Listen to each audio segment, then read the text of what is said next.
Hey everyone, Altune here. Sorry if the Transistor soundtrack going in the background got you excited, but that's not what we're doing here today. Doing something a little different than my usual video game focused live streams. Usually the art is the focus, the story's the focus, the mechanics are the focus. I'm usually here to share an experience with you all. But today is an experience for me. Today is my 30th birthday.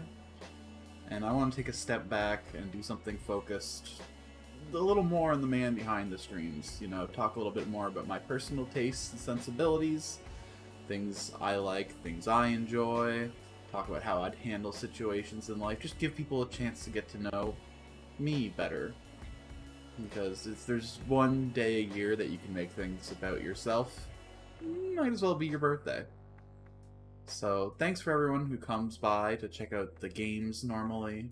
If that's all you're here for, great, you can walk away from this one, no skin on my back. But if you want to get a chance to know me just a little bit better, then stick around. And, you know, maybe you'll get a chance to. I'm normally pretty... I don't know, withdrawn's not the right word. Normally I put myself pretty low on the priority list. Usually I have other things going on. So I just want to take this opportunity to make things a little more about me. So let's get into some tier list content first, and then after that I might spend some time going through some Reddit posts, you know, talk about what I think of people's situations, how they handle. And after that maybe I'll stick around a little bit longer to tell some life stories of mine. I haven't had too interesting a life, but you pack in some experiences in 30 years. So, let's just get started with it. First off, I'm going to do... I know I said no focus on the games today, but listen, video games are a big part of my life.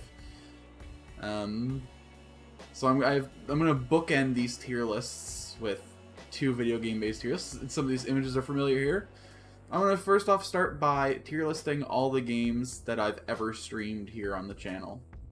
I've got 21 here, apparently, in the last 7 months. I'm not counting the one-shots of starting humble choice games that I did early on in this channel. I kind of dropped that stuff early, and I didn't want to have to split those thumbnails. Obviously, I could have went and got images for these games that weren't my own thumbnails, but I mean, these images were just on my hard drive anyway. I had them, might as well use them. 2 notes before I start this. This isn't quality of my streams. I'm not going to be ranking these based on how well I think I did providing content. And I'm also going to try and force myself to balance the tier list. Honestly, I don't play games that I don't like on the channel. So if it were up to me, every single game on this list would end up in the S or A tier. But I'm going to try my best to use the whole tier list. So whatever I put in D tier is not a bad game. It's just compared to everything else on this list is where it ends up. So what's going to be the tone setter? What's going to be the B tier game on this list? I gotta just take a quick look.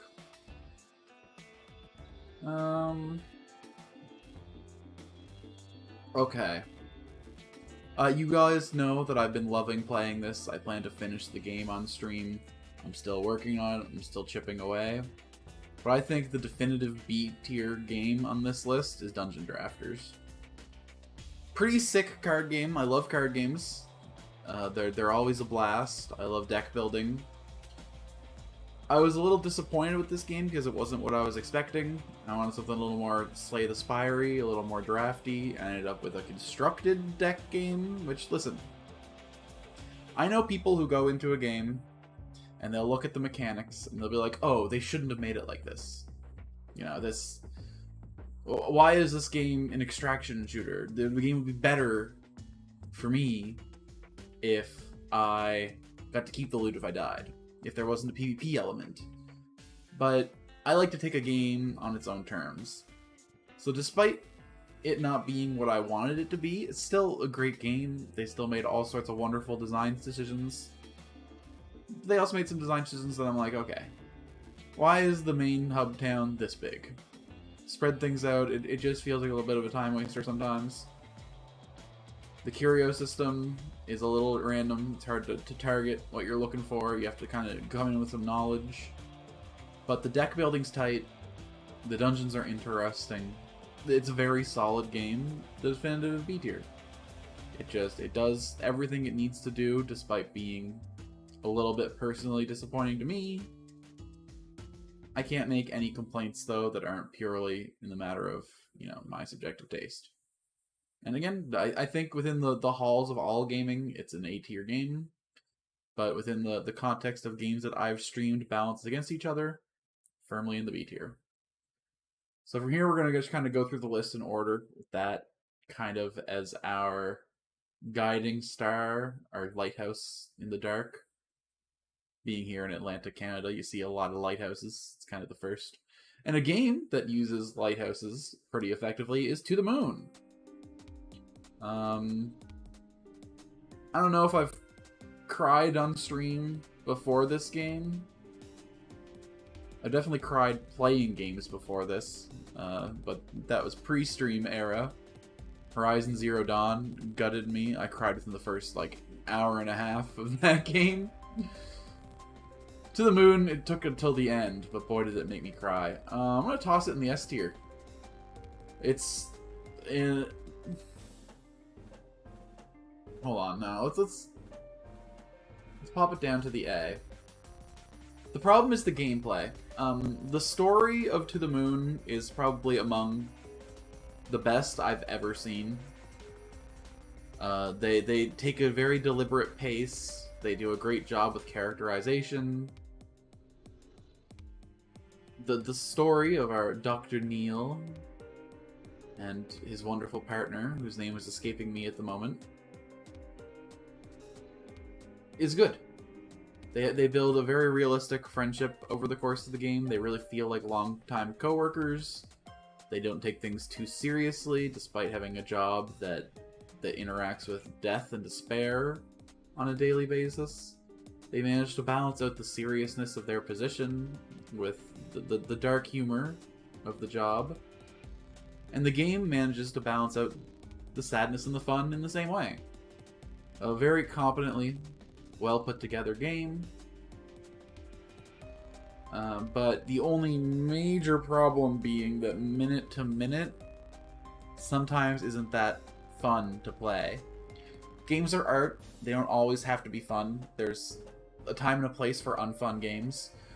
Stuff like Lobotomy Corporation can get pretty, like, grind you down, you know, beat you up. And I think there's a time and a place for a game that does that, but this isn't that kind of one. This is just, you know, it can be kind of slow sometimes. The puzzles to activate the time items aren't that interesting. You come to this game for the story first and foremost.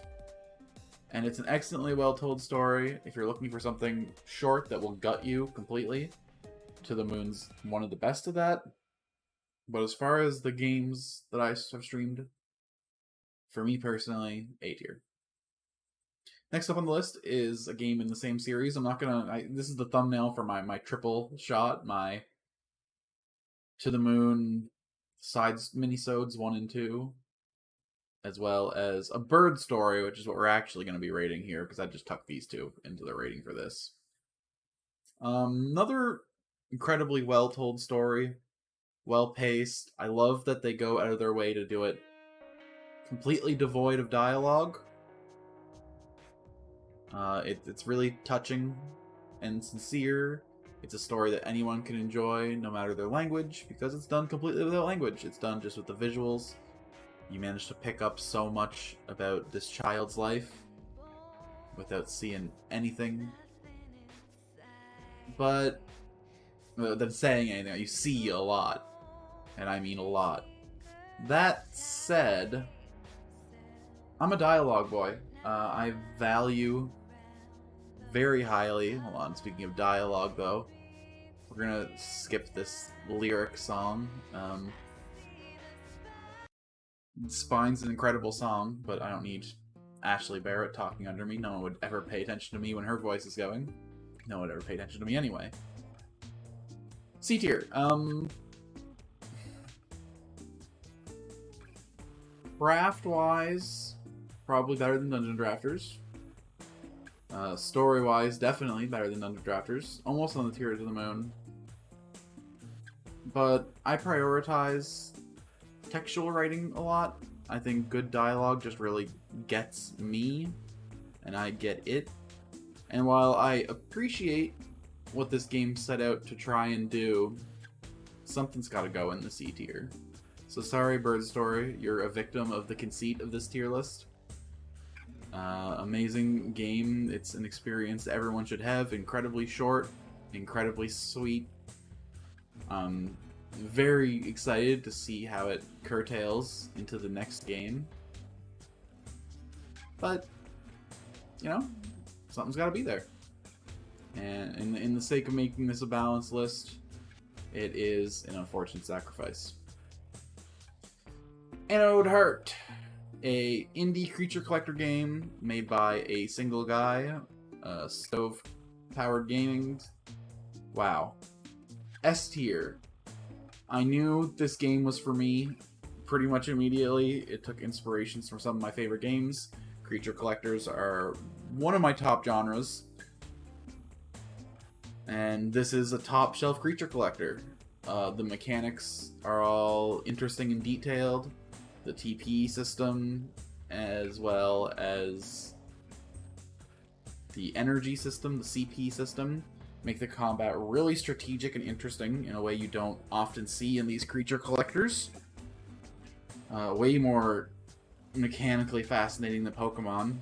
And I'm a sucker for town building. Any game where you have like a base that you slowly build and slowly change over the course of the game immediately rockets up 2 notches in my book.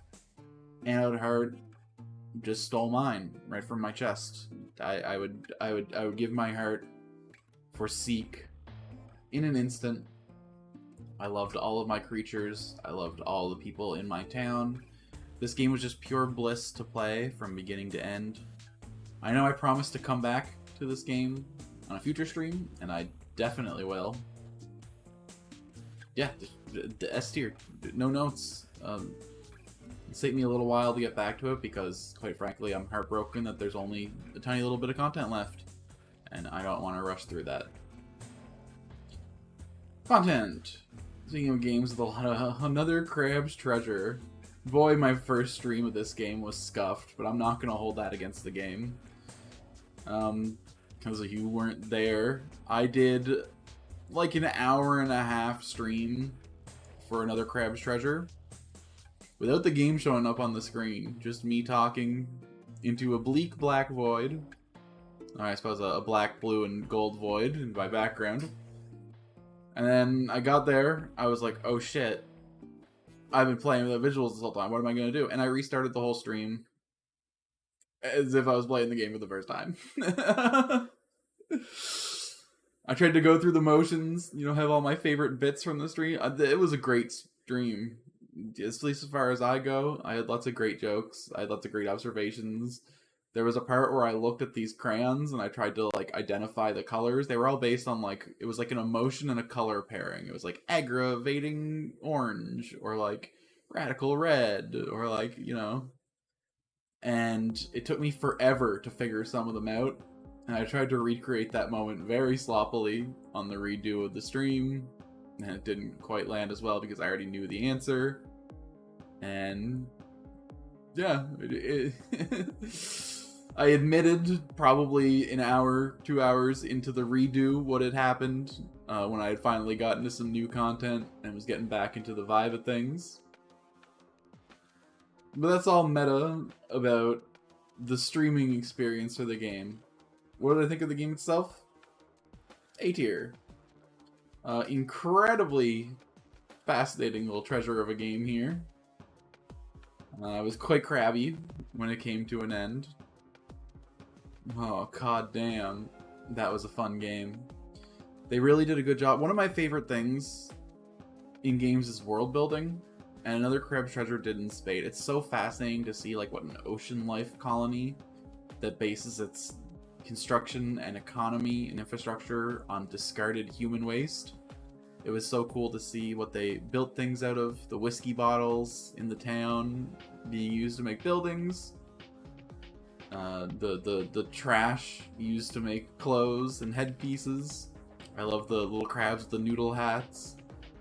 Just a fascinating world to spend time in, and the gameplay was so slick and so clean.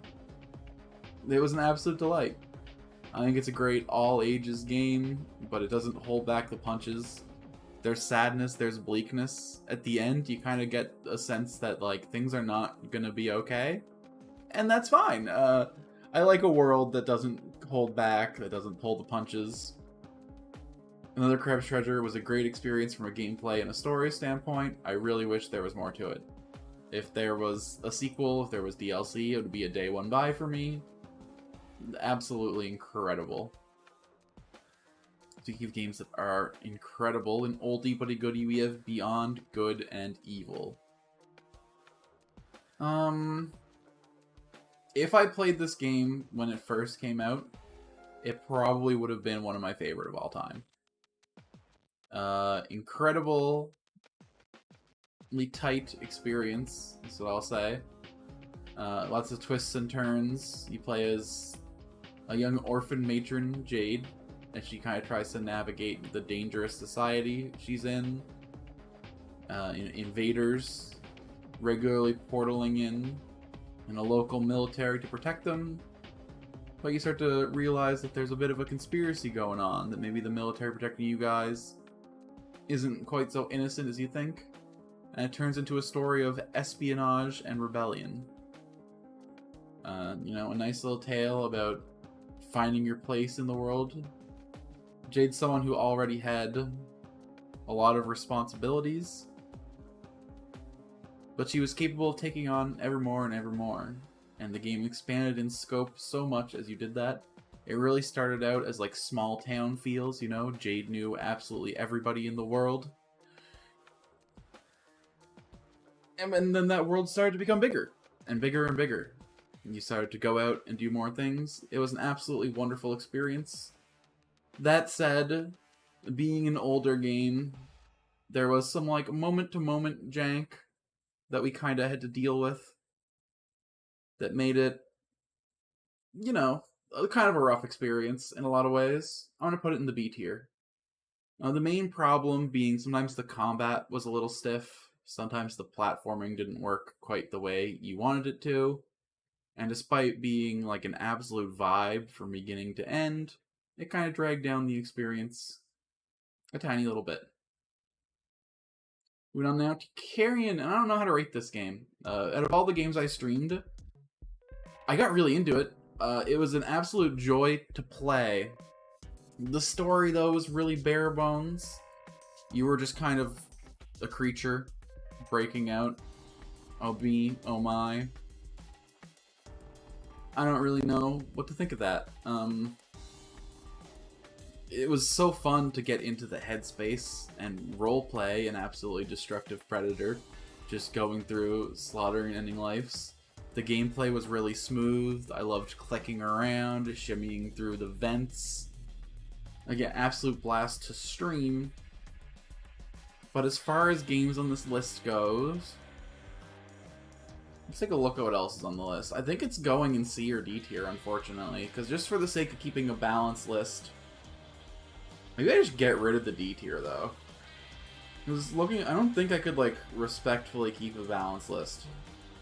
I think this is the only game that I would put in the D tier. Okay, you know what? Let's downgrade this and plop this in right beside it. Again, both incredible games, A Bird Story and Carrion. I would recommend anyone to play them. But this exercise is to create a balanced list out of all the games that I've streamed. And these two are the games that occupy the least amount of my headspace going forward into the future. So that's where we're going to plop them. Moving on now to Cavern of Dreams. A adorable little collectathon game in the vein of Banjo-Kazooie meets Spyro the Dragon. It was an absolute delight from beginning to end, like everything else on this list. I only pick good games. Immaculate taste, I know. But it did have a few problems. Honestly, the last boss fight drags it down really hard for me. A last boss fight is like a great culmination of everything that you've done in the course of a game. A tight check of all your mechanical skills, all the things you learned, and this game does that. You use your whole move set pretty much going through that. It was just kind of an exercise in frustration though, because nothing else in the game was really about the things that boss fight was about. Evading attacks, finding tight windows of opportunity. While it used the same move set the rest of the game did, it asked you to use them in a way that the game never really had before. And the boss was just too spammy. The windows were too tight. If you lost momentum for even a second, you'd kind of just continue to eat that over and over again. I think it would have served well from better checkpointing, or any checkpointing in that fight for that matter. In the end, it was just too much of a gauntlet. Do I let that drag the whole game down? Well, you know what? For everything on this list, it's kind of definition of a cavern is for C. In the C tier it goes. Again, like everything else on this list, there's not a single game here that I would not recommend that you play. But, something has to go there. In Cavern of Dreams, you're the one. You don't live in my head rent-free. There you go. Dread Delusion. I need to play more of this game. It's so nice when a fantasy game manages to sell you an actually completely alien world. There's something about going into a place that does not look like Earth and exploring it with your own eyes and feet. That's just like that's peak gaming to me. That's like what a video game should strive to be. It sets you into a place completely different than what you could experience in the outside world. It's a realm of floating islands and dead gods, where it really feels like the world is dealing with the consequences of its history. And oh boy, are there consequences. You go through this game, the main quest lines all have pretty fascinating choices that you gotta make, weighing, the horror of the old ways versus the famine of the new. And you gotta balance out, like, what matters more? The sacrifice of a life or the well-being of a town? I thought it was absolutely delightful to play. I don't know why I stopped streaming it. Well, I know why. It was hard to talk over. It was a dread delusion. It's in the name, It was a sanguine world.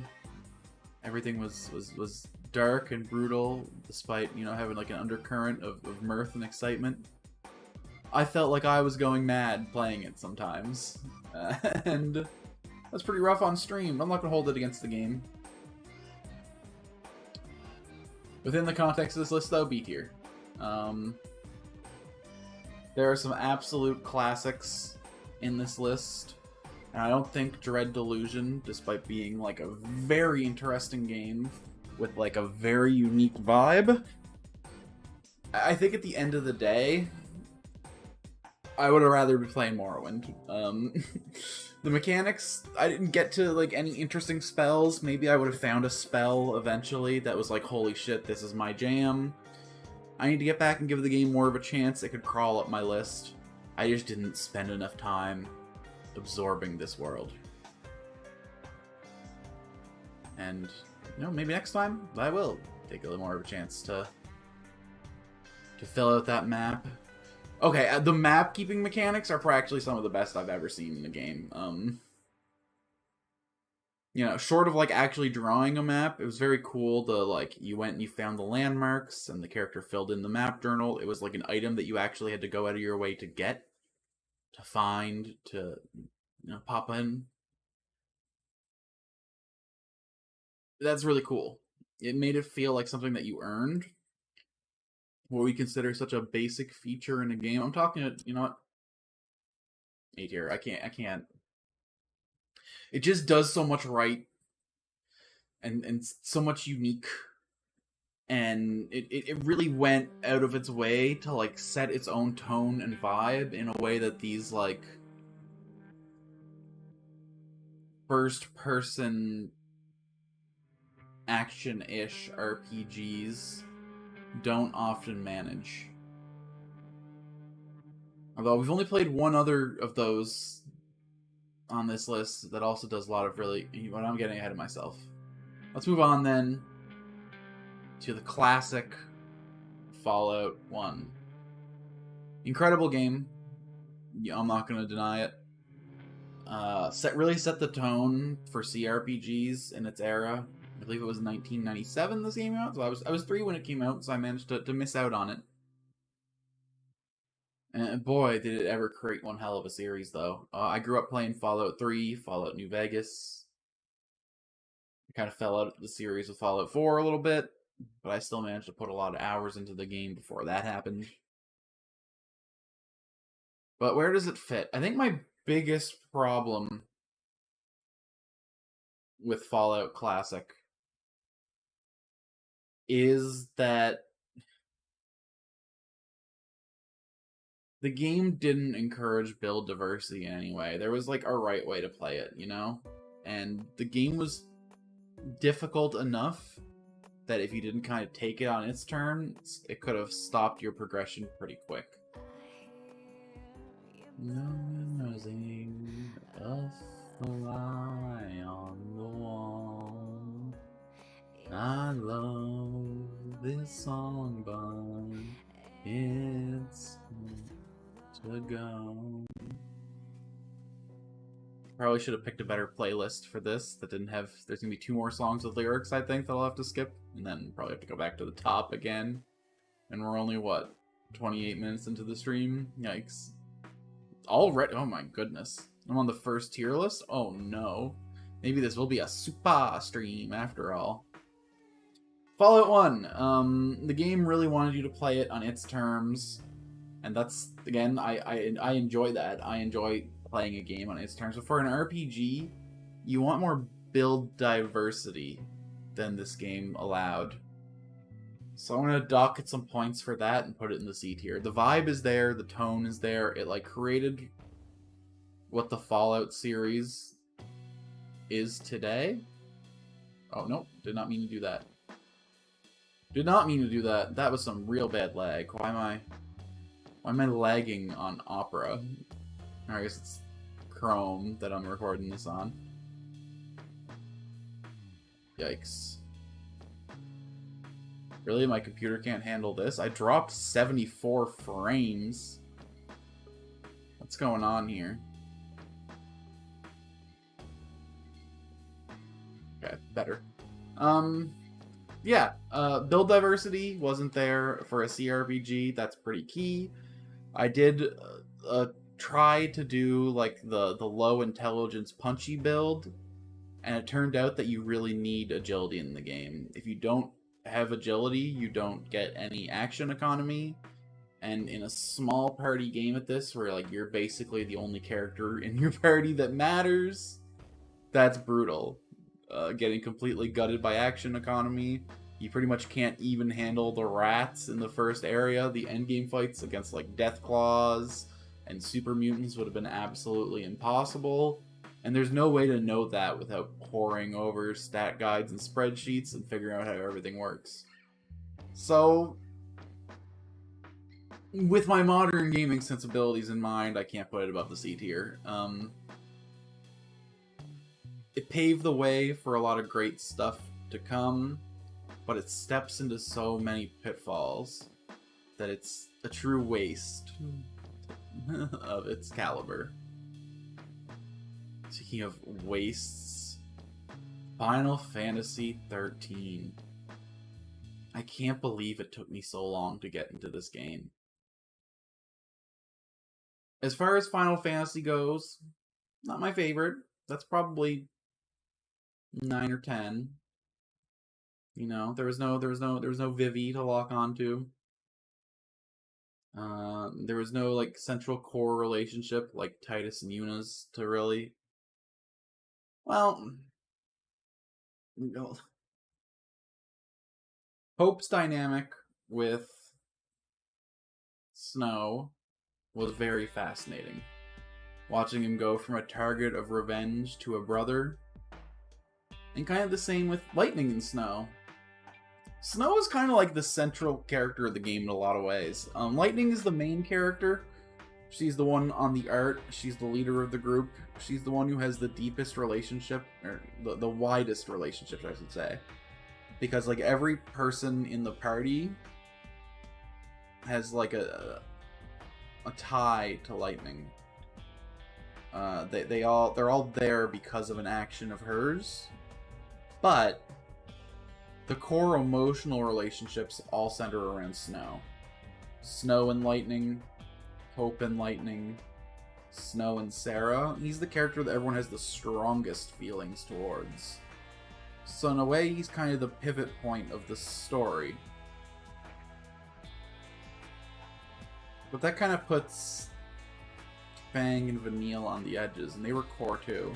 The whole cast was really, like, in there. They did a really good job of balancing out everyone but Saz, really, in terms of both gameplay mechanics and story importance. It was incredibly competent, well done. The battle system was way better than I gave it credit for in my first try, because it... Oh. Okay. We're dumping it in the C tier after all. Incredible gameplay once you actually get to it, but the game really sucks at putting its best foot forward. I played this game for the first time like 10 years before I streamed it, and I got maybe 2 hours into the game. And you can check my stream VOD and see what my old save was at. Not very far. I didn't get to any of the paradigm shift mechanics. I had barely gotten into like anything but basic attacking, honestly, at that point. The game really suffers from like not trusting the audience. I think if the game took the time... If the game didn't take the time, rather, if the game just, like, put its best self forward, got you into the mechanics right away, let you play with the systems, everyone would have stuck with it. But as it is, it tried too hard to be cinematic, it tried too hard to drip feed you the mechanics. There just wasn't, like, faith there from the team behind the game, and that lack of faith earns it a spot in the C tier. Alright, Floppy Nights. Another small game, another deck building game. A constructed deck builder. Like Dungeon Drafters. Kind of has a lot of the same, you know, turn-based on a map mechanics. But instead of being a single unit, you kind of spit out an army of little guys. I wasn't disappointed by this one because I knew exactly what it was going into it, which is my fault. Dungeon Drafter could have looked up videos in Dungeon Drafters. Admittedly, like I did with Floppy Nights. But I don't think it's a better game than Dungeon Drafters. Well, I don't know. The deck building challenges are more interesting, we'll say, in Floppy Nights compared to Dungeon Drafters. Because you have to balance out your creature end effect cards, and every map's kind of got like a different type of challenge that you're working with. I'm gonna put it in the B tier as well. The story wasn't anything special. It was pretty cute.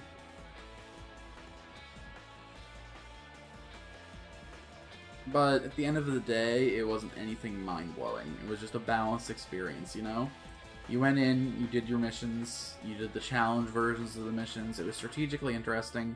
It was really tight. The story was a lot of fun, but there wasn't really a lot of meat to glob onto in any of the systems. You kind of just like played out the turns pretty on the fly, and it never really went wrong. I had a good time with it. I would highly recommend it to everyone, like every single game on the list. Within the context of the list, though, it was exact middle of the road. It was a pretty forgettable experience. in a lot of ways. Unlike Final Fantasy, where the story kind of sits with me all this time later. You know what? Final Fantasy failed to put its best foot forward, but once you got into it, it was an absolutely memorable and unique experience. Let's switch these two. Because Floppy Knights does put its best foot forward. It starts strong, but it stays at that same level the whole way through. Whereas Final Fantasy 13 starts really weak and then just kind of accelerates in a fucking amazing way. Once you finally get to the point where the game trusts you to, you know, handle the momentum. Floppy Knights was kind of just one pace, one note. It was, you know, it was sloppy. It was, I don't think it was floppy or sloppy or anything like that, actually. I think it was a pretty tight experience for what it was trying to be. But it wasn't trying to be anything special. And in video games, I think, like, going the distance is important. You know, making a bold play. So, with that in mind, with boldness in mind, Hades 2. The first sequel Supergiant Games has ever made. I love Supergiant, if you can't tell from my choice of the Transistors soundtrack for this backdrop. Wow. Every single game Supergiant made before Hades 2 was a completely different world, a completely different experience. Some, like, gameplay guts are there. The cast system in Hades is just the ball throwing system from Pyre. And honestly, going from, like, Bastion to Transistor, they just added the time stop mechanic, and then they stripped the time stop mechanic going from Transistor to Hades and made the action parts a little smoother. You can see, like, the lineage of all their games very clearly. They're all related, but I really value the way they go out of their way to do something completely different and unique every time. And out of all the games they've made to get a sequel, Hades is probably the one I was the least interested in getting a sequel. I'm also just not an early access or a demo guy. I like to play a game in its finished state, so I kind of didn't do it its best service by streaming it like right when it shadow dropped. I honestly did that just because I kind of thought it would get views, but it was a really competitive, everyone was playing it, so that was kind of foolhardy. I'm just a poor, I guess at the time, I was like a 10 sub. I think I had 18 subscribers when I started playing this game, and we've worked our way up to 48 now, so we've grown since then. And I still don't think I'd get views playing it. It's a good game. It's a great game. I can't respectfully put it anywhere below A tier, even with all the complaints I just made. It's like a well-polished, even in its early access state. I bet now, since it's gotten some updates, it's probably even more so. And I can't wait to go back to it when we're like a little closer to the full release. You know, Death to Kronos, we're gonna get that guy. We got so close before we cut it. But man, I don't know. There's just something about a Supergiant game not being something new and interesting that like hurts my brain and soul. We're gonna put it in the A tier because we can't put it any lower. It probably deserves the S tier, but I'm just like mad at it for no reason. I'm just like unfairly maligned. How dare you not be Pyre too? How dare you not be Transistor the early years? Alright. Kingdom Come Deliverance. Like Dread Delusion, a first-person action game, but instead of being set in a beautiful fantasy world, it's literally just in the Czech Republic. I mean, that's what the area is called. What was it called in the game? I mean, in history, I suppose. I'm not really a history nut. Henry's story is fascinating and interesting. It's cool to go from like a rags to riches blacksmith and kind of work your way up in the world.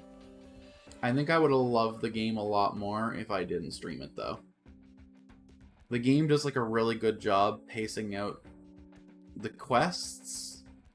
You know, your big action set pieces, your big wars and battles, with just like the feeling of walking peacefully through the European countryside, you know, picking flowers, doing odd jobs, making the money you need to rise up through society, get the equipment you need, get the horse you need, get the dogs you want. It's like a really gamey game in that way, where everything is like very intentional, very there. But for like a low to no viewer streamer, it was tough, man.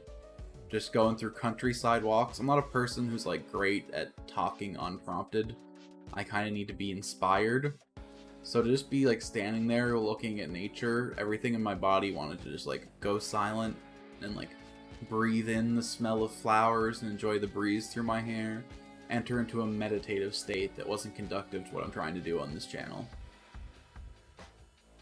I think that the story was interesting when it was there, but it wasn't at the front very often.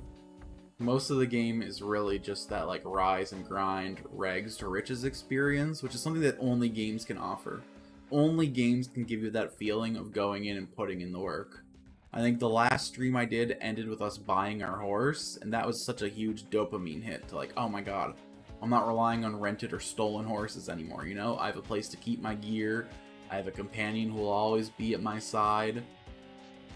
But then I never went back to it. I never benefited from it, you know? It was just like a goal we met, and we got the dopamine rush, and I bet if I went back to the game, it would be a completely different experience now that I have that horse. And I will go back to the game eventually. I just want, like, you know, the channel to grow a little bit more first, so I got people in the chat to bounce off of, to have fun with. And we'll go back to it later. We'll have that experience. Excuse me. It's my birthday. I want to eat a chewy candy. I got 2 Starbursts left. Oh my god, I brushed my teeth like 2 hours ago. Why do you still have that taste? Yucky. Kingdom Come. A tier game within the context of wider gaming. Within the context of this list, we're going to pop it in the B tier. Another balanced experience. It's a game I'm going to be thinking about for a long time to come. In fact, let's be balanced within the tiers. Let's do that. This is actually almost perfect as it is. Red Delusion's so much more unique than Hades. Hades is a better game, though. Like, this is all fine as it is. We're gonna pop Fallout above Cavern of Dreams here. And then the rest of this looks pretty good. Okay. Oh, Lunar Lux. Beautiful, sweet Lunar Lux. Where do I put you?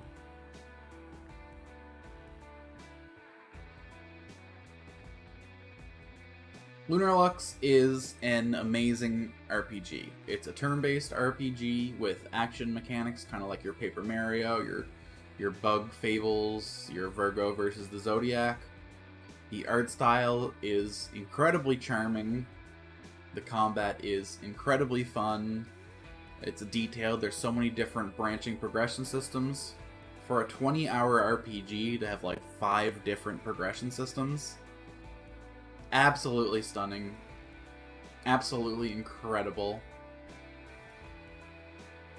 The visuals, A++ tier. I'm saying all these positive things because I really did love the game.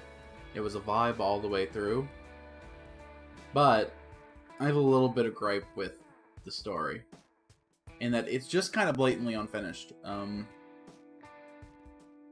Comic Coda is set up as like the main thrust of the story, the main like danger facing Terra. Luna.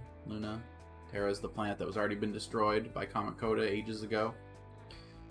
But you don't ever really resolve that, because it kind of turns into this like rebellion story. You find out that the leader of the Lunex forces isn't really all he said he was, that the threat of monsters coming from the void were actually of human origin. I haven't said yet, this is definitely a spoiler-heavy tier list. And that's great. Seros's arc, you know, it's very competently told. It's very, like, you know, core RPG. But not resolving Comic Coda, not resolving Nemesis, maybe they're saving it for a sequel.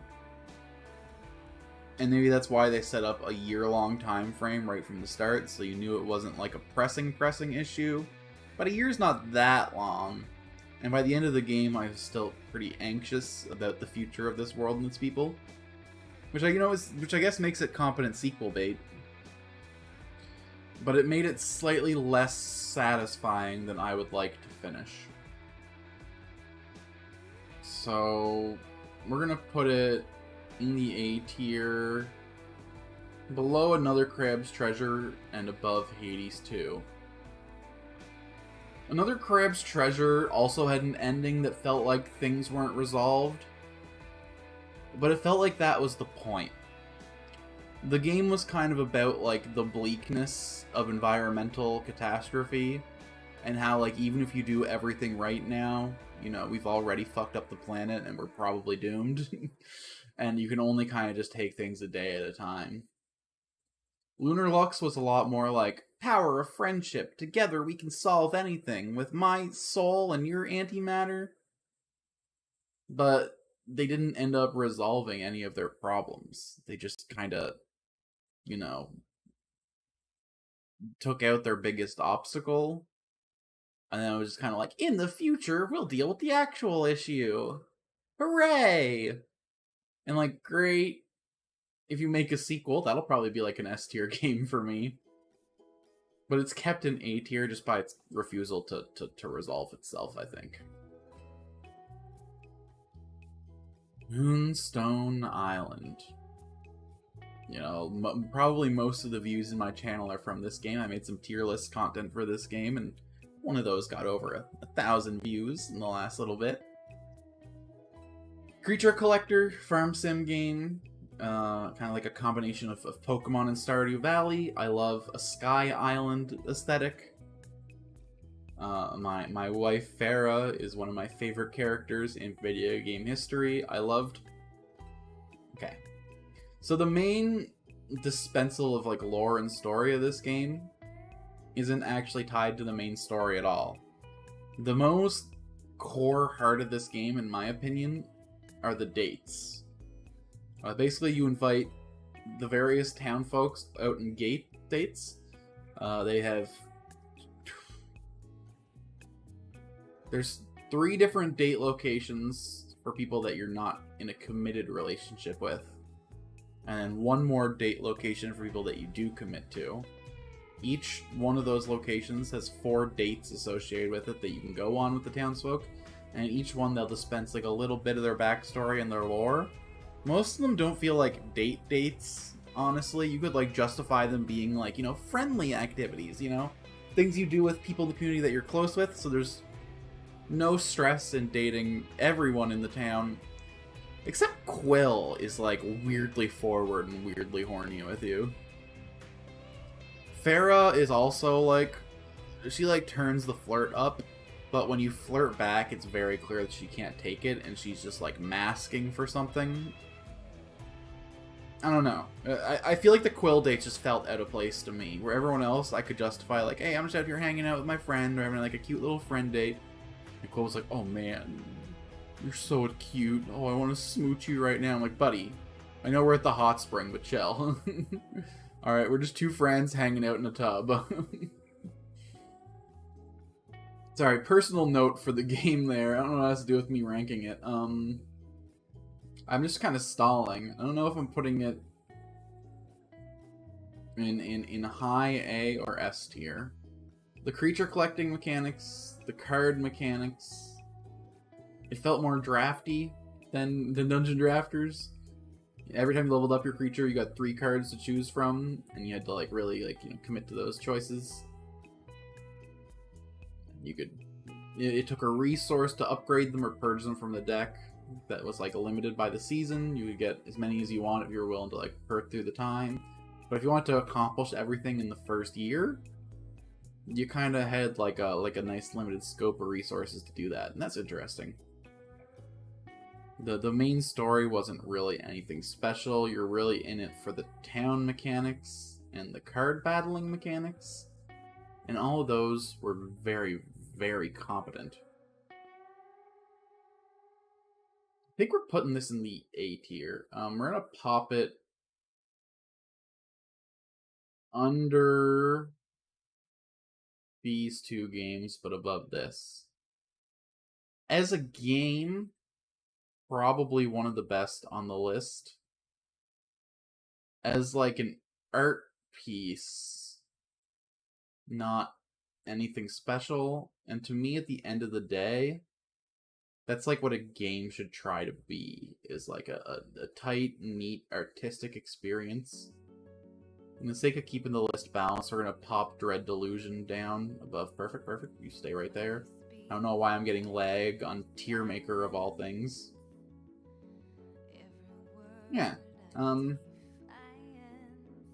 Moonstone Island was a great experience. I would recommend it to just about anyone to give a try. Incredibly fascinating game. Incredibly cool deck building and creature taming mechanics. I had a blast building out my party, finding the synergies. You can break it really easily. If you're a power gamer, you'll absolutely destroy the game by like summer or fall of the first year. Think I'll do that you lying down never struck me. Something fun, oh, any fun. Before we all become... Okay, sorry. God, Ashley Barrett. Incredible voice. But we're not here to hear that right now. We're here to hear my sorry voice. Needy Streamer Overdose, because that was a good way to get out of rambling in circles about Moonstone Island. I can fix her, the game, but you can't. She's broken, and she'll take you down with her. I have my producer glasses with me right here, so I'll wear them while I'm talking about this. I love psychological horror. It's really boring when the horror in a story is just like a monster jumps out and gets you. I think that's not scary because like you're never gonna encounter that in life, you know? I mean, maybe if you're like hanging out in like sub-Saharan Africa and you get jumped by a lion or charged by a rhino, like monsters are scary. Baby, I live on an island in East Canada. The biggest and scariest thing we got is beavers here. And don't get me wrong, a beaver will fuck you up. Do not approach a beaver in the wild. They can kill you in a single bite. And there ain't no monsters here. There's not a single animal that I couldn't kill with my bare hands if I had to. So, like, you know, I'm not scared by Jeepers Creepers or, like... No. What's really scary is a person falling into a psychological pit. You know, spiraling out of their control into a life that they do not want, that they cannot handle. And Needy Streamer Overload captures that perfect. You play as the boyfriend and manager of... I don't know if, like, you know, she actually has BPD, but she feels borderline to me, you know? It's just very high highs, very low lows, very, like, dependent, very, like, I need you, you're my world, you're my everything. What the hell, you ignored me, I'm gonna kill both of us, is the vibe I get playing the game. And that's actually horrifying. I've actually met people like that in the real world. Parts of this game made me sick to my stomach. I've had a lot of kind of friends spiral into drug use. I've used some substances in my life as well. Sometimes it stays light and fun and there's no problem. Sometimes it spirals into depressing, horrifying madness. And the game really captures that depressing, horrifying madness pretty well. Boy, almost too well, in a way that it sometimes got sickening to play. And even if you manage to avoid, like, the drug routes, like, Ames's insanity, her e-girl, terminally online madness is incredibly relatable in a lot of ways, which made this game a thrill to play. So where does it go on this list? I think it goes into the A tier, promoting to the moon to S tier, in the sake of keeping this list balanced. We're gonna put it at the bottom of A tier. It was a vibe. It was exciting. The soundtrack really captured what the game was trying to do super well. Yeah, it was a tight crafted experience. The gameplay itself was nothing special, but it really got you into its vibe and atmosphere in an interesting way. I should go back and play more, like every game on this stream that I didn't finish. Stranded Alien Dawn, a RimWorld-like, was an absolute delight to play in every single way. I actually managed to finish it, which gave me that, like, dopamine hit. I've never finished a RimWorld playthrough, quote-unquote. I guess there are, like, win conditions to RimWorld, but RimWorld's, like, wealth mechanics screwed you over so hard. Eventually you got to the point where, like, you made floors that were slightly too nice, and the whole world came to crash upon you. Stranded had, like, a way smoother difficulty curve. The longer you spent in the planet, the enemy hordes got a little stronger and stronger, and then it ramped up a little bit more once you got to the point where you had, like, radio towers pumping stuff out to the world. Wow. Yeah, it did a lot of interesting stuff. It smoothed the curve out. The survival mechanics, the building mechanics were cool. I wish that you had, like, bigger camp sizes. I think the game capped out at 8. I only ever got up to 5. It was actually, like, really tough to get more people. And the win condition I was going for actually made growing your camp size kind of like a negative, because you'd have more people to help escape. It would just drag the game out longer. So I never really got to that, like, full camp size. I never got to peak efficiency. I can't wait to go back to the game and pursue a different win condition. Where does it end up in the context of this list, though? Looking at what we have to come... Okay. We're gonna demote Dungeon Drafters to C tier. I know it's above Beyond Good and Evil, but I can't put that certified classic down any lower. We're gonna put Stranded in the top of B tier, I think. It's an underserved genre of game that really needs colony sims. They need more love and attention. It's got the highest production values I've ever seen in a colony sim. It had a lot of cool ideas. I loved how alien the world were, how, like, unique the creatures were. But at the end of the day, it didn't have much in the way of, like, a story to tell. It was just like a get in there and go through the thing, you know?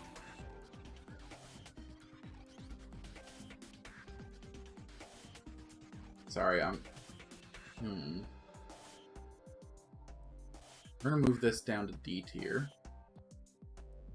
We're gonna move this down to C tier, despite what I just said, and then kind of goes right below Dungeon Drafters again, because personal bias. And then we're gonna put...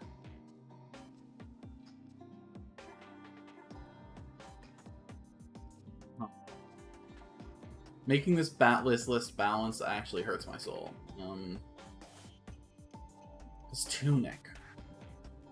Tunic's another game that, like, it does stuff that you'll never see in a medium other than games. This is what I call a knowledge-gated game. It's a game that where if you know what you're doing, you can immediately break it in all sorts of insane, funny ways. Most of the mechanics aren't like Metroidvania, like, you need the item to get the... There's a little bit of that, like, you have to get the sword to cut things, but if you know what you're doing, you can kind of cheese things. You can use bombs, you can use hidden pathways, you can really sneak your way through the world. And the game also has an interesting conceit where you have an in-game instruction manual written in a fictional language. that you can actually decode. The language is actually a phonetic language. It's based on basically like symbols representing syllables that wrote out the pronunciation of words. Apparently, I'm like strangely well equipped to handle it because the author uses an Atlantic Canadian accent for his words. But I never actually got too deep into decoding it. I just found out later how it worked. But you didn't need to. It was another game where the context clues were enough to get all the way through the game. You didn't have to decode the language if you didn't want to. And the puzzles were all super interesting environmental puzzles.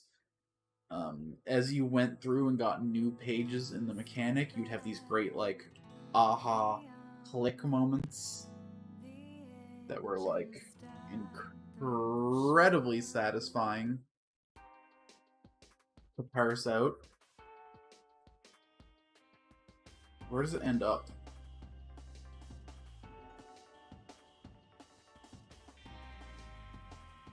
A tier, I think. S tier, S tier, S tier, S tier, S tier. I can't put Tunic anywhere lower. Incredibly fascinating game, kind of like a game for the gamers.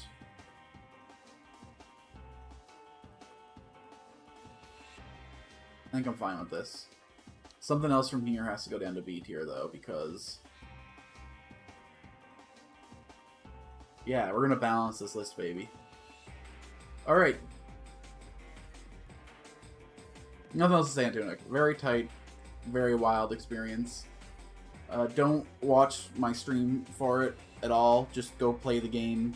If any little snippet of gameplay you watch online will instantly ruin segments of the game for you, this game is built on, like, aha! There! Click moments, you know? Kind of like in Outer Wilds. Trying to think of other games that do it, but I'm kind of drawing a blank right now. It's just a game where, like, discovering things for yourself and figuring them out is, like, everything. Blacktail. Another first-person action game set in an open world, very scavengy. It's the most recent game that I finished on stream. I enjoyed every minute of it. That said, top of C tier. It's very competent, very polished. It does everything it's doing well, but what it's doing, we've seen a million times before. You play as Yaga before she was Baba, a young witch finding her place in the world, coming into her truest self. She wears a mask, both literally and figuratively, kind of suppressing her true self, her power, her dedication, her strength, to kind of fit into this world better.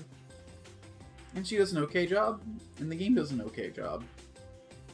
It was a delight to play. I enjoyed every minute of it, but as an art piece and as a video game, it just wasn't anything special. And looking at the stuff in B tier, the stuff in B tier all is special in a way. In my head, I've had, you know, B tier is always like the exact middle of the road, but I think the quality on this list is just so damn high that, like, C tier is quote-unquote our middle of the road. And that leaves a game that is not middling in any single way. Ghost Trick is going to be our absolute top of A tier. A puzzle game with interesting mechanics. You know, it's all about manipulating the environment from the perspective of a ghost. You can't physically pick up and move things, but you can inhabit things and make them do small little actions. And it's all about finding cascading little logic puzzles in the world, you know? You hop on a curtain that's open, you close the curtain, that gives you access to a place farther in the room. You hop to the next thing, it's a wheel, you knock the wheel off the shelf, it falls down, it hits a table, the table falls, makes like a ramp, stuff tumbles off the table, suddenly you have like another chain of areas to go through. It's like really cool environmental quote-unquote physics puzzles, despite the game not really having a physics engine. Everything's just hard-coded to do certain things. And it's all for the sake of serving a tight little story. I can't really say too much because I haven't finished it yet. I'm still going through the motions. It's going to be the next game I finish on stream, probably. It and Dungeon Drafters are the two that I'm currently playing, if you want to go check out my gameplay streams. Yeah, incredible game.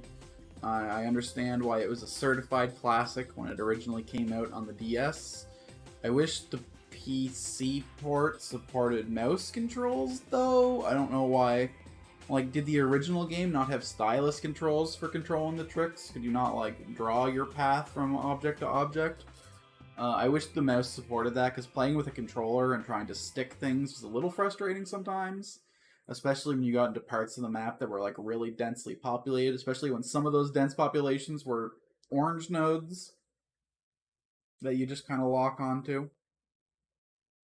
But still an absolute delight. The story seems to be going interesting places. I can't wait to figure out what the deal is with my man Sissel. Should I do one more rebalancing? Yeah, let's do it. We're gonna demote Cavern of Dreams to D tier. We're gonna promote Ghost Trick to S tier. This is just treading an old path that a million games have done before and doing it slightly worse than those games did. It's still worth playing if you like those kinds of games. But if you want a collectathon, there's probably like 5 or 6 that I'd recommend beforehand. This sounds like it's going to burst into lyrics any second now, but... What's the name of the song? Blank, yeah. Okay, and then next is Paper Boats, which absolutely has lyrics. I think this song is like a lead-in to Paper Boats. Okay. Well, this list is done. We're gonna let Paper Boats play, because I fucking love that song. Yeah, this is the list. This is the tier list, balanced amongst themselves, of every game I've played on stream. If I was doing like a net like gaming tier list, I don't think a single one of these would be below the B tier. They all fit well into their niches or do interesting and unique things. This is just a testament to my taste and what I choose to stream. Get banned. We're going to take a quick break here while I fill up on water. And we're going to come back and start another tier list. So, you know, just wait here for me, everybody.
From different poles, we lose and draw, never be apart. I will be on you, like it's written in the stars. You can run, but you can't hide. Try.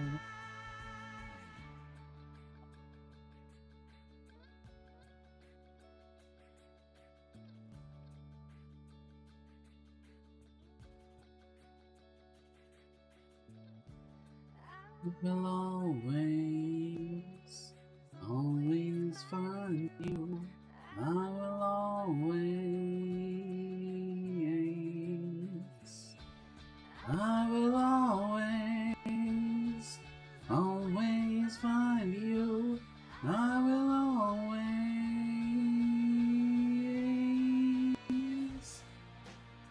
I will always find you. Like it's written in the stars. We can run, but we can't hide. Try.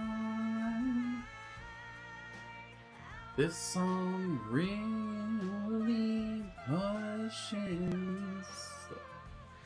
the heights of my register. But we got to end it soon. Back from that quick little break. Got me some water. Also got myself another bevy coming into this next segment of the stream, however.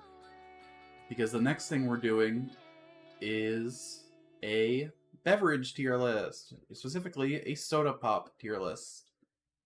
Boop boop boop. Doop, doop. So this is a soda pop tier list. I had to make this one myself. I live in Atlanta, Canada, Prince Edward Island specifically, and we don't have half of the soda that are popular in the United States of America. So I had to kind of come through here and chart out my own little collection. I basically got everything I've ever seen in a store here, including stuff that's only here, including stuff that's defunct now. This is every soda I've ever tried in my life, with the exception of the one I'm just about to try, Mountain Dew Voodoo. I think this is a Halloween mystery flavor. I think they do a different one every year for Halloween, but this is the first one that I've ever seen in a store. So we're gonna sip and nurse this as we go through this soda tier list, and at the end, I'll place this. This list is not going to be anywhere close to balanced. I haven't drank in most of these in years either, so it's not actually going to be like an apposite representation, I don't think, of what I would actually think today of most of these. This one's just like a vibe-based, my tastes kind of thing, how I remember things. But, yeah. Anyone watching America and abroad, I'm going to timestamp this video, unlike most of my stuff. So you can go ahead and skip this one if you're, for any reason, watching a fucking VOD of my subjective tier list birthday stream. Hey Ash, thanks for stopping in. Thank you. 30 years old, still cringe as hell. We're doing some subjective content today. We're doing lots of tier lists. We're doing lots of discussions just on, you know, my subjective tastes and what I think of the world. Usually games are the main characters of an Altune stream. Today's all about me, baby. So we're rolling in with my soda tier list. You know, if you're ever going to show up at a party and you want to know what to bring for me to drink, A&W, excellent choice. There are two kinds of root beer, okay? Or at least two genres of root beer. There's your smooth, creamy root beer, which A&W is the absolute pinnacle of. And there's your sharp, biting root beer, which Barks is the pinnacle of. We're starting this list off. 2 S tiers. Root beer kicks ass, and these are the two pinnacles of root beer. These are the best of the cream smoothie root beer, the best of the harsh, biting root beer. They fucking nailed it on both ends. Absolutely fucking no notes. A&W in a can is pretty good, but the way you really want to drink it is you want to go into an A&W restaurant, you want to get the frosted cup, you want to get that nice smooth finish, that nice creamy head. It really does feel like going and getting a pint of beer at the pub, but sugary, sweet, and delicious, and won't fuck you up. I mean, maybe now that I'm 30, maybe I can't drink soda anymore. Maybe in the last 24 hours I lost my ability to appreciate sugar and sweet. and this sip of Mountain Dew is about to destroy me, but I doubt it. I'm way into this unhealthy sugar binge lifestyle, which is why this is the second list that we're... Oh, fuck, that's good. Hold on. What is that mystery flavor? It's kind of got like that core of like the Mountain Dew citrus flavor, but like this bubblegum overlay. Or maybe that's just like artificial strawberry flavor. Interesting. Okay, that's fascinating. We'll sip that as we go through the stream. Everyone is familiar with A&W and Barks Root Beer, I think. I think these are like some globally found, some world-renowned root beers. I'm sure you can get them at least from coast to coast in North America. But now we're going to something a little more regional. Big 8 Soda is a Atlantic Canada knockoff of like PepsiCo products. They basically use the same formulas and flavors as Pepsi. I think they're even... We have like a Pepsi bottling plant here, and the Pepsi bottling plant here, some of their workers kind of went off and made their own thing, which is Big 8. It's like an Atlantic beverage. Here's the problem. Big 8 is basically if you took a Pepsi product and gave it 20% more sugar, which sounds great. It kind of fucks up some of the recipes though. Like Big Up. This is our regional 7-Up knockoff. And, you know, 7-Up's like a nice delicate blend of sweets. It's kind of got like that, it's like a lemon-lime mix. When you add a bunch of extra sugar, it just becomes kind of cloyingly sweet. It suppresses the sour flavors, and it makes for a C-tier soda. It's whatever. But that's alright, because some Pepsi brands are improved by their increased sugar. Like Big 8 Cola. So, okay. I think Big 8 tastes almost as good as Pepsi. Again, the extra sugar. Oh, definitely fake syrup sugar. Like, this is like the nastiest swill you could ever find. It's pure fructose syrup. It's literally they just took like a Pepsi brand product and they added like 10% more liquid fucking nastiness and then like a little bit of powdered sugar and they called it a day. The biggest problem with Big 8 though, I've drinking hundreds of these as a kid. It's the cheapest soda. It's like if you go into a store and you get a 2-liter of Pepsi, it's like $2. If you get a Big 8, it's 89 cents. The biggest problem though with Big 8 soda, every single fucking bottle is sticky. Okay? I have probably drank like 300 bottles of Big 8 soda in my life, both 2 liters, 591 mils cans. Every single one of them has been sticky to the touch. That must be the Atlantic Pride they make it with. They just give it a nice dusting of that good old Atlantic Pride because every bottle clings to your hand. It's actually really gross. You have to like give it a wipe down. Every store, it's a problem, every single one, so it's something they do at the bottling plant. I don't know if their machine is just, like, unclean, if they just fucking spill gunk into every bottle, I don't know. They're not, like, visually dirty. It's, like, a clear sticky, but it's still, like, deeply unpleasant to handle a Big 8 bottle, no matter how good the soda inside is. So, you know what, I'm gonna bump it down to, despite being, like, a competent A-tier soda, just the unpleasantness of handed the bottle kind of caps it out B tier. And then we're going to kind of... All the notes I've given for Big 8 kind of apply to all their little brands. So I'm just going to rip through these next 6-7 entries. Just like cream soda, whatever. I'm not a fan of grape sodas. Generally speaking... There's like a really big problem with like soda that's trying to taste like fruit. In that like, how do I put this? Fruit is naturally sweet and delicious in like a very satisfying way. I hate how artificial fruit flavored sodas are. Like, okay. It's weird that, like, other brands of drinks, other types of drinks manage to circumvent this.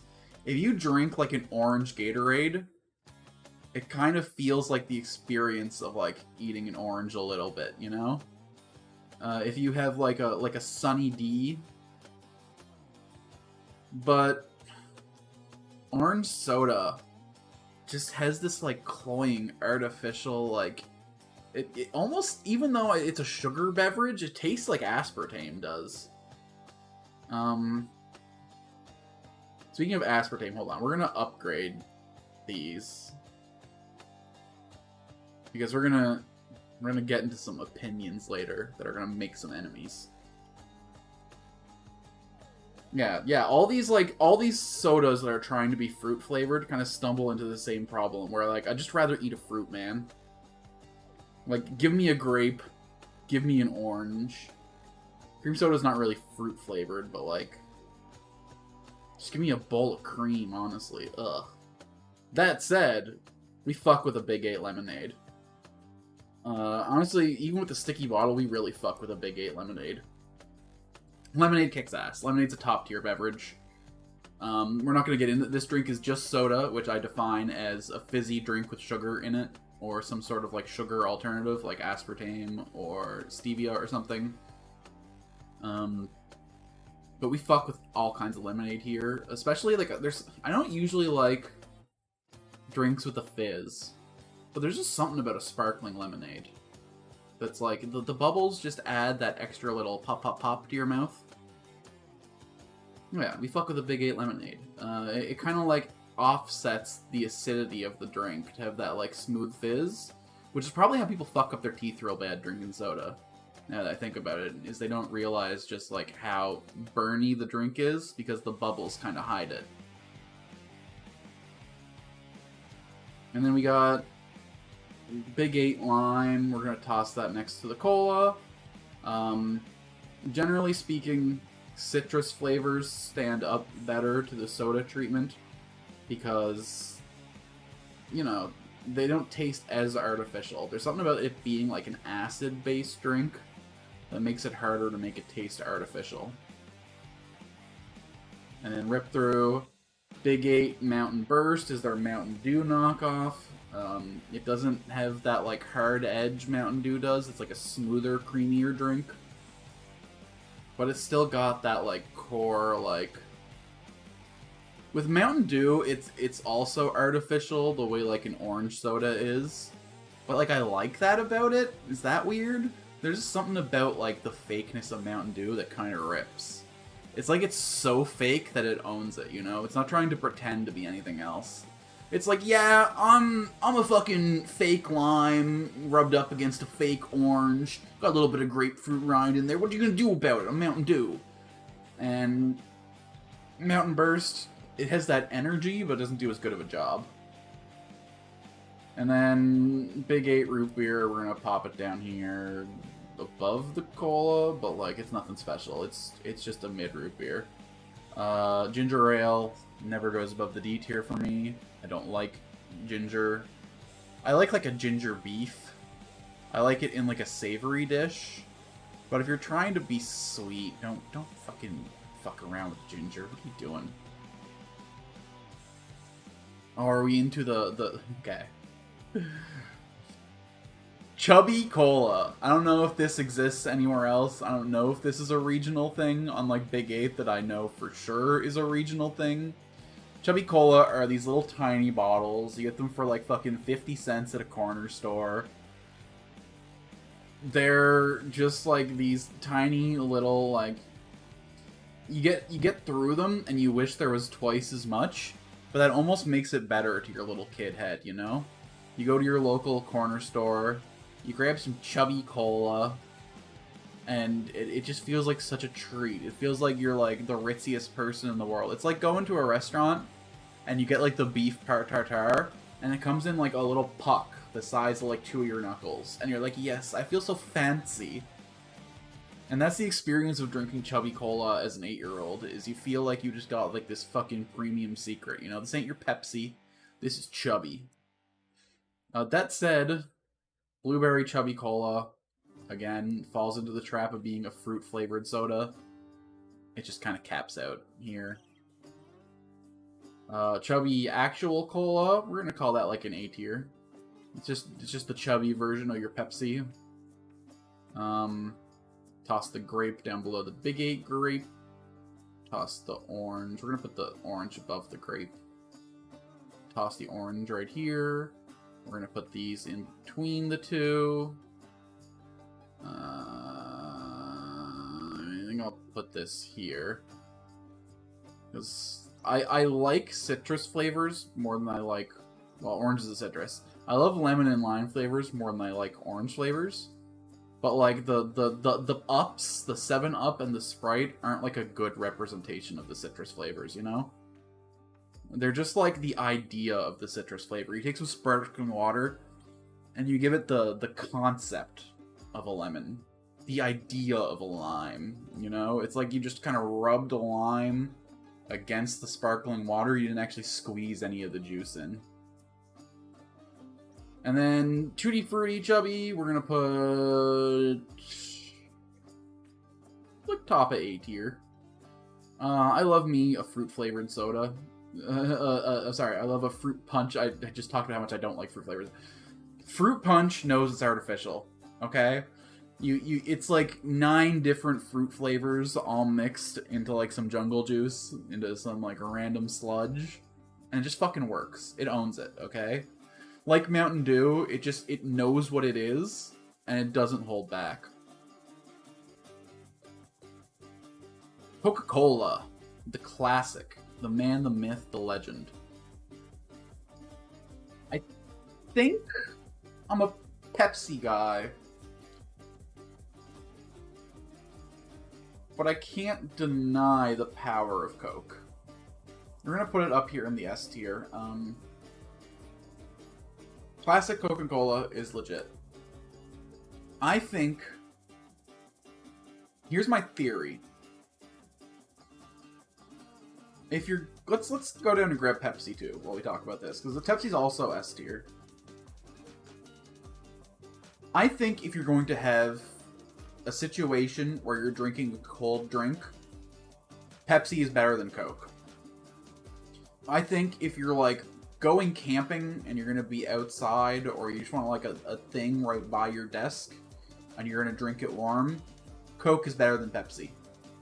I think they were like formulated. I think Pepsi was invented after refrigeration and is meant to be drinking cold, and Coke was invented before refrigeration and was meant to be drinking warm. They're both colas. I think they actually... But they all taste different. But I think the way cold Pepsi tastes is the way that warm Coke tastes.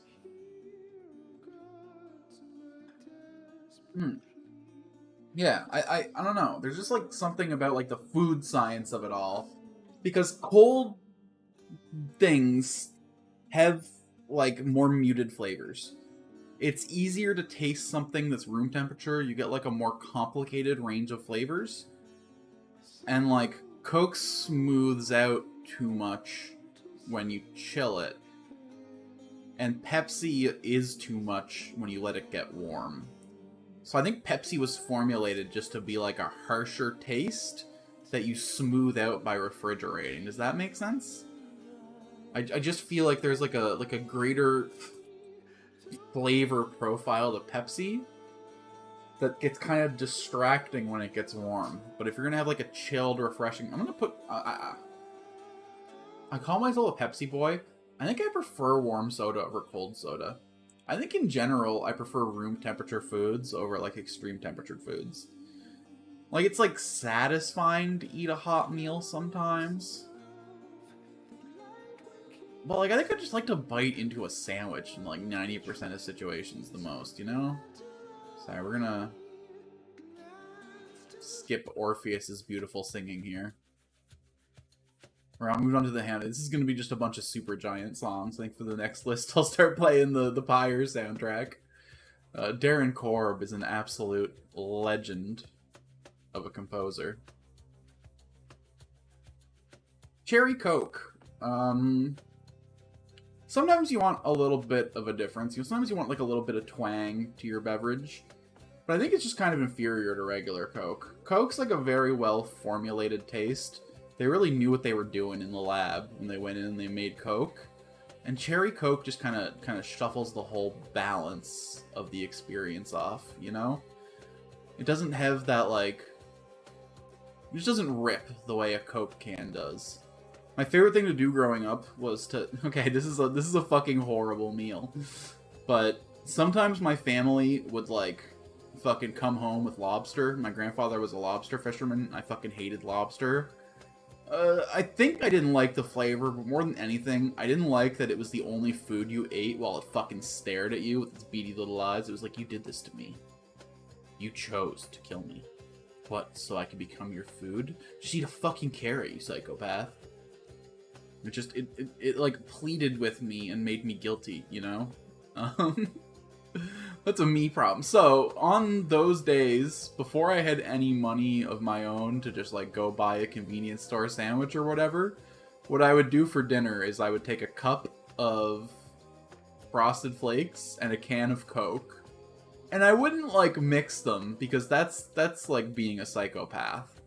But I would put a bunch of Frosted Flakes in my mouth and then drink a swig of Coke. And like, I don't know, there was like a blending of the flavors and textures that was really interesting. But it's probably the most unhealthy thing a person can do. That said, so Coke has like a near and dear place in my heart as like, you know, my personal struggle meal. A child in poverty whose bougie parents didn't look out for my tastes and needs. So Cherry Coke just like adulterates that very classic heartwarming taste in like a way that's interesting. Sometimes, you know, you'll pick up a Cherry Coke just because you want something different, but I would rather Coke Classic almost any day of the week. What I would not take under any circumstances is a fucking Diet Coke or a Coke Zero. Listen, you're drinking soda, bro. You're not healthy. Don't fuck around with this fucking garbage. Coke Zero's okay. Some people like the taste of aspartame, and they like sincerely enjoy Diet Coke. So I like respect you, Diet Coke.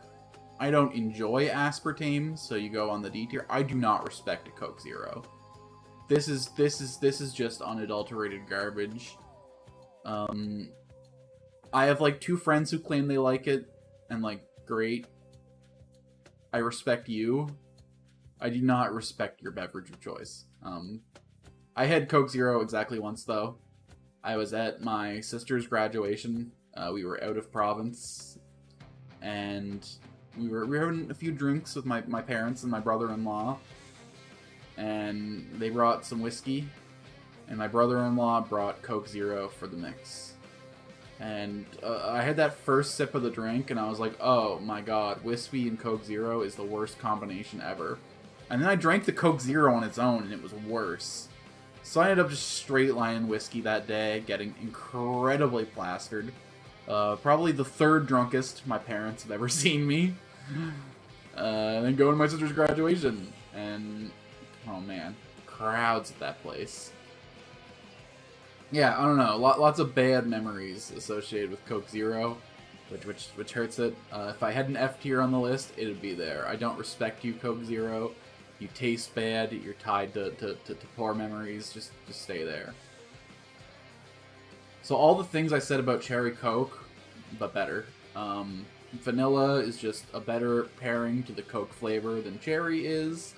It's a nice, smooth drink. A nice experience. We love ourselves a vanilla Coke. Maybe even more than actual Coke? I don't know. There's all nostalgia aside, there's just something about that vanilla twang. Yeah, hold on.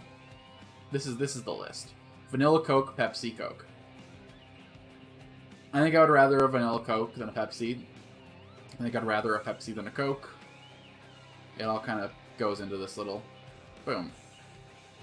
Crush cream soda, crush grape, and crush orange.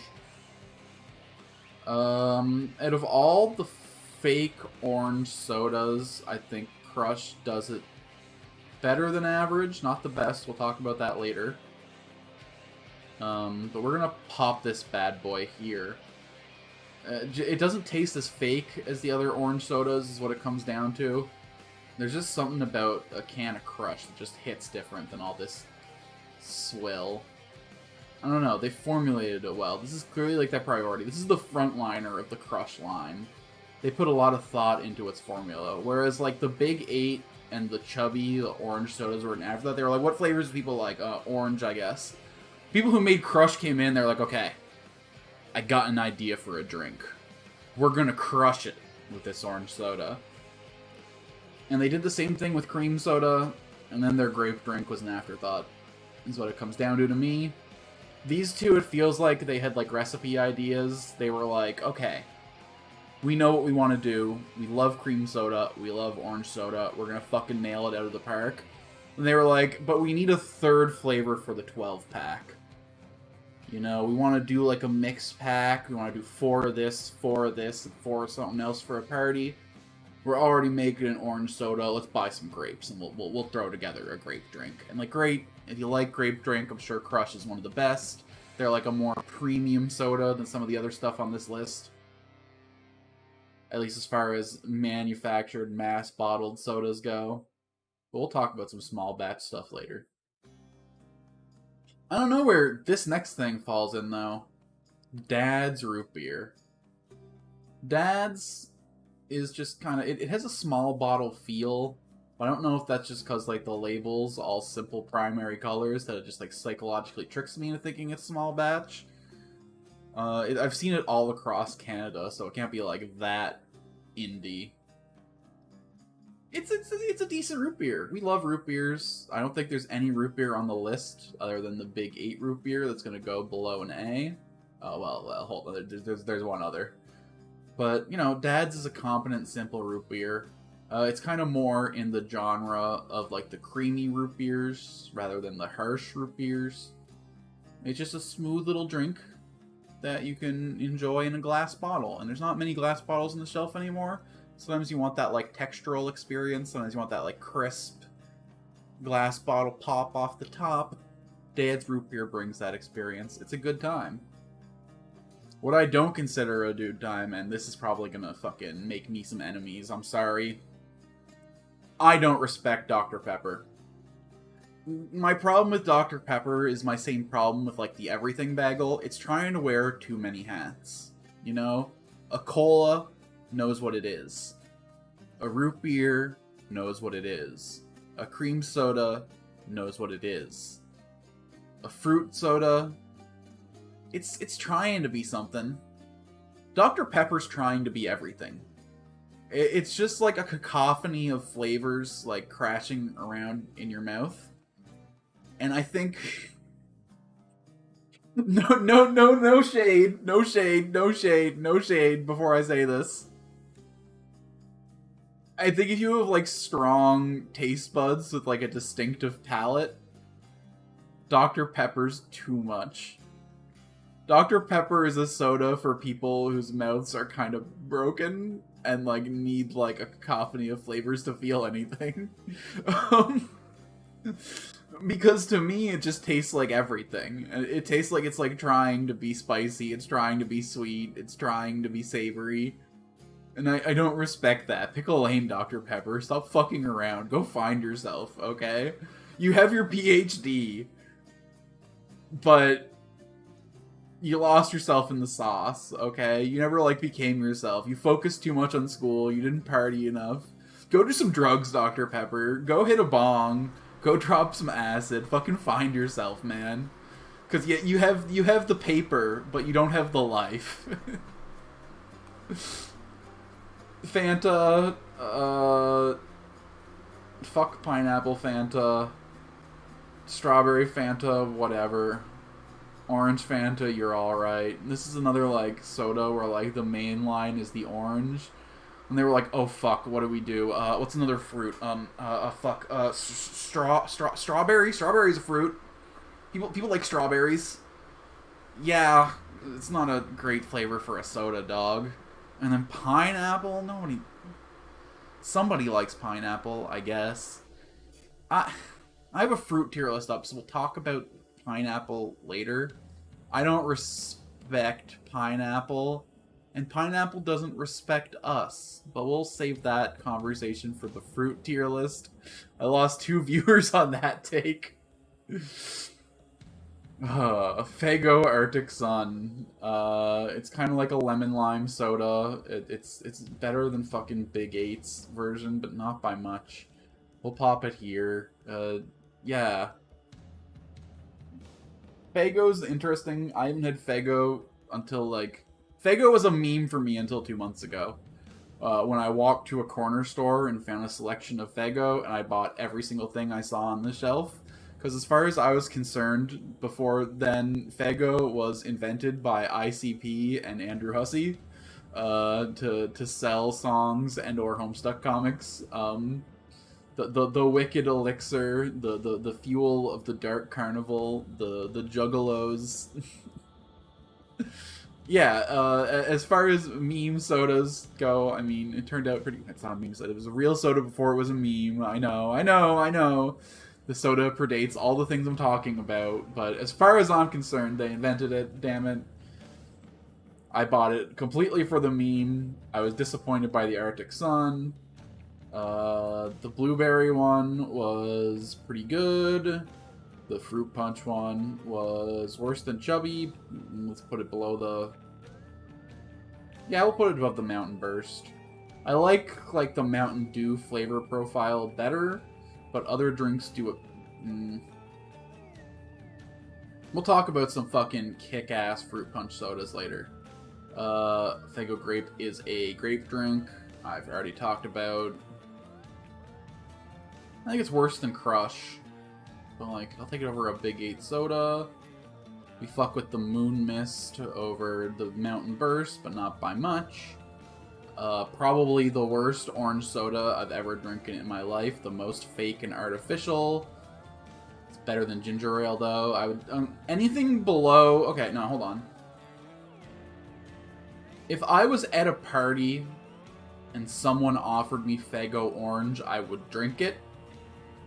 If I was at a party and someone offered me anything in the D tier, I'd be like, hey man, do you have water? So that's gonna be like our dividing line here. Okay, hold on. Would go out of my way to... Would punch a child to get my hands on. Would go out of my way to secure. Would purchase in a store. Would drink if it was offered to me. Yo, bro, give me water instead. I will fight for you. Hell yeah, gimme. Buy in a store. Would drink if offered.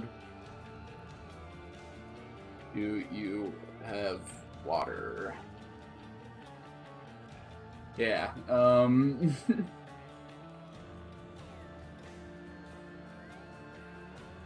yeah, I would drink orange Faygo. It's kind of gross. It's kind of artificial. But I'd drink it.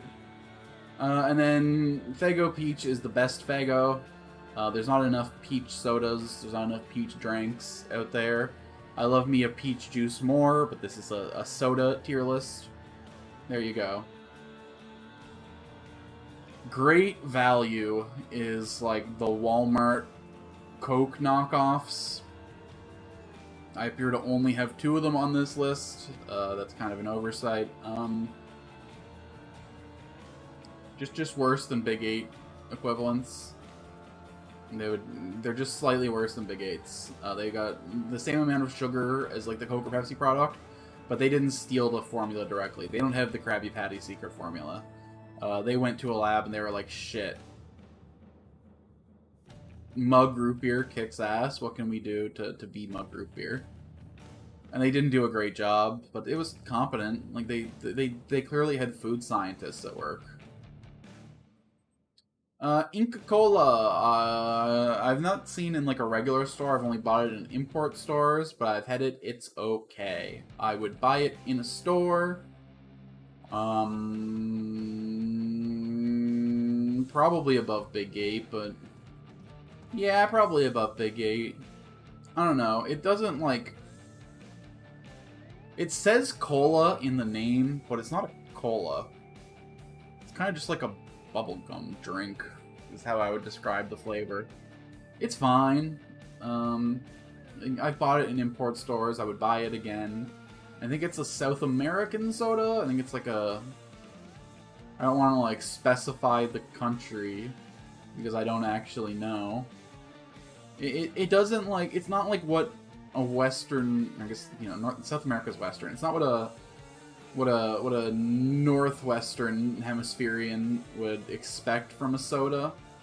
But it's really good. It's got natural sugars. It's tasty. We like an Inca Cola here.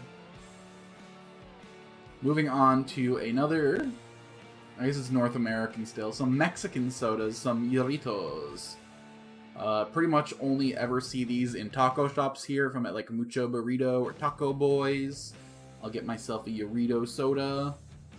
And hell yeah, give me some of that. This is the generic cola that they have. It's just a Mexican cola. It's got the real sugar. Their formula isn't quite as good at Coke's, but it clears everything else here. This is... Hold on, I gotta make another. So, originally when I made this list, it was just gonna be soda brands that I had, but I wanted this to be, like, valuable to Atlantic Canadians other than me. We have to add a row below, though, of... Oh, oops. Never had... Because I would not walk into the store and be like, hey, give me the fucking guava soda. Is this the guava or is this the grapefruit? Oh, this is the grapefruit. The guava, okay. Grapefruit and guava, never had. Guava because I don't know what it tastes like. And grapefruit because I think grapefruits are fucking nasty. Probably the single best fruit punch soda is the Doritos Fruit Punch. This shit kicks ass. It does all that fake fruit punch shit that we all know and love, but with actual sugar. We fucking respect the hell out of you. If I'm in the taco shop, I would say 8 out of 10 times I'm picking this bad boy out the list. I will fight for you. This is their lime drink. Sure. Tried it just for the sake of trying it. It was a pretty okay lime drink. I can't put it below. We'll put it above the Inca Cola. Would buy in a store, but like, you know, there's just better flavors here. Like their tangerine soda. Doesn't have that fake orange soda-ness. It just tastes like fucking tangerines in a drink. We're gonna put it beneath Dad's. And then their mango, we're gonna put up here in the S tier as well. Not enough mango sodas. There are like mango juices, but I don't know. I usually don't like mango flavor on its own. You usually have to add like a peach or some sort of like spicy edge to it. This is like a good mango soda though. We fuck with this here. There's just something, it's smooth, it's clean, it's got a nice sweetness to it that kind of blocks out that like tartness that mango has. And then strawberry sodas we don't really respect. I think we'd take it over a Fanta any day of the week, but like... And we like strawberries. If I had like a strawberry, I'd eat it. If I had a strawberry shortcake, I'd fucking lose my mind. Strawberry just isn't a good flavor for a drink, in my opinion. Okay, well, in a smoothie, yeah. But there's just something about artificial strawberry flavor that, like, okay, here's a strawberry Starburst. It's the worst Starburst flavor. Because nobody captures the full flavor profile of a strawberry in their strawberry drinks. I don't know. Jones Soda! Jones Soda is another glass bottle soda. It's only sold in pretty small containers. It kind of has that premium soda feel. This is the bubble gum, I want to say. I'd drink it if it was offered. It's better than a crushed grape. Not much better, though. This is their cream soda. Put it right below that. This is their lime drink. We toss it up here. This is their orange drink. We toss it... It's like a better than average orange soda. I'd take it over their other flavors. What the hell is a Red Jones? Where are you? Strawberry lime? Oh, the blue one's berry lemonade. Oh, I don't have blue bubblegum on the list. I only have the berry lemonade. Well, that changes everything. Berry lemonade. Fucking hell yeah. Give me that shit. We'll toss you under Dad's root beer, but above tangerine. And then we'll put their root beer above Dad's, but below your Ritos Cola. And then fucking strawberry lime. Never had it, but that just doesn't sound appealing to me. I think strawberry flavored with kiwi kicks ass. There's just something about the combination of flavors that, like, it blends really well. I don't think strawberry and lime would go that well together, but I'm willing to be proved wrong. Next time I'm in a store that sells Jones, I will buy a bottle of the strawberry lime soda, and I'll get back to y'all. Oh boy, so we just got to the part of the list that's just 6 flavors of Mountain Dew in a row. And I think like 3 of these are S tier. Mountain Dew just, I don't know what they did. Maybe it's like just the gamer brain in me. Maybe it's just like something about playing video games just fucking primes you to love Mountain Dew. I don't know. Gives me the caffeine I need to get through a long World of Warcraft raid. Gives me the fucking power I need to compete with Twitch kids in FPSs, you know? If I'm playing some Rainbow Six Siege, I'm gonna need a Dew to keep up with the fucking Adderall-powered tweens out there. I don't know, it just fucking, it's like perfectly formulated to like fucking hit all your body's desires despite being the most artificial tasting fucking stuff on the planet. My body wants it. If I allowed myself to, I would fucking pound a 12-pack of these every single day and die happily from dissolving myself from the inside out. As it stands, I allow myself Mountain Dew like twice a year max because, well, I would develop a problem pretty damn quick. Fuck me, does it go above the root beers? No, because I love myself after drinking an A&W root beer. I love myself after drinking... I hate myself after drinking a Mountain Dew. Mountain Dew Baja Blast. It's like a Mountain Dew with an edge of lime. It's okay. I think the original formula of Mountain Dew knew what they were doing. They managed to like smooth out all the flavors in a way that blends really well. I think Baja Blast is a little too lime forward for my tastes. You're missing that little hint of orange that really makes Mountain Dew pop off. But we respect a Baja Blast. If I'm in a Taco Bell, you know, I'll respect the name.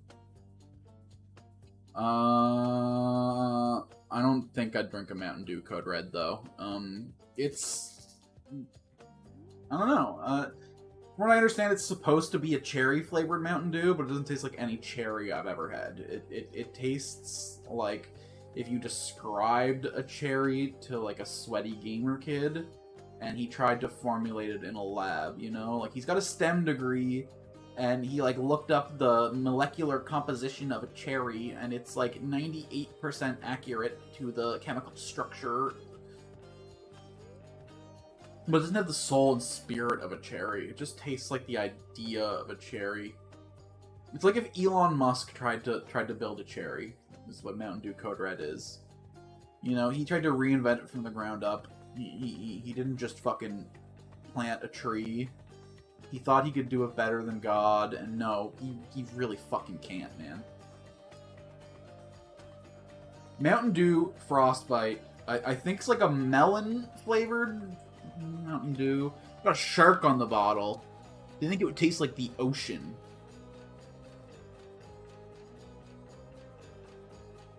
Yeah, the blue soda, it kind of tastes like a honeydew.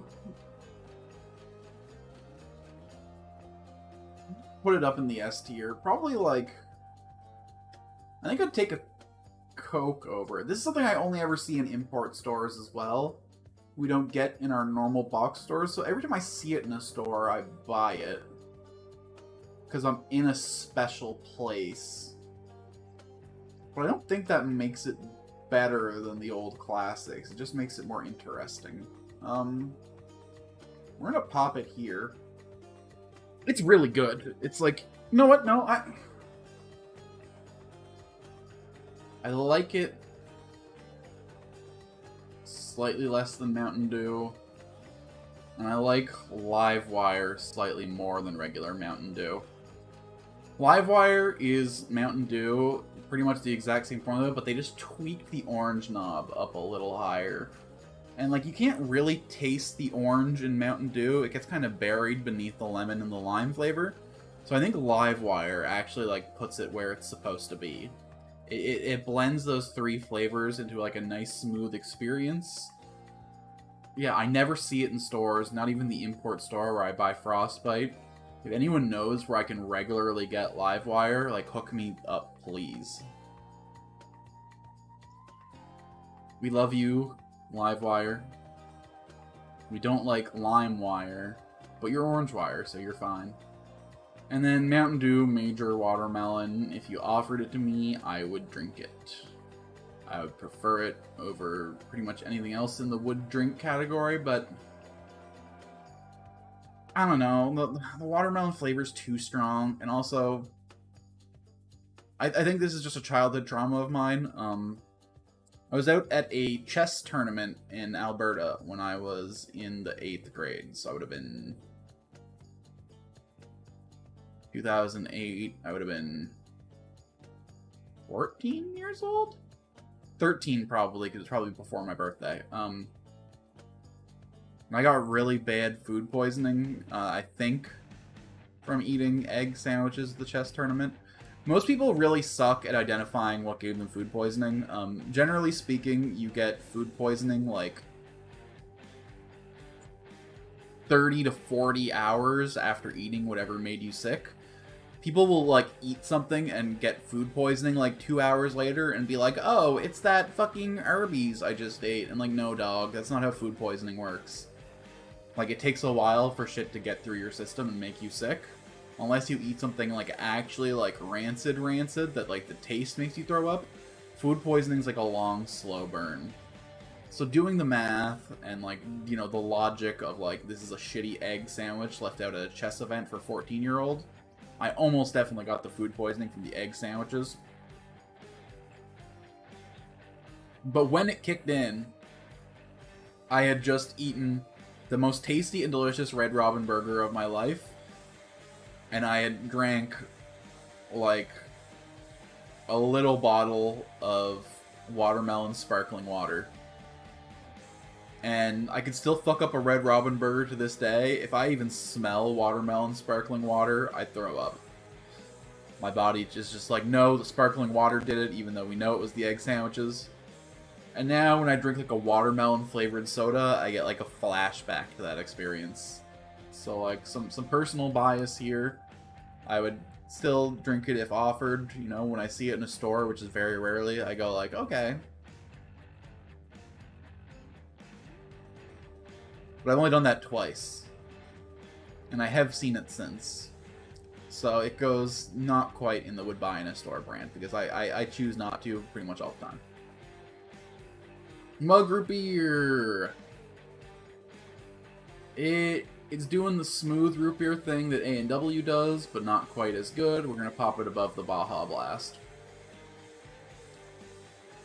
And actually, let's move the Baja Blast beneath these other root beers, because we like the root beer flavor profile more than we like the Baja Blast fuck your face lime. Simple, competent root beer by the Pepsi guys. Would rather these two pretty much any day of the week. But if it's all you got, hell yeah, gimme. Ohana Punch is probably the #1 fruit punch soda. Honestly, we're gonna pop that here and demote the Doritos because of it is so much better. I don't know how that got that high to begin with. I think I did. No, I think they're about equal. They're doing different things. This is like a smooth, natural fruit punch. This is like a fuck yeah, you're artificial and you know it kind of fruit punch. They're both in their own lane. I think I respect this one slightly more because at the end of the day, we're drinking soda. We're not here for a natural range of flavors. All right, we're accepting the chemicals for what they are. Pepsi Cherry. I don't know, dog. It's better than Cherry Coke, but not by that much. Let's drop it beneath the Baja Blast. Sometimes you want something a little different. Cherry Pepsi serves that, but not as well as Pepsi Twist, which is Pepsi with a twist of lime. Arguably better than Pepsi Classic. Arguably.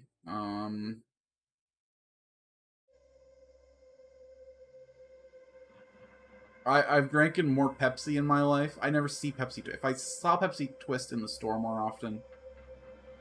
Yeah, I'm gonna pop that here. Pepsi Lime. Oh, that's Pepsi. Wait, Pepsi Lime and Pepsi Twist. Okay, let's do it like this. They are the honor guard of Pepsi. They'll flank it in both sides. We like the lemon over the lime, I think. There's just something about adding that citrus flavor to like the smooth cola formula. I wish Coke had a lemon option. But they got vanilla, which is even better. Yeah, I'm comfortable with this. This is balanced. This is fair, okay? We're preventing the soda wars with our tiering. Crystal Pepsi is just Pepsi but pretentious. It tastes almost exactly the same, but it's clear. Hell yeah, give me, but like... Take it over Dad's, but I'll take it under Jones, I think. Maybe I should just put it in the... Because at the end of the day, it's Pepsi. But, like, they're just trying to sell you on, like, the prestige of it. Like, oh, it's crystal, it's fancy, it's clear, it's clean. Buy me. You can only buy me in singles. You cannot buy a pack. I'm a premium soda. That doesn't do anything, like, different and unique that Pepsi doesn't do. Maybe it's supposed to taste different, but it tastes the exact same to me. I just lose a little bit of respect for it. But not enough that I can, like, you know, throw it into one of the garbage tiers.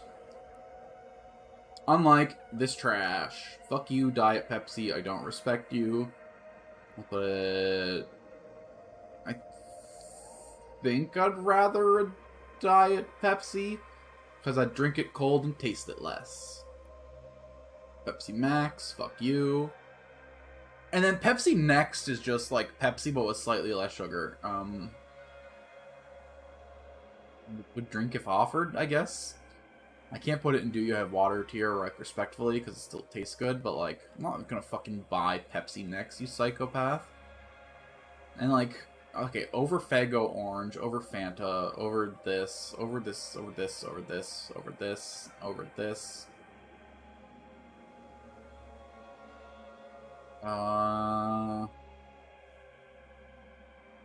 You know what? It's the top of the would drink if offered tier. We're gonna move Major Melon to, like, here. We're gonna move Major Melon to, like, here. Yeah. Yeah, it's just Pepsi, but slightly worse. And like, sure, why not?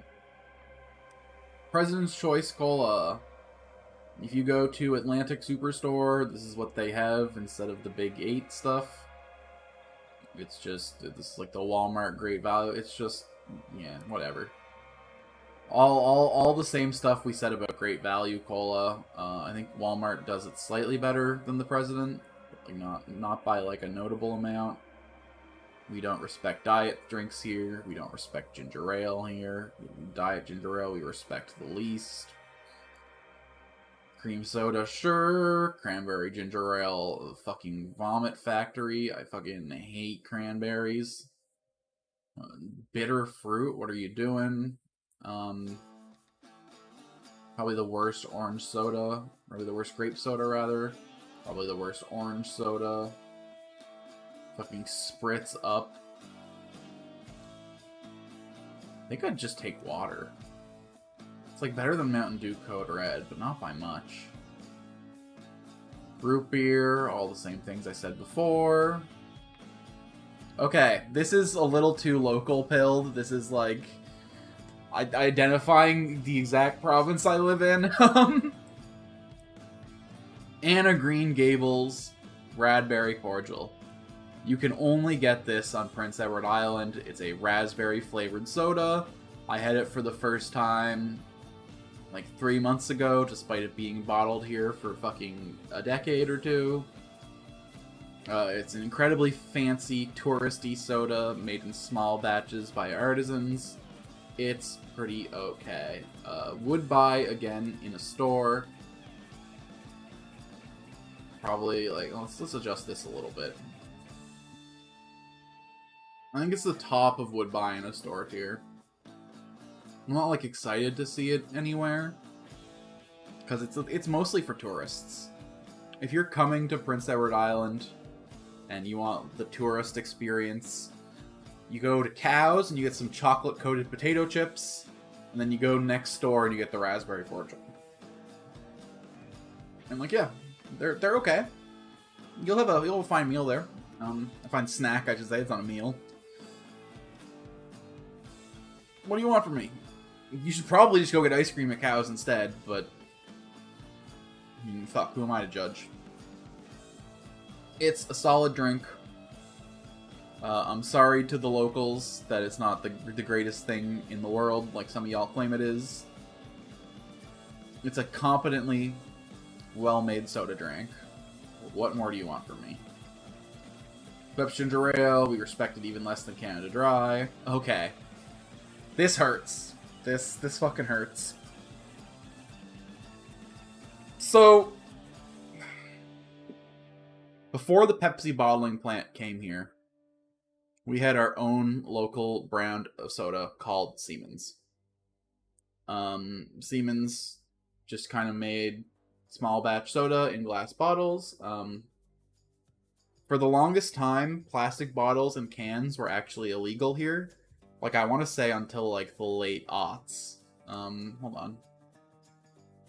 When did PEI unban cans? Canned pop was not sold in Prince Edward Island between 1984 and 2008. So until I was 14 years old... Holy shit. Until I was 14 years old, you were not able to buy glass or plastic bottles. Plastic bottles or cans anywhere. And we only had our glass bottle sodas produced by the Siemens company. And, like, there's some nostalgia going here for sure. Best cream soda I ever drank. Would buy in a store. The only cream soda I ever would. Ginger ale. Do you have water? At the bottom. Oh. I would fight for Lime Ricky back. Best lime soda I ever had. But that's probably pure nostalgia. Let's drop you down to hell yeah, gimme. Because the next lime soda on the list is would buy in a store tier. This is better than that. But that's probably nostalgia talking, so I can't respectfully put it in. But you know what? I would fight to get it back, though. If I could, like, get a petition together to get Lime Ricky from Siemens back... Yeah, I would actually fight for you. This is like a joke. I wouldn't actually, like, punch someone for the drink. I would actually, like, politically agitate for Lime Ricky back. And the same with... Okay, this one's not nostalgia. This is actually the best orange soda ever made. And it's gone. They took it from us. This is the only one that actually, after Pepsi bought the plant, they continued producing it for like 5 years. It actually sold well enough that like the PepsiCo... Yeah, it's the best pure orange soda, because Livewire is the actual best orange soda, but it mixes other citrus flavors. This is the best pure orange soda ever made on planet Earth, and they fucking took it from me. It's gone now. I'll never get it back. I want that delicious semen in my mouth. Moving on. 7-Up. I'd drink it if offered. Probably... But like, let's move the Big Up below it for sure. Let's move the Arctic Sun below it for sure. Move the strawberry shit like to the bottom. This cream soda here. You know what? Let's upgrade these over like the super fake artificial orange stuff as well.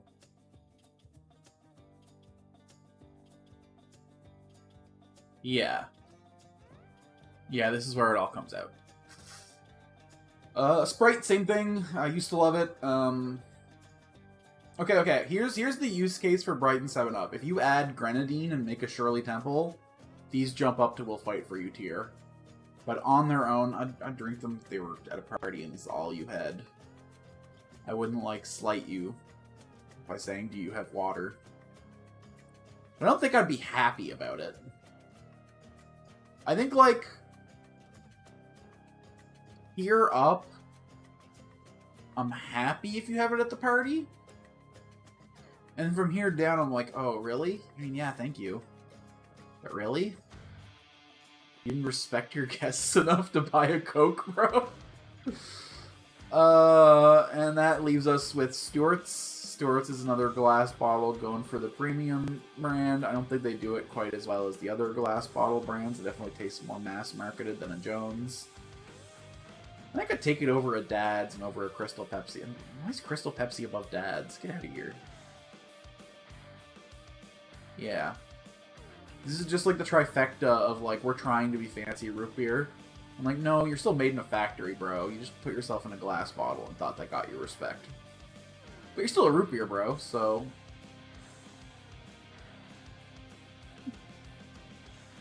And... Cream soda. Probably the top of would drink if offered tier. And then I don't fuck with orange creamsicle. I don't know. I like a cream soda. I like an orange soda. I don't. When you mix the orange and the cream flavor together, I don't know. They just bring out the worst in each other.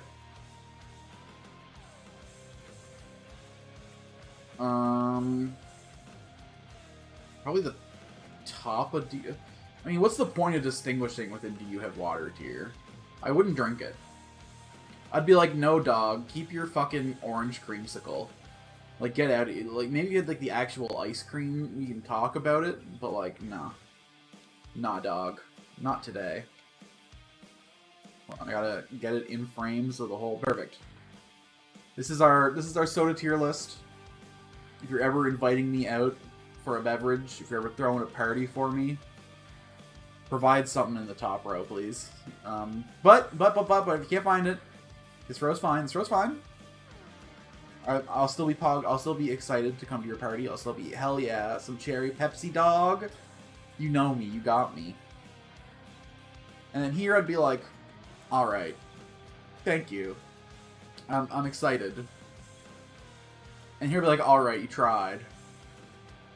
And then if you fucking come to me with any kind of ginger ale, just like don't invite me to the function, bro. You don't know me. You know, you don't respect me. And that's our soda pop tier list. Another interesting little collection there. I'm gonna pop into my bio break. I'm not gonna actually walk away from the computer this time.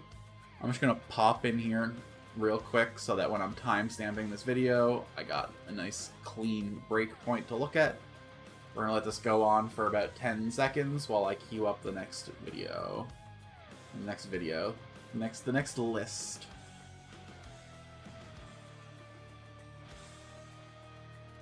Next list is something simple, something sweet.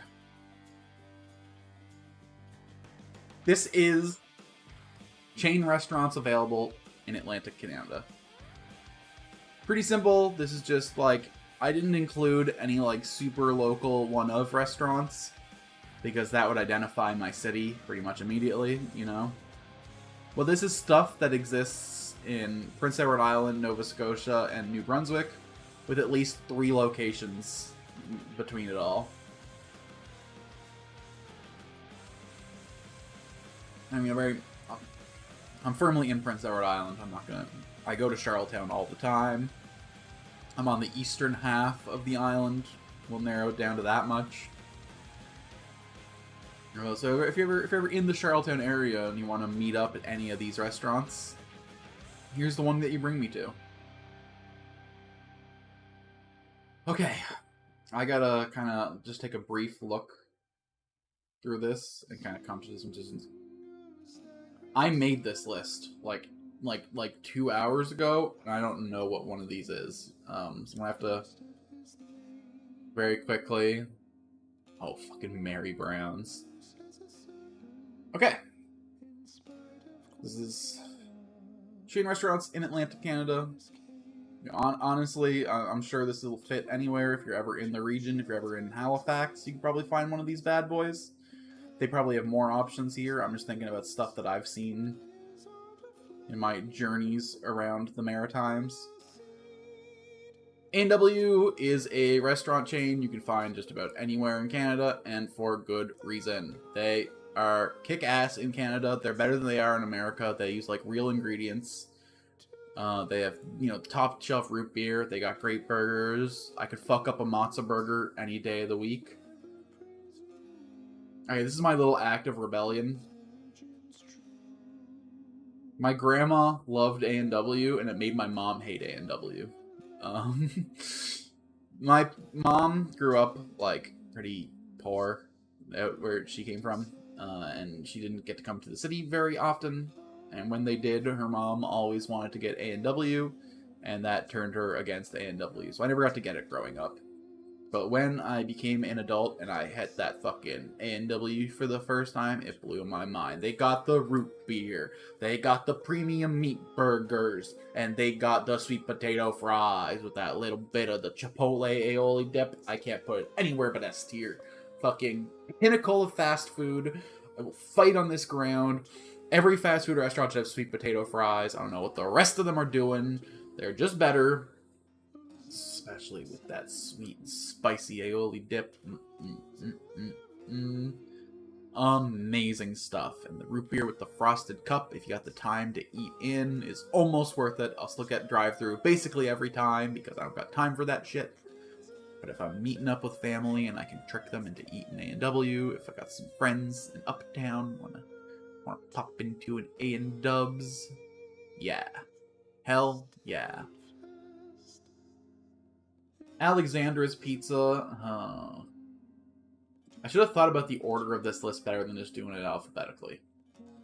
Because, spoilers alert, if you're in the Maritimes, Alexandra's Pizza is probably like the best pizza you can get. It's just like the most real pizza. You know, it's not like... Domino's pizzas are too, like, perfectly formulated. They're, like, exactly round. They don't have that, like, artisanal feel to them. Alexandra's Pizza makes, like... good, like, it looks like a pizza that you'd make in your own kitchen. It's just slightly uneven. The ingredient toppings are, like, real food, real cuts of chicken. It's a bomb-ass pizza. They got lots of cool flavors, lots of interesting... Yeah, S tier. If I'm gonna spend a bunch of money on a pizza, it's probably the pizza I would get. There are cheaper options at the list that I get more often, because I'm like a cheap piece of shit.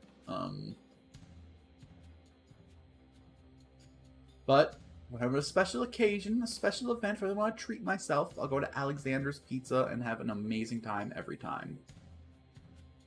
Beaver tails are basically just... They smooth out some dough into like a flatbread. But it's like a donut dough more than a bread dough. And then they do it like... You know if you ever get like a soft serve pretzel at like a mall kiosk? How they like dust it in the cinnamon sugar? They do that with beaver tails. Dust it in the cinnamon sugar. Give it a little crank of lemon. It's an amazing time. We love a beaver tail. Probably the best like dessert food you can get in this whole list. But generally speaking, if I'm going out to eat, I'd rather get more like a meal. This is like a treat. If you're down on like the Charlottetown boardwalk looking out at the ocean, you hit up the beaver tail stand. There's a bunch of these throughout like Quebec and Eastern Canada, so you can get them pretty much anywhere Ontario East. You can get some beaver tails, and it's a good time. Blaze Pizza is like Subway for pizza. You go in, they have the doughs ready, you ask for the sauce, they slather it up right in front of you, you ask for the toppings, you put them on specifically, and they have these like super fucking hot ovens that cook it in like a minute. So it's like a fast-fired pizza. I think they like prime the dough a little bit with like a little bit of like a pre-sear or something, because like it's way too fast otherwise. They have these like little metal tabs they put on it and they put it in the oven with that pop up when they're done to like show like, yeah, your pizza's finished, congrats. And it's like a cool time to go in and get a Blaze pizza.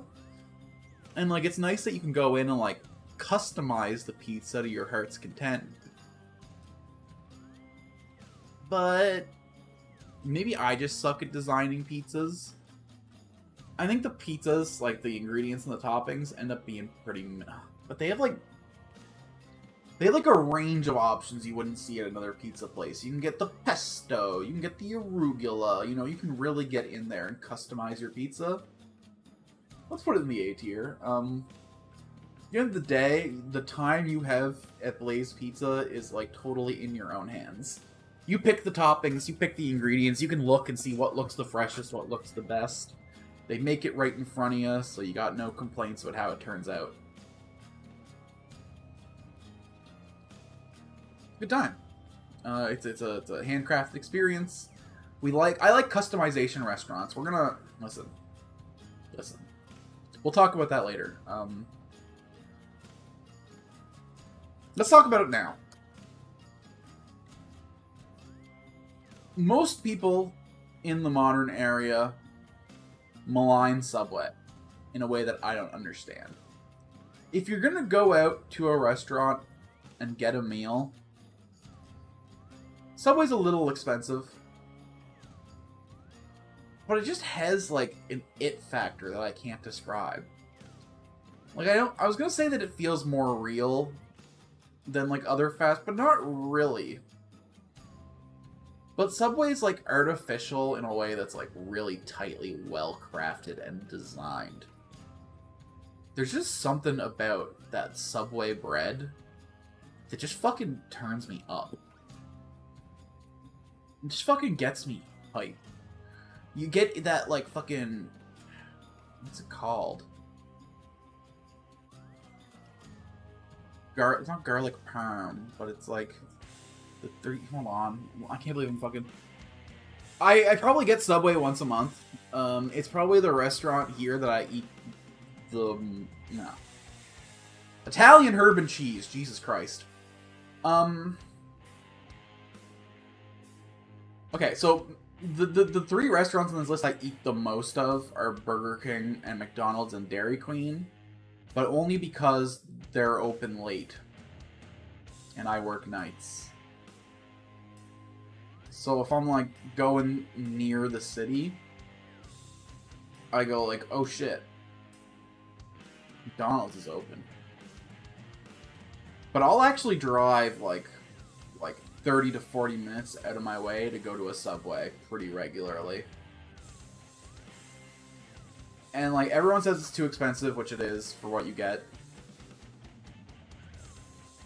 But if you're gonna go out and eat restaurant food, the price shouldn't be your priority. You should probably be having a good time. And for having a good time, this is like criminal. This is gonna make me enemies. Subway's like S tier. We're gonna put it right below A&W because I would rather A&W.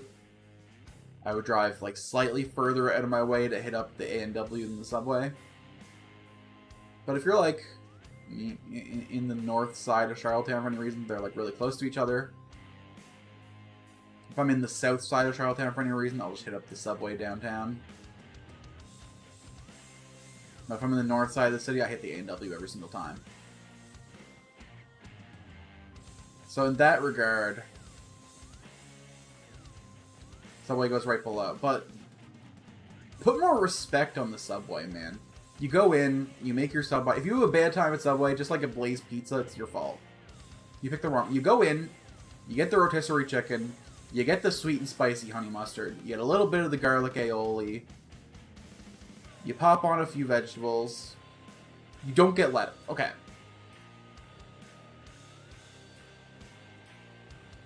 Lettuce on a sandwich makes it worse. It absorbs and dulls the sauce. It gets soggy pretty quick. And the whole point is to add a crunch. Just get the crispy onions. You'll have a better time. Rotisserie chicken, crispy onions, cucumbers, tomatoes, sweet and spicy honey mustard, garlic aioli. You have an S tier sandwich. You get it toasted with a little bit of their Monterey Jack. Mwah. I would fuck up 100 Subway sandwiches, no questions asked.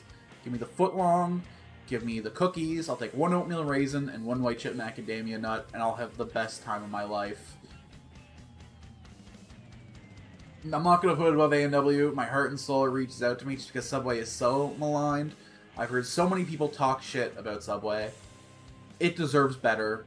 Subway, I salute you. You really do make it my way. Someone who doesn't care about what I like is fucking Boston Pizza. They're set in their ways. If you want to have like a bunch of appetizers, go into a Boston Pizza, you'll have a good time. If you want a pizza, though, I would never go to Boston Pizza and order a pizza. You go to Boston Pizza and you get, like, some wings and some onion rings. You get their fucking appetizer plate. What's all in the Boston Pizza? It's been, like, probably 3 years since I've been inside a Boston Pizza. So I'm not, like, an app guy. What do you get in the appetizers deal at a Boston Pizza? You get the bread, you get the sweet potato fries, you get the wings, you get the cactus cup potatoes. And it's all good shit. But I would never go into Boston Pizza and get, like, a meal. I would never get, like, the pasta. I would never get the pizza. That's just not what they're good at. They're like a place to go with a big group of people and slam a bunch of apps. And I don't have, like, a lot of room in my life for that with my psycho schedule. So, Boston Pizza, sure. There you go, buddy. Okay. This is another one where I'm going to make some enemies here. Between the, like... Okay. Let's do these three together. This is like the trifecta of, like, mid-fast food burgers. Burger King, McDonald's, and Wendy's are all just kind of worse at A&W at burgers. But they all do, like, different things that are all, like, interesting in their own ways. I think of the three, Wendy's is my favorite. You go in, they got the square hamburgers, you get the Son of Baconator meal, You get the fries. You get yourself a vanilla Frosty to dunk your fries in. And then you get like a drink on the side. And it ends up being a lot of food. But you get all that food for like the same price as just like a Big Mac meal at McDonald's. Despite feeling more premium than the others, Wendy's is actually the cheapest of the three somehow. If you get like the big burgers. I guess if you just go in and get like a Dave single or like a Whopper Jr., Burger King ends up being a lot cheaper. And McDonald's ends up being the cheapest if you just go in and get like a McDouble meal. But if you're going in for like the big premium Wendy menu items, Wendy's actually ends up being the best price somehow, despite feeling the most premium. This is where I make... Most people fucking hate Burger King. But this is they're Americans. Here's the thing. Burger King in Canada is actually a different experience than Burger King in America. In America, you get Burger King, and they get, like, fucking ingredients ordered from halfway across the country. Burger King in Canada has this weird hard-on for fresh local ingredients. They always get, like, locally grown tomatoes, locally fucking made pickles. They source their shit, like, close, and it has, like, a freshness that other burgers don't have. And the best part about a Burger King burger, this is gonna sound psycho, is that it's dry. Like, when you go into Wendy's and you get a burger, your hands are gonna get dirty. The bun is gonna, like, absorb so much grease from the fucking Wendy's square patties that, like, it's, like, a little gooey to the touch. You can eat a Burger King burger without getting your hands dirty. B tier. It's a good, clean burger. It's a great thing to get when you're on the go. The staff's always fast. The quality's always steady. They got the Roadhouse crispy chicken is probably like their like best premium burger. And then you can also just go in and get like for the same price like 3 Whopper Juniors, and that's a pretty good time. They also have this new drink here. I don't know if they got it everywhere. It's like a blood orange lemonade that's fucking mind-blowing. Get yourself to a Burger King, get a blood orange lemonade and a Roadhouse crispy chicken, and they got the worst fries. Okay, I gotta take a step back. Wendy's used to have the worst fries on planet Earth. Before 2014, Wendy's fries were sad. They were limp. They sucked. In 2015, they fixed their fries. They became the best fast food fries on the planet. They were crispy, they were hot, they were flavorful. And then in, like, 2022, they backpedaled. Like, not as bad as they used to be, but now they're on the tier of Burger King fries. And Burger King fries just fucking suck. They're, like, pretty flavorless. They're pretty soft. If you're going to Burger King, ask them to double fry your fries so that you actually get some texture. Now, McDonald's has the best fries of the three, like, bar none. And I would say their burgers are worse than Wendy's, but fuck me. This is tough. Literally 3 months ago, 2 months ago, actually, McDonald's Canada introduced a burger that y'all in America don't have yet. And it's called the Big Arch. The Big Arch is the best fast food burger ever made, but the meal comes to like $16. It's so expensive. So the Big Arch is just like a Big Mac, but better. Like, the patties are bigger, they're realer, and the sauce is just fucking incredible. What is in that shit? It's like way zestier than the Big Mac sauce. It's got like a citrusness to it. It's just so fucking smooth, man. What's this shit made of? Soybean oil, sweet relish, distilled vinegar, xanthan gum, egg yolks. I don't know. Garlic. There's just fucking something to it.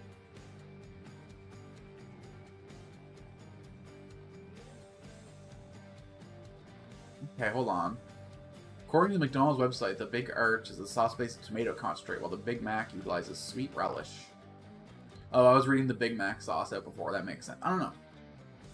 I don't know what's in it. It's better than the Big Mac sauce like a million times, and it's got crispy onions on it. And it's got like this fucking white cheese. This hurts.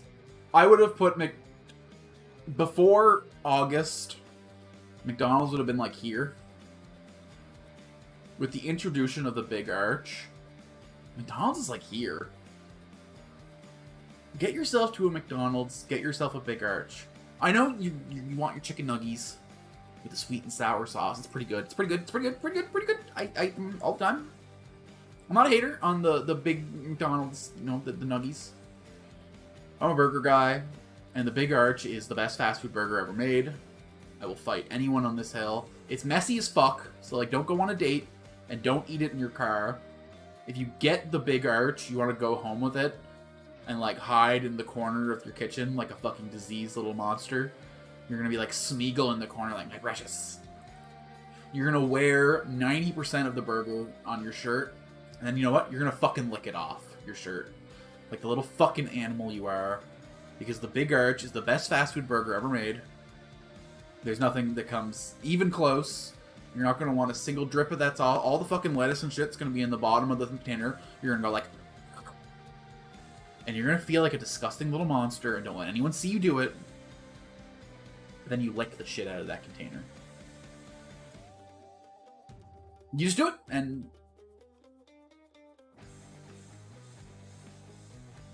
It's good. It's great. You're gonna feel gross, but you're gonna love yourself for doing it. It becomes like a private little ritual you do. Just do it. Just trust me. If you're in Canada, get a Big Arch. If you're in America, send an email to McDonald's headquarters asking why the fuck you don't have the Big Arch. And if you're anywhere else in the world, get on a plane and get over here pronto. You will not regret it. I promise. Get yourself a Big Arch.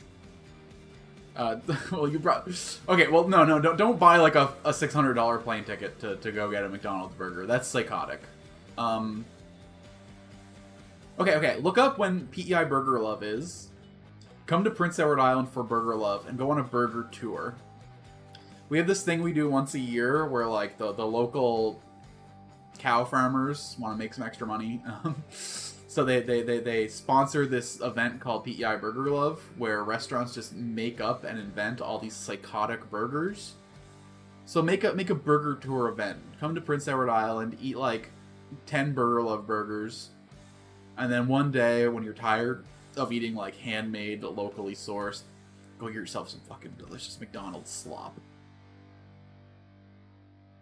Coro's is an Atlantic Canadian breakfast food restaurant. They do like mid-breakfast stuff. I've been there like twice. It's been fine. Within the context of this list, is there anything here that I wouldn't eat? Nah, I'd eat pretty much everything on this list. Or is it D tier? I'd eat there. I enjoy it. It's just breakfast food though. Nothing special, nothing fancy. It doesn't have any like real reason to go there other than it's like what's open at 6:30 in the morning. So yeah. Cow's Creamery. I would get killed by the Prince Edward Island tourist board if put anywhere but S tier. It's not... They're in other places, and you can get them at Nova Scotia, you can get them in New Brunswick, I think. But like, if you want to go to the Cow's Creamery in Charlottetown, you just do. If you're in Prince Edward Island and you want some ice cream, I mean, go to Jewel's instead. But if you want to get ice cream and feel like a tourist and you don't want to leave city limits, go to Cow's Creamery. It's premium ice cream sold at a premium price. You can buy a cute t-shirt. They do lots of like cow pun t-shirts. Hold on. I'll do this in another window. Hold on.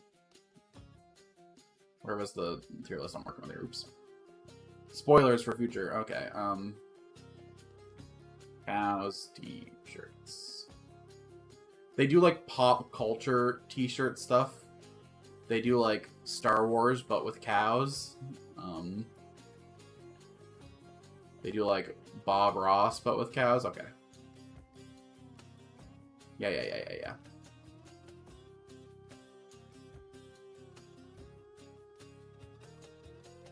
You got like your Happy little cow, Bob Ross shirt. Oh, that's not framed very well. Whatever. You got your Keep Calm and Move On Spock shirt. Yeah, I don't know. Get some ice cream and get a stupid shirt. Ah, spoilers, spoilers, spoilers, spoilers. My window management's awful. Yeah, I don't know. Good ice cream. It's funny shirts.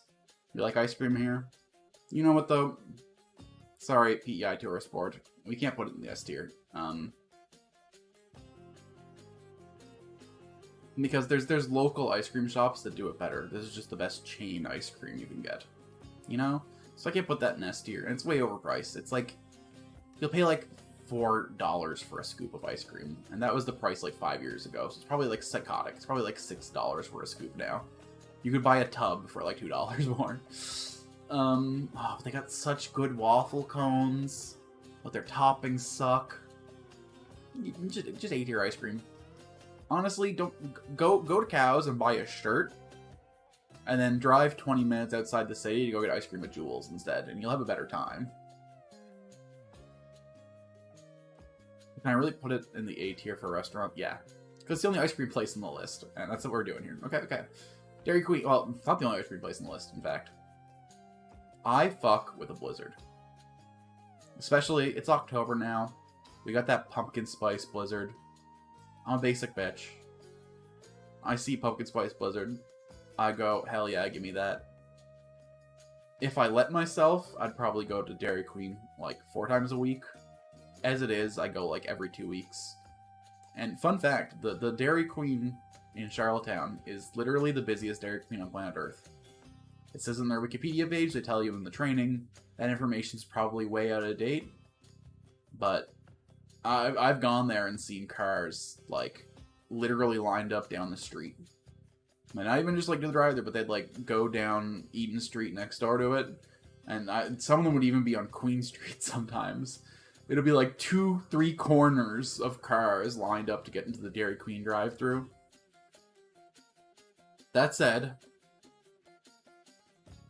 the ice cream isn't as good as Cows, and it used to be cheaper. But they caught up in price in the last few years, so, like, it's gotta go beneath Cows. And, like, you can get food there, but, like, probably don't.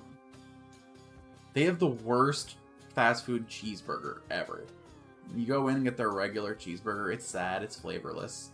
They got some specialty items that are better, like they're, like, you know, get the ones with the onion rings on it, that's pretty okay. Just a mid-burger.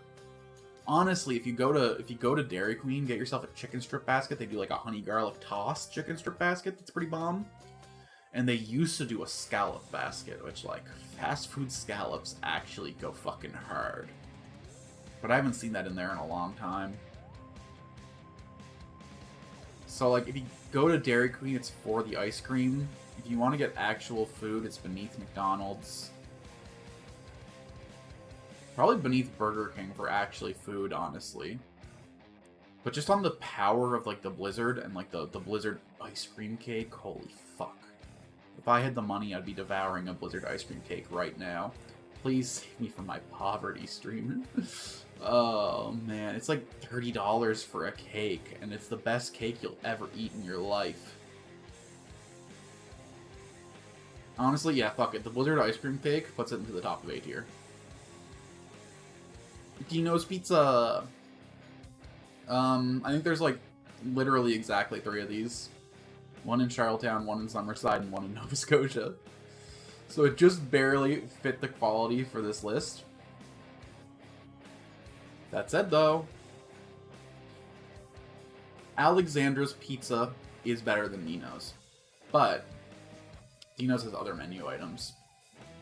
You go there, you get an Indian chicken burger and some Indian fries. They do it all up with, like, the specialty spices. Got a little bit of mayo. It's got, like, a little spicy. It's fucking incredible. A little bit of bias because I know the guys who run the Charlottetown location pretty well.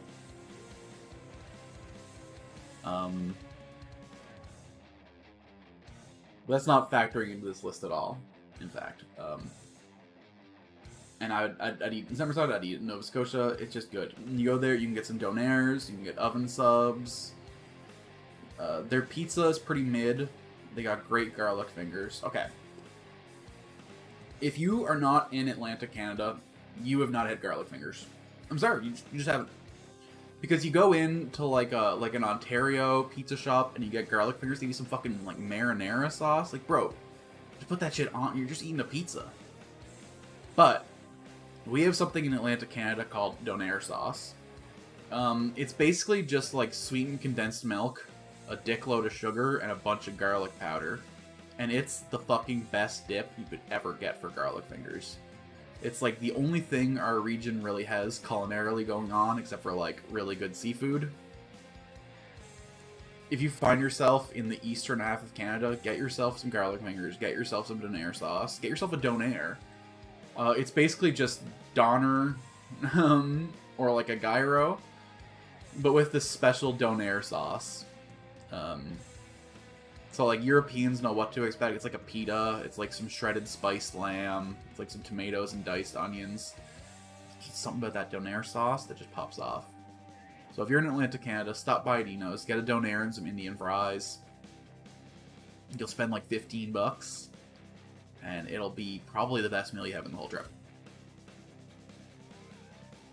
Domino's pizza is probably the pizza I eat the second most often.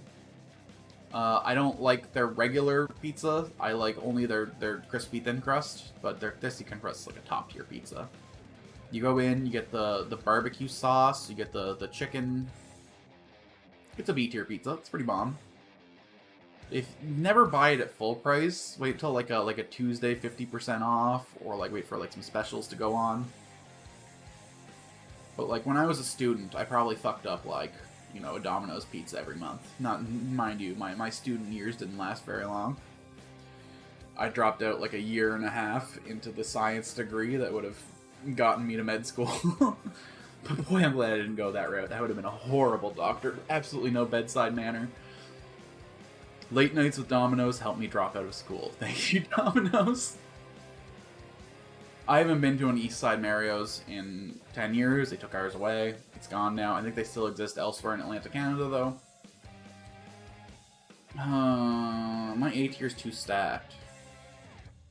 I want to put it in A tier because I fucking love unlimited breadsticks and dickloads of pasta. It was probably the place where you could go and just get like the most spaghetti you've ever seen in a restaurant. They'll crank the Parmesan for like an hour straight if you don't tell them to stop. So I want to put you in A tier. But at the end of the day, like, I could probably make the exact same food at home. So I can't put it any higher than meat. It's just like, it's just competent mid-Italian food. And like, it was a good price. It was a great place to be. But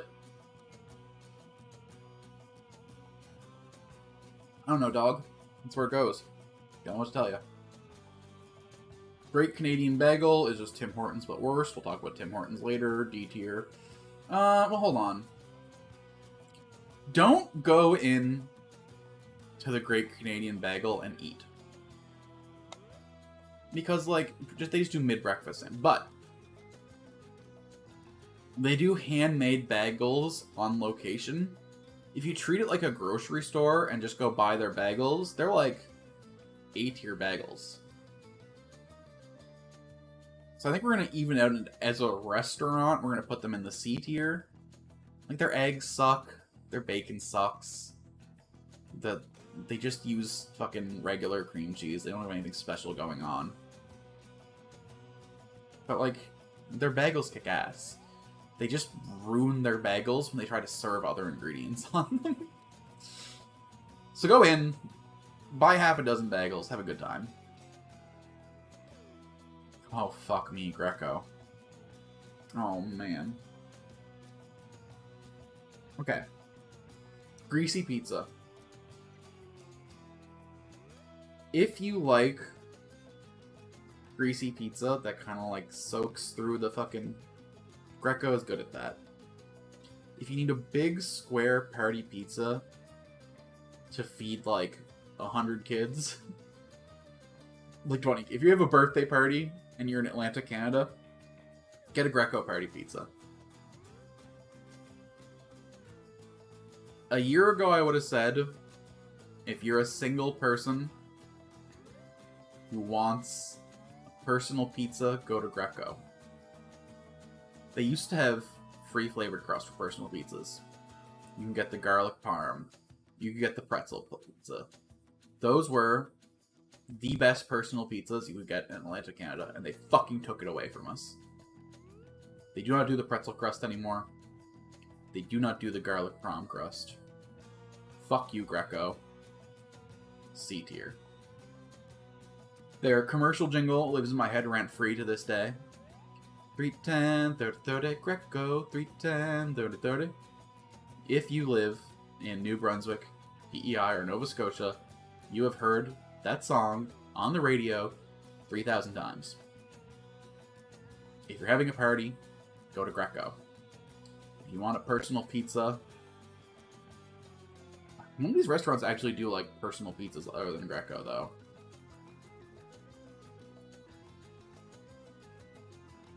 And Quizno. Okay, and you know what? Yeah. There are other options for sweets we can get to later. Harvey's is Subway, but for burgers. You go in, and you go like, hey, I want an original Harv. I want an Angus Harv. I want a hot dog. And they go in the back, and they cook up the meat, and they come out front, and they're like, alright, what do you want on it? And you're like, oh shit, some onions, some relish, then put the burger down, okay, great, now put some tomatoes on, put some sauce on. You get to go in and custom make the burger, and in theory, that's awesome, but the problem is the meat fucking sucks. They have the worst, driest, shittiest burger patties I've ever had, and unlike Burger King, where I put that as a plus, at Harvey's, it just drags the whole experience down to, like, shockingly mid.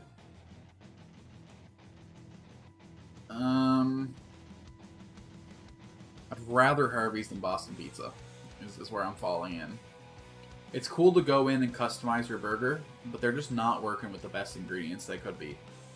The pickles, they only do the long boys, which, like, I like a long pickle, but not in a burger, dog. That's like a sub meat.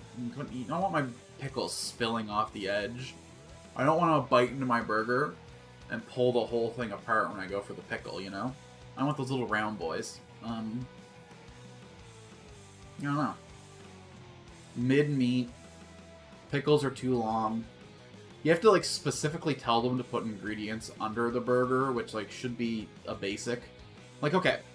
Structurally speaking, here's how a burger should work. Bottom patty. Loose, sloppy ingredients, like diced onions and relish.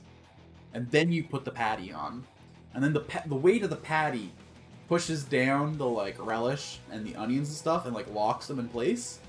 Harvey's will just drop the meat right down on the patty, and then they'll put the sloppy shit on top. And it makes the burger so fucking messy. They should, like, lay down the bottom bun and say, okay, what do you want here?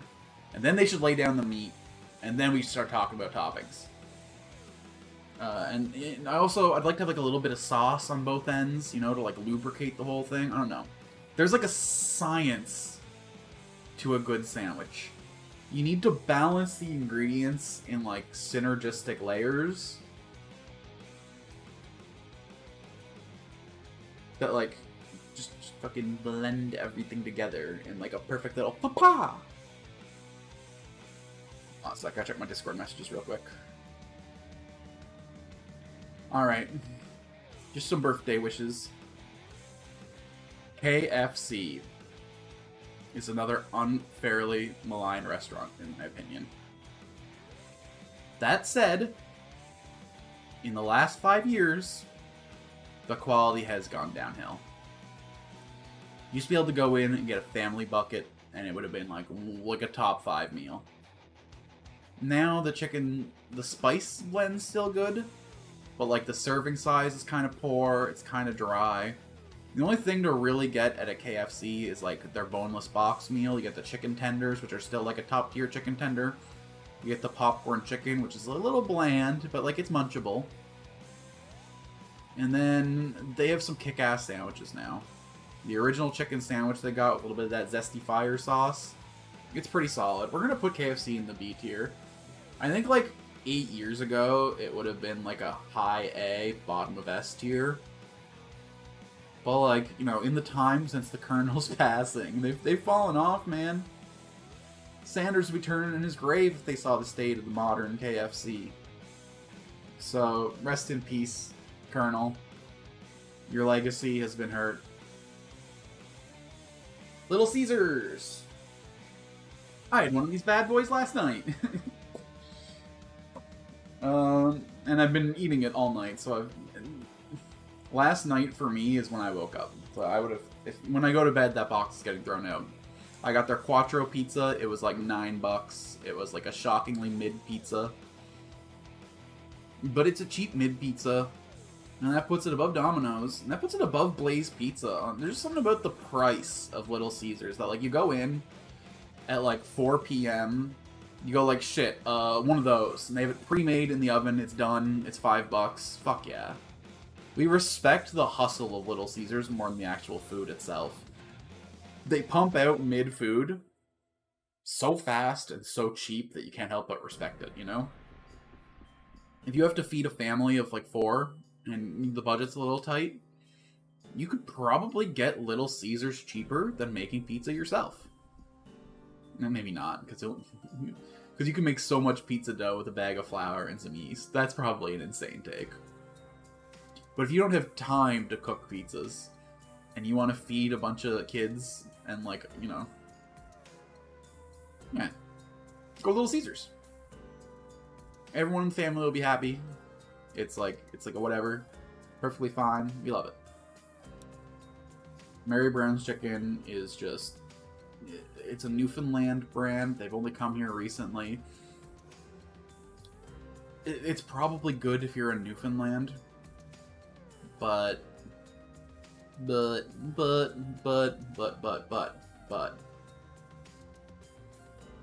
just isn't good. They do like a brown sugar chicken. It's fine.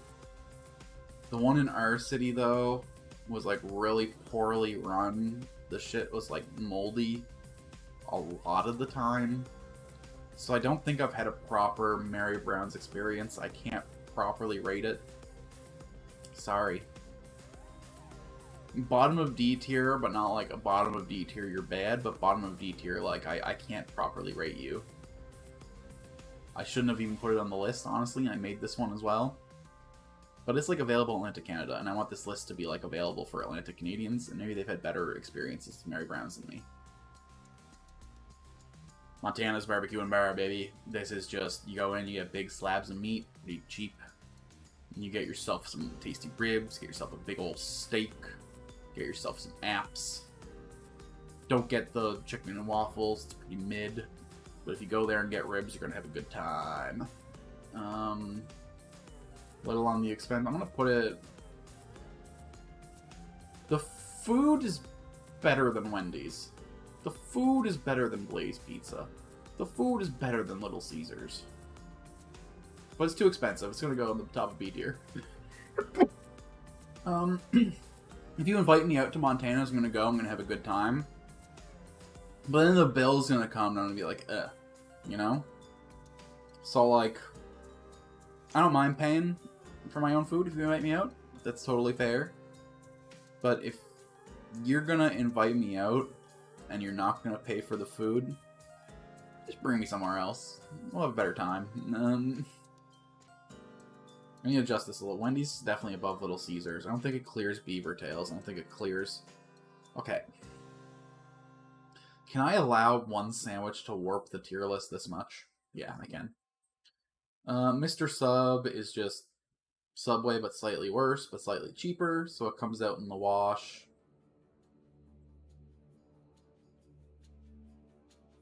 Nobody disrespect. I definitely like reactively put Subway higher than it deserves. But I'm leaving it there. Mr. Sub, you're C tier. You're just a sandwich. You're just a decent sub that you get at a gas station with the Mr. Sub attached. You say, hey, that was an okay sub. So like, it's better than Harvey's. And honestly, it should be at the bottom of B tier, but I just don't respect you, Mr. Sub. Go get your doctorate. go get like an Esquire, alright? I'd fuck up a Sub Esquire. Mr. Sub, I just seen a million of you. Sorry, I'll do it better myself.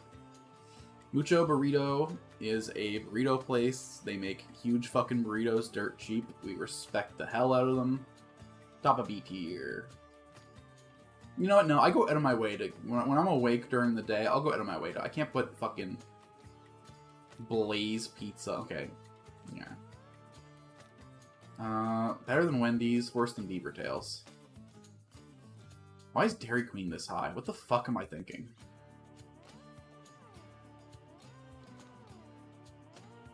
There. No, I'd rather a Frosty than a fucking Blizzard, actually. Because, like, there's something with the smoothness of a Frosty. Use it to dip a Frosty. Yeah.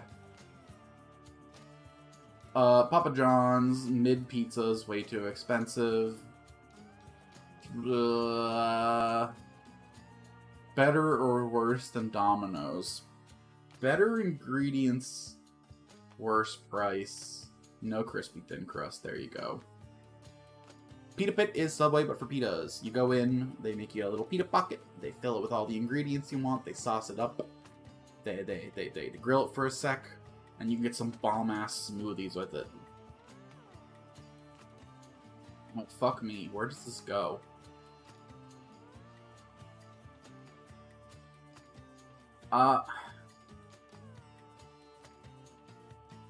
Fillings are better than Subway's toppings. But the bread is infinitely worse than Subway's. But the smoothies, though? But no cookies, though. I think we drop this bad boy here. I haven't been to Pita Pit in years and years. I used to have a roommate that lived next door to a Pita Pit. That worked next door to it, and I'd drive her to work sometimes, and I'd stop in at the Pita Pit when I did. And I'd have some of the best meals of my life. I gotta make myself my way up there sometime. Because it's some damn-ass good food. It's pretty cheap. And it has drink options that none of these... The fact that they offer a smoothie as part of their meal is fucking A+. You go in and get like a mango peach smoothie, you have a good time. We respect you, Pita Pit. Respect on the name. Pizza Delight is like a mid-buffet. You go in and you get a pizza. You can grill your own bread at a grilling station, which is a lot of fun. If you go in with like a family, you can get pretty competitive. You know who can get the perfect sear on the bread, who can butter it up just right. It's a fun time, but the food is like shockingly mid. We're gonna pop it in the B tier. Below Montana's, but above... Nah, below... If you're gonna go in and get like some pasta, Eastside Mario's is better. If you're gonna get like a salad, Pizza Delight's better. They both do pizzas. Go to Pizza Delight to grill bread, honestly. Go in, pay for the buffet, eat like 2 scoops of pasta, and then spend like an hour just grilling your own bread and eating it. Fucking crunched over the fucking grill, like. If anyone tries to come and push you away, you fight for that spot at your grill stand. Pizza and Donair Hub. Would not buy a pizza there, but a great place to get a Donair. I don't know how many of them there are. I don't know if they fit the qualifications for this list, but A. Go get yourself a pretty mid Donair. Their pizza kind of sucks. They do kind of like the more like flat New York style pizza, which like some people like a lot. But I like myself a thick, saucy pizza, and that's just not what they do. So it goes there. If you have kids, go to Pizza Hut, get a cute kitty cat pizza. It's a good time.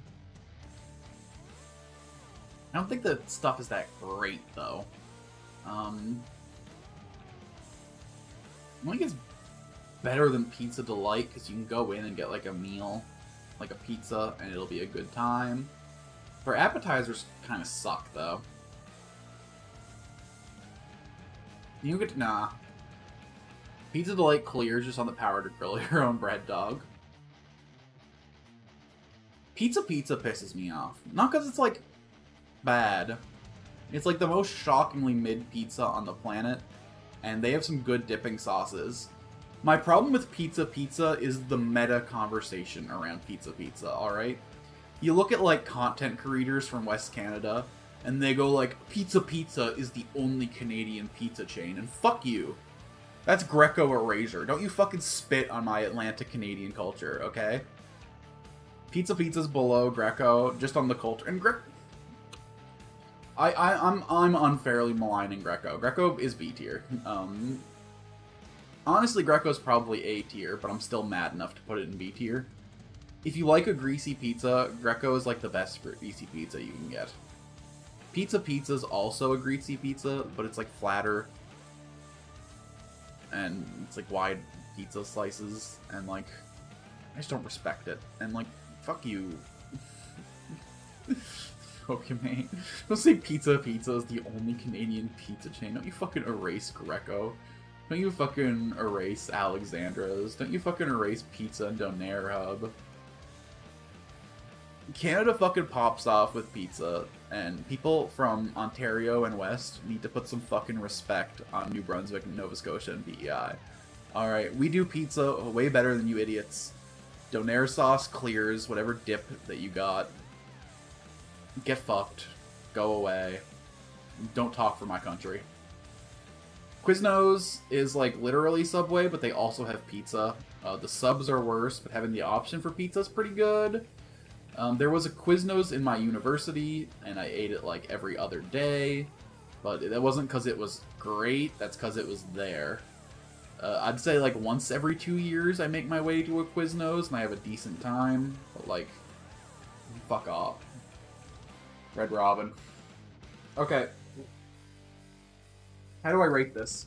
I've had Red Robin exactly once. It was in Alberta. I spent the whole day afterwards throwing up, but I know it wasn't Red Robin's fault. It was the best burger I've ever eaten in my life as far as like a standard regular topping burger goes. You know, PEI Burger Love, we do burgers better than that. But as far as like a chain restaurant, like you just go in and have a normal ass burger, it's probably the best. But I just have this like deep pit aversion because of my food poisoning incident. But I can't blame them, it wasn't their fault. I honestly thought about... I'm not going to say that, but there's a really gross mental image for whoever watches this VOD. If they even make it this far. I don't know. I can't disrespect the Red Robin. It's... If you're in a mall and there's a Red Robin there, you eat at the Red Robin every single time. Absolutely incredible burger. I salute you, employees of the West Edmonton Mall. You know what's up with a burger. Sam's is, I don't know if it's like Atlantic Canada wide or if it's just PEI. It's just like a diner. It's like where old people go to get breakfast and mid-burgers. If it's like 10 in the morning and you're craving like non-breakfast food, if you want a hamburger at 10 in the morning, you go to Sam's, you get like the most mid-hamburger ever made, and then you get some loaded fries and you have an okay time. We're gonna put you... I don't know, dog. Fucking... Probably below Quiznos. I'd eat a Quiznos before a Sam's any day of the week. It's fine. The Cornwall location's way better than all the other locations, and I don't know why. Maybe it's because it's far away and it feels like work to get there, and it's just like the spiritual experience makes it feel good, but I don't know.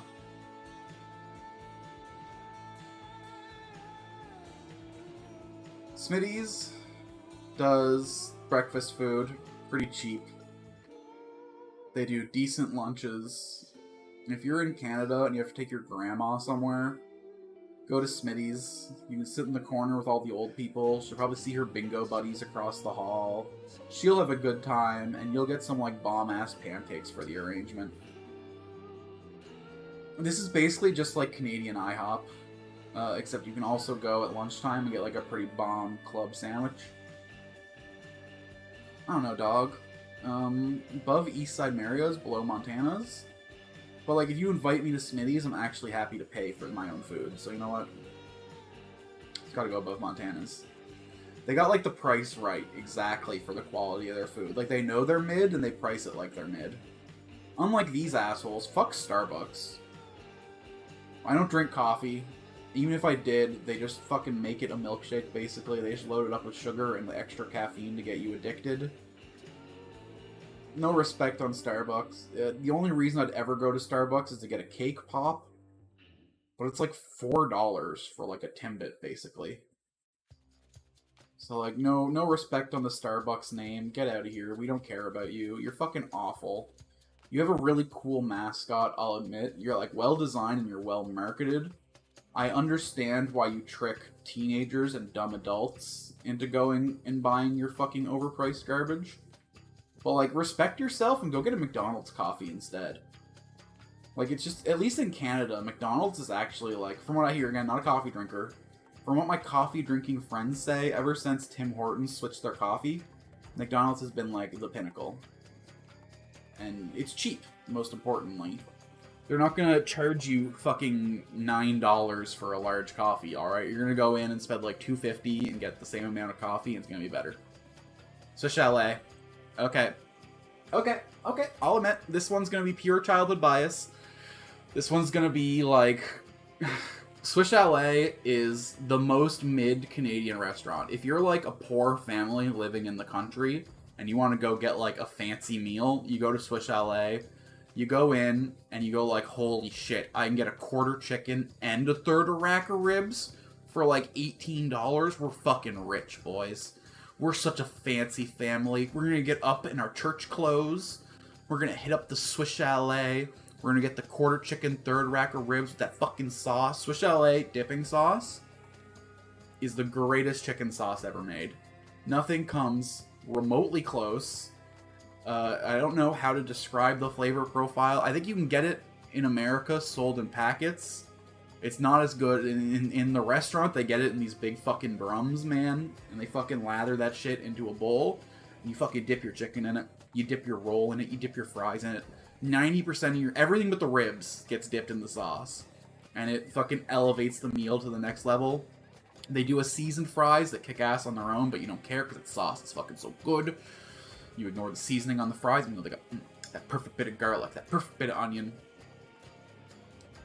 I think Swiss Chalet is the top of the list for me. I wish I was 12 still, so I could go in and order a Shirley Temple without feeling embarrassed. But I'll still go to Swiss Chalet for, like, all my big events. You know, there are fancier restaurants you can go to. There are better restaurants you can go to. But if you go to Swiss Chalet for a big event, you get a quarter chicken, a third of rack of the ribs, you feel like an absolute baller. You get that fucking perfect fluffy bread roll. You get those beautifully seasoned fries. If you find yourself in Canada, go to Swiss Chalet. Just do it.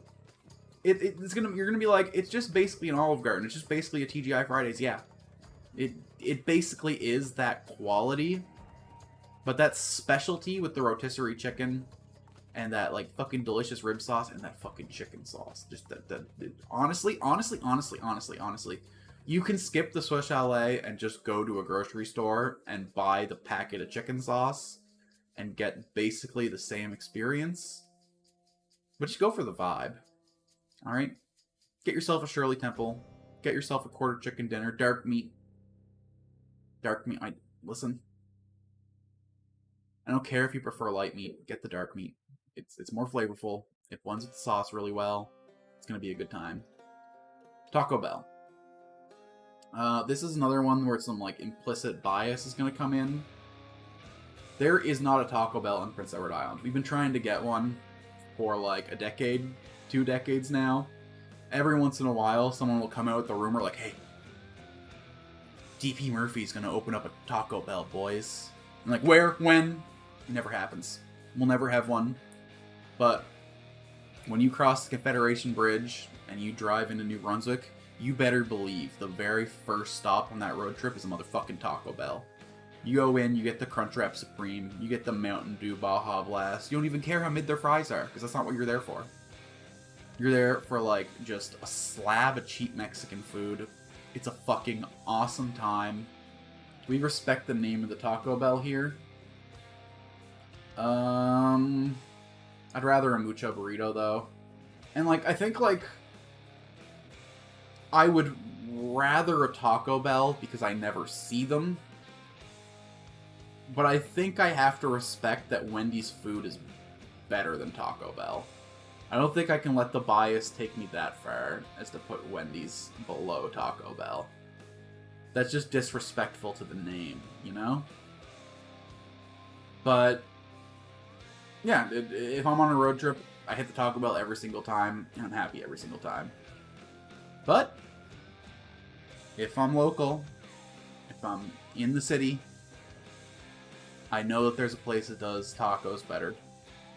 And that's Taco Boys. Above Subway, below A&W, I think.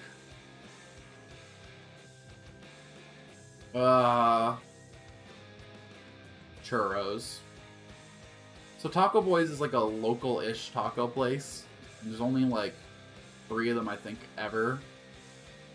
But you go in, you get a taco with both shells. You get the hard shell on the inside and the soft shell on the outside. Okay.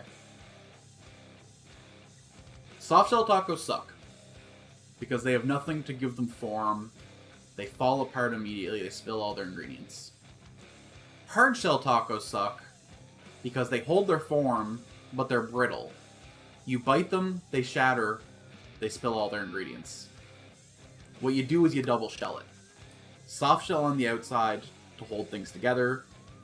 Hard shell on the inside to give everything a solid form. It's like the human skeleton, okay?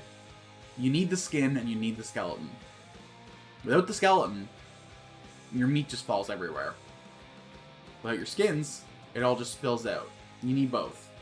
You need the structure. So you go in, sweet chili chicken tacos, both shells. They scoop the sweet chili chicken, they throw the soft shell on the grill, they hold the hard shell, put it in, put the soft shell around, and then it's like a Subway from there. You go, like, I want the corn, I want the sour cream. Don't you dare put any lettuce on there, but you double up on the cheese. And you get your perfect made-to-order taco. They also do burritos and chimichangas, probably some of the best in the business all around. And then you get a burritos and a churro, and you have the best Mexican meal that you could possibly, I mean, the best American Mexican meal. I'm sure, like, actual Mexico has a completely different culinary style, probably better food. But if you're looking for, like, the Tex-Mex style Mexican food, nobody does it better. Okay. Thai Express. Thai Express. I haven't been there in like a year because I found a local Thai restaurant that does it better. But I'm not gonna dox that place because I go there literally every single week. That said, they started my love for Thai food. So I think I gotta put them at the bottom of S tier. It's just like, it's like the Panda Express for Thai food, you know? So what Panda Express is for shitty Canadian Chinese, but for shitty Canadian fried Thai. You go in, you get the chicken pad Thai, extra spicy, or you go in and get the pad CU, or you go in and get the Thai curry, and you have a bomb-ass time. They use this nice smooth sauce. They got little packets of crunched peanuts by the counter you can put on. It's just good Thai food. And Thai food's probably the best culinary tradition on the planet. It's only at the bottom of S tier because I'd rather go to like a local place where, like, you know, people actually versed in the cuisine work. And that leaves us with Tim Hortons. Fuck me. I'm gonna lose some Canadian points here, I think. Tim Hortons used to know what they were about. You go in, you get your mid-coffee, you get your donuts, and you get your, like, little breakfast sandwich. And it's fine. They knew what they were doing, they ran a tight menu, they did it all pretty okay. In the last 5 years, though, they've kind of gone a little off the rails and tried to start being like a daytime restaurant. They have their flatbread pizzas now, they have all sorts of sandwiches, and, like, the turkey club is really good. They have, like, a honey turkey club that, like, kicks ass. But, like, everything else they've tried has just been, like, whatever. Like, what are you doing? You have, like, an identity. You have something that you used to be good at. And now you're just doing everything kind of mid. But that's like the Canadian spirit in a nutshell, right? We're just like America Light, and Tim Hortons is like just McDonald's Light now. I still get their breakfast sandwiches and their donuts a lot. They currently have like a honey bacon breakfast sandwich that kicks an unreasonable amount of ass, but I know that's going to be off the menu in a couple months. It's never around for long. I don't know. Bottom of B tier? This list is a little top-loaded because I like things. I would eat literally everything on this list from Korra's up. So I guess we're going to upgrade Korra's. You're not going to catch me in a... I would give Mary Brown's another try somewhere else, maybe in Newfoundland. I would not eat the one in my city. It's not even around anymore, so no one would. And I would not eat at a Starbucks. That'd fuck up a meal from anywhere else in this list. This is just kind of like, you know, the preferences. If you're going to invite me out to eat, invite me to Swiss Chalet. I'll love you forever. Invite me to A&W's, invite me to Taco Boy. Don't invite me to Subway. That's a little bit sad. Mostly because I don't... The way I eat a Subway sandwich is like I'll eat it all day. I'll buy a foot-long Subway sandwich, I'll pound the first 6 inches immediately, and then I'll nurse the rest for like 3 hours. That's a great time. That's like my favorite way to eat. Invite me... Okay, so I'm gonna... Invite me anywhere from Thai Express up, and I'll love you forever. Don't, like, specifically invite me to get a beaver tail, but, like, invite me downtown to, like, take a ride on the fucking Harbor Hippo. And then we'll get a beaver tail on the way back. Invite me to Mucho Burrito. Invite me to Cows. Honestly, invite me to McDonald's. Just to get a big arch. Nah. That's a little insane. Yeah. From, like, here to here, invite me. And then, like, also bring me a Taco Bell if you're ever coming to the... if you're ever making the drive. I'll fuck up a cold Crunchwrap Supreme just as much as a fresh one, you know? If you're driving across the Confederation Bridge and coming to hang out, use Taco Bell, dog. Otherwise, yeah. This is my list. This is my... Like, there's, like, stuff here that I'd rather eat than, like, this stuff. But I think this is about just, like, the price efficiency, you know? There's just, like, a power to being cheap and mid. I think I'd rather you be cheap and mid than, like, expensive and good, you know? And, like, if you're expensive and great, that's a whole other story. Like you. That's it for my Canadian chain restaurant tier list. If you're in Atlanta, Canada, at least, this is the definitive quote-unquote restaurant list. This is everything you're likely to see driving through PEI, Nova Scotia, New Brunswick. I'm sure I missed some stuff, just because of the small-town nature. But, yeah. We're gonna pop back to the break screen, and we're gonna queue up the next little bit.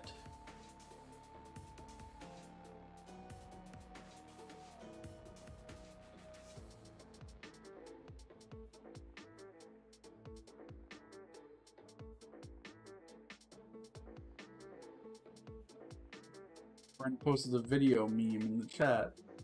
Oh god, okay, y'all are gonna have to listen to this, sorry.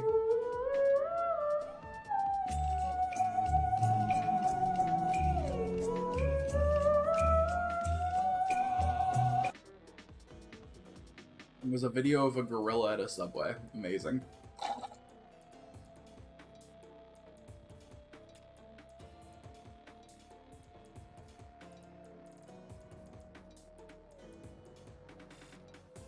Alright. Alright. How we doing for time?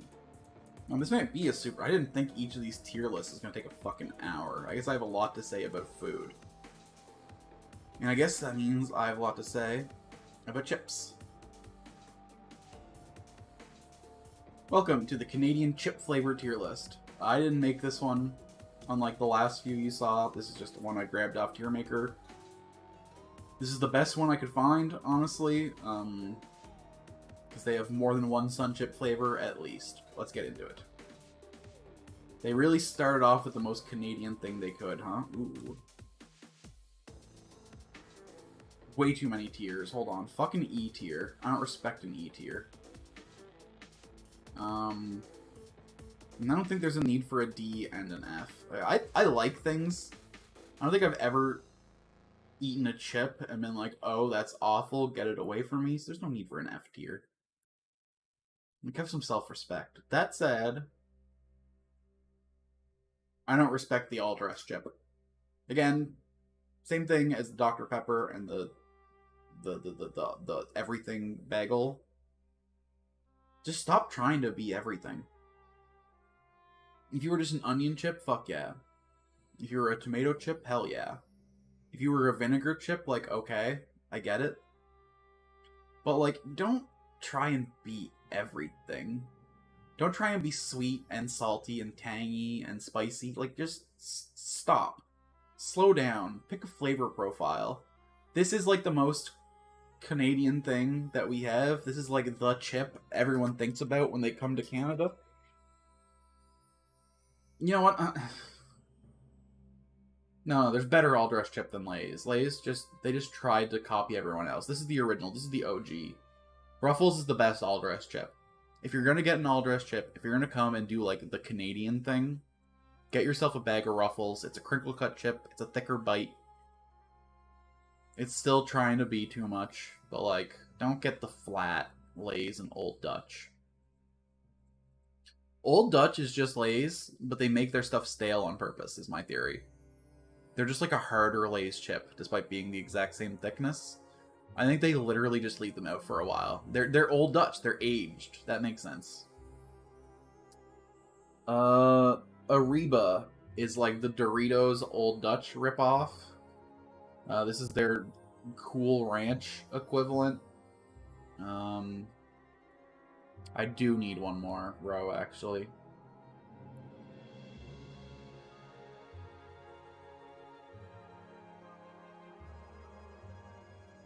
I don't know you. Never bought this. I'm sure it's fine. I've had other flavors of Ariba, but not this one. Shockingly mid. Away with the baked Lay's. I think this is the barbecue flavor specifically. We love a baked chip here, and we love a barbecue chip here. It's the best of both worlds. A baked chip. Okay. No. We're going to reserve the S tier for the truly great. I like a baked chip more than a fried chip, I think. They're cleaner, they're broader, they're lighter, they're fluffier. There's just something about that oven-baked experience that feels really clean and has a nice snap. And barbecue is one of the best flavors to do that with. So we put a lot of respect on the Lay's baked barbecue. And is there original baked Lay's down here somewhere? Yeah. Just as good as the barbecue. Fucking A-tier chip. Nice. Crispy. Neat. We enjoy you. You're A-tier. You're not as good as the barbecue because you're not as flavorful. But you're a baked chip. We respect you. We respect the Lay's barbecue, but it's, like, pretty mid. This was the old-fashioned Lay's barbecue. It would probably fucking... But this is the new style. It's a pretty good barbecue chip. I got no notes. We're probably going to just blast through this list pretty quick, actually. Old Dutch is this Lay's, but worse. We'll put it beneath the Ruffles all-dress, just because this one's quote-unquote iconic. Pringles. I love and hate eating Pringles. I wish the cans were wider. Make your cans like 10% wider so like an adult can fit their hands inside. I don't have to drink my chips, okay? Because I don't want to drink my chips. I want to reach in and pluck out a chip. I want to pop it in my mouth. Actually, the way I eat Pringles is like a little psychotic. I'll like pull out 2 or 3 and I'll stack them. And I'll like chip away, like it's like armor breaking away in a video game, but from the layers. That's a fun way to eat a chip. Pringles are tasty and delicious. I'm gonna put them in A tier below the baked chips, pretty much every kind. Barbecue, the cheddar, the sour cream, the jalapeno. I don't really like a pickle chip, so we're gonna downgrade you to like... Okay. I'd eat you, but I don't think there's anything in this list I wouldn't eat, and you're the one I'm least excited to eat. You like above the jalapeno, but below everything else. I don't like salt and vinegar as a flavor. It's just too much for me. We'll fuck up a pizza Pringle. What other Pringles do we got? The hell? Wait. I'm so confused now. You gotta zoom in real quick. This is dill pickle, and this is... Whoa, whoa, whoa. Is that taco? No, French... Whoa, I've never seen you before. Shit. That looks amazing. Oh, you're ranch, not salt and vinegar. Well, you still go there. Sorry, I don't know you, but I'd love to know you. Please, introduce yourself to me. Take me out, French onion dip Pringles. Oh my god, that sounds amazing. Dill pickle goes where I thought I was putting... you... so does that make you salt and vinegar? You're salt and vinegar. You're sour cream. Okay, okay. That's all the Pringles. Salt and vinegar, you go live down here with your brothers. I think I'd take ranch over pickle, but just barely. Sour cream and onion goes above you. Was this Lay's old-fashioned barbecue? Hell... Oh no, this is Lay's cheddar and sour cream. Even better, honestly. I'll take you over some Pringles. Cheddar and sour cream is, like, more chip companies should do that combination. I know it's just double dairy, but they're different, okay? It's got, like, that smoothness that other cheese flavors don't. Cheetos, Puffs... Oh, hold on. There's no fucking cheesies on this list. How do you not have Old Dutch cheesies on this list? Okay, this list was not made by an actual Canadian. This list was made by an American LARPing. This is fucking criminal. I don't know you. So... these... There's no party mix either. What fucking psycho made this? Okay, this list was made by a sociopath with no heart and no soul. I saw the Sun Chips, and I thought I could respect this person. If you want to eat a cheese corn chip, you come to Canada and you get an Old Dutch cheesy. It's like a light and fluffy little thing made of corn packed into like a little finger, and it's dusted perfectly. The Cheetos Puffs are just an inferior version clowning on the Old Dutch cheesy. They're trying to capture the spirit, but they're like old money who doesn't understand the appeal, okay? Old Dutch is like hot new kid on the block who knows what's up, knows how to satisfy. Cheetos Puffs is just an old man LARPing because he thinks it'll make him sales. I'll still eat you, but like D tier. Cheetos is that old man in his lane, though. He's got years and years of experience. He makes a good, hard chip. He's not trying to be cool with the kids. He knows what he's doing. Top of A tier. We'll fuck up some Cheetos. Little crunchy boys. We're going to toss the Flaming Hot above it. Actually, I think this might not even be the Flaming Hot. This might be the, No, it is. Okay. There's a sweet chili Cheetos, too, that I don't think is on the list. That, like, would top out S tier. Sweet chili sauce is the greatest sauce ever made, and it goes hard in the chip. No questions asked. Doritos 3D, I don't know you. Lay's Classic. I think I'd rather a Lay's barbecue, but like I almost have to respect the name one. Like if you're at a party and you don't know what to buy, just get a Lay's Classic, dog. Everyone's gonna be happy. No one's ever been like, oh, a salty classic potato chip? Ugh, gross. It's got like the widest cultural appeal it could possibly have. Okay. Making enemies. Fuck Cool Ranch Doritos. They're... I don't think ranch is a good chip flavor. Like, ranch is delicious in a salad, or like if you dip some celery in it. I don't want to like try and trick myself into thinking I'm eating vegetables when I'm eating a corn chip. I know it's like technically a vegetable, but like fuck you, no it isn't. Don't come here with salad toppings, alright? Get out of here. Ruffles, cheddar, and sour cream, just better than the Lay's version in every way. Our first S-tier chip.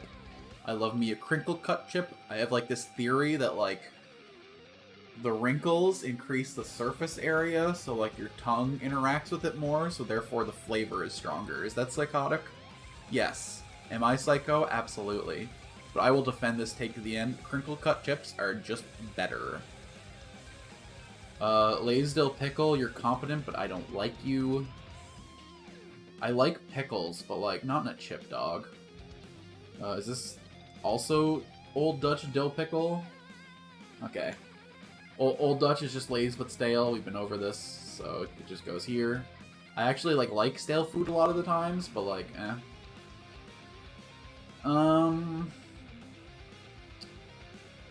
Do I like a Doritos corn chip more or less than a Lay's potato chips? What this one comes down to. Let me search my heart and soul real quick. A corn chip is like denser. It feels more like a meal. A potato chip is like crisper and snackier. I think for what we're going for with a chip, I'd prefer the Lay's any day of the week.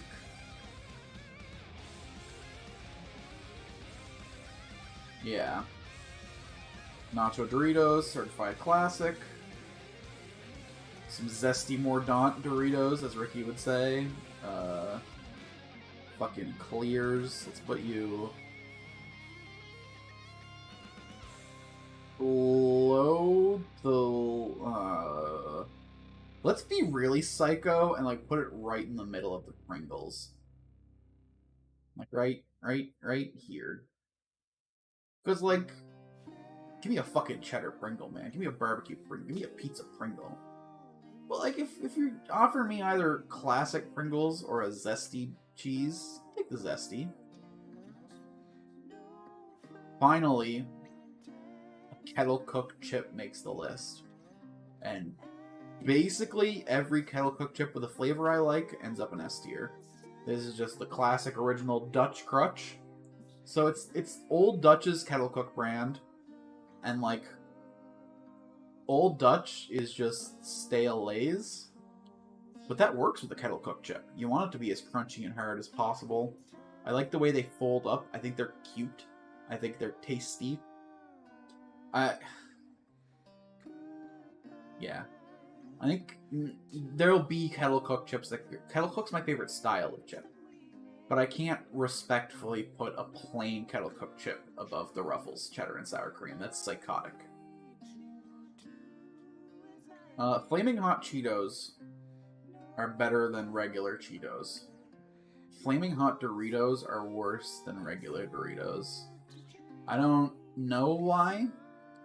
I can't explain why. I think it's the shape. I think I like a spicy food to be like a thing I pop. And not like a thing I spend like 2 fucking years chewing. Flaming Hot Ruffles, I don't know you. Oh. Okay, let's do these together, because this is the reason I picked this list specifically.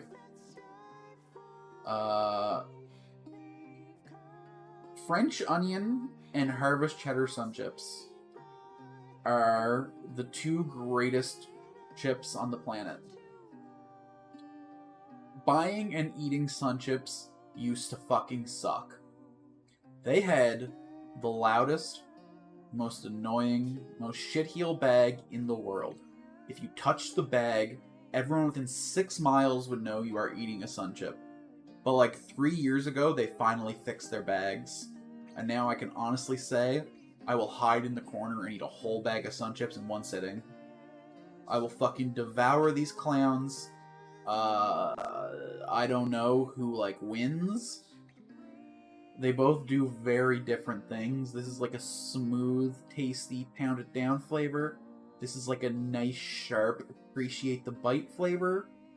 I think because so few chips try and do a French onion thing, that they win on just originality. And then we have Harvest Salsa Sun Chips. You're good. But I think I'd rather eat a Lay's Original or a Lay's Barbecue. Your flavor profile is just like whatever. You know, you got that bell pepper taste, which is pretty nice. But then they buried under that tomato taste. And it's just like, yeah. I don't love salsa. If I was eating nachos, I'd just take the sour cream and like some cheese, maybe some ground hamburger and some taco seasoning. I don't know. We're gonna talk about more tomato flavored chips later on, I'm sure, since this is a Canadian tier list. And even in America, yeah, there it is. We'll talk about the Fritos original. You're competent. You're just a corn chip little crinkle. You're whatever. You don't have any like interesting flavor to you, but you're not offensive in any way. I don't know, dog. I think everything in this layer down and offends me. This layer. Hold on. I gotta rename these. Offends me, but will still eat you. Um.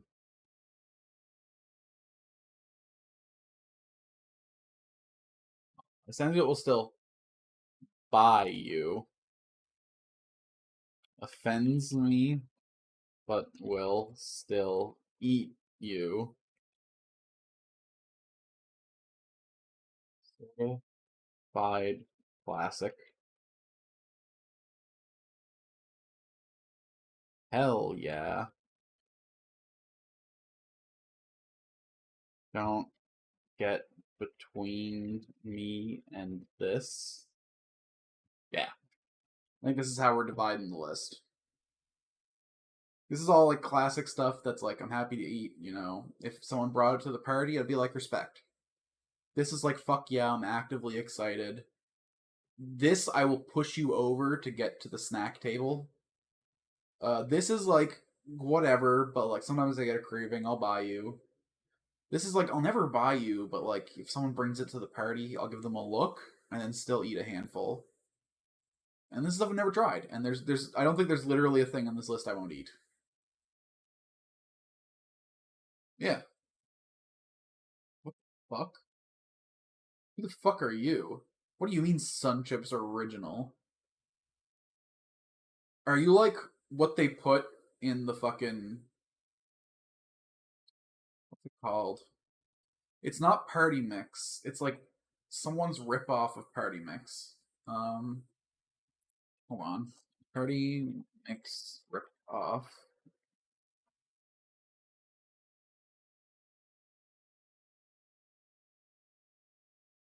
This is gonna drive munchies, munchies, munchies, munchies, munchies, munchies. Oh my god, there's no munchos on this list either. This is a fucking criminal list. Hold on. I gotta add some shit. Let me save some files real quick. Whoever made this list is a fucking fake Canadian LARPer. Hold on. Okay, I gotta move this to the main screen. Okay, we're taking a short pause real quick while I amend crimes that were committed to this list. Okay, it doesn't pop up on screen. Good, good, good. Tips for OGs.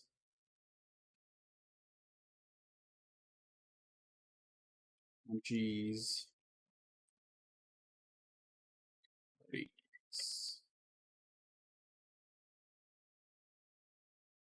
Oh my god, yes. Give me orange.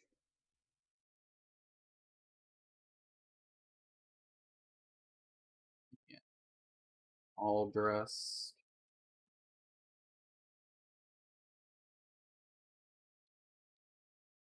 This is important, okay? You dumpty cheesies.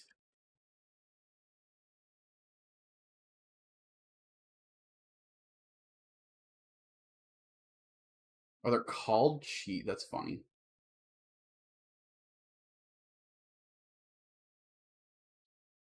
Calling them by their proper name. Yeah, I'll throw the cheddar corn on the list and I'll throw the crunchies on. That's psychotic. No, buy Cheeto. Okay, don't buy soft Cheetos and don't buy hard Humpty Dumpty cheese sticks. It's just wrong. It's just wrong. It's just like spiritually empty. Um, and then Joe's. Good, good, good, good, good. All right, we're saving the list, boys and ladies. I actually okay. So I recently unlocked my like YouTube actual stats, and I was very gratified to know that I have a 20% female audience and that 100% of my audience is between the ages of 25 and 35. Like literally exactly my target demographic is coming in. Thank you for giving me the time. Thank you for being my people, my chosen.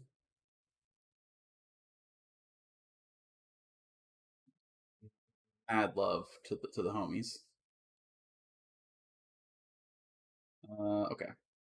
Now I'm going to because when I go into my file browser on the window I'm actually using, I don't want it to like dox my files. Um,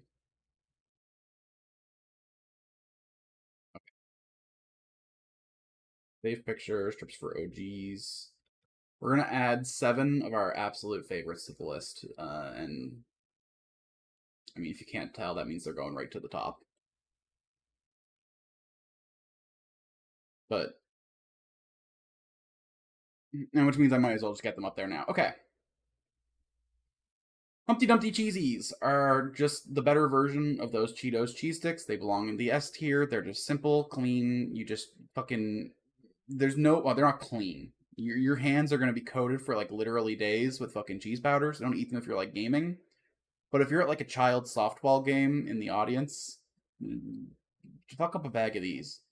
Sit there and stare at the kids and be like, you fucking wish you could be eating these right now, you clown. Our music stopped. We're gonna finish this list without music, so bite me.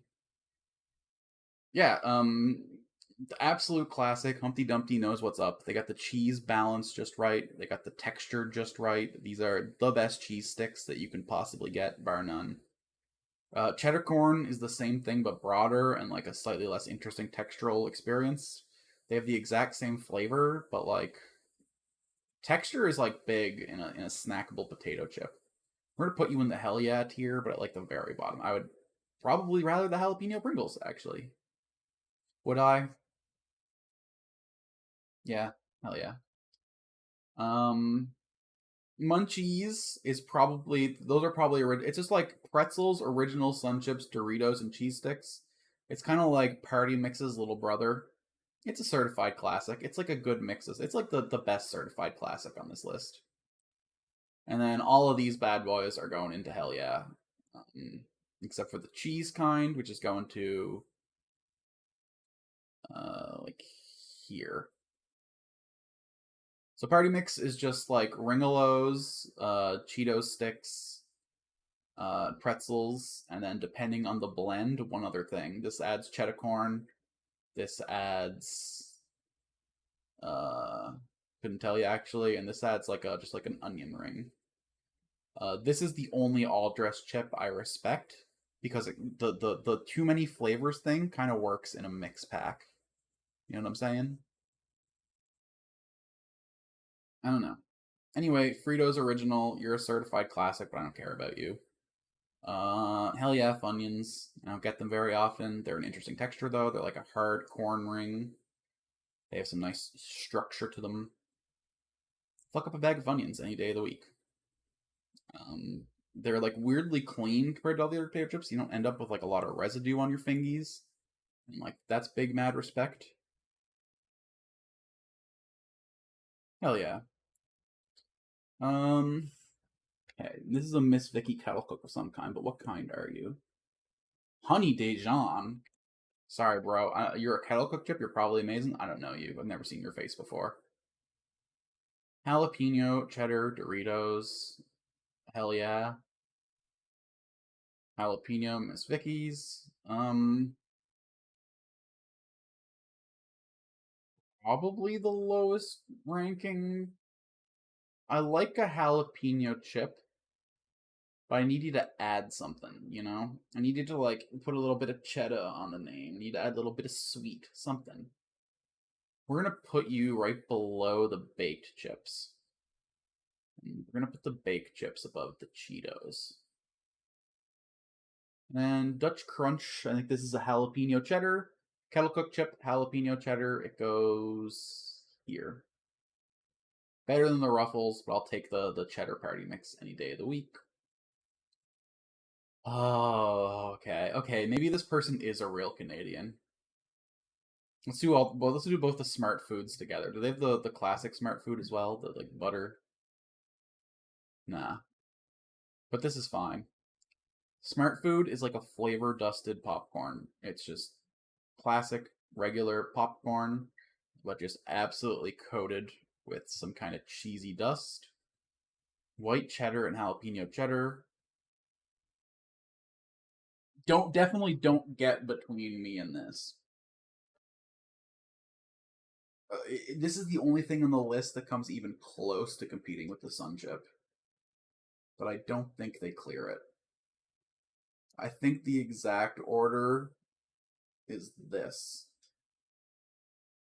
Popcorn is like annoying to eat. It takes like a week to get your fucking teeth clean afterwards. I mean, you can get the kernels out like in a hopefully as soon as you brush your teeth. But I hate the process. It like digs into your gums and shit if you can't just suck it out. I don't know. It's like annoying, but this popcorn is just worth it. The flavor blend is fucking peak. They like food science this shit down to like the perfect smoothest pop of popcorn you could ever have.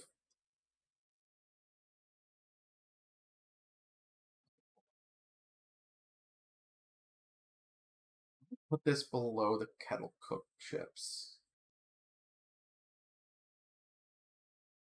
Jalapeno cheddar stays here, just an absolutely perfect flavor.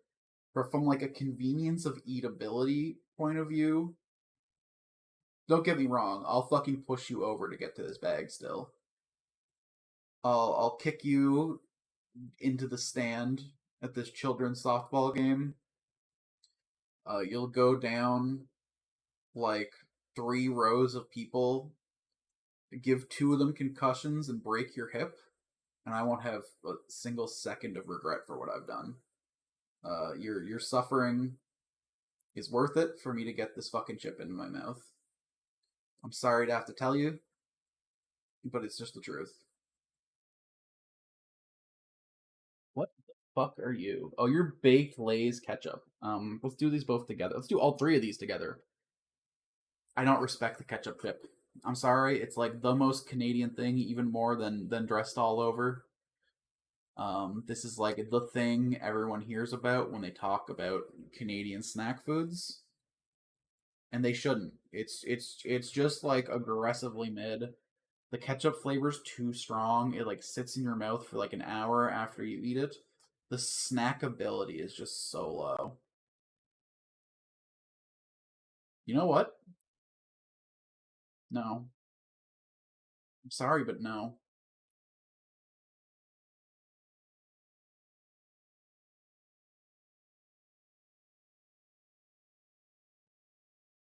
I won't eat you. If you offer me a ketchup chip, I'm gonna look at you like you're a psychopath. I know that makes me the asshole, but like, just don't offer. All right, then we don't have to fight about it. Just don't bring this to my party, though. Just I don't respect it. I'll still pretend to respect you if we're friends, but like, it will hurt our relationship if you show up to the fun because I'll smell it off you the whole fucking night, and it'll make me not want to be around you. Don't bring a ketchup chip to the function. If you eat this, do it like on the toilet or something. We're gonna have to see it. Okay. Late night Doritos. I was not expecting. Which one are you?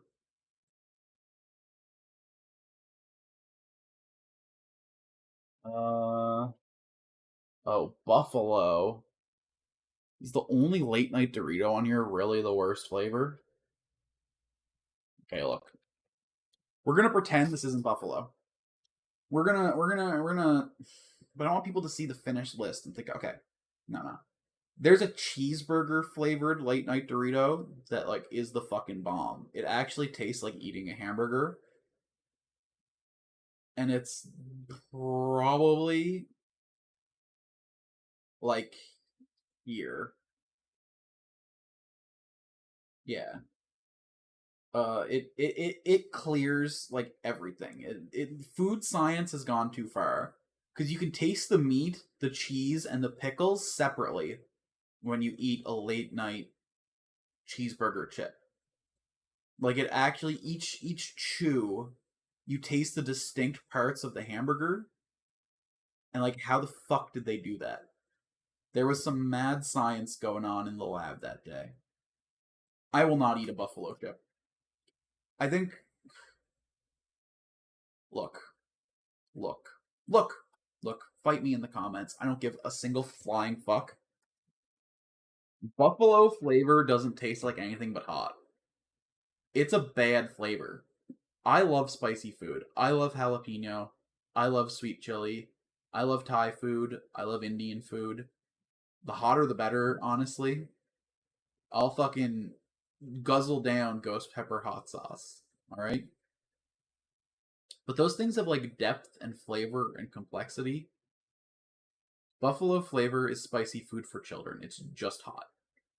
There's no depth. It's just orange and hot. And I don't care what you say. I don't care what flavor it's supposed to be. What is in buffalo sauce? Buffalo sauce ingredients. Let's take a look. The first ingredient on the list for homemade buffalo sauce is Frank's Red Hot sauce. Excuse me. Half cup of cayenne pepper hot sauce, such as Frank's Red Hot. Okay. 4 tablespoons of unsalted butter. Honey, garlic powder.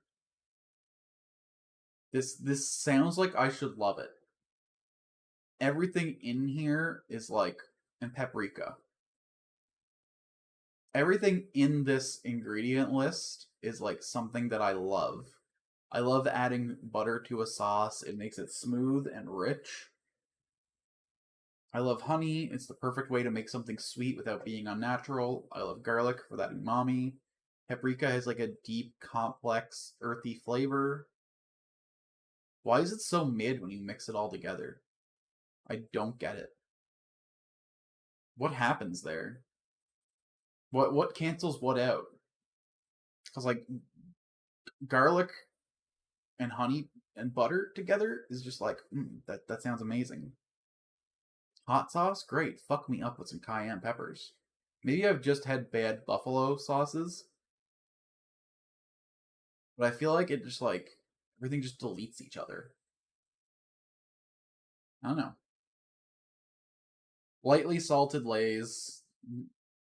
I'll eat you, but like you're offensive. Don't try and be healthy. Okay, just embrace that you're eating chips, you fucking weirdo. If you want to be healthy, then eat a potato, dog. Like don't come here and LARP. Oh, there's 20% less salt, so I'm making it healthy. Fuck off. Eat the salt. Not that bad for you. It doesn't actually cause kidney stones. Just drink more water. Ariba nachos.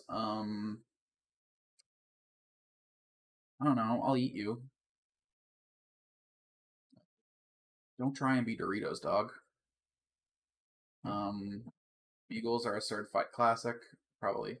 This is weird because like I understand you're a classic, but I wouldn't buy you. I would buy any of these, but they're lower on the list somehow.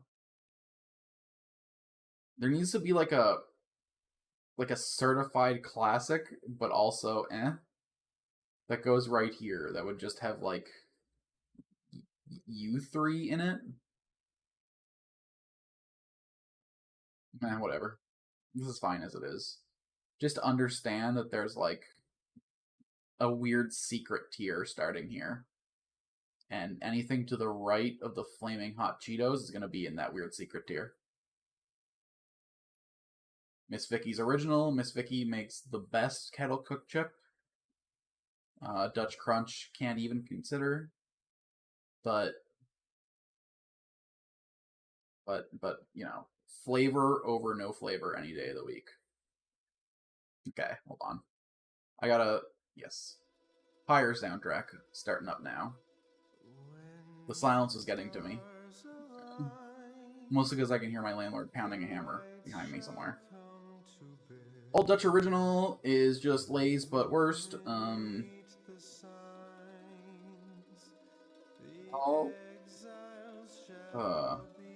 This is wrong. I respect Ruffles like a little more than... Okay.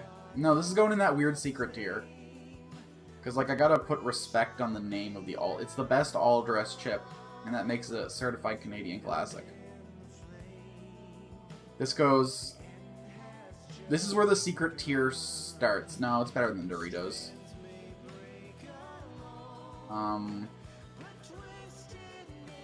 Let's switch you two. And this is actually like a war. If you're gonna eat the chip on its own, get these. If you're gonna dip, get these. The rivulets and the crinkles in the Ruffles makes it like a premium dipping chip. Get yourself like a French onion dip. Get yourself like a cheese sauce. Get yourself like a... Yeah. Fucking veggie straws.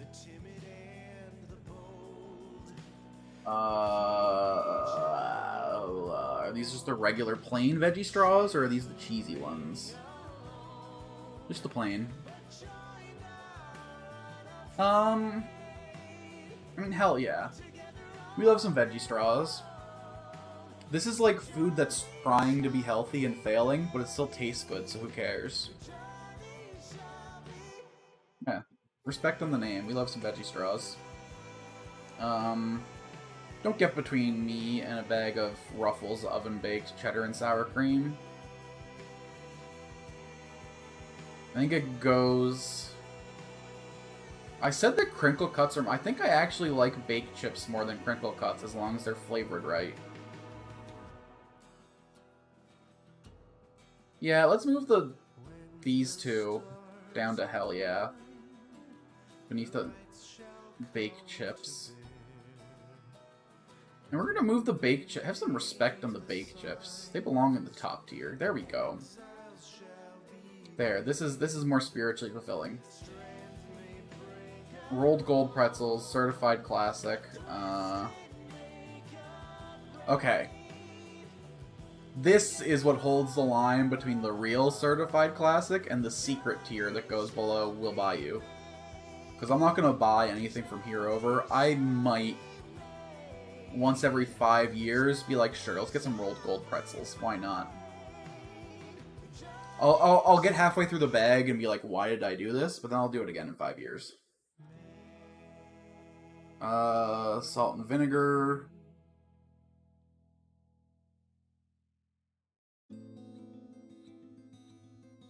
Here. These ones like here. Ripples, certified classic. Probably above the Ruffles original. No, Ruffles does it better. Ruffles makes like the best crinkle cut chip. It's not even close. Lay's has crinkle cut chips, they don't compete. This is a sour cream and onion Old Dutch. Goes like here. Okay. I ended up going way higher than I thought. I should like compare it to everything next in line. I guess I like these more than I thought I did. Who are you?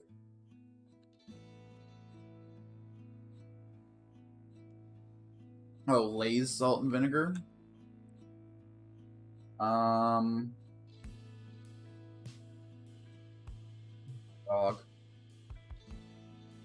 Better than lightly salted, I guess. At least you're not LARPing as a health food. Miss Vicky's salt and vinegar. I didn't think any crinkle cut chip would end up below. Like... Oh, God. Would I rather a dill pickle chip or a salt and vinegar? I think the dill pickle slightly wins. Baked sour cream and onion, respect on the name. honestly. Like, get down here. Ooh, this is a tough battle, actually. Actually, hold on. Baked chips are just climbing up through the ranks, bros. I don't know what to tell you. I know they're trying to be health food. It's like, oh, the oils in the frying process. There's still oils in these bad boys, alright? Not as much, but I don't know. There's just like a texture to them that makes my brain go, yummy, yummy, yummy, yummy. Sour cream and the onions, huh? Like here. Ruffles with the sour cream. Hell yeah. Hell yeah. Hell yeah. Hell yeah? Hell yeah. Top of hell yeah. I don't think they get, like, to... I won't punch your kid at the softball game to get to these. But, like, I'll definitely hang around the snack table way too long.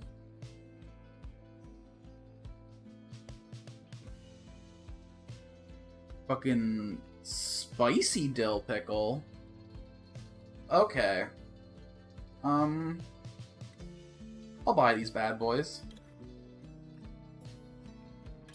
You know, with the kettle cook advantage, they might even be a certified classic. I think my problem is dill pickle's just missing something. Just a pickle on its own isn't like a snack. Pickle's a garnish. And like when you add another flavor to like smooth out the edges. Yeah. This goes above the secret tier, but below the certified classic tier. I think you live here. And you know what? You get downgraded, because I wouldn't buy you. Because I'll just buy cheesies instead. And any day of the week I buy cheesies instead. Okay. Sour cream and onion Old Dutch are just going to go a step below sour cream and onion Lay's, where I put those bad boys. Yep, you're just Lay's but stale. Sweet chili heat. No, sweet chili heat's the purple bog, right? Spicy ranch. Sorry, bro, I don't know you. You sound good. I think that, yeah, ranch is a ranch needs a pairing, just like, these probably go fucking hard. Like, as hard or more than these, but I don't know you. Just like I don't know fucking 3D Cool Ranch Doritos. Hell yeah, sweet chili heat. You know what? This is the best Dorito. It's not even close. Like, this belongs a whole tier over every other kind of Dorito. If I put these in Hell Yeah, I have to demote the other Dorito flavors. Yeah, let's put them between the two kettle cooked chips, honestly. And then you boys get downgraded to, like... What are you doing here? You're worse than Party Mix, but doesn't necessitate you going down a layer. And honestly, like... This. Like, I'll fuck up a Lay's barbecue any day of the week. But Lay's old-fashioned barbecue is just better. So, like, there's no reason to eat Lay's barbecue if your store offers Lay's old-fashioned barbecue. Lay's stacks are just, like, Lay's trying to copy Doritos. But they might do a better job than Doritos do. For one thing, they, like, flare the top of the package a little bit. So you can actually get your hand, like, an inch in. But then they narrow the package when they get below that. So they kind of cancel out the gains, like, immediately. I think I like the flavor of these more than most. Okay, we're gonna put you above Pringles. We're gonna put you, like, in the center of the Pringles. You offend me, but I'll eat you. We're gonna put you in the middle of the Pringles still. Probably above the Pringles sour cream and onion, but below these 3 flavors of Pringles. Now, what flavor are you?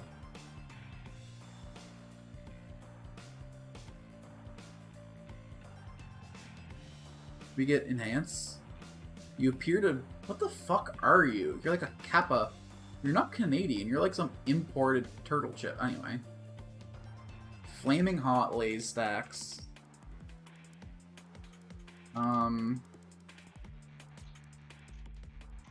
Okay, let's just toss the 2 chips I have never met here. I don't know you. I don't know you. Takis are a rolled spicy corn chip. Do not get between me and a bag of Fuego Takis. But you're probably safe around these Takis. Hell yeah, though. Honestly, below the veggie straws. I like the roll. There's like a satisfying bite to the roll. I think the flavor of these Takis are mid, whereas that little bit of lime and the spice here, ooh. More potato chips need to throw in some citrus flavors. Smoky barbecue. I've never had you, but like, I think I can imagine well enough. That'd be like that mesquite smoke. Oh my god, there's no Old Dutch mesquite here. The Old Smite mesquite barbecue are the best crinkle cut chip. Or the best kettle cooked chip. They'd go like here. Something about that mesquite barbecue smoke that just fucking clears. I'm gonna put you just like... You're probably better than the old-fashioned Lays, and you're a wavy chip. I don't have to know you to make that decision. Ketchup chip. Fucking no respect. Usually the crinkle cuts are better than the regular because they make you taste the flavor more, but I don't want to taste the ketchup flavor. Hell yeah, get me some dip, and these bad boys go hard. Because they're a crinkle cut and they're perfect for dipping, they swing way above the weight class of the other Lays. Like here. Without dip, like here. But like if you're buying these, buy yourself some French onion dip, have a good time. I will eat you, but like you're the worst. Okay. Munchos rule. They're the only chip on the market that still has saturated fat. They're like okay. Particle board, right? When you get like a bookshelf made of particle board and you look at the grain of the wood, you can tell it's a bunch of like real wood mulched up into powder and reconstituted into a board, right? Munchos are that in potato chip form.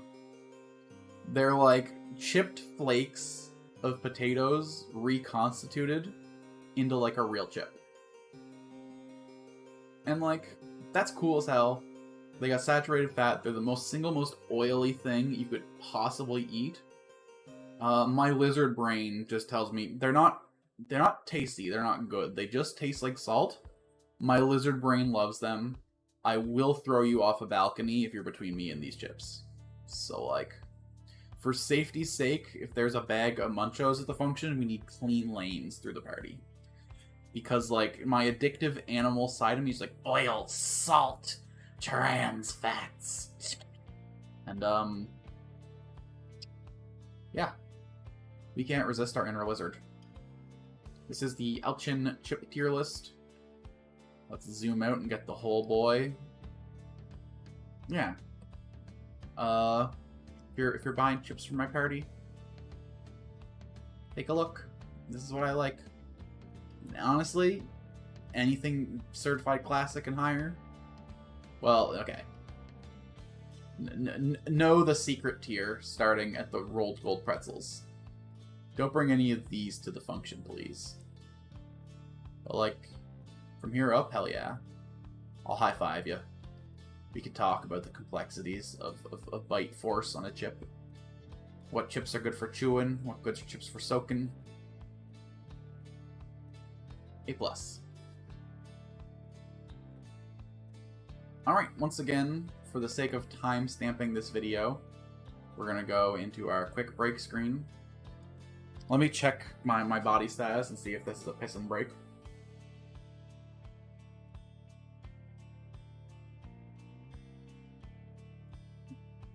You know, I just chugged a whole glass of water, so it's definitely a getting more water break.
How are you doing, Pyre Soundtrack? Oh, we're still in the first, like, 30th, first quarter of it, the first, like, fifth of you. Oh, you're motoring by.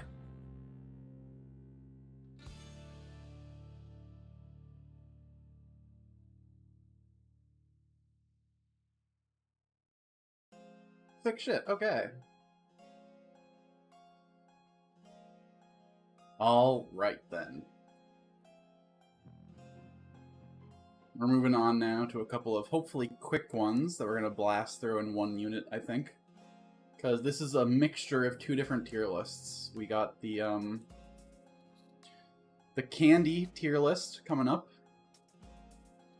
That's just basically a bunch of candies. And we also have a Canadian chocolates tier list. They're just chocolates available only in Canada, or well, not only. But just like a wider range of chocolates that don't exist on the other candy list. So let's fucking knock this out the water here. Warhead Sour is fucking starting off amazing. I love sour candy. I'm a huge fiend for sour. I've blown out my taste buds to the point where I can't even taste sour anymore. I used to just eat lemons like they were, not like apples, like they were oranges. I would slice them. I don't know if the scar is from the piggy bank or from the lime cutting incident. I've cut to the bone on my finger twice, pretty much in the exact same spot both times. One was cutting limes at a family party for people's drinks, and I was sneaking off with slices of the lime after we juiced them into the drinks. And then the other was, I had like a peanut butter jar that turned into a piggy bank. And when I was like 6, I was trying to get into that bad boy. I had like a knife down like this and my finger like this, securing it. And I pushed and I pushed and I pushed, and it wouldn't go through, and I pushed and I pushed, and I finally right down to the bone. Covered that bad boy in blood. And apparently my nephew still uses it to this day, so, got some blood magic in there for him. Anyway, the point of that digression is we love sour stuff, and Warheads are the single most sour candy that you can get that isn't sold in like a sealed jar in the back of a candy store. S tier. Sometimes I'll pop like 4 of these bad boys in my mouth at the same time just to remember what it's like to feel something. Reese's Pisses are a peanut butter coated candy, I guess. It's just like a little dollop of Reese peanut butter inside a candy shell. The peanut butter is like drier and harder than it usually is in like a Reese's cup, or because I guess they like compress it. It's a pretty good flavor. We appreciate it. Nice, smooth, tasty. You can fuck up a pack of these and not even notice. Hubba Bubba Bubble Tape is probably the best gum, but I'm not really a gum guy. C tier.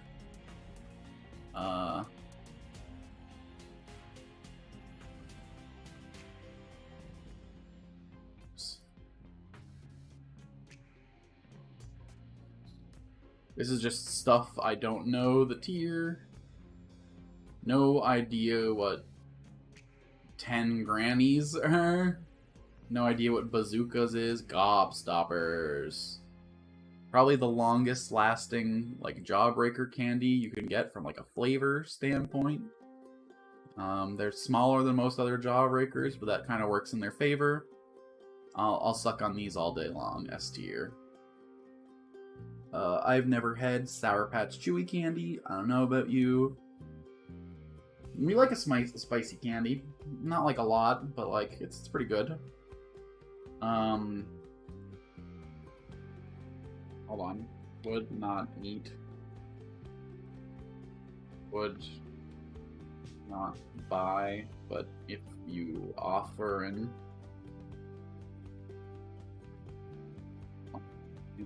blue moon, few months, if I see you on buying. I would not eat a Tootsie Pop. I think the centers of them are the single most disgusting substance on the planet. Tootsie Rolls can get fucked. I don't respect you. I would not eat you. If you offer in sweet tarts, sure. I don't like the texture, but the taste is fine. I don't like my candy to turn to chalk in my mouth. I like it to like chew a little bit, as you're going to see as we get higher up in this list. Except for the things you suck and the things you crunch.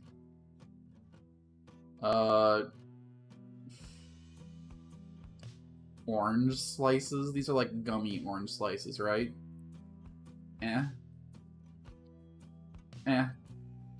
You're fine, I'll eat you. But like, halfway through the package, you're just gonna taste like nothing.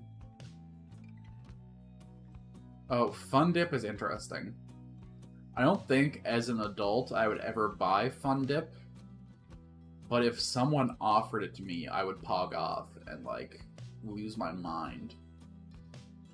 I feel like they go in, like, a secret tier. At, like, the bottom. Let's just put them at the top of here. Because at the end of the day, I'm not buying you. But I think you're the most exciting thing that I wouldn't buy. I think if someone offered it, it would, like, make my day. I just, like, don't think, as an adult, I can go buy, like, a little kit of candy and, like, lick the little stick and dip it in and go, like, nom, nom, nom. Like, no, I don't got that kind of free time. Alright? Snacking is, like, work for me, okay? I gotta just fucking get through it. Speaking of, hold on. Do-do-do-do-do-do-do-do-do-do-do-do. Chewy, delicious, strong fruit flavors. You get 5 different flavors in every pack. No notes. Wait, is it 5 or is it 4? It's 4. Strawberries are the worst. Usually lemon lime is my favorite flavor. And the cherry goes hard in Starburst for no reason. It's like the best artificial cherry flavor I've ever had. The texture's just right. I want to chew it for a while. I want it to resist me. I like a little bit of a chase in my candy.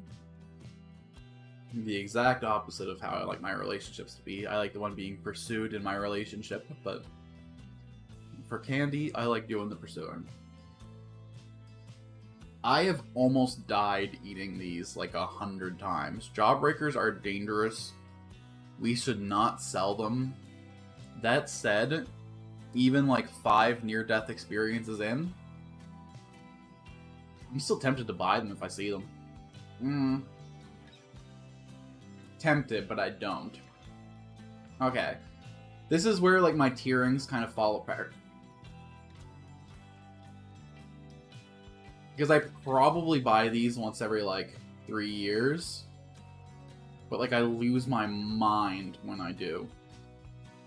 I'll nurse these bad boys for like 4 days. I'll wrap it very gently and carefully. And when I finally get to like that sour powder shit in the center, it's like the fucking biggest dopamine rush on the planet. Someday, when I'm like 70, I'm probably gonna break my teeth trying to get into the center of one of these. It's gonna be how I lose all my molars. I guess just like... Just because of, like, what we set up the tiers as, but just know that, like, spiritually, these are, like, here. Even though, like, I don't want to die, so, like, they're actually here. You know what I'm saying? Are these just icy squares, or what are you? No, you're too thin to be icy squares. Icy squares are actually little trapezoids. What the fuck are you? I don't know who Andy is. Sorry, we never met. If we did meet, it was at a party a long time ago. I was really drunk. You probably introduced yourself as my friend's friend, and I ended up room in my head for you. Lifesavers, I basically get you for Christmas every year, and I get really, really excited to, but I don't think I'd buy you. I think it's because I just, like, spiritually, you're a Christmas treat for me. So I guess that means you go here, even though I fucking love you. I mean, like, technically, because I never buy them, but, like, fuck, no. Spiritually, you can't go below here.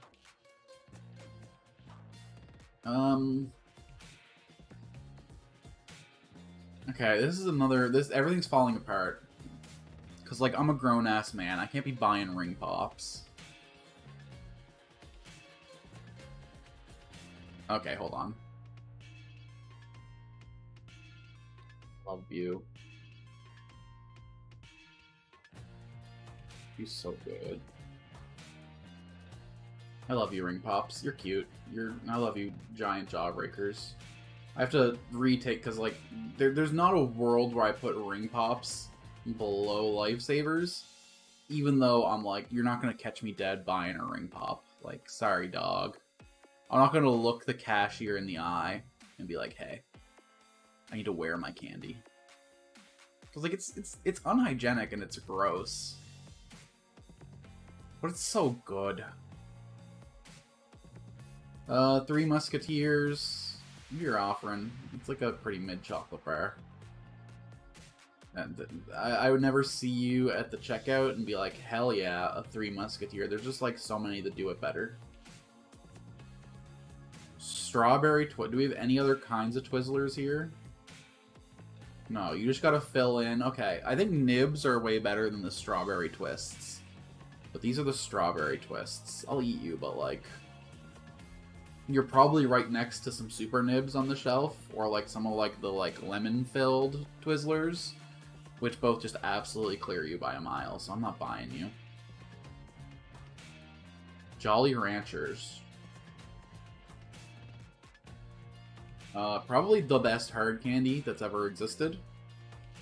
Yeah. I don't actually go to my way to buy you because I've had you so much. And like you kind of stick to the teeth in a weird way. Even if I put you in the middle of my tongue, you end up somehow clinging to the side of one of my molars. So, like, you gotta be bad for me, right? Oh, but you're oh so good.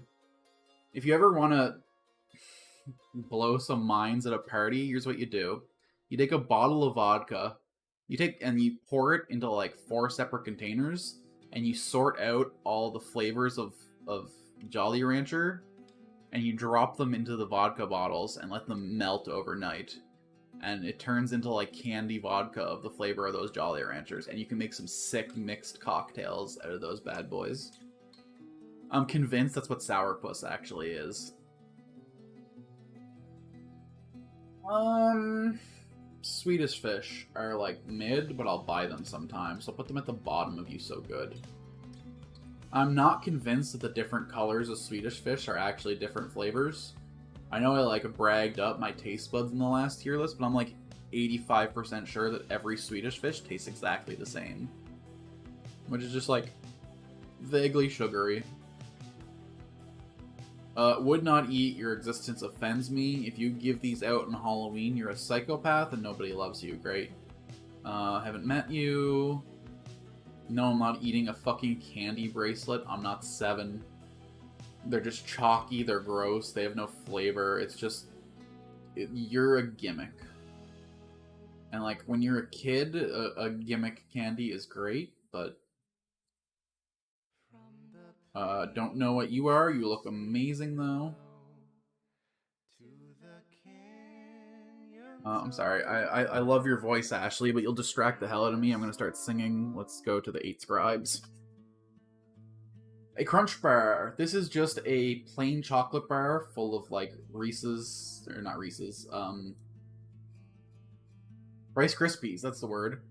It's just a bar with some little cereal bits to give it texture. I love you. You're amazing. I don't eat you as often as I should, but that's because I never see you anywhere anymore. Nestle, what happened to these? What are you doing? I'm not eating candy cigarettes, okay? I'm not fucking 5 and trying to look like my dad. My dad didn't even smoke. That's not a good example. I'm not 5 and trying to look like your dad.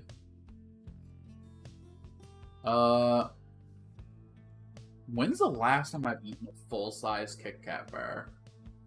I'll fuck up like 100 Halloween-sized Kit Kat bars in like a sitting, but I don't think I'd ever go to the store and buy a Kit Kat bar. I still think I like you better than Swedish Fish. Next time I go to the grocery store, I'm gonna buy a Kit Kat. Wafers are like a top tier snack. There's just something about like a crunchy little, crispy little wafer. And Kit Kat's just like 4 of them covered in chocolate put into a package. Sick. These are American Smarties. We call these Rockets here. I think that you're like the limit of what I would eat. I don't generally like chalk candy, but you're like so inoffensive. You're just like shittier sweet tarts.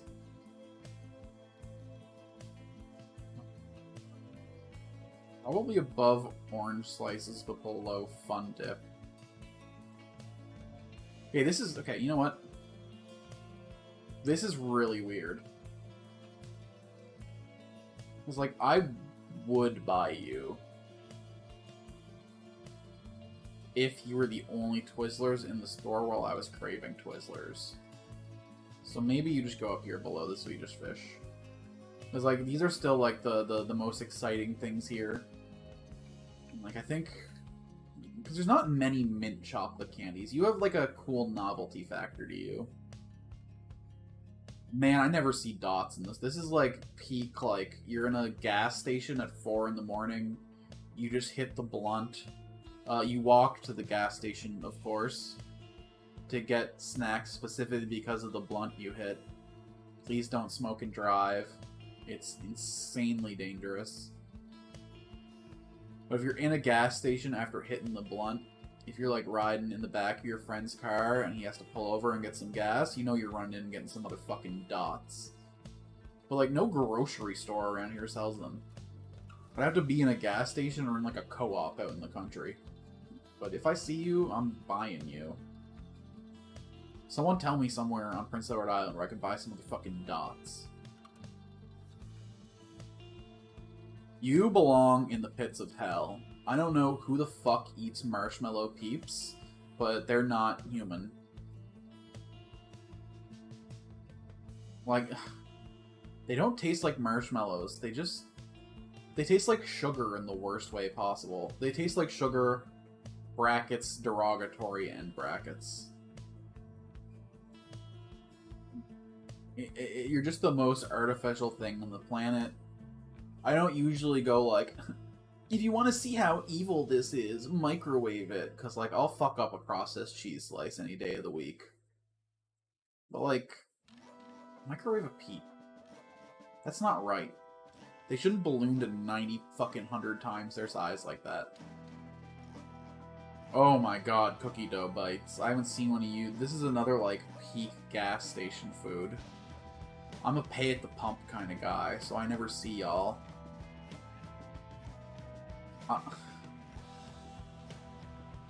I think if I see you, I'm buying, but that's only because I never see you, unlike dots. I'm gonna put you above Reese's Pieces.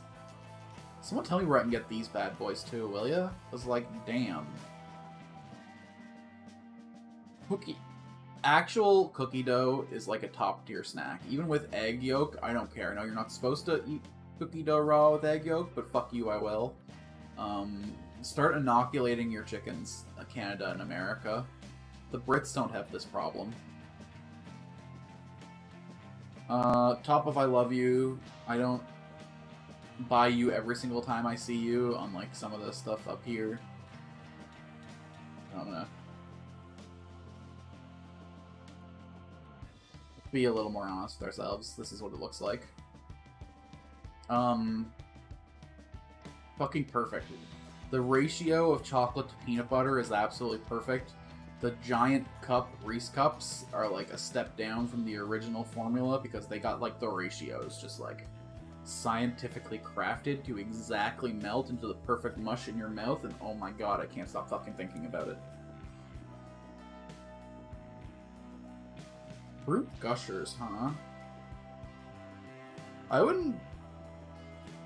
This is like a me problem. I don't consider this a candy. This is like a school lunch. I was in the grocery store like a month ago staring at fruit gushers, and I was like, I want to buy you, but you only come in a box, and the box has like 9 packets inside with like 3 gushers to a pack. And like, if I'm not packing my 7-year-old's school lunch, I don't have a 7-year-old, this is just like a spiritual, theoretical 7-year-old, I don't think I can justify the way they package fruit gushers. Because I'm gonna eat the whole box in a sitting and just throw like 9 fucking plastic things in the garbage can.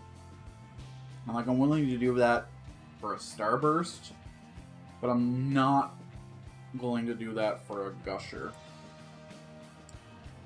That said, I think they're fun dipped here, where if you offered me Gushers, I would like fucking cream my jeans. I love candy with like a little explosive grenade of sauce in the middle. I think the ones that do it best are like the Jolly Ranchers with a little sauce in the middle, like the little Jolly Rancher chewy candy. There's just something about that little burst of flavor in your mouth. I love goo in my mouth, is what I'm saying, y'all. Give me some of that sweet, sweet goo. Lemon heads. Yeah. I haven't seen a pack of these bad boys in like 10 years, literally. We used to have a really sweet candy shop called the Freak Lunchbox, and they went out of business during COVID, and it kind of ruined my life. I can't get any of my favorite shit anymore. Airheads are another peak gas station candy. They're so cheap that if I see them, these little bad boys come in at like 35 cents a pop. You go in and buy like 20 of these, and you spend like $6. It kicks ass. They're just little taffy sticks. They're kind of shitty or Laffy Taffy, but they're so cheap that they're quote-unquote better from like a price efficiency standpoint. They have like a weird seam on them. They're like soft on both ends, and they have like this weird seam in the middle where they're like weirdly hard. But I think that actually serves them well. It gives them like a cool textural experience. They peel apart really well. I love it. Hershey's Chocolate Kisses. I don't know what you are. Little... You like a... I don't know you. I'm sorry. You look amazing. Oh, what the hell? But I don't know you. So... Hershey's Kisses, like here. I'm excited to get them around Valentine's Day, but I would never buy you.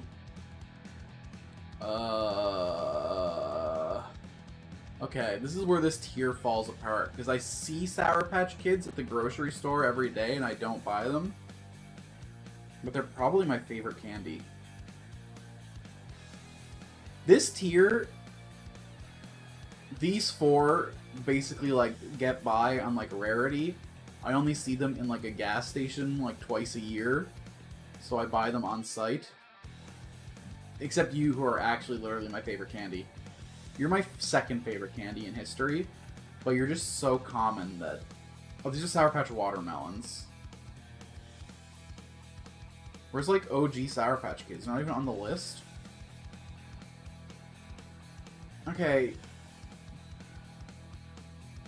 People who make tier maker lists, you're fucking psychopaths. Moving on. Snickers. Another mid chocolate bar. I hope my roommate didn't hear that. He loves Snickers. That was his nickname in high school. Because Snickers got nuts. There are better nut bars. Twix. They're basically just like a wafer, but in stick form instead of in like actual wafer forms. You're just like a little stick of candy coated in caramel and chocolate. Not like a big caramel head, but like I'll eat ya. You're definitely better than our Hershey's Kisses. Who are you? Oh, nerds. Nerds. I have nostalgia for you nerds. But I don't think that's because you're good. I don't think I'd ever... Nerds are like an ice cream topping as far as I'm concerned. If you go to Jewel's, you get some nerds on your ice cream. We thought we invented that before we saw that. One of my friends got the fucking most they've ever gotten chewed out at my house. They poured a bunch of nerds into like a fucking tub of ice cream. And they fucking threw it down the stairs to their girlfriend to catch. And my dad came up the stairs at just that timing. Holy shit, I thought he was gonna kill them. I'd eat you, but like... You're like... You're like... I think I'd rather a Hershey's Kiss. But like, I think you clear everything else in the list. Depending on the nerd's flavor. Milk duds. Little balls of chocolates with a little caramel dud in them. You're fine. I'll put you at like Twix level. Again, not a big caramel head, but like... I like how chewy the caramel is in you. You're like a cool textural experience. I don't know you, but you look awesome. Fireball, hell yeah. What's a... I've had a Milky Way. But what is a Milky Way?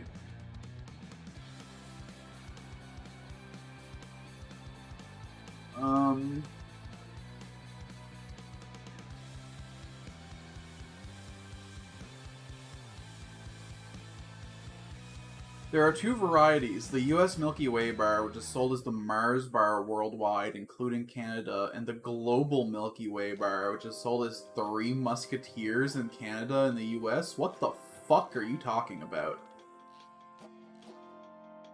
Okay. I guess I'll consider you. Okay. You're the top version. You're the Mars bars version. So I'll rate you as a Mars bar. Fucking psychotic. Why would you do that, branding? Like, what? Why would you confuse international customer bases like that? We live in, like, a global society now. You should make your shit so that, like, someone who's, like, traveling in another country can, like, get something that, like, is fucking nostalgic to them. Fucking weird. I don't really fuck with a Mars bar, but it's not like I would not eat it. Skittles are peak candy. They're like the perfect... Okay. Just eating a Skittle, it's like an A tier, like pretty solid candy. But buy a pack of Skittles like this, pop it in the freezer for 2 hours, and thank me later. You're going to like here. No more notes, just do it. Are you like finally like a fruit blow pop? Are you the ones with like the little whistle in you? You are a blow pop. Oh my god, I haven't seen these bad boys in forever. I would buy the shit out of you if I saw you. I wanna play the little whistle and have a good time. Is this just another flavor of Lifesavers? It might be the, yeah, it's not the chewy version. I'm an adult, I'm not gonna eat Pez. Hold on, let's rearrange this a little bit, because I made fun of Peeps, but like, Peeps are better than no, they're not. No. This is just like me being an asshole. Yeah, no, you're fine. Definitely. Hold on. This is fucking psycho. There. Pop Rocks are something I see in a store like once a year, and I buy them every time. Cool textural experience. I love the little pop pop pop pop pop in your mouth. Some nostalgia, some gimmicks. Don't get old. No idea who you are. Okay. Some people say that Mikes and Ikes are just jelly beans, and those people are fucking stupid. Mikes and Ikes are like a top tier candy because they have a textural experience that no other jelly bean could possibly meet. They're like little like pills of candy, but they're soft.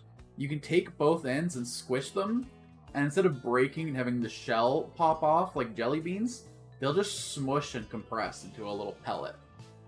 Mikes and Ikes kick ass. If I see them, I'm a-buying them. You're just plain M&Ms. We'll talk about M&Ms in the next list that we do that's done in a pair to this. You're so good, but like, if you had peanuts in you, you'd be like, here. Jelly beans are pretty good. Whoppers. Whoppers are a malt candy.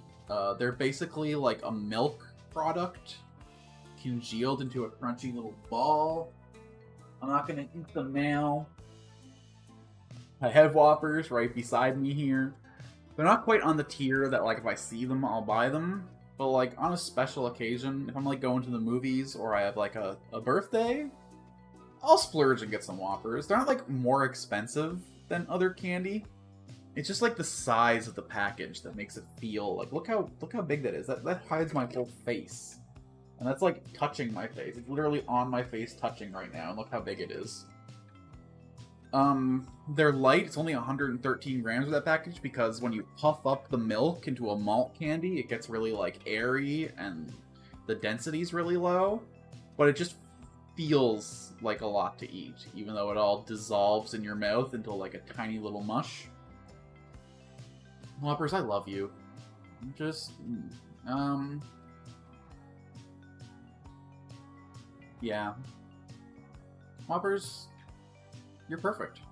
Malt candy's great. Not enough companies make you. Those little bottles that are made of wax that have juice inside them, but like, it's like, these are like 90% container. It's like literally 2 drops of juice. It's not worth the squeeze. You're better than fucking all of this, but like, you know, if you offer them, sure. But like, it's work to eat you. Skittles again. Don't know what a Heath is. Babe Ruth, you just go with all the mid chocolate bars. Candy corn would not eat. I'm gonna look at you like you're the devil if you offer to them. Gummy bears are just better than jelly beans in every way. I love you. You're just like a nice assortment of fruit flavors. The bigger the better. Laffy Taffy, you so good, but like, I'm not like pogged off when I see you or nothing. I'd rather an airhead. Just from like a price standpoint, I'm gonna put you above the Swedish Fish, but below the Kit Kats. You're like the definition of a mid-mid. Don't know who you are. I'm not gonna buy a Hershey's chocolate bar, but like, you're better than like... You're better than a Hershey's Kiss. I buy you to like make other stuff. I melt you down and like coat chips with you. I'll like mix you into like a cake mix. You're like a fine generic base to make better stuff. Pick sticks are in the same tier as Fun Tip. I'm a grown ass man. I'd rather a Gusher because those have the fun of a Fun Dip. You know what, I'll buy a Milk Dud. What am I putting you in this tier for? I'll buy the hell out of a Milk Dud, but the rest of this is correct. And then you're just like generic sour fucking Jubes or powdered Jubes. Sure. So I'm gonna hide myself for a brief second. This... Sorry. Nope, almost had it there. Ugh. This is my basic candy tier list. But moving on to some stuff that you can only get in Canada. Or that's more common in Canada. Some of the stuff's only in Canada, so fuck it, I'll say that. Je n'ai pas maintenant, just I don't... I'm Canadian. I should understand this. This is a personal failing of mine, I will admit. The worst grade I ever got was in French class. My average was an 89 my last year of French, and my French was a, like, 61. I didn't eat that. Oh, okay. There's literally nothing on this list I've never had. So, like, yucky. Whoa. Clear the way. Whoa. Alright. Whatever. And we don't need this tier. Alright. So if you're in America, there's a lot of shit on this list that you've never seen, and you are missing out, because it's actually just fucking nothing but bangers here. We're gonna start with the cookies and cream bar.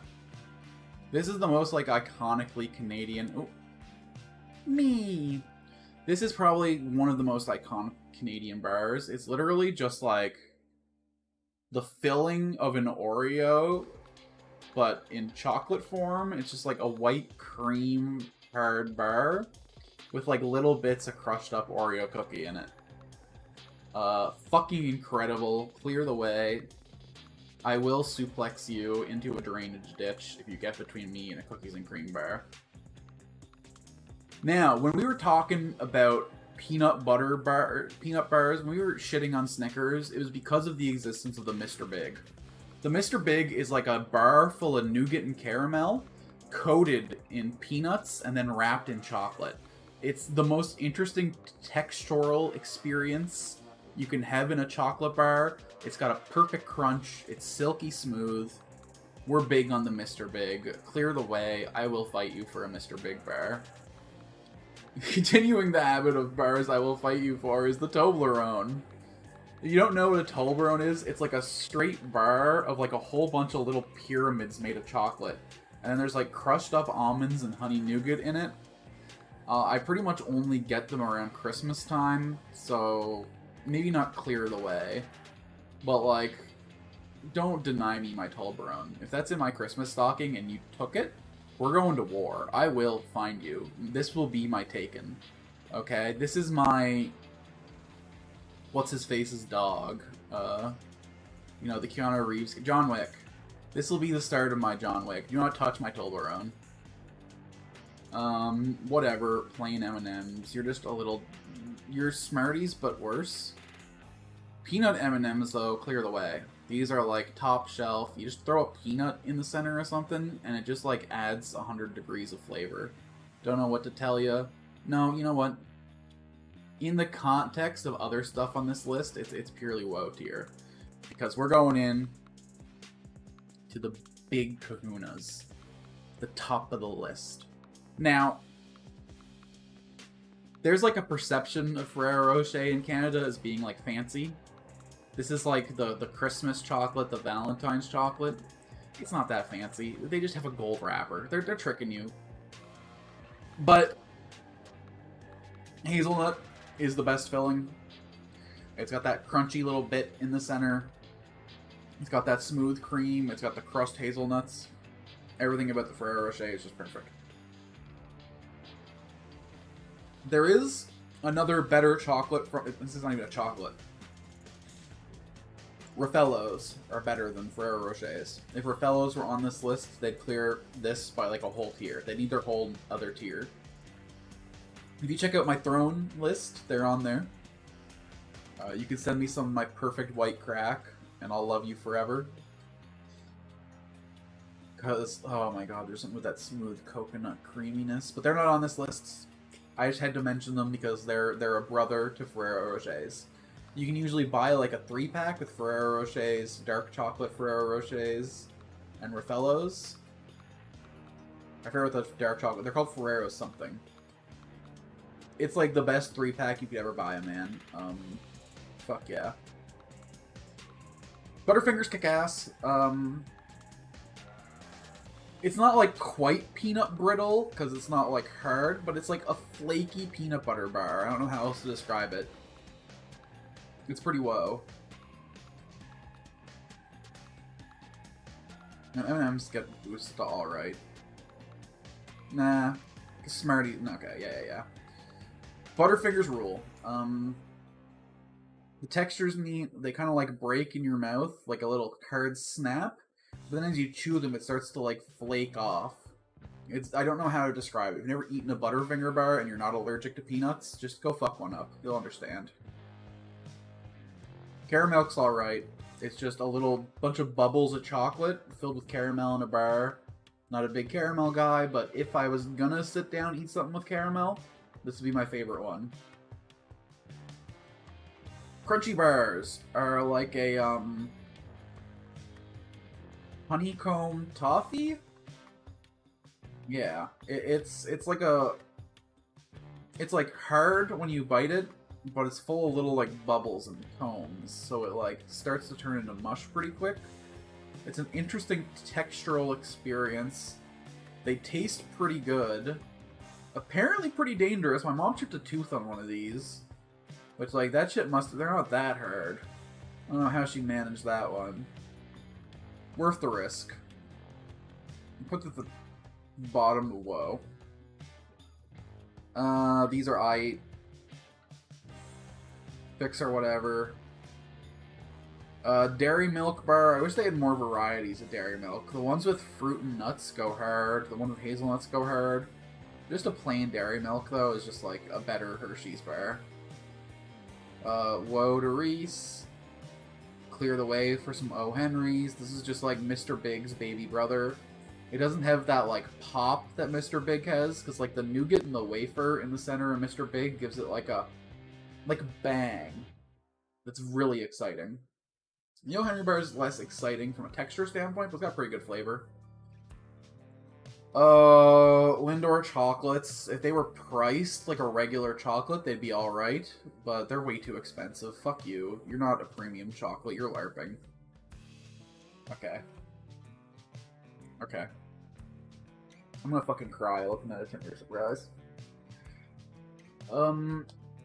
Kinder Surprises, you can't get them in the USA. The FDA won't let you guys have them because they have toys inside and they think it's a choking hazard. Basically, it's like the creamiest, smoothest milk chocolate wrapped around a layer of like milky white stuff. And then there's a hollow inside, and inside the hollow there's like a little yellow plastic capsule that you open it up, and it has some instructions and a bunch of little pieces to build a tiny toy.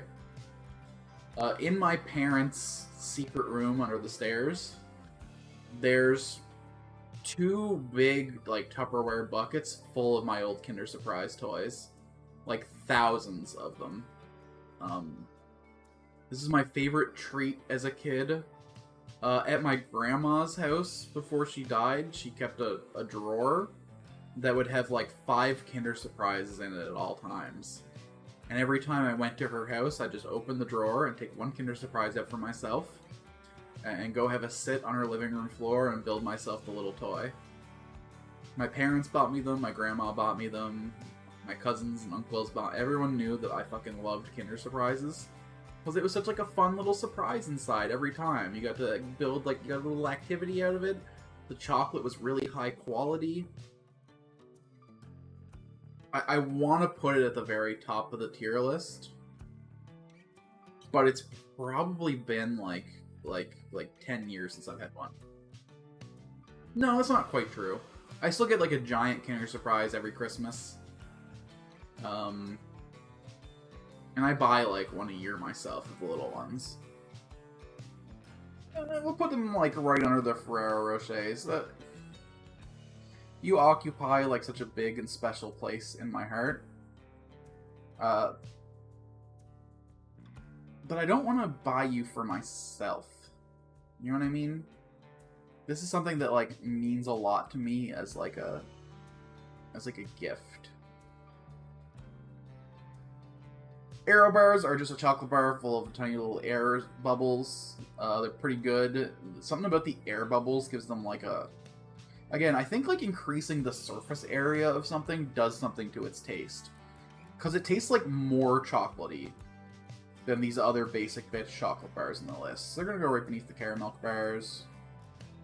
Mars bars or whatever. Kit Kats are aight. Okay, so Smarties are M&Ms but broader. They have more chocolate, they're a little wider, they're a little thicker, but the candy coating doesn't taste as good. So if you buy it like an M&M and just chew down on it, they kind of suck. But there's a secret to eating Smarties. What you do is you take the Smartie, you pop it on your tongue, you close your mouth, and you just let it dissolve.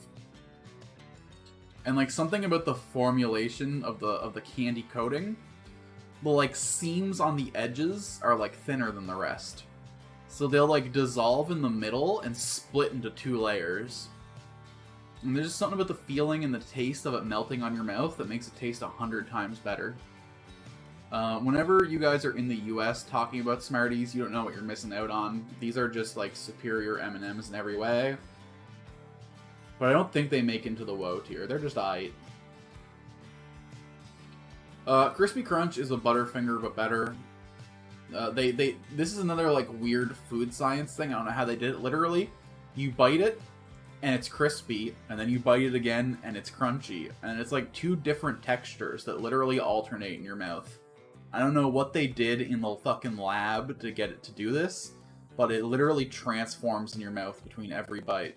They have like some like non-Newtonian fucking I don't know, it just reacts to force. Maybe it's just the commercial ad tricking us into thinking, but either way, it's pretty woe tier. Big Turk just has like some nougat in it, I think. It's like a Big Turk bar. I don't know how to describe. I guess it's a Turkish delight inside it. Yeah, it's a dark magenta Turkish delight, according to the internet. A Turkish delight is just like kind of like a little congealed. It's like a gel and sugar. Apparently the premium varieties you get in Turkey have chopped dates and pistachios in them. That sounds amazing. But here they're just kind of a smooth, generic candy thing. They're aight. I'd take it over a caramel bar any day of the week. Wonder Bar. How do I describe the insides of a Wonder Bar to someone that's never had them?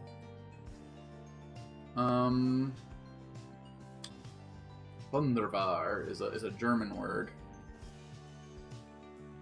It's got just Cadbury chocolate on the outside, but like the inside is like this weird combination of peanut butter, caramel, and like little crispy bits. According to Google, they're Rice Crisps. Interesting. I did not know that. Fascinating. Okay. So it's, yeah, they're amazing. Clear the way for a Wonder Bar. The texture of them, you like bite them and they like fight you for like the splittest of second. Well, then they immediately congeal into a mush. And like, but like, not mush, bracket, non-derogatory, end bracket. Fucking, okay. Okay. I hate coffee. I don't like coffee as a drink. I don't like coffee as a beverage. If you put chocolate in a bar or a cake, though, something magical happens. I don't know, you can't put enough sugar in the fucking world to make me drink a cup of coffee. But you use a coffee as like a light little flavor dusting for something that's like mad sugary, and you get magic. Coffee Crisp is the pinnacle of Canadian chocolate. It's a bunch of wafers. It's like 4 layers of wafer, and between each layer of wafer, there's like a creamy coffee filling, and you coat the whole thing in chocolate. So it's just a big square bar of fucking coffee flavor, and it just fucking goes so hard. It doesn't have like noticeable caffeine content despite containing coffee, so it's probably like a pretty negligible amount of coffee, which helps. But just that little edge. And then I don't really have anything to say about Rolo and Score. Rolo is just little caramel cups. And I don't even know how to describe Score. It's like a hard thing, but what is the hard thing? What is score made out of? Oh, interesting. So it's got almonds in it. So I guess it's like kind of like what a Butterfinger has, but almond instead of peanut. It's just kind of like a butter, toffee, and almond in like a little flat log coated in chocolate. It's like it's all right. I can't put it down in the whatever tier with fucking Twix and Mars and fucking, I don't know. I guess I didn't need that yucky tier after, huh? I mean, I kind of said at the start that Canada just does chocolate better than y'all in the States. I don't know what to tell you. Get better, kids. All right.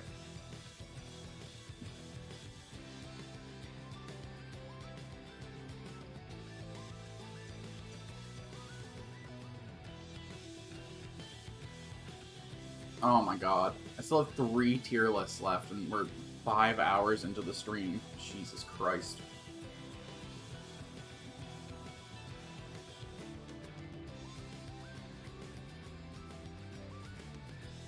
Alright, we gotta stop being so talky, I guess.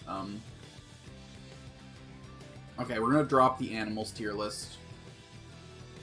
We're gonna drop the comprehensive dessert tier list, because there's just like so much stuff in here that I've never heard of. I already kind of promised this one early in the stream, so let's nail this one the fuck out. Welcome to our final tier list of the day, the fruit tier list. This is just a bunch of fruit. They literally do not have the... Hold on. They don't have it. I thought I checked. I mean, it makes sense no one's at... Hold on. This is, like, spiritually important to me. I guess you can see me for this process. This is like, hold on. Granadilla. There is one fruit in the world that's just better than every other fruit. It's just no contest.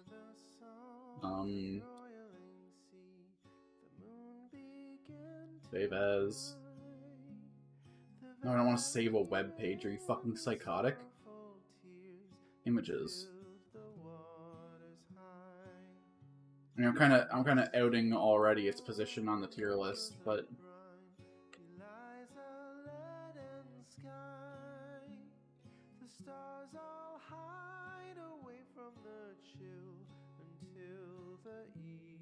why did I put it in the fucking restaurants? Okay. Boo-boo. Alright, welcome to the fruit tier list. Starting off with fucking the only thing in S tier, honestly. Granadilla. This is a South American fruit. It's kind of like a passion fruit, but actually good. Or like a pomegranate. So it's like a hard shell that looks kind of like an orange on the outside, but the texture of the shell is closer to like an egg. So you like crack it in the side of like your desk or whatever, and you peel it open. And inside there's like a fleshy white nutsack. And you're like, oh god, what are you? And then you open it up even further, and you look inside, and it looks like a bunch of tadpole eggs. It's just like a bunch of little black seeds surrounded by this little white, fleshy sack. Kind of like the little bits inside an orange or the areoles of a pomegranate. And then you just kind of slurp it. And it tastes like fucking candy. It's like the single most delicious experience you can ever have eating a fruit. Despite how scary it looks, despite looking like the kind of sack that an alien would pop out of on a fucking abandoned spaceship full of dead bodies and exploded heads, it's worth it. Honestly, even if it put little baby aliens in me, little chest bursters, I would still eat the shit out of a Granadilla. I would survive like 3 days in an alien situation if they tasted like Granadillas. It's literally the closest thing nature has ever produced to just raw candy. They're really expensive to get here in Canada, and they're only like available in very short seasonal bursts because they come all the way from South America. They're like fucking $5 a piece, and they're like not even fist sized. but super worth. Every time I see them in the grocery store, I buy like 4. If you want to like get into my heart and soul, if you want to own me as property, please bring me like a box of granadillas, and I'll do whatever you want for a whole day. But it's probably not a deal. I should put it on the internet. Okay. Apples. I love me a Granny Smith. Unpopular opinion, top tier apple. I like the little bit of sourness and tartness to it. I'd never like bake them into like a pie or whatever. Maybe I would. I would never bake them into a pie that other people were gonna eat. Red apples is like, that's psychotic. There are like 40 different kinds of red apples, and they're all completely different. If this is like a Cosmic Crisp, or like a Honey Crisp, or a Fuji, it's like up here. And like every other green apple is like here. But I guess we'll split the difference and put them like in B tier. Apples are just mostly mid. I would never buy like a bag of apples. I might buy like a single apple and cut it up. And like if I'm eating an apple, like an apple, like I go as far as to eat the core. I like eat the whole thing around and I turn it around and I eat the core too. Because I ain't wasting any of that shit. You know, those are precious calories. I'm not going out of my way to eat an apple. Hold on, let's do peaches, nectarines, and apricots all together.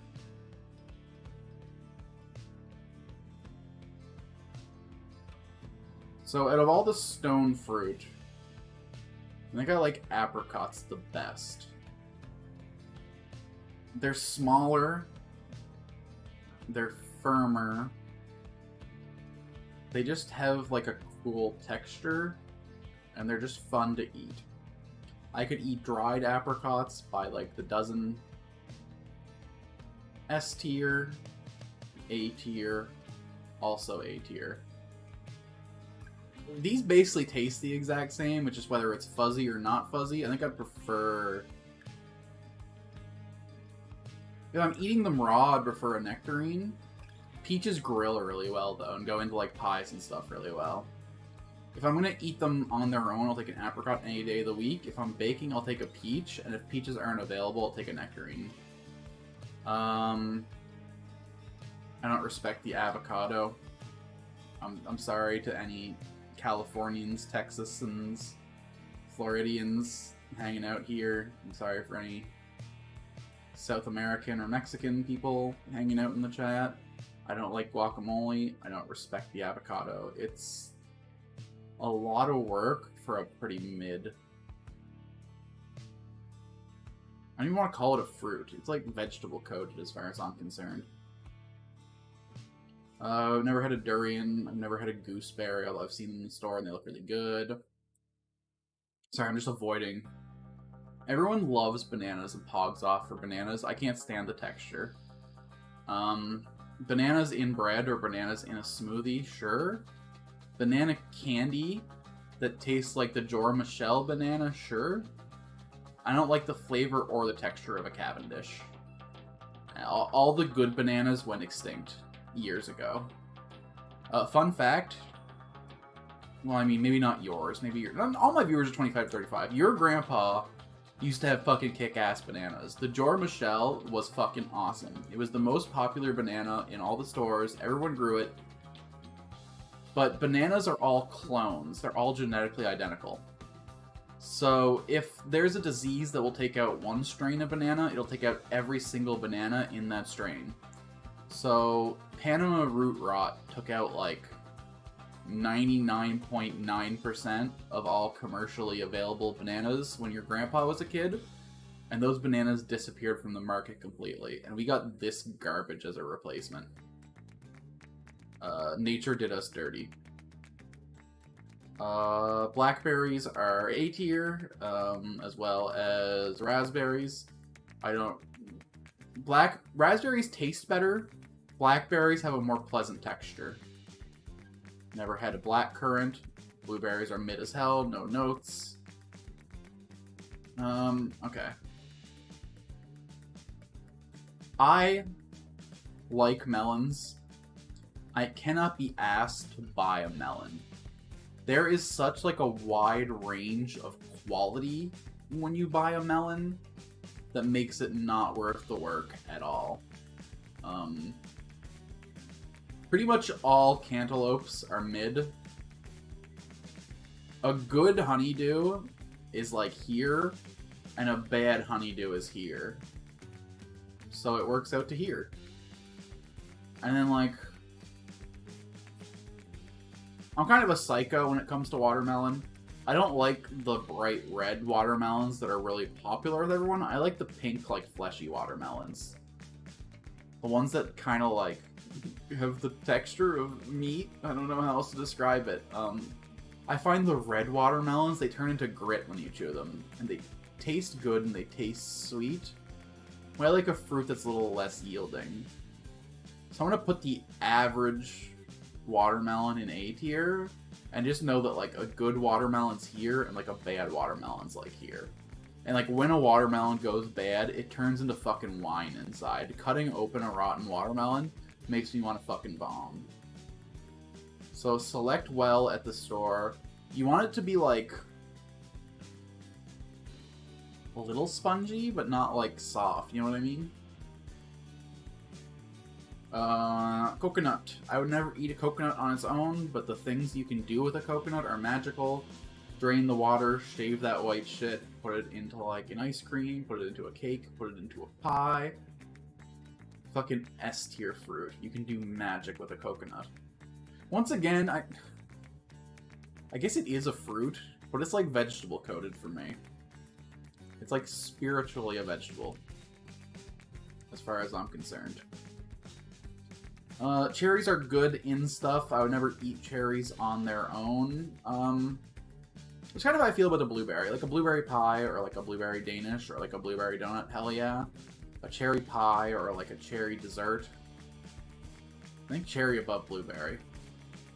Cranberries they offend me. They're a bitter fruit. Same with grapefruit. People say that they're sweet, but they're not. Okay, right. I promised to talk about this earlier. Let's get to it. While I'm talking about stuff that's... Pineapple is sweet. But, like, how does it do this? Pineapple is at the same time both, like, so cloyingly sweet that it makes me sick, but also it tastes bitter. So most fruit... I have a theory about pineapple. Most fruit wants to be eaten.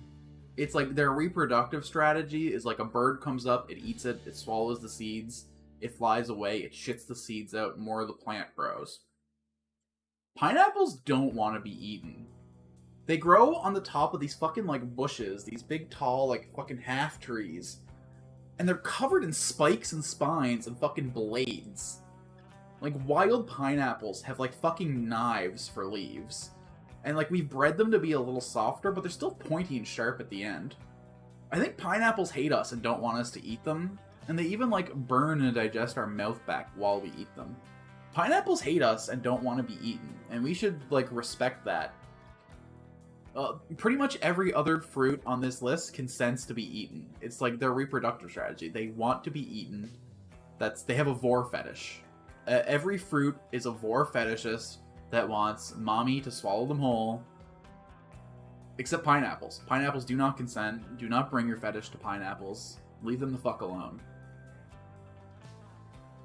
Isn't date like a dried fruit? A date's a... No. What's a dried plum called? That's a... That is a date, right? I'm not crazy. Date.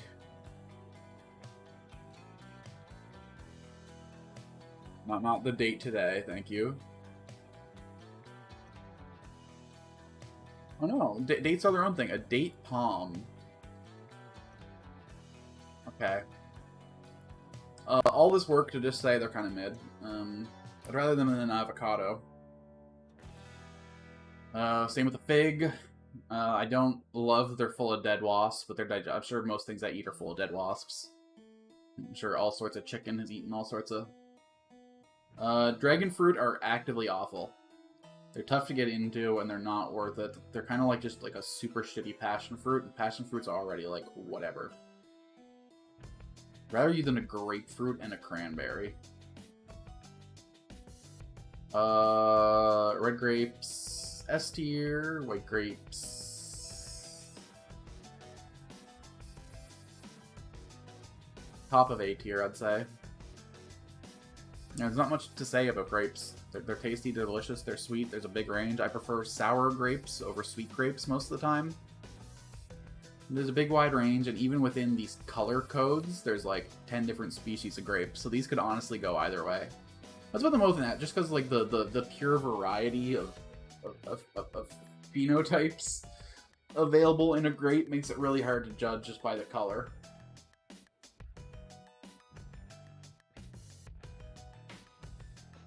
Kiwis are great. Most people go through way too much work to eat them. Just eat the skin. It's not that bad. Tastes fine. The texture's a little weird, but once you get used to it. I'll put them below the peaches and the nectarines. Scooping them out with the spoon is a psychotic amount of work. Literally just eat it like a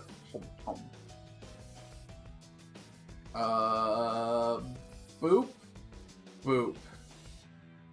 Limes taste a little harsher than lemons, but both are sour and delicious. I would juice the shit out of either of them. I would eat either of them.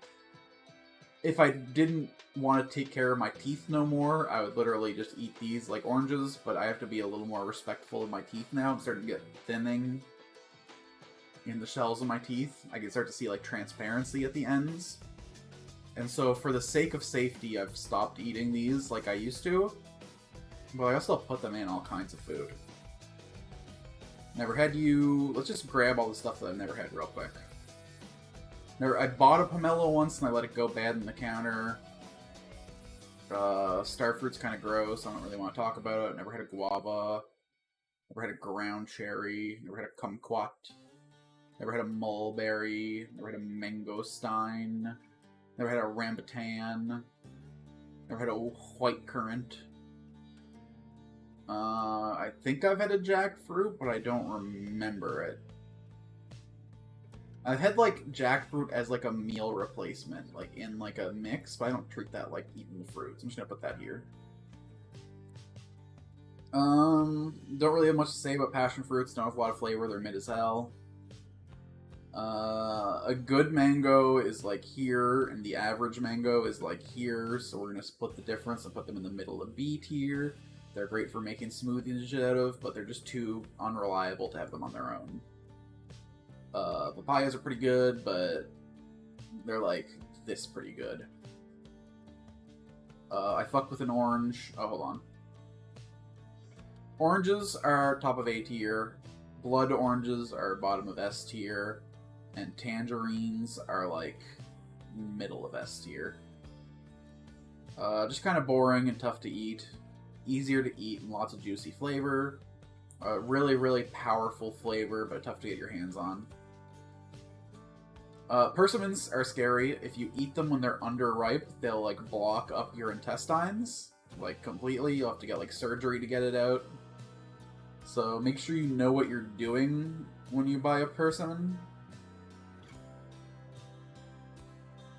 But they're not worth the risk. They're not that good. Honestly, like, tomatoes should be on this list. I'd rather a tomato than a persimmon any day of the week. Apparently good pears are good. I've never had a pear in my life that didn't taste like wood and grain. Maybe someone needs to come select my pears for me, but we're gonna put these, like, above the avocado tier. Bananas go above avocado. Plums are such a large range of things, they're hard to judge. There's, like, sweet plums, there's sour plums. I guess plums have a pit. I feel like I've eaten a lot of plums whole and had no problems, though. What the fuck is a custard apple? Get out of here. Asian pears, you're... You know what? USA. We're gonna put... Just say regular. We're gonna put Western pears. Plums are B. There's just too wide of a range. A good plum is, like, here. A bad plum is, like, here. I think they trend more often to here. What's a dried plum called? Prune. Prune. Why are there raisins but not prunes? I fuck with raisins. I'll put them in everything. I don't care. My family's Thanksgiving stuffing has raisins and molasses in it. Everyone thinks we're psychotic. I think it's peak. Pomegranates A tier. I don't know why the Greeks were so obsessed with them. They're like, alright. They're just not worth the work to open. You gotta like crack them open and set them in water to separate. I guess you could probably just eat it with a spoon once you crack it, but like, I don't know. Never had a red currant.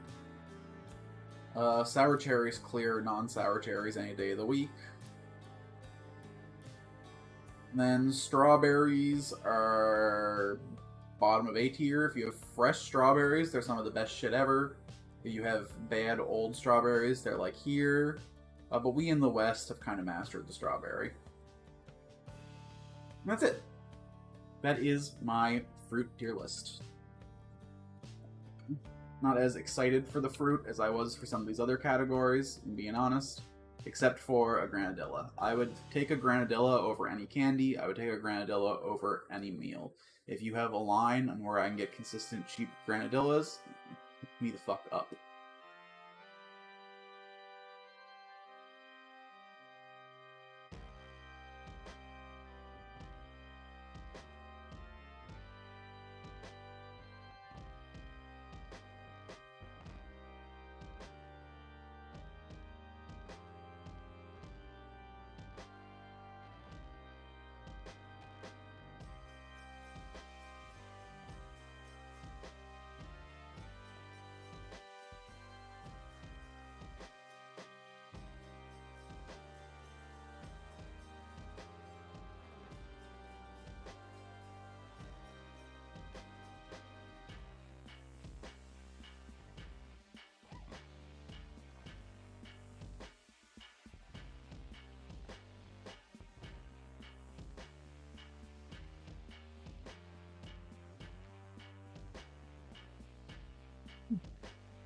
Alright, I didn't expect the tier list part of this stream to take quite that long.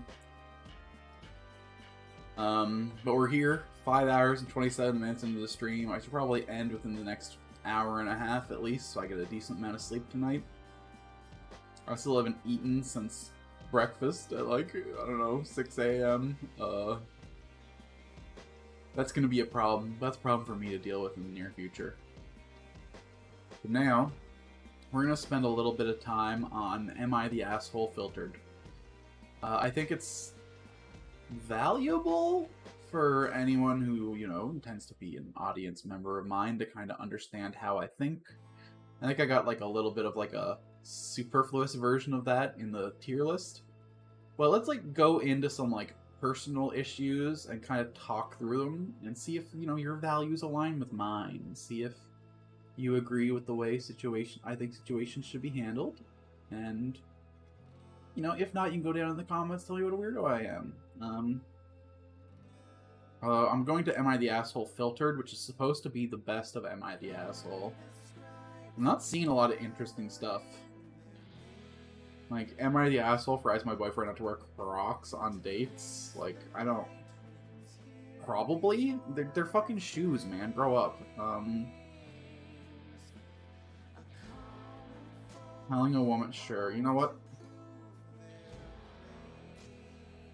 Am I the asshole for telling a woman to get out of my personal space? Today, while returning a few items in a big-name store, I, 35 female, waited in line next to the sign that said, "Please wait here for next associate." You know the spot.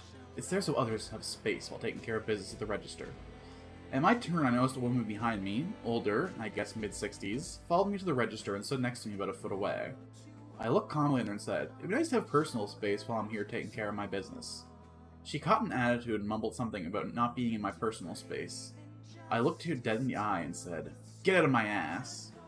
Based on the look in her face and her mouth hanging wide open in shock, I'd say she didn't appreciate my statement. Before she could think to respond, the associate handed me my receipt. As I walked away, she was mumbling. The only word I could make out was that one beautiful B word. Edit to add, she gave me attitude when I first addressed her. I responded with attitude. I didn't yell at her, I did use my serious mom voice. Also, I did not call her a bitch. That was her final word within my earshot. This is a person who's not an adult. A foot is pretty close. Usually if you're like working in a trade, like if you're like doing furnaces and shit, the like rule is to always give a workspace 3 feet of clearance. So I think if you're like in a public place, you should give people like 2 to 3 feet of clearance. But like from the start, she took a conflicting tone here. It was immediately like, I would like some personal space, please. Like, shut up. There's like a responsible way to have that conversation. Just be like, excuse me, ma'am, I feel a little claustrophobic. I'd appreciate if you could take a step or 2 back. And that's like a way less conflicting tone to start with to say the same thing. If you enter this kind of altercation with like flippant, sarcastic energy, you can't expect people to give you like a respectful, decent response. You're kind of priming it to be a fight. I think this person chose violence, and they don't get to complain that they were called a bitch. But the other person chose to escalate too. But like, cotton attitude. What does OP mean by that? That's such like a vague term that I can't quite say. You are the asshole.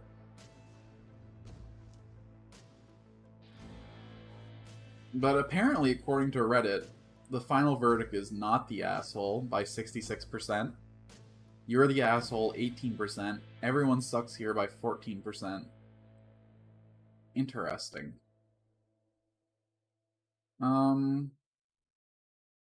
these like link to the original post? It does.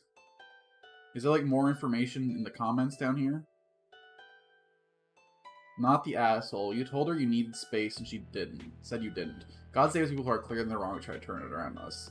There's zero reason to not wait by the sign unless you have a disability. There's so many people here saying that you're the one in the wrong, so the sign saying people to wait there. If she can't read the sign, she shouldn't be in the store. Rude people get rudeness done. Yeah, like, the lady was wrong to be that close, but this is insane. OP chose the most hostile way to start the conversation. Fucking Redditors are just more interested in fucking owning people and having, like, the moral high ground than actually having, like, healthy communication. Not the asshole. I just had this happen to me at TJ Maxx not 2 hours ago. Literally, I'm standing at the front end of the queue and the lady charged up so fast, I actually stepped back for fear she run into me. I asked her if she was trying to catch up with someone at the register, and she snapped, "No, I'm just in a real hurry." So I politely responded, "Well, can you take a few steps back? Then you're too close to me." She stared ravingly. Thankfully, register 2, please, stand up before I could even bother to reply, but what the fuck are people on lately? You wanna crawl my asshole? Take me to dinner first, freaks. What a fucking weird, aggressive asshole. Like, how do you not see that you're the jerk with a response like this? If someone is this close when your purse is open, I feel like you'll lose something. Are you fucking kidding me? You're just assuming this old lady is a thief with no... Okay, fuck Redditors. Okay, this is the sane person here. It would be nice to have personal space while I'm taking care of my business. You aren't the asshole for wanting and needing space. Correct. However, you were unnecessary confrontation how you asked for it. Incredibly correct. You didn't address her as a person, you just complained like she wasn't worth acknowledging. You could have said something along the lines of, "Please take a few steps back. Could you back up and give me more space? You're standing too close to me." Okay, this person, like, is correct, but they also suck balls at communication. These leave interpretations open for, like, the person to still get, like, no, I'm not. Just, okay. When you're making an ask of someone in a public space, even if you know you're not in the wrong, you should, like, phrase it in a way like you think you are. You should, like, phrase it like you're making a big ask. Like, "Oh, sorry, I have, space issues. You know, I'm an anxious person. I need you to please, like, you know, give me a little bit of breathing room so I feel a little better. Like, I'm feeling really claustrophobic and crowded right now." Like, it's... If you phrase it like that, and then they give you lips, then it's time for a confrontation. But it's not like soft or weak to try and phrase things in like a pleasing way. You can like start with soft energy, and then if that doesn't work, then you turn hard. You don't just start fully hard. Okay? You need foreplay to this interaction. Even before the pandemic, I was proud. I've been in situations still like I've never been called a bitch. Edit. OP reminded me of people who complain to the air about customer service, things that other people do, instead of being direct and engaging with the person. Like, oh my god, I wish people here were competent. Let's see the replies on this one. You think it would be nice to have personal space while I'm here taking care of my business. Confrontational? Yes, it's passive-aggressive as shit, you fucking... Redditors are so fucking dumb. Why am I on this web? I'm already mad. Yes, fucking you/barfbat. That is confrontational. It's like, it would be nice to have personal space. Yeah, you're immediately, like, accusing the person of something when you use phrasing like that. It can be a touch passive-aggressive, but it is not confrontational. You're literally starting a confrontation. That would be, get out of my ass, but the old lady had her chance. To me, I read, it would be nice to have some space, as being a strain. No. It would be nice is always a bad way to start a sentence. It would be nice if my girlfriend blew me more often. It would be nice if people would fucking watch where they're going on the roads. Like, do you not hear that energy? Do you not see how that starts on a bad foot? The woman was being inconsiderate. OP's subtle reminder to follow the rules was justified as any of your suggested responses, even less confrontational than most of them. Since it's clear she's going to keep up with what OP said, OP was the one who wronged for. No, it was not clear. You don't know this lady. You weren't there for the interaction. You have OP's, like, phrasing of it. She caught an attitude? What the fuck does that mean? This whole situation seemed way too aggressive from the jump, which to me seems like everybody here sucks. I can imagine you had a bit of an attitude in your first statement to her, and actually have anyone a bit defensive and grumble back. She should be a bit farther than a foot, yes, but you handled it weirdly, not even asking or saying, hey, the signers is wait for the next person to serve you, but instead jumping to a passive-aggressive side mark, correct. For all we know, the lady didn't notice the sign and was just following your lead. I'd like to add that I work cash regularly at my job, and I see my fair share of normal interactions between someone asking for a little more space and the other person being a little too close. It's also amazing how often people don't notice signs, just go with the flow of the person ahead of them, correct. Correct. Updude. Oh. Right, I'm not in the internet browser with my spiritual update to you and to, I mean, you suck at talking too, so, like, I don't know, take a communication class, and then maybe I can update you.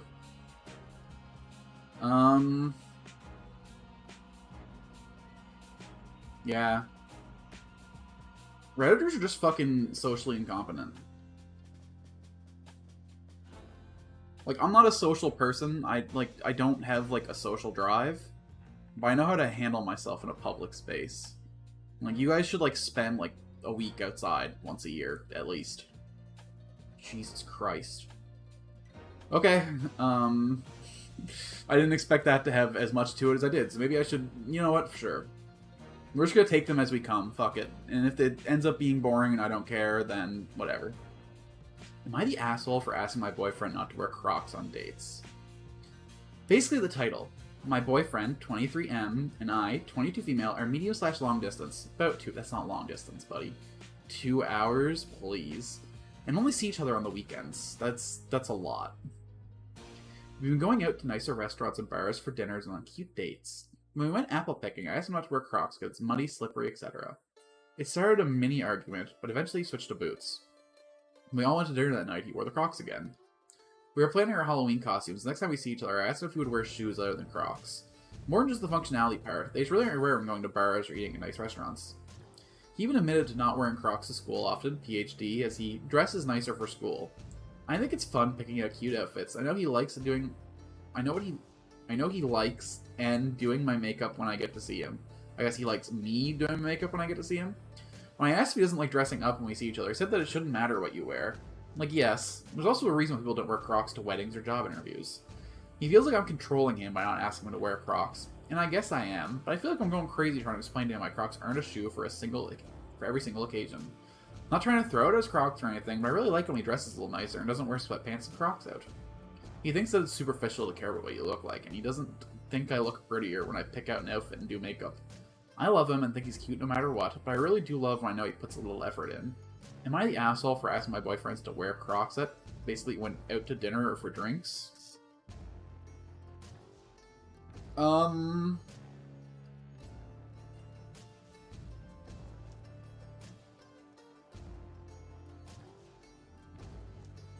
This bit was, like, correct. I asked him not to wear Crocs because it's muddy, slippery. Like, yeah, that's, like, dangerous. If you're going out to do, like, an outdoor activity, you should wear, like, proper footwear. I wouldn't wear Crocs while going to bars or a nice restaurant because of, like, the social stigma attached to it. But, like, I also wouldn't look at someone wearing Crocs at a bar or a nice restaurant and be like, really?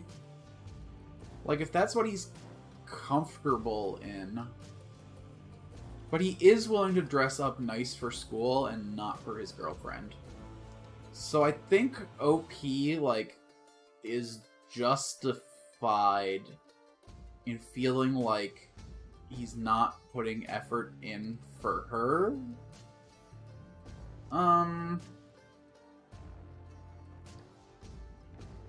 Not the asshole, as long as she, like, made the ask in, like, a polite way. But, like, we can't really tell from the way she's talking about it, like, if she's doing that correctly. Like, if you and him are going to the store and you police his Crocs and sweatpants, you kind of suck. If you're going out to, like a 4-star restaurant and you're like, hey, buddy, read the room a little bit, but, like, less, you know. Hey, when we go to this restaurant, I just feel like we should, like, match the vibe of the place, you know? Everyone else here is wearing, like, suits and stuff. It'd be nice if you'd wear some more formal shoes and maybe a collared shirt. And if you're not willing to do that, then maybe we can go to another restaurant. Or, like, this isn't worth breaking up for me. So, like, if the fight starts to escalate, I'd stop there and just let my partner wear the fucking Crocs to the nice restaurant. But if you care about appearances enough that the issue has already gone this far, maybe you guys aren't on the same page.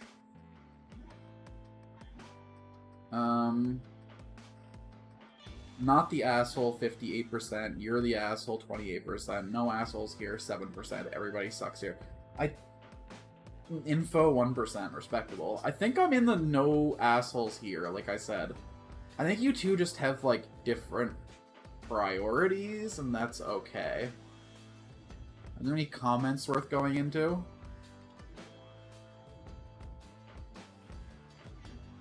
Yeah, he definitely isn't making you feel like bro. He chooses to dress up for school and not nice. That's true.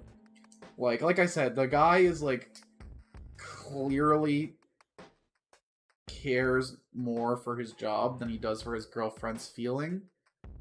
And that's, like, understandable from, like, a logic bro point of view. But you're trying to maintain a relationship. So you should, like, put in effort if you want it to work out.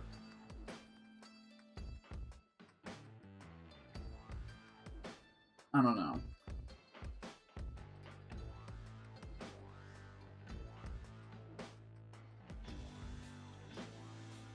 Yeah. I don't... Yeah, no assholes here. I just think that guy needs to, like, have a social class. He's learned how to fucking talk to his girlfriend and, like, accept her point of view. He's not an asshole, but he's kind of a fucking idiot. Am I the asshole for putting my foot down when my mother-in-law demanded I take down my wedding photos? Oh, hell yeah. This has everything. It's got the wedding, it's got the mother-in-law, it's got the social dynamics. Let's take a look. I, 23 female, just married my 24M husband a few weeks ago. You guys are too young to be married. First and foremost, I'm gonna stop right here. The front part of your brain isn't fully developed at 24 and 23. It just isn't. You're not like the person you're gonna be for the rest of your life. I know that, like, in the past, everyone got married at like 17, and things were good. Things were not good then. The divorce rate was high, and there was like no fault divorces, so most bad marriages ended in fucking murder. I think the youngest you should get married is like when you're 27 with someone you've been dating for 5 years. But that's like completely outside the scope of this post. Let's get back to it. I, 23, married my 24M husband a few weeks ago. Due to our jobs, we do a traditional wedding ceremony or have any family with us. My mother-in-law fought us the whole time, saying we should reconsider and have both our parents come to attend. We didn't want that. Because of our jobs, my husband and I hadn't seen each other in 6 months, and we just wanted to be married and be left alone for the 1 week we had together before he had to leave again. Mother-in-law eventually dropped it after my mother convinced her to, telling her we were still planning on having a large ceremony down the line, and we didn't see this as being anything important, just paperwork. We did a small, quick thing down in the gardens by the water in my city with my pastor. Everything went smoothly. A few days after my husband wanted to visit some friends of ours in the area, I had no problem with that because we didn't know when next time he'd get to see them would be.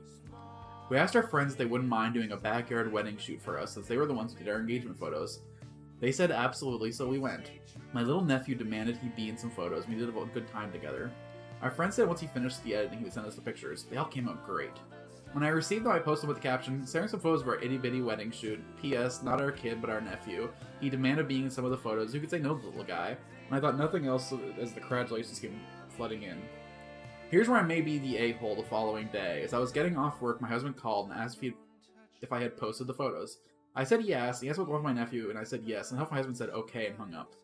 I should state that my normal working hours consisted of a close 14 to 15 hour shift times with eating out because I forget depending on the day, so by the end I'm usually exhausted and not in the perfect people-dealing mood.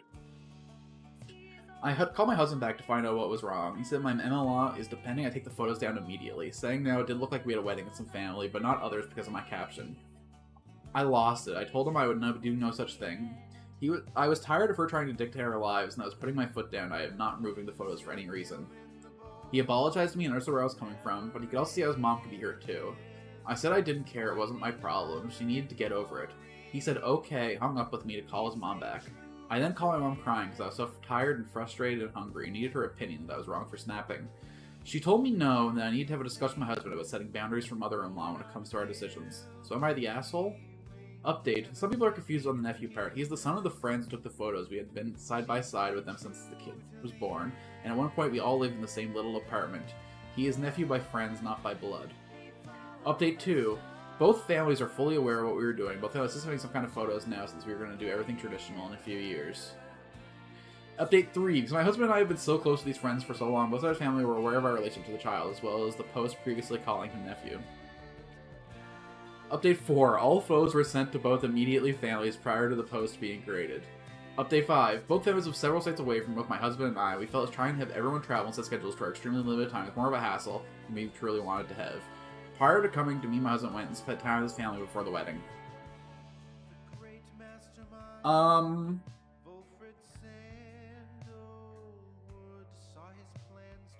boy.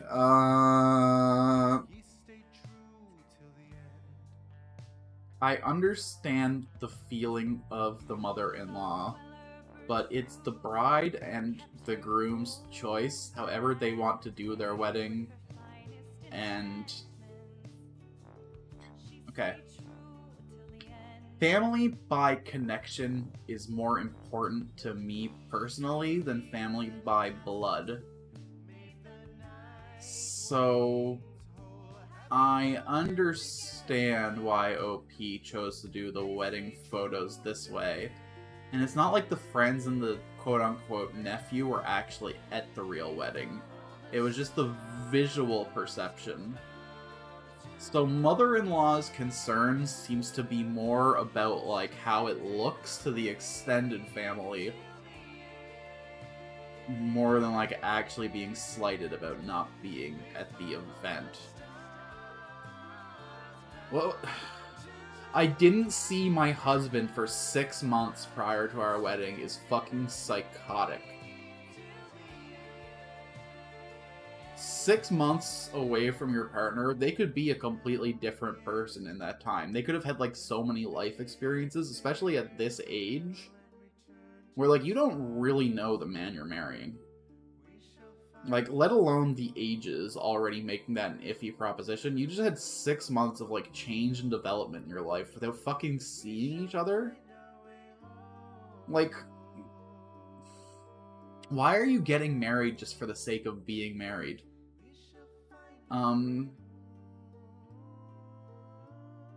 The info. How long have you two been dating?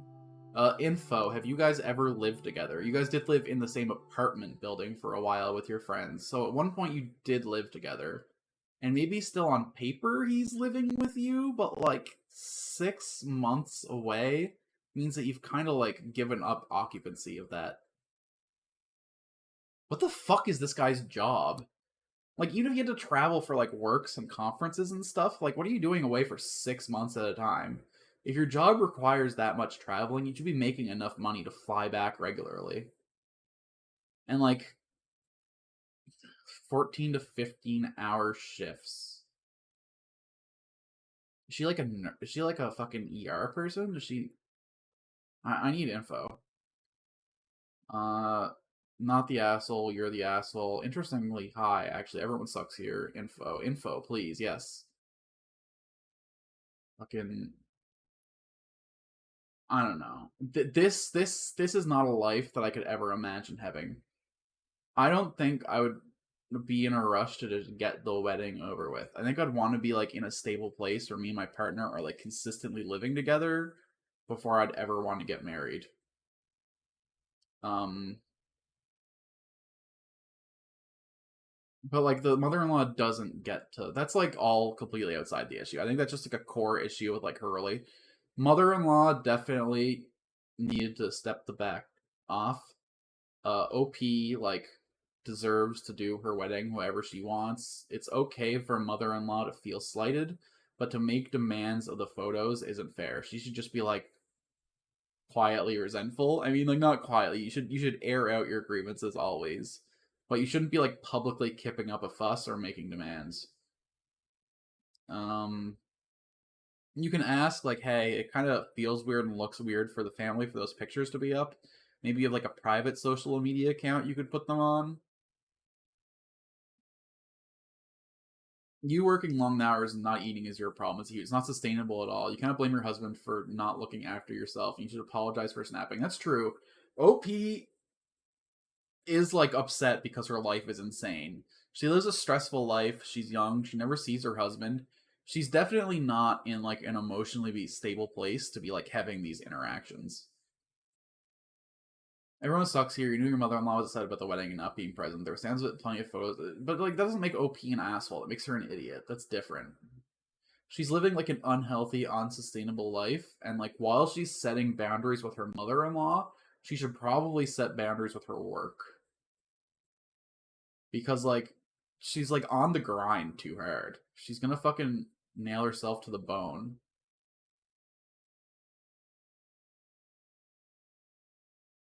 And these people are so stupid and can't read. The nephew wasn't there for the wedding. They did the weddings, just the two of them in a pasture, and then they got up in their dress and their suit like a little while later and had their friends take like just pictures for them. The nephew wasn't at the wedding. He was just there when the photography was happening. And he was a cute little kid who was like, "Can I be in the pictures?" And they were like, "Yeah, of course, little buddy." And like that's what you do when a kid makes an ask like that. But like, okay, does someone fucking correct this guy?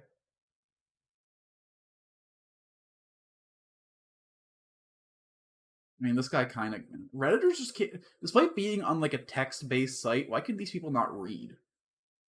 Like, reading comprehension's fucking important. I don't know. I don't want to. You're the assholes. Difficult with mother-in-laws to deal with. Try to see from her perspective. Her own son's getting married, and she was told neither set of parents will be there. Fine, that's upsetting, but seems fair. Then she's wedding photos posted online. Someone who's not related by blood. If I were her, I'd feel very. But like, who cares about?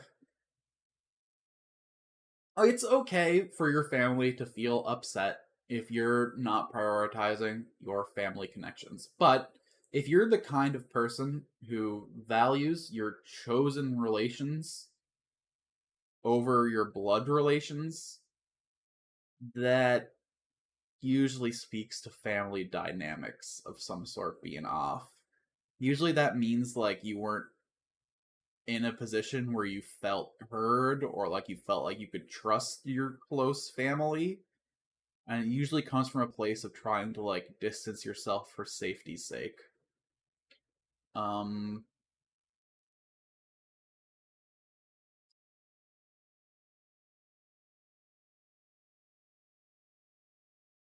you called it a picture of our itty bitty wedding, not recreating last Tuesday's itty bitty wedding. Thanks to yeah, that's true. She should have like posted the pictures with like the proper context. She did kind of clickbait her relatives. That's a fair. I didn't think about that popular way, but you're like fundamentally correct.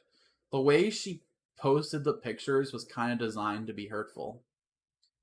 If she was like recreating our wedding now that we have more time and she posted the pictures, that makes sense. And like her psychotic schedule does make it hard to gather family and friends around. I don't know.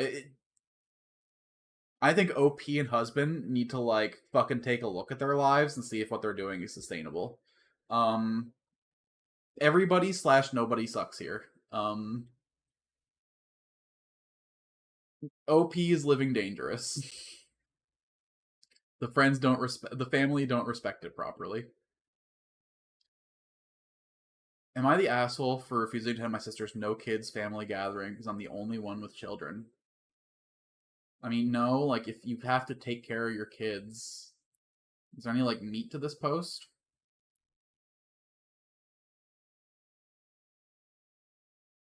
I see.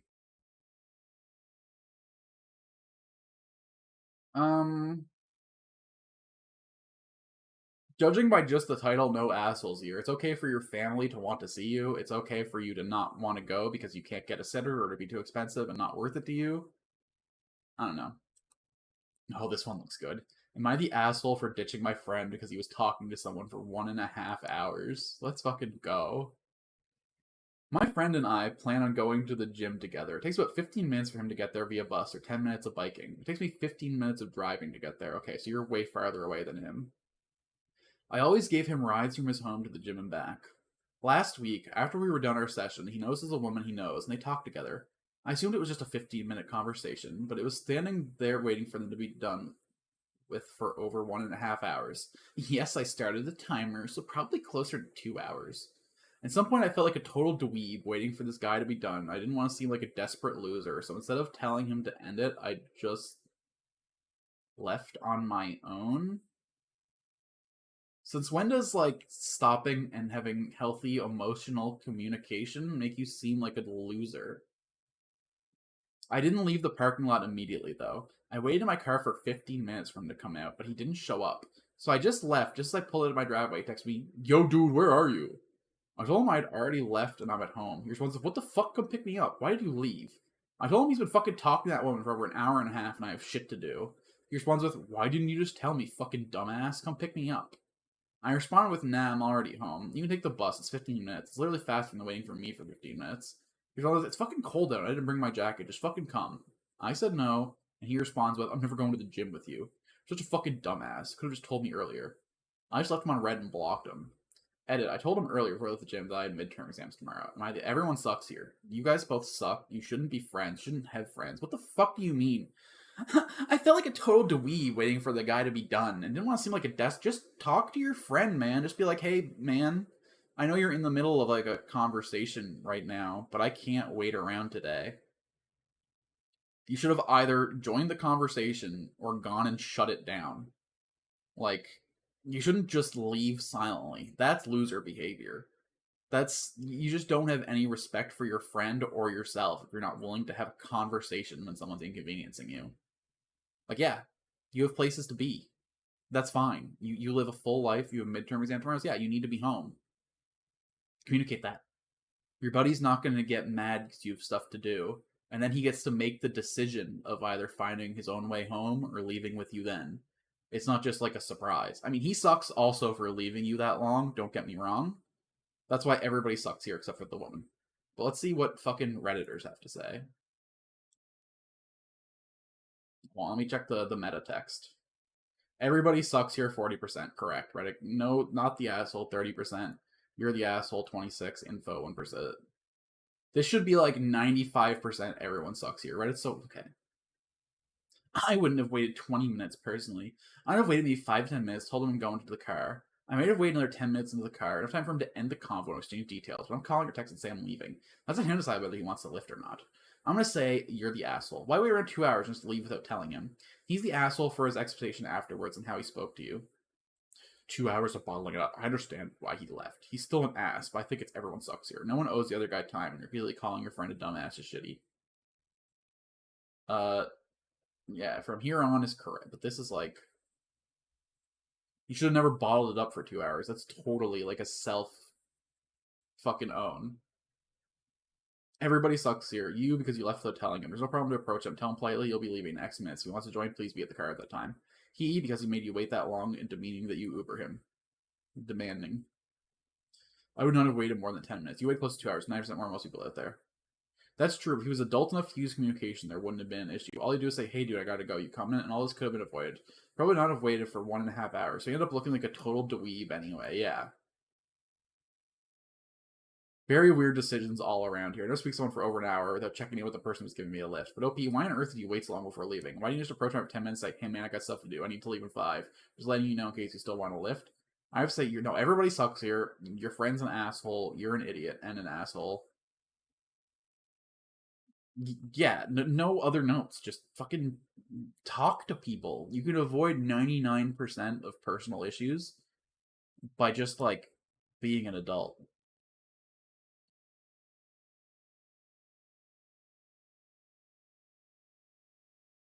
Am I the asshole for telling my boyfriend he has to sing to my dog? I, come on. I wanted to read this one. This one sounds funny as fuck. What do you mean?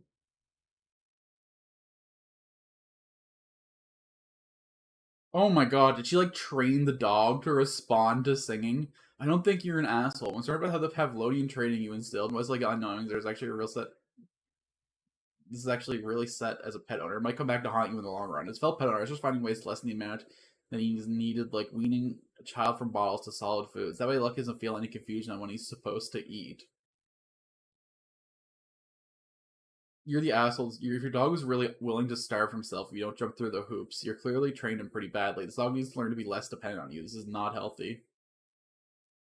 So all this saying, this is just a release word. No, it's not. The dog will not eat and will whine and cry if it doesn't get the song. This is a dangerous caprice that could impact his health. Dogs with release words won't let themselves starve. Okay. Um, not the asshole, but you're stupid, probably. It sounds like this bitch. This could be a guy too, okay? Boy, I shouldn't assume it sounds like this person. I mean, bitch, gender neutral. It sounds like this bitch has fucking trained their dog with a psychotic level of like order. This dog is like OCD. Am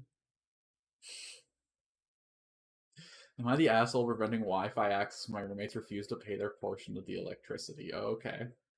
Background. Roommates are receiving utilities. I pay the bills with rent. I've only asked that they pay even split with me for electricity.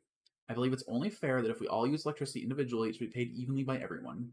I've been informed they will not be paying for energy this month because they want everything included free, so I changed the internet name and password. I was told that my decision was rash, should be handling this as level heads because one roommate works from home and the other does online courses. I don't agree with this, and I'm at the point where I might just break the lease and go separate ways. Am I the asshole? Edit. More context, answer your pressing question. Rent. $38.50. Utility slash amenities $5,800. Rent split. Guy 1, $1,400. Guy 2, $1,100. Okay, hold on. Calculator. Rent is $38.50. And then utilities are $5,800. Totally monthly expenses are $4,430. Guy 1, $1,400 on rent. Guide 2, 1,200 on rent. OP is spending 1,830 on everything altogether. OP is probably not the asshole. It sounds like his roommates are taking advantage of him. Unless his room is like way bigger than theirs, there's no reason for him to be paying this much more than them. And if they were splitting the utilities together, this actually looks like it would be fair. We had a written agreement signed that stated that while they sublet before the lease renewal, so the occupy change, they had paid their rent split, and in the payment, they will use the utilities amenities free of charge, all inclusive. Wait. Before. I was trying to be nice, and I wanted the traditions of our roommates to be smooth and pleasant one. Respectively, 3 and 5 months after they moved in, they're on the lease and now refuse to do an increase in what they pay to cover the four-way costs, utilities, and amenities. Four-way? Wait, what? What's the hold on? What's the fucking third person pay then? Okay, hold on. What? I wanted to avoid conflict center. This agreement was utilities included as due. So when I said okay, but please at least cover the energy bill 4 ways. The energy bill was paid once or twice, but they refused to pay their portion this month and moving forward. Since I was stuck paying energy in addition to the other shared bills, I decided to change the Wi-Fi name and password. Guy 1 works from home. Guy 2 takes online courses. They both utilize electricity significantly. We have a sit down tonight to go over what was going to happen moving forward. Frankly, I'm not happy with this outcome. I decided with my boyfriend that we will break the lease and everyone can go their separate ways. Edit. It ended up working out. We came to an agreement everyone feels good about, and that's all I cared about. The only sucky thing is that when it starts in November, so they'll take the responsibility for the fair split of October bills. Oh well, can't win anything. Just happy we didn't need to break the lease. Thanks for following along. Cheers.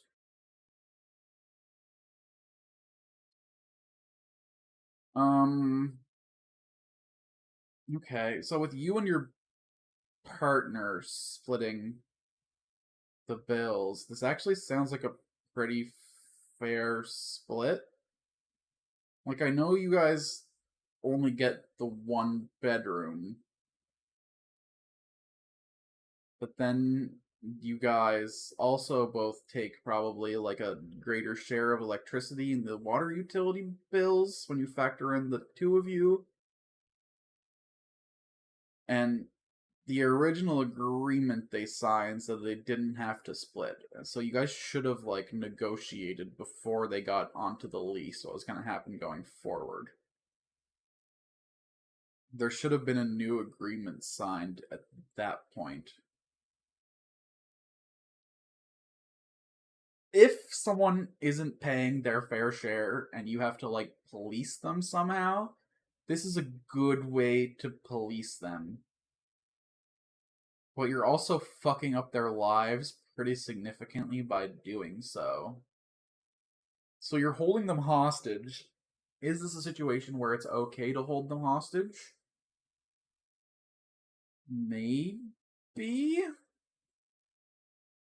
Um,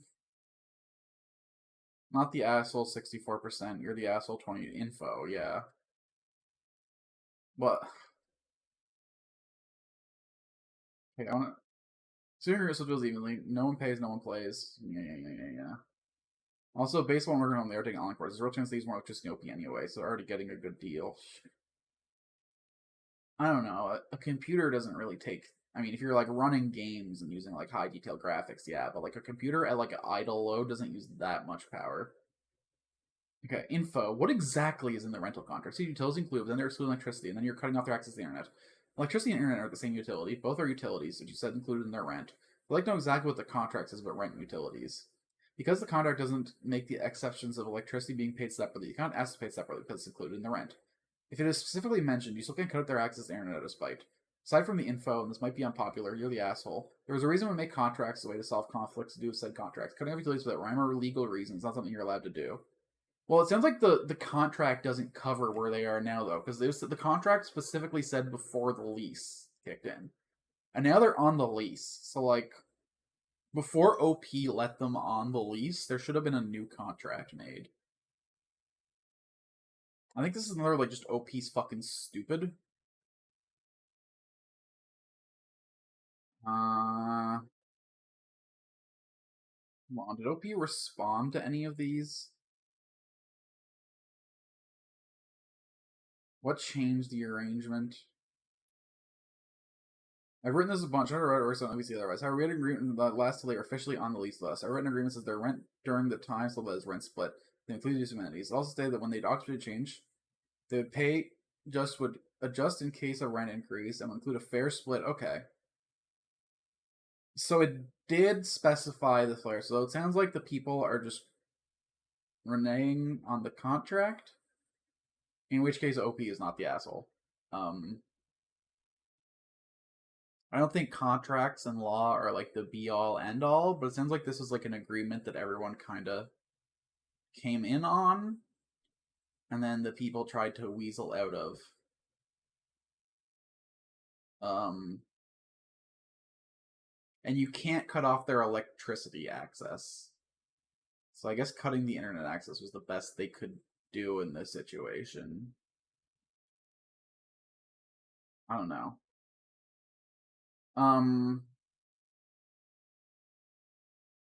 Well, because the people's jobs and schooling depend on the internet, I don't think that's fair. I think they should have just started the legal proceedings for eviction because of broken contract instead of just cutting off the internet access like completely. Because like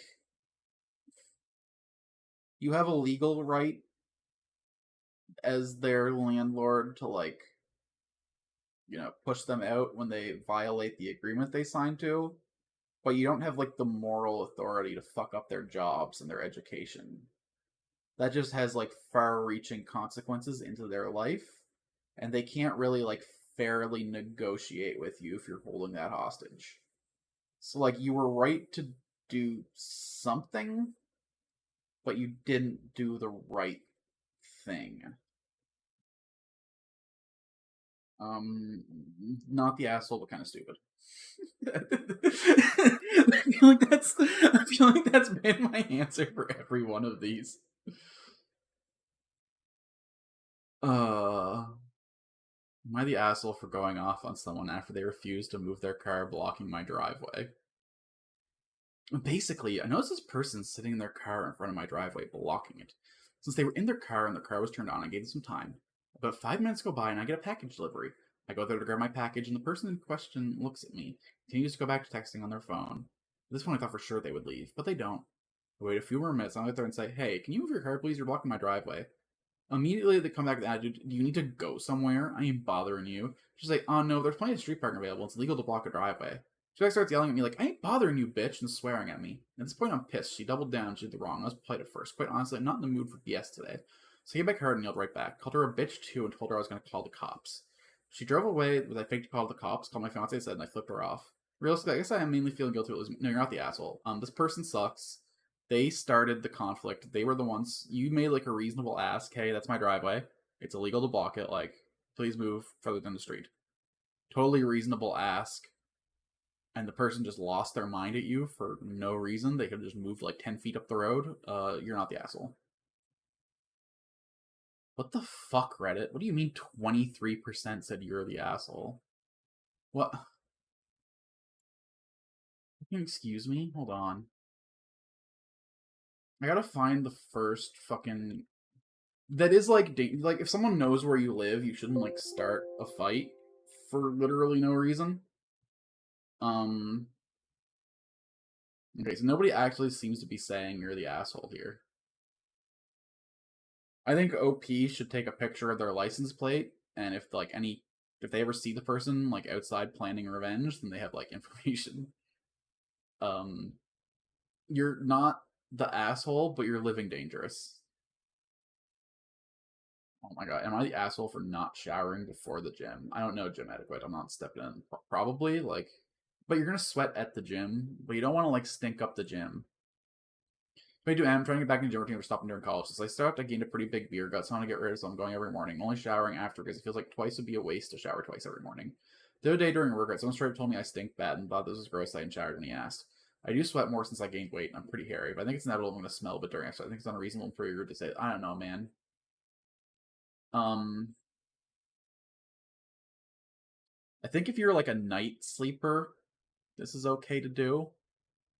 But it sounds like you're a morning sleeper. You shower immediately after the gym, so you already have a day's worth of stink when you go to the gym. probably rude to the other people in close proximity to you. Like, yeah, you're gonna smell a little bit when you go to the gym, but like, you're in a public place with other people. Get a home gym. Am I the asshole for telling a woman that she shouldn't be at a dog party? Fucking excuse me? I was at a dog costume contest in a public park. There were hundreds of people and dogs. In the middle of everything, there was a woman sitting on a bench with her dog. Whenever any dog or person would get near, she would yell at them to get away, and she would yank her dog back.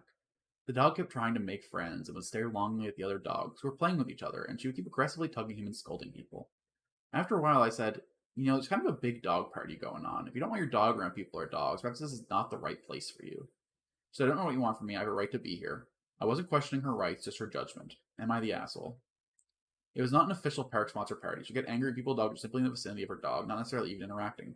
Most times she wasn't even paying attention, just scrolling on her phone. A lot of people are saying the dog might be aggressive to justify behavior, but is that your case? Why would you bring your dog to a dog party? Um. Hmm.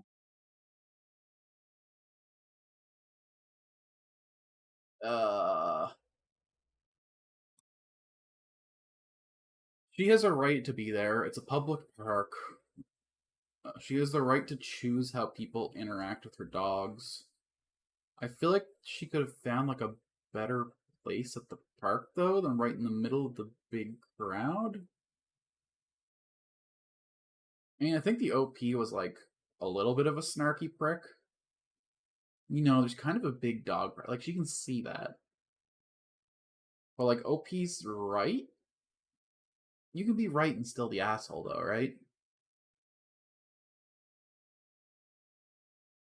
I think the folks voting her for the asshole are missing the point. She wasn't actually training her dog. She's in the middle of the event in her phone. Others with dogs were just walking over to play with their dog. They were just in the vicinity, so this means simply walking by.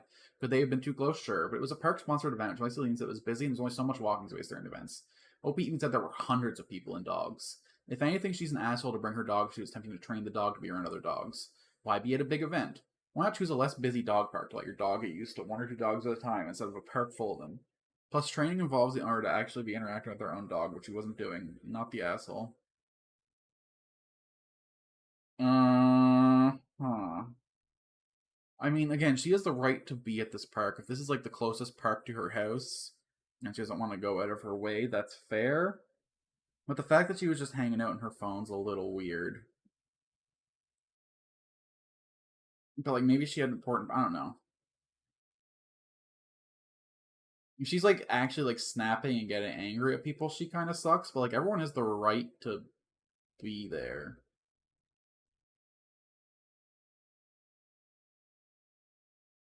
I don't know. I need a lot of info. I'm not gonna post to get it. I think not the asshole, but I think Redditors are like saying it way too soon. Um, we need to like get the other person's point of view, I think. And that's like desperately missing in this post. We don't know why she was on her phone. We don't know like what her dog's personality is like. I think it's just like no assholes here. Everyone's just kind of doing their own thing. Am I the asshole for demanding an apology from my partner because he made me late to my family's Thanksgiving? My F37 family Thanksgiving was planned for this weekend, and my party 37M always loves my family dinners. That's what he says. My family lives about an hour and a half away from us. My partner and I live separately. The night before, I told my partner I needed us to pick up my aunt on the way there, that I had plans that my mom would do stuff for my family, and that I would like to be at my place at 11:30 a.m. He agrees and said it's okay. In the morning, he always gets up super early. He texts me at 6 a.m. saying he's all these chores to do, and maybe if he skips grocery shop and still at my place in time, the others will be 30 minutes to an hour late. My boyfriend is generally always late. I know this means he'll be at least an hour late, if not more, and we talk about how it stresses me out and gives me anxiety to be late. So I immediately respond when I wake up at 8:30 a.m. and tell him to skip grocery shopping and get to mine on time instead. His response is he already did grocery shopping, he has to finish his laundry. He's going to be late, but he can drive without me. At this point, he still had 2 to 3 hours to finish what he was doing and get to mine. At this point, I'm mad. I'm just pissed that his laundry is more important than me and my family. Important note: the area is clean clothes to wear. We argue. Eventually, he texts my family directly to tell them he's going to be late, and he asks them if that's okay. I found this very childish and disrespectful. I don't want to drive separately because gas money, environment, optics. It's a long optics. Okay, lady, what the fuck ever. Eventually, I stop or argue with him and just get ready and start cooking since I'm bringing a dish. Text him saying I'll wait for whenever he gets to mine. Wait for an hour and then call him and find out he had to take a walk to cool off. So there's multiple things to do on his list before he leaves now. At this point, I give up and say I can't be any later. I'm going without him. When I pick up my aunt, she's been waiting an hour for me. We end up getting to my mom's at 2:45, more than an hour after I planned because traffic was bad. I didn't get to do some of the things I planned with my mom because a bunch of people were already there. My partner showed up at around 4 p.m. I did my best to just let it go for the evening. Dinner was served at 6 p.m. This morning he texted me to see if we're going to see each other today. My response is that I'm only interested in talking to him. He's ready to apologize. His response was that he'll only apologize if it's a mutual apology. I don't think I have anything to apologize for. I put up with him being late all the time. I feel like one of those rare occasions where he prioritizes me over laundry. He thinks I'm not being reasonable and it's important for his mental health to do all his chores. Okay. I hate both these people. Everybody sucks here. What the fuck do you mean you need 3 hours to do your laundry? Like, okay. An hour to an hour and a half for the laundry to go through the washing machine? Sure. But then you put it in the dryer and leave. Like, it might be a little wrinkly, but like hang it up and gravity will work the wrinkles out. Um, Important for your mental health to get the chores done. Bro, it's Thanksgiving. You can be a little stressed on the holiday. This post is in Canada because America hasn't had their Thanksgiving yet.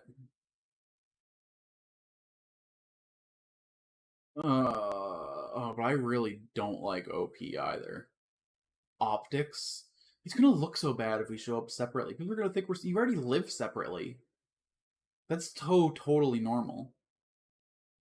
Uh, you should have just left on your own earlier and picked up your. It's not his fault you were late. He like directly communicated how much time he would need, and you chose to wait for him anyway. So it's your fault you're late. The reason he was late is insane. Yeah, everybody sucks here. You all are just fucking awful people. Yeah, good. Reddit gets it. Reddit gets it. It's my only time ever saying that.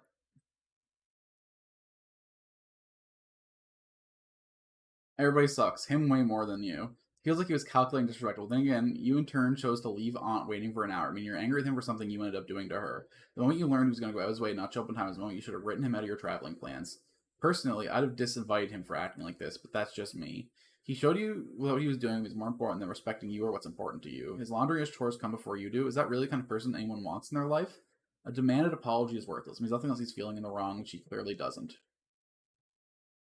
I mean, like, yeah, again, psychotic, but maybe he like legitimately has OCD, which is like the only thing I could see absolving him is if he actually has like a mental health condition that like requires him to do his laundry in a very specific way. In which case, OP isn't being cognizant of his needs, and then she sucks. But like for him to like, what other chores did he have to do that were so important? And then taking a walk to cool down? I don't know, dog.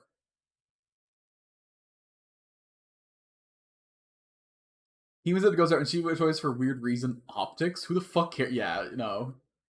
OP and her boyfriend are both insane and neurotic, and they shouldn't be together because, yeah, because they're not healthy for each other's mental health issues. They're just gonna spiral down the drain together endlessly until they fucking have a murder suicide. Um,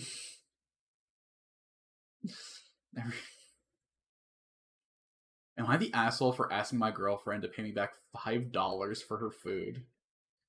I, 31M, asked my girlfriend, 29 female, for $5 the other night when I bought some fast food. We were at an event that was fairly far away and we were using my gas, so when she said we should get some food, I had the expectation she would cover her portion. I put the food in my car and asked her to send me $5 when she got the chance, but she immediately started getting upset. I mean, $5 should not matter and just drop in the bucket for your GF. Other guys have never treated her like that, etc.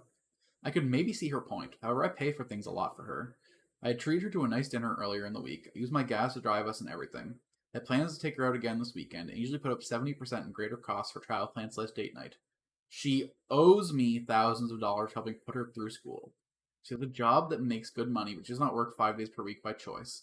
I brought up before that I want to be more fair in how we split costs, but she halfway agrees, but then gets upset when I ask for small costs, even though I'm paying much more in the overall picture. I feel like she's very bad with her finance. Since she was struggling, so getting me asked for $5 is wrong. I do not expect her to go half on expensive stuff, but $5 for fast food, I feel, isn't being petty. These kinds of financial disputes occur pretty often for us. I'm not sure how to approach it most of the time. I didn't want to have to ask her if she can split things fairly before every single thing we do, but I also kind of have to. Am I the asshole? Okay. This should have been communicated before you got the food, but it is pretty psycho to blow your whole relationship up for $5. Why are you fine covering the whole bill for expensive things, but for cheap things you draw a line? I feel like that's the definition of being petty, no? You're like getting up in the weeds over petty things while you're letting large things slip. OP is completely backwards. The final verdict is everyone sucks. Yeah, she should be fine paying the $5 too. But like, I feel like if you're in like a committed relationship, you shouldn't be keeping score like this. Uh,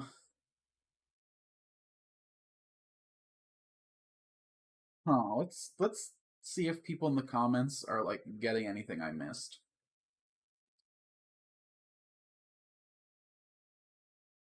$5. Neither of you are struggling. It's something you actually choose to squabble over. You're willing to help her put through school, make a fuss over $5.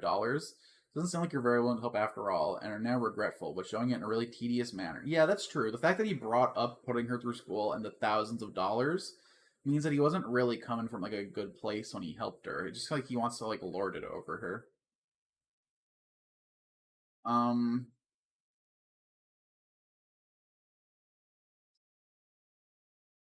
yeah, everyone sucks here. You're not in the same place financially. Fix it or exit. Yeah. At the end of the day, like, come to a conclusion about what this stuff matters to you, and if you can't agree, break up over it. Um, because like I understand if she's like used to you taking over majority costs, it does feel petty to care about $5. You should have drew the line in the big things ages ago.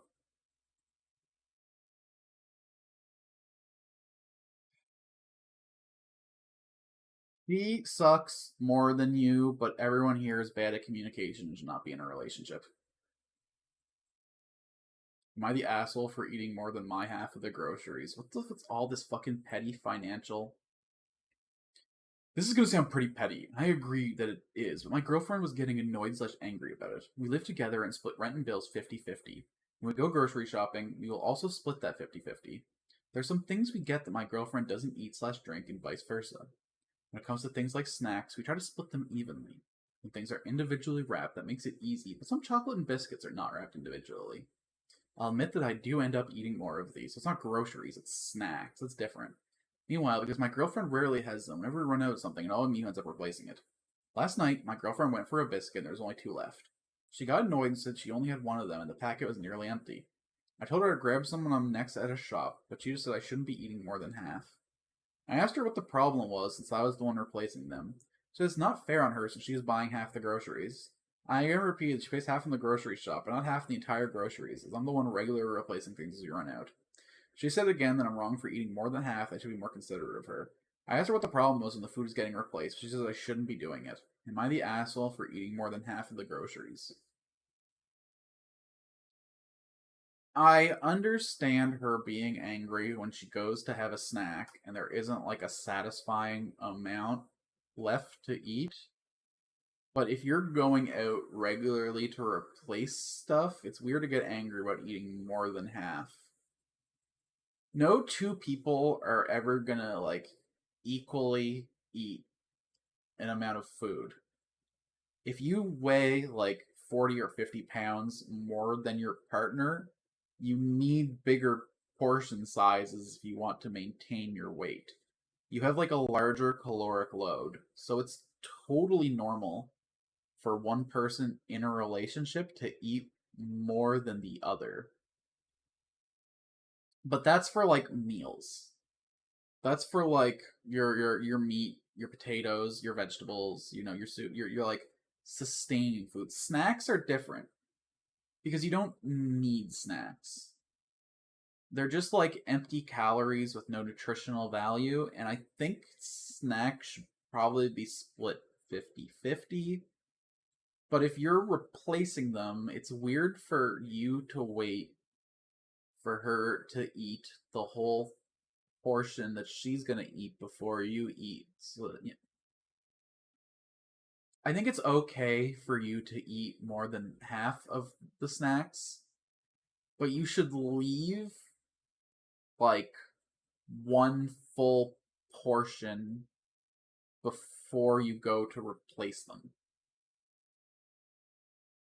When you get to the last sleeve of cookies and there's like 4 to 5 cookies left, you should go buy the next package then before eating any more. And that way there's still like a reasonable portion for her to open and enjoy when it's time for her to go have a snack. I think she's in the wrong for making it like specifically about half, but I think you're wrong for not leaving like a decent, satisfying portion for her to enjoy when it is her time to go into the tin. But let's see what Reddit thinks. Not the asshole, but if something continues to happen, get 2 boxes of biscuits, write her name on every one of them on one of them. That way she'll be able to have as many biscuits as she wants, able to eat your entire box and replace as needed. Yes, this person who eats them free. Yeah, just like this isn't even about I'll replace them. This I bought these for my snack and now I want them and they're gone. Yeah. Yeah. Okay, Reddit kinda got this one. I barely eat sweets. My partner buy a pack something share, expecting my half to be there whenever I decide I want it. Yeah. If you're going to replace it earlier. Don't eat down the last portion to like half a portion and then be like, oh, I was going to replace it. Because if she wants a snack, she wants it like when she wants it. And it was rude for you to not leave a fair portion for her.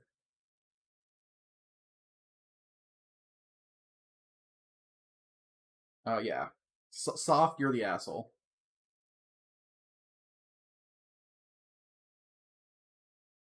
My ex did salt. He was so I was saying he didn't think I wanted any because they've been sitting there for a few days. I'm not a pig like you. We bought our groceries weekly. We don't have to eat anything for the first few days.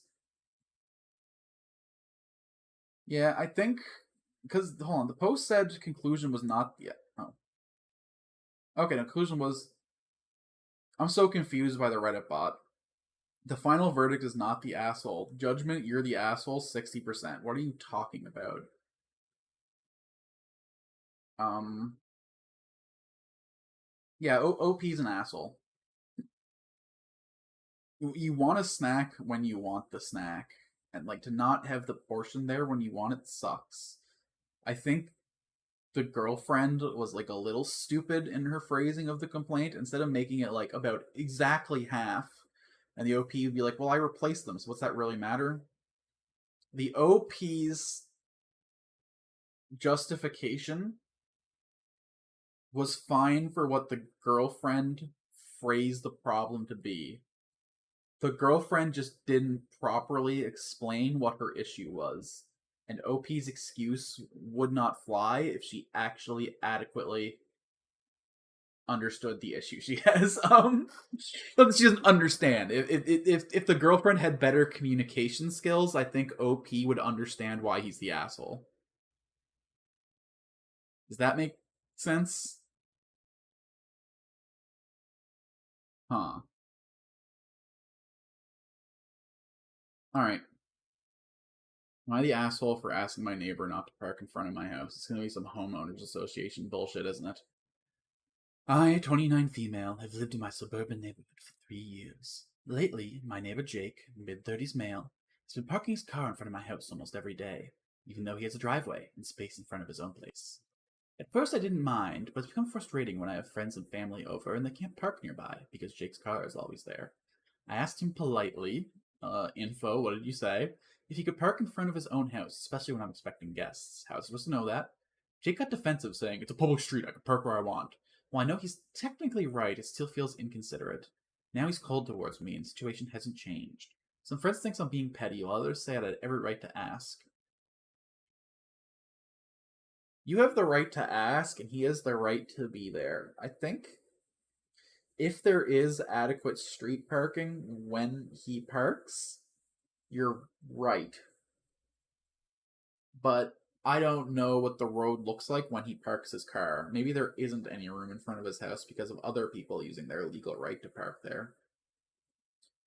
Personally, I hate street parking and street parkers. I think that like every house should be built with enough parking for every car as well as enough spot for at least two guests, and that street parking should basically never happen.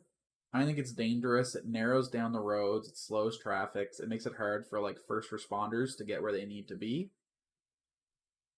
So I'm just like against street parking in general. I think we should build so that it almost never happens. And that like any street that allows public street parking is kind of fucking up to begin with.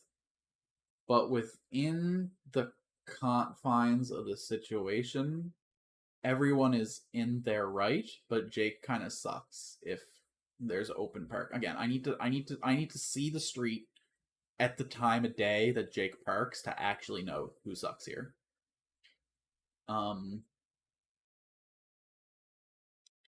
But Jake, if that was the problem, Jake probably would have explained that and said, "It's a public street. I can park where I want."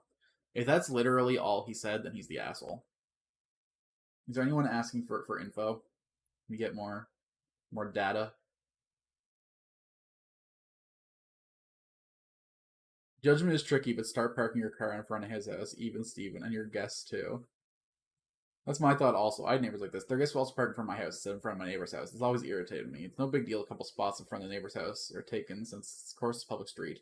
But if it's empty, then of course it's common courtesy to park there. Yeah, it is. If it is empty, it is psychotic for him to park in front of your house instead of his. But like, we don't know if it's empty at the time of day he parks. And like, why wouldn't? Maybe he has to like have his driveway clean for something like specific. I don't know. Um, everyone's saying soft, you're the asshole here. I think soft, everybody sucks here. Nobody can communicate at all. Because they're on Reddit.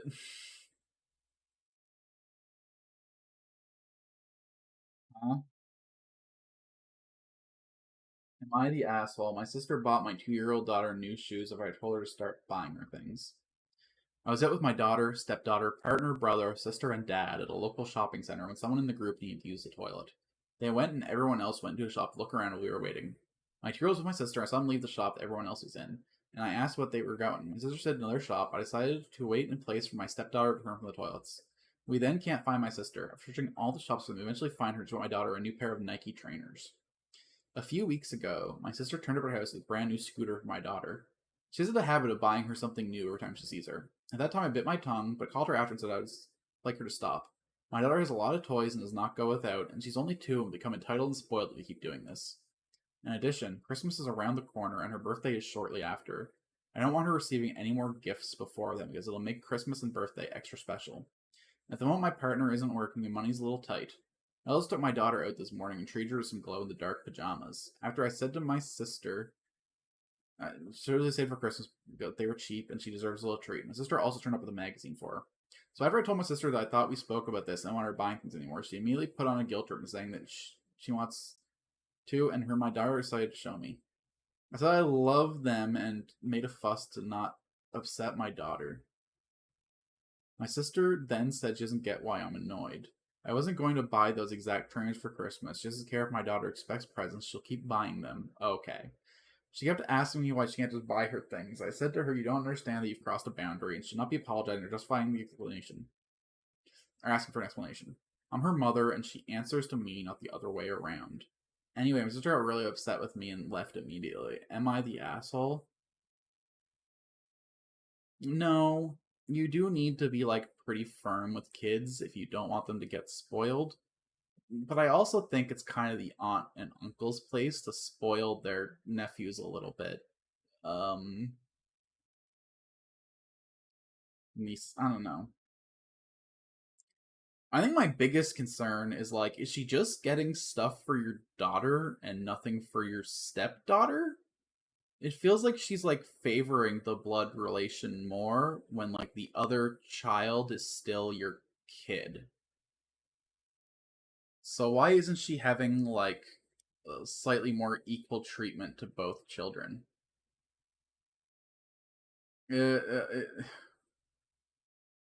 seems a little weird and unfair. I wonder if there's any comments about that. Because again, that's not like the main issue though. You set a boundary with her. You want to raise your child in a certain way, and it's your right to raise your child the way you want to. And like it's an important concern to make sure that this child isn't spoiled and causing troubles. So your mom puts away your sister. Yeah. Undermining you and trying to be the favorite. Sure. She isn't going to sit. She'll buy something just nice for the stepdaughter's daughter every single time. She buys nothing, whichever rule you want. Yeah. Um. So the stepdaughter is ignored when she does this. That won't be good for family harmony when stepdaughter feels left out. Yeah, I don't think you want that. And then you want to raise an entitled princess. Your child, your rules. Yeah. It's weird that OP doesn't mention the stepchild of it all because it kind of feels like she also cares more about her biological daughter if she's not even mentioning the stepdaughter of it all. And that also feels weird. I think for this issue, not the asshole and the aunts at fault, but there's like a weird undercurrent I don't like about the stepdaughter. Um, that's just like not addressed at all by the OP at any point. I wish there was like a button I could check on Reddit to be like, show me all of the OP's comments. I'm gonna control F the word stepdaughter. Are you upset she's buying your daughter things but not buying the stepdaughter things also? OP didn't mention that. OP would mention that if that's the problem. My first thought, it's not about her buying daughter. Her stepdaughter's gonna get the same, but OP didn't say that. OP said it was just about her daughter not getting spoiled. Um, yeah. Not only just acting under your parenting, she never mentioned any gifts for your stepdaughter. She's not only spoiling your daughter, but she's excluding your stepdaughter. Yeah. And it's weird that OP doesn't mention that. Um, everybody sucks here. Everybody sucks. It's like a different kind of suck. They suck for different issues. The fact that she's not mentioning the stepdaughter of it all really grosses me out.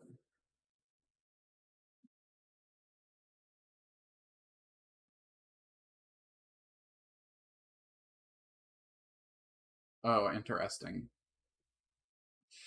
Am I the asshole for demanding a new perfume bottle instead of the one my dad broke and refusing cash compensation? I, 20M, have a decent perfume collection, about 15 bottles and growing, most bought with my own money. My dad is allowed to use my perfumes, and he needs a bottle to take on a trip. All he needs to do is ask. During a trip over the summer, I bought an expensive Guerlain bottle to add to my collection. It cost about $450. It became one of my favorite, and my dad also liked it. The policy was the same. He could use it every day and, with permission, take it with him on trips. Because he was just on a work trip and he took it without asking, I noticed when I saw it was missing. After he came back, I asked him about the bottle. He told me that he took it and accidentally dropped it, breaking it. It was about 80% full at the time. He apologized and offered to compensate me for the bottle. I told him how much it cost and that I would need a new bottle, not cash value. It is not sold in our country while he is constantly on work trips abroad, which makes it easier for him to get a new bottle than for me. He was pissed when he learned about the cost. I didn't expect you to have such expensive perfumes. He offered me 80% of its cost as compensation, while I insisted on a new bottle, not cash as compensation, and we got into a shouting match. After both of us are pissed at each other. Am I the asshole? He took it and broke it without permission. He should replace it, but it was only 80% full. I understand not wanting the cash because it's hard for you to buy and it's easier for him to buy.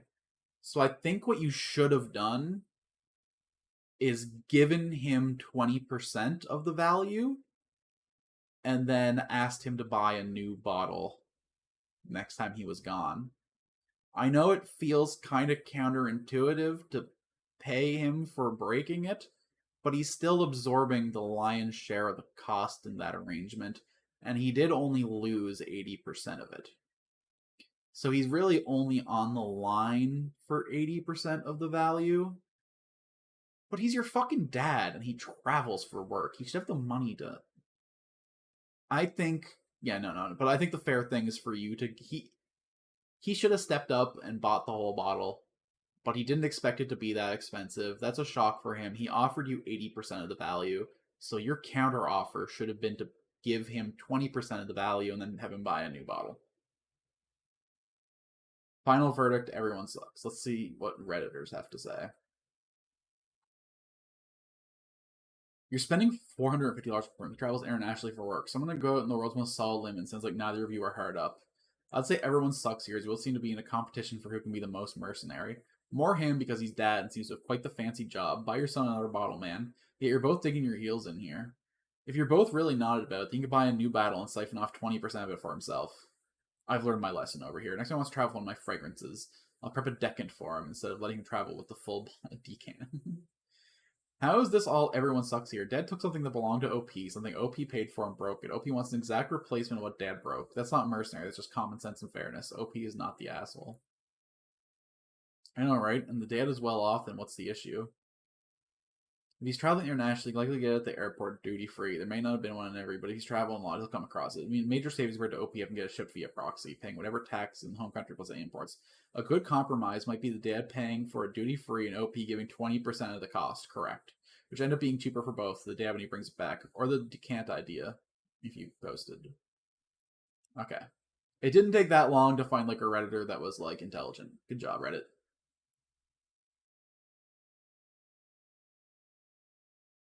This is kind of true too, though. If he's been using it, well, it's only 8% full. He is responsible, only benefited from that other 20%. It also would be nice if he like asked to take it, but he actually used it a lot more than I did. While I kept it as a fragrant reserved for special occasions, but the price and quantity justified that, while he commonly wore it to work. Okay, then you should have like you should have told your dad how expensive it was. You should have told him the price the first time he used it. Yeah, you were just letting him use an expensive thing every day and like silently resenting it. That makes you suck more than the actual like situation does. Also, giving only 8% of the cost does not enable OP to buy a new bottle, even with the practical difficulties. But the OP's buying $450 perfume bottles. He's probably fine. I don't know. I think you guys are like blowing up your relationship. Everyone sucks here. Fuck Redditors. Oh.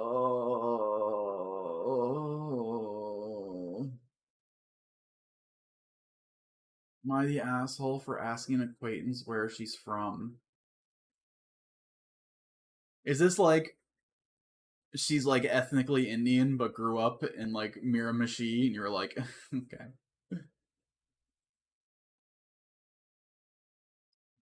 If so, that's like literally racist, but let's read.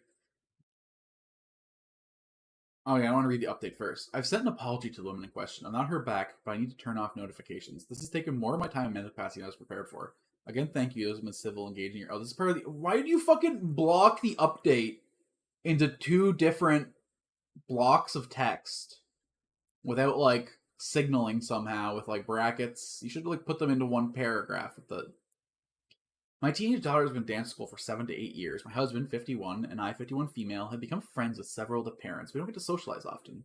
Last week, we all went out to celebrate our dinner. The kids sat at one of the table and adults at another. I was seated across from 2 to 3 people that we don't get to talk to often, even though we've known them for several years. One woman with a heavy Slavic accent and functional, though not proficient, English skills. After conversing a while with our kids, I asked her where she was from. My husband gasped and thwacked me on the arm. She said Pittsburgh. Then after a beat, she laughed nervously and said, "A long, long time ago, I came from Russia." And it was clear that she was really comfortable talking about it. She wasn't really comfortable talking about it, so I didn't ask any more questions. Later on, the car ride home, I wasn't mentioned the inappropriate question. I asked him why he thought it was inappropriate. He said it was classist slash racist. This started a huge argument, with yelling and him talking over me, not allowing me to even discuss my thoughts. This is not typical for him. I said that asking a POC where they're from when they clearly are American would be racist, but she was white and clearly not American. Okay. The color of her skin has nothing to do with it. Says I have no way of knowing about her background. She lived in America her whole life and learned English from her Russian grandmother. I reminded him that I have a degree in linguistics and communication disorders. I know when her phonology accent crystallized. I know when language acquisition. Based on my knowledge and my observation of her English skills, she's very unlikely to be American. He said I was throwing my white woman's education. We're both white, by the way. Okay. At that point, I refused to continue the conversation. We have not spoken since other bases, and I'll pick the kids up, and the tacos are on the stove for dinner. It had been 5 days. He usually comes back from an argument with an apology from his part of disagreement. We have a decent discussion. I usually do the same when I was in the wrong. He still thinks I was the asshole, which is devastating to me. And now I'm starting to question if maybe I was. Is it assholes just to ask a question of someone you expect to continue an acquaintanceship or friendship with in order to get to know them better? The question was innocent. It was about the thickness of her accent and not like her ethnic background. So I think it was a fair ask, and you immediately backed off when she got uncomfortable. My take is that it was okay to ask the question, and it's also okay for her to get offended at the question, but it's not your husband's place to get offended at the question. I think your husband's just like virtue signaling a little bit, trying like way too hard to be like politically correct. But you have weird energy being like, I said that asking a POC where they're from and they're clearly American would be racist. But she was white, not important, and clearly not American. That's probably fine. Again, if someone came and talked with like a super thick accent me, I'd be like super humble being like, oh, what accent's that? That's like an interesting. I don't think I'd like directly phrase it like where you. I think I'd ask that, and then when they said that, I was like, oh, are you from here, or did you just like pick it up from relatives? I wouldn't jump to immediately where are you from. I feel like you can navigate that like smoother if you like divide it into steps. But I don't think it was inherently classist to ask. And she's quote unquote the thing. I don't know. Let's not the asshole 58%. The final verdict is asshole. Interesting. Let's see what. I think Reddit might also be with the husband virtue signaling too hard. Soft, you're the asshole because you asked in a more gentle way. I would have asked something. I hear a bit of an accent. I'm fascinated by language linguistics. Can I ask where your family's from? Asking where are you from seems confrontational and accusatory. I think that depends on tone of voice. Like, oh, where are you from? Is different from where are you from? You know? She may have been asked that in an unkind way before. Yeah, it could be like a trigger for her. Especially because she's from Russia, which like has tense relationships with America right now. So I could see her feeling unsafe when you asked the question, but she answered it honestly and clearly. Your husband's response seems out of proportion, but I want to know more. Do you always argue like this, or you pick up some implicit biases you have, and he's finally had it? Yeah. The husband knows you better than we on Reddit do, so there might be something he's picking up on that we don't know about. But based on her story, her ask seems like fair. And I think she just needs like some training on how to navigate conversations like that rather than just being called an asshole. He's an American citizen of Russia, origins 30 plus years in the state, with a thick Russian accent. Let's not put on a Russian accent, Alex. That would actually be racist. It's a tough time being a Russian living abroad because of the war. Acknowledging that your Russian exposure was not only ubiquitous vodka and KGB jokes, but also potentially a lighthearted accusation of being a spy for Putin or being blamed for attacks in Ukraine. Most of us hate Putin with a passion and actively help Ukraine. Nobody wants that. Yeah, a blunt "where are you from" is just as bad as asking that of an Asian or Latino person. I get perceived as labeling you as other, challenging your right to be in the USA. If I get a where are you from, I usually reply Brooklyn. Again, is it a where are you from or a oh, where are you from? Because those are different. Intonation matters like a lot. There was one time I sat in my phone and someone from Buffalo. My wife got curious about my accent. She asked me, "I can hear by the way you talk that you probably know another language." I couldn't help but wonder what it is. No, that was the most classy, polite, respectful way I've ever got asked where are you from. Correct. I even said that. I think. I ended up chatting with these folks for most of the flight. They were indeed lovely people. To me, that doesn't sound any different. People ask where people are from all the time. I have the same accent as everybody else who lives where I live. People ask where I'm from because it's standard small talk. You think it doesn't sound any different because you're not a minority in the place where you live. This is just like someone who doesn't get it. But like OP is someone who doesn't. They're all just like innocently stumbling into this issue. I live in New York. We're supposed to have some people population that grew up here, including me, and this is like getting to know you 101. Some people say another country, some people clearly from another country say Queens, but it's part of the combo. Okay.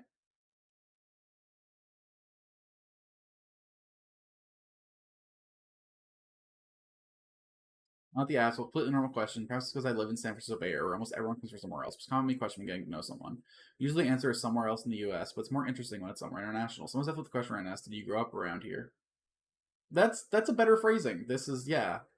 Um if you're in an area like LA or San Francisco, that's like it's true where no one's from there, quote unquote.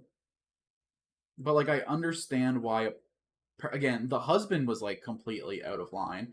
Husband's reaction is odd to me. It makes me wonder if something weird happened to him. Like, he shoot up a HR at work for asking the wrong questions when interviewing potential hire. The rules in the workplace have gotten so weird in some topics. I mean, it doesn't apply in normal human interactions.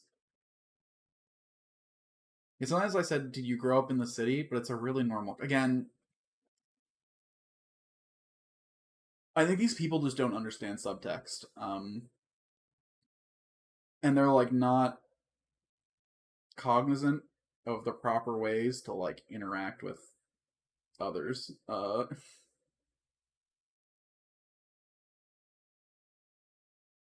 Redditor's gonna Reddit, man. That's all I gotta say.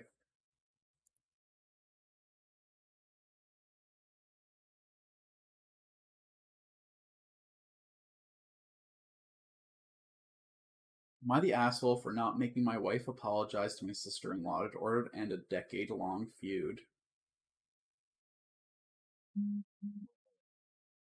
Not the asshole if everyone sucks is the final verdict. Um, depends on the issue. You should probably almost always side with your wife. That's just like, you're a partnership. But if she was like so blatantly and like evilly in the wrong, then maybe you should have like, I don't know, had a fucking conversation, dog. Sorry, hold on. My sister's texting me happy birthday, fucking in the middle of when I should be sleeping, honestly.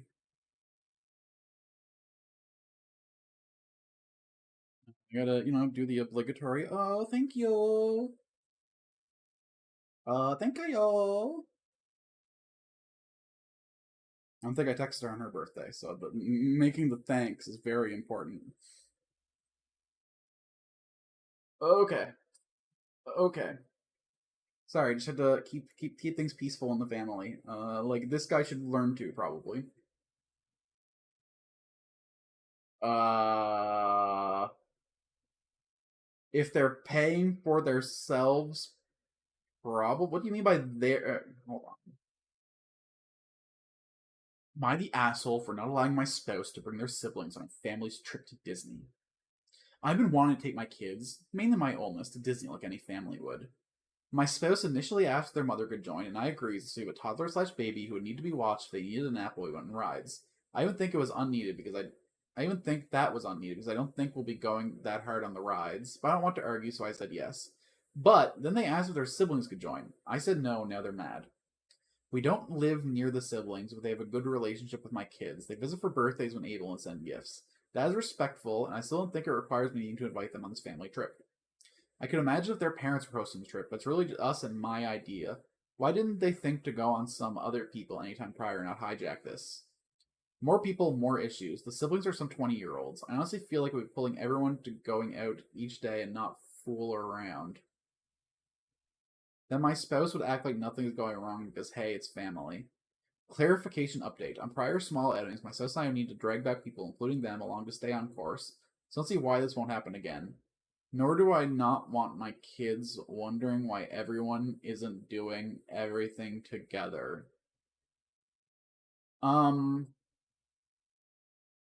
OP, if they or your mother-in-law pay their own way into the trip, it's fine for them to come. If they're in their 20s and they go away to do their own thing, that's also fine.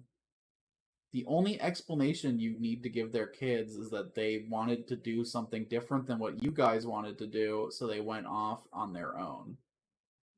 As long as the OP isn't being expected to share the financial burden of their trip, and they don't think that their spouse's siblings would be like a dangerous or bad influence on their children, then OP is definitely the asshole.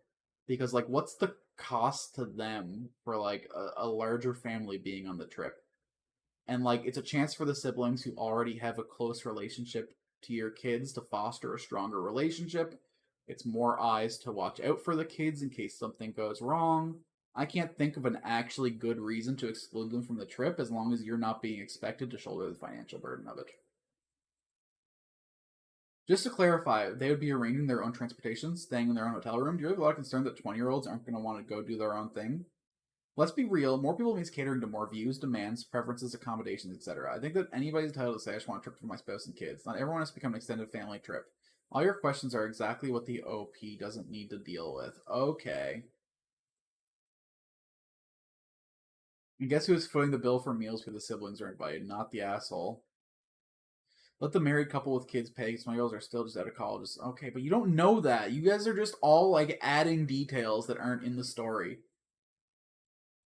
Yep, I don't take offense to it at all. I've no interest in compromising a bunch of people that are arguing priorities. My mother-in-law offered free accommodation trip to Boston, Massachusetts years ago, and my husband was giving me a hard time for not going. Not that I have zero interest in going to Branson. Oh, Branson, MO. Oops. Where is MO? I don't know. The big trip sister has her kids, like a dozen people all together. I told him I wanted to go so badly and go himself, which he did and admitted when he came home. It was a total pain in the ass. No one could agree on anything. The kids are bored of their skulls. People came down with whatever food poisoning or stomach bug. I did not say I told you so, but never pressed me to never be again. Never went solo either. Okay, you hate your family, and that's fine. If you have a bad relationship with your family, this is like an okay take. Like, not every family's, but like, OP specified that like her kids have a close relationship with these 20-year-olds, and the 20-year-olds can like take care of themselves. Why can't more people think simple like you? Thank you. Always we ran out of time and spent 3 hours drinking. Yeah, but like just fucking split up and do separate things. Then you don't have to all agree on stuff if you're adults and go and do your own things. You fucking psychopaths.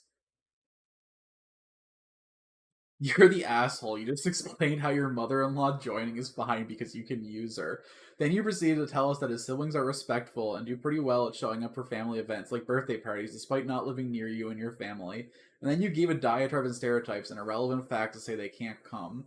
Who cares if they don't live near you? You are traveling to Disney. They are too traveling to Disney. And how do you know they won't be ready to go on time? They could decide to join your family on day one and do their own thing for the rest of the trip. You're making yourself a martyr in your own mind. Lastly, your attitude is horrible. They try to visit you and send gifts, and you respond with us telling us how you aren't required to invite them. Then you emphasize how it's your idea. Who cares whose idea it was? What is this, third grade? People decide to go on vacations and invite other people all the time. I'm just not aware of an adult believing that the idea makes the desire trump everyone else's. Bottom line, you sound insufferable. Unpopular opinion, but assuming the siblings are paying their own way, you're the asshole. First of all, you want to say your fine mother-in-law comes, you need a babysitter. You ask mother-in-law if she wants to babysit? Because that's when I have grandkids, I go Disney with them. I'm not babysitting. I'm going to Disney. I'll take the grandkids around Disney, but I'm not going back to the hotel to watch a child nap. Acronym I don't understand. No one said you had to do any pulling at all. Disney's a big place. Everyone go do their own things. You, your husband, and kids can go do your own things. Maybe have one big meal a day together, character breakfast, or I'll go meet at the end of the day for fireworks. You don't need to be a planner for everyone. Sounds like your husband has a family that either is or wants to be close, while still being respectful of one another. That's precious. We're not promised tomorrow. Who knows when we'll get this chance again? Now, if you're expected to pay for the siblings, then you're not the asshole. It's not you for everyone to pay to go to Disney. That's just common sense, correct? What do you have to say about that? LOL, they can do their own trip totally. They have plenty of opportunities to do so. Don't hijack mine. And the babysitting was not my idea. How is you coming with you to a place where families go all the time? Place been set up so there's something for everyone and everyone can do. Hijacking your trip. You say they're respectful, so use your words and set boundaries. This could be a really great memory maker for your kids. I have very fond memories of a few times we went to Disney and other theme parks with aunts, uncles, cousins, grandparents. I was actually just talking to my cousins about it a couple weeks ago. We're sad that our kids haven't had the same big family experience that we did. What is wrong with you? Dude, are you an only child? What is this selfishness? Sounds like a nice extended family who love each other and love your kids. Why wouldn't you want to foster that, even if it meant a bit more headache and parenting on your end? It's good to have ride or die people around you for your kids. Villages are adorable and sound like you could have one if you weren't such a curmudgeon. Yeah, um, I basically agree. No more notes. 926. Huh? Oh my goodness.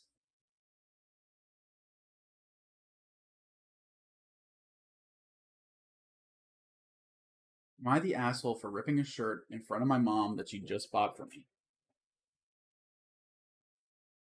Yeah, yeah. I don't need to read, but I will. Maybe there's some kind. Okay, here's like a meta on Am I the Asshole?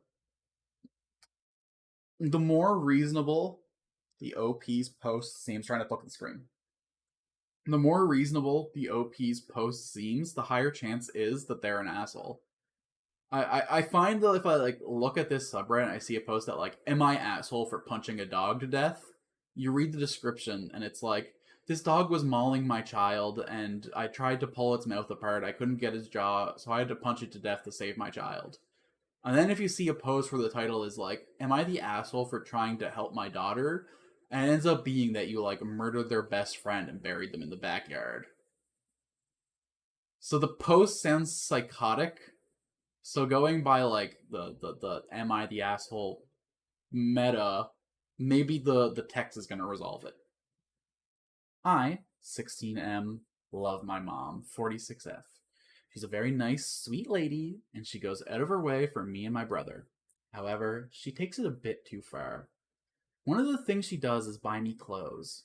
Whenever she goes somewhere that isn't Walmart or a grocery store, she has a brand new shirt or new jeans. It's very nice of her, but it's two problems. The shirts she buys are very ugly. You know those shirts at J.C. Penney that are just sitting on a random shelf, the one with a palm tree on them or something? That's what she gets me.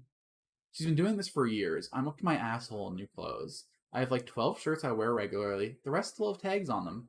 Whenever she goes to the Salvation Army, I hand her all these clothes and she complains about it. So I decided to bring this up with her, and I told her I appreciate the thought, but I do not want her to buy me clothes anymore. She said okay, but she still buys me clothes all the time. At first, I begrudgingly accepted them and told her to stop.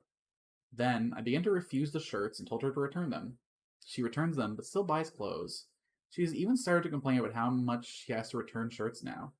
Anyway, it kept going and kept getting louder about it, making clear I do not want her to buy me clothes anymore. I reached a boiling point and decided that I wasn't going to be polite about it anymore. I told her flat out the next time she buys me new clothes, I'm either throwing them away or ripping it, because apparently asking her no is not enough. Again, she just said, okay, I'll stop. Well, you can probably guess what happens next. She comes from the store, and the first thing she said to me was, I know you told me to stop buying you clothes, but. And pulled out another ugly shirt. I took it, put my foot in the neck hole, and ripped the thing down the middle. I just handed it back to her and walked off. She's been pretty upset about it and has actually been crying about it. We haven't talked since, it's been a day and a half, and we've been kind of avoiding each other. My brothers get where I'm coming from, but think I took it a step too far.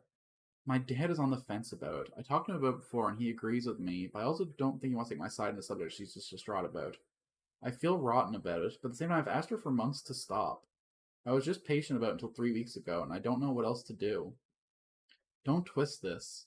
I love my mom and recognize how much she cares for me. I want to apologize, but I feel like if I do, this problem will persist.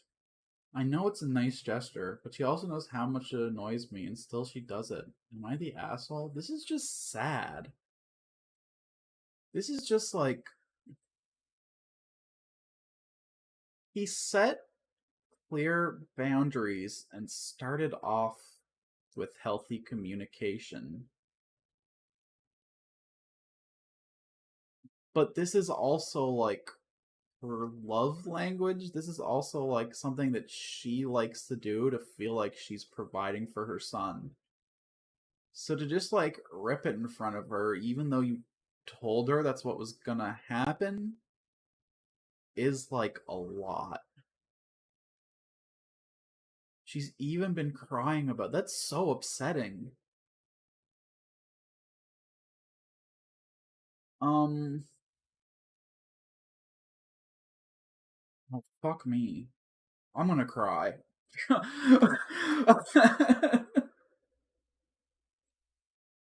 um this is tough. My mom likes to buy things for me too. Whenever we're out together, she always insists on like paying for all the meals and stuff. But she's good at making sure it's like consumables or like stuff that I said I want. She like brings me out to pick stuff out. It is rough that like your taste is different from hers, and it is rough that you like set the specific boundary and told her the consequences, and then she did it anyway. And info, does your mom have memory problems? But she said she remembered that OP said not to buy more clothes anymore. OP is in the right to set boundaries, but he went too far. Ripping it is insane. And it's weird that she complained about asking to return them when she's the one getting them in the first place. I don't know. I just hate everything about this.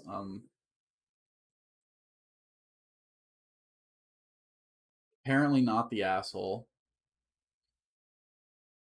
Not the asshole. It sounds like she's actually destroying this shirt was the last step born out of screaming frustration because she repeatedly after buying another shirts, and to return stuff, giving piles of unused shirts to go as donations. Mom still wasn't getting the message to stop buying stuff. If gentle methods weren't working, based on OP's post, they weren't working after multiple successful attempts, and even extracting promises replying would stop. Sometimes drastic measures are in fact called for.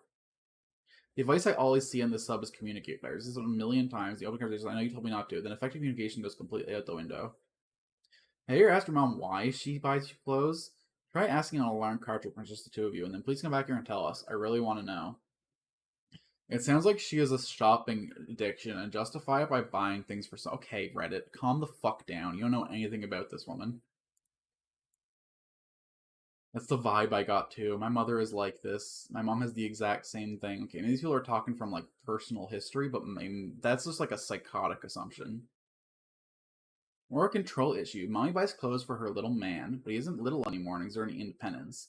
That means she's supposed to let go and she doesn't want to. She cried, you guys. That's so fucking sad. It's my birthday. I'm not fucking sitting on this post anymore. This is just depressing. I think nobody sucks here. It just sounds like a fucking weird situation. You need to have a conversation with your mom or like find other things to do with these gifts. Maybe you can like re-gift them. Maybe you can like make art out of them.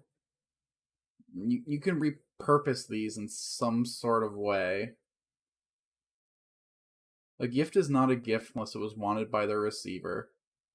Otherwise, it's a burden. Not the asshole. It's not like you didn't warn her. Yeah,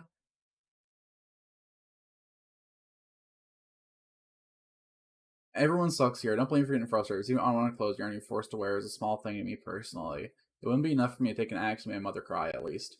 I mean, she's willing to spend the money. There are plenty of charities, ministries, and shelters that would take brand new clothes. And it sounds like she isn't as upset when they're just donated. Yeah, that's like a weird burden to put onto you, though, to have to like run to Goodwill or like pile them up for her to take. I don't know. I don't know. The situation sucks. No person sucks. It's just a bad vibe. Talk to your mom. Figure out what's wrong with her. Soft mom's the asshole, I guess. Fuck. I don't know. I don't want to say that though.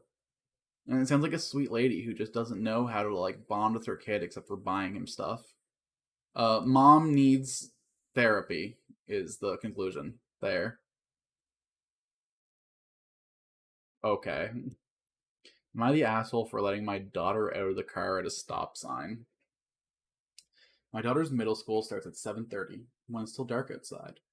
As winter progresses, it's getting even darker in the morning, so today I gave her a ride. Going through the drop off area would take 15 to 20 minutes just to get through the traffic. So she asked if I could drop her off at the four-way intersection in front of her school. This is a residential neighborhood, so only local traffic passes through the intersection. A few blocks away, a school bus is pulled in behind me. We approach the stop where I plan to let my daughter out. I set up a bit to increase the gap between the bus and our car, now about a block behind us. We pull up to the stop sign, and my daughter quickly jumps out into the sidewalk. This took about 2 to 3 seconds. As the bus pulled up, the driver blared his horn for 3 to 4 seconds, scaring my daughter and me. I was confused for a moment, thinking I might have caused an accident, but then I realized it was the bus driver being whatever they were. To top it off, as I was making a turn waiting for a girl to cross the street, the bus driver gave me another blast of the horn. This time I was pissed and flipped them off while waiting for the girl to cross. I know it can be potentially a safety hazard to let someone at a stop sign. We were completely stopped and no one was behind us for about 2 seconds. Probably delayed the bus by just 1 second more than I've driven through. I'm still mad at the aggressiveness of the bus driver and wondering if I may have been in the wrong. Edit. We can't find any laws about dropping someone off at a stop sign, especially since the delay was no more than a second. I was waiting for someone to cross the street. I'm not proud of flipping the bus driver off. Still, the aggressive behavior of the bus driver seemed unwarranted and was particularly self-righteous. I think you're kind of a jerk for flipping off the bus, especially if there's like kids in the bus to see that gesture. That's not cool. But I don't think there's like anything wrong with quickly letting your kid out of the car at a stop. I don't know.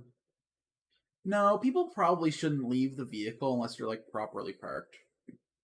Um, I think you should have went around the corner and like parked at the side of the road and like let your kid out. But I don't know what the streets in your area are like. Like, is there a wide shoulder you could have pulled up on? Is there like on street parking? I feel like there's a better place to do it than at a stop sign, like almost for sure. Okay, Soft, you're the asshole for flipping off the bus driver. Need info for the rest. Final verdict, everyone sucks. Everyone sucks here. We used to live in one of those residential neighborhoods near school, and we constantly had parents like you cutting through or turning around in a driveway. I get it. Drop off sucks. And the bus driver wasn't going to accomplish anything by honking, but she probably gets stuck by entitled parents every day. Plus, you sped up in a school zone to put some distance. Bet you that's another no-no. Find another place to drop your child that doesn't clog the road or infringe on neighbors. Wow, assumption of Rama here. The OP was in a school zone. Doesn't sound like they were. The OP is using a private driveway to turn. That's not what they said. They're just comparing that to the other. The first point's correct. The second point's you making assumptions. Uh, if there are school zones like this, you can be certain that the stop sign at the corner in front of the school is it. Not to mention no driveways, just a street, bus, crosswalk, pedestrian in a school. She was waiting to turn. If you were waiting for someone to pass and you're like basically full parked and I don't know. Schools have designated drop-off areas for this exact reason. Honestly, you're lucky you didn't get a ticket. Parents like me follow the rules, good even though it sucks and it's inconvenient. Parents think they're somehow free not to do this, we find them annoying. Yeah. I don't know.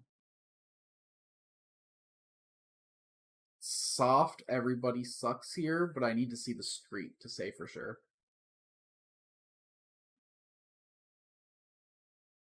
Holy fuck. Am I the asshole for telling my husband he's no better than his dad? This is gonna be fucking spicy. My husband, 35M, and I, 35 female, have been married for 14 years. We have twins, one daughter and one son, both 10. When we first met, my husband said he always wanted to be a dad. He grew up poor and his dad wasn't in his life much. He probably saw his dad once every few years. He always talked about wanting to be there for his future kids. I'm gonna stop right there for a second. Husband's probably there more often than once every few years. So that's like a rough thing to say.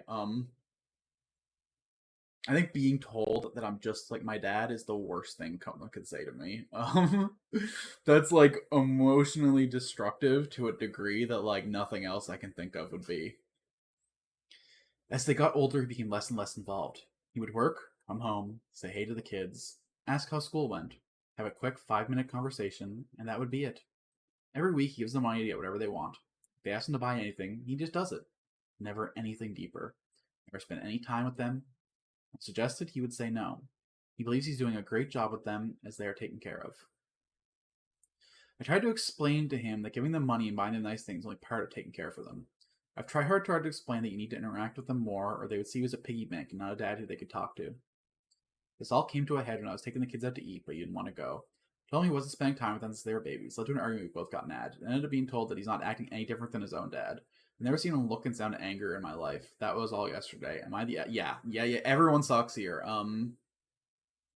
The husband needs to realize that just like giving them gifts and like spending a minute with them every couple days isn't like enough. He's not like really showing up for them emotionally, but he's not as bad as his own dad. He probably saw his dad once every few years, and he talks to them every day. It's like a short, nothing conversation, but he's still a constant presence in their life, and he's trying to, in his own way, show up for them. He's just not competent at it. To say he's no better than his own dad is like gross hyperbole and the worst way possible you could go about communicating this like simple, healthy disagreement. Because like you're in the right about the meta issue, but you went about fixing the problem in the most nuclear psychotic way possible. Everyone sucks here, but you like twice as much as him. Not the asshole 50. Reddit fucking sucks. They're like, you're technically morally in the right, so you're justified in fucking whatever you want to say to him. Sounds like you should have heard this a long time ago. Do the kids directly ask him to do things and get told no? She can't remember that. They stopped trying 5 years ago. Not the asshole, and here's why. Nothing with them for years, decided to check in, constantly gently to push the follow through on QT, and after normal gentle attempts, she slapped him in the heart with a fact. No, it's not a fact. It's a gross hyperbole. It's like a complete nuclear take. He's not doing them any favors when he's not spending time with them. If he died next week, what they remember, his kids remember him. Not much. We don't keep our memories from instancy very often. They aren't going to remember doting daddy when they were small. They're going to remember that he never spent time with them. Mom told them he needed to, and no matter how time passed, he never did.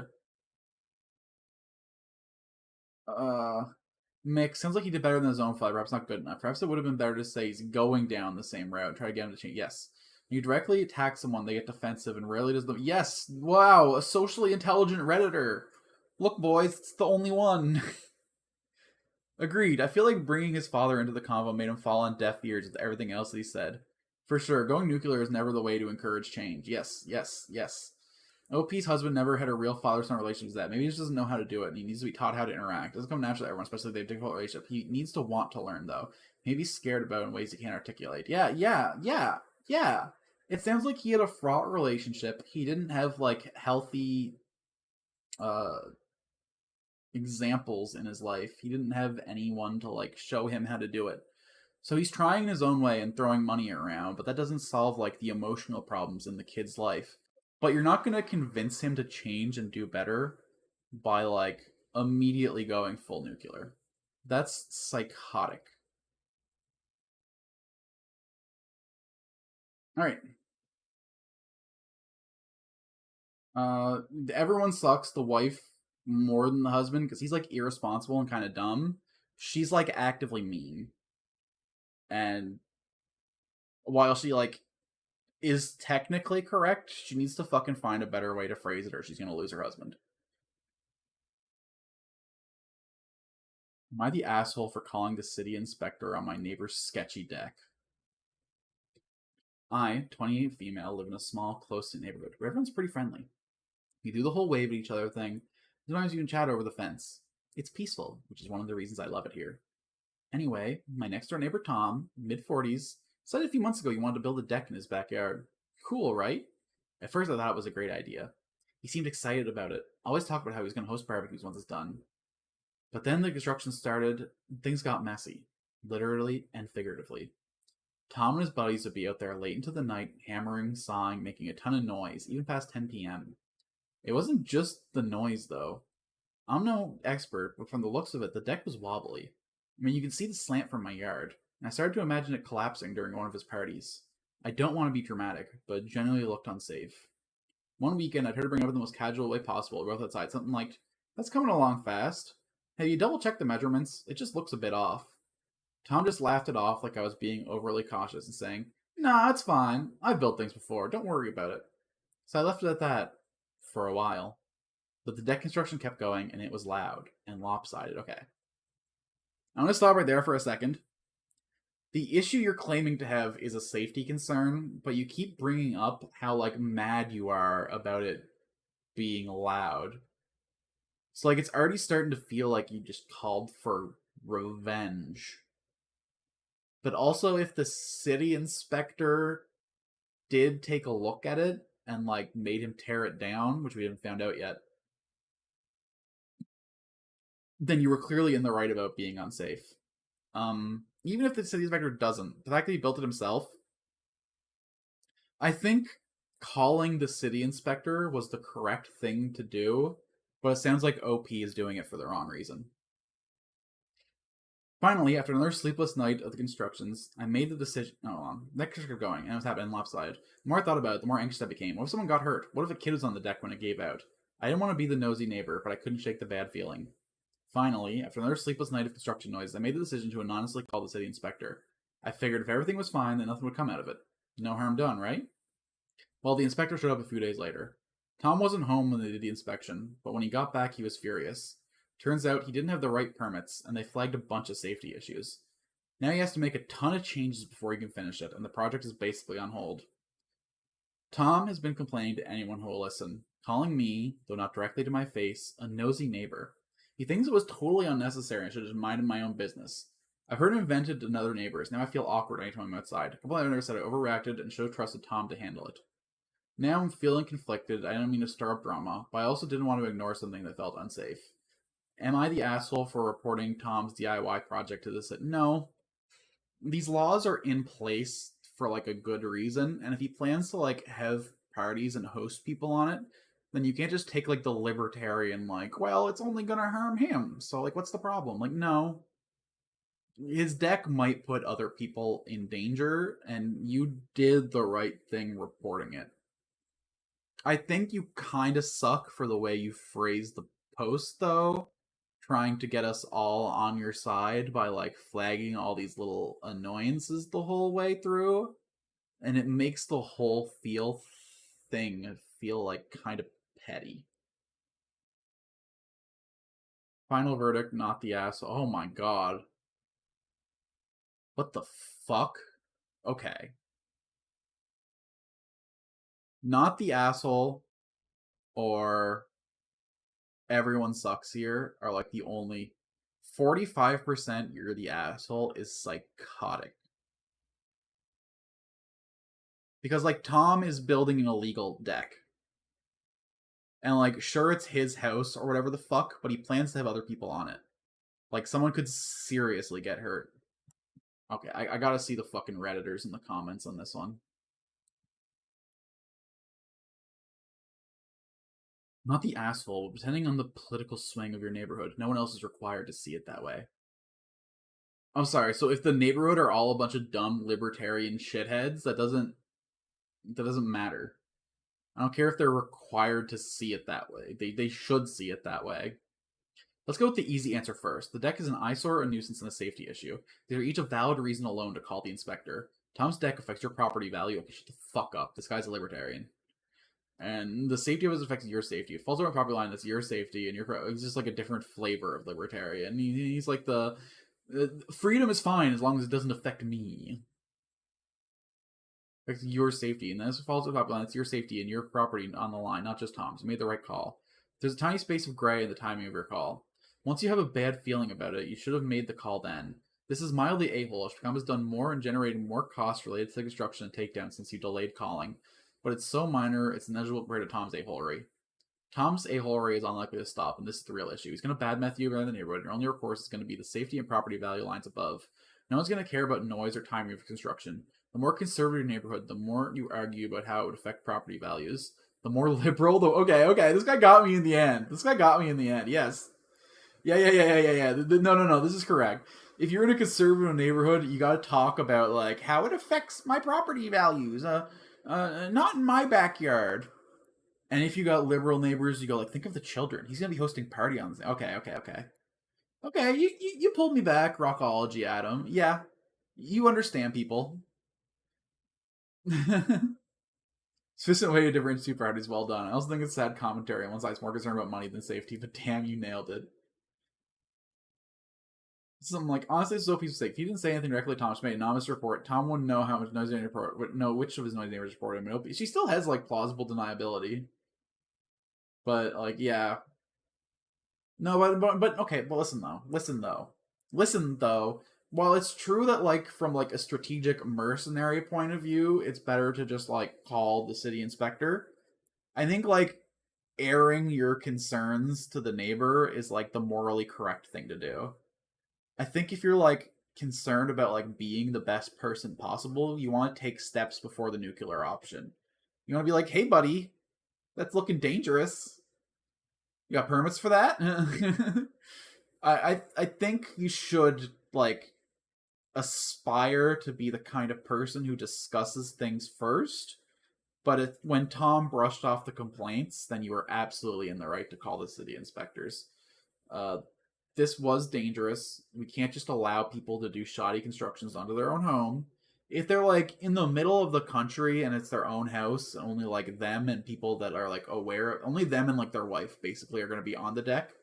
And they're both like adults who can make that decision. Sure. If there's going to be like neighbors, friends, family, kids on that deck, though, like they have a responsibility like to all those guests and all those people in their home, and they need to go through like the proper permit cycle to do like the morally correct thing of making sure that thing is safe. So like Tom sucks. The OP is in the right but kind of petty. Am I the asshole for not letting my sister secretly see my daughter behind my husband's back? I don't have the best relationship with my husband right now because he didn't want our children and I refused to have an abortion when it came down to it. Our daughter is turning 3 soon, and despite the issues we have, he's good to her, and that's the only thing that matters to me. 2 months ago, my sister confronted him over how he treats me in front of his family. I didn't ask her to. In fact, I specifically told her it was a very bad idea, but she did it anyway. During a confrontation, told him that I only stayed with him for money, which has impacted my relationship with my in-laws. Jesus Christ. They were originally supportive and on my side, but now they're not, which has made things worse between my husband and I. And my husband has banned my sister from seeing our daughter. I don't agree with him, but given the situation, I think it's best for give everyone time to calm down. As my daughter is turning 3 soon, my sister wants to see her and celebrate her birthday. My husband isn't going to be here, so she thinks I can secretly take our daughter to hers. My husband will find out, so I don't want to risk it. We keep fighting over it because she thinks she doesn't have any way she could possibly find out, but I know him, and I know he will. Okay, that sounds dangerous as fuck. I was planning to have a small party for a daughter of my family, but my other siblings refuse to come unless I invite my sister too. My dad is the only person who understands where I'm coming from, and everyone thinks I'm acting spineless. Am I the asshole? Oh boy. Your husband communicated from the start that he doesn't want kids. And he is allowed to have that desire for his own life. But after you got pregnant, it's also your right to keep the child if you want to. If you have like moral issues with abortion, there's not really a it's messy, but you have the right to hold your ground and keep that child. Um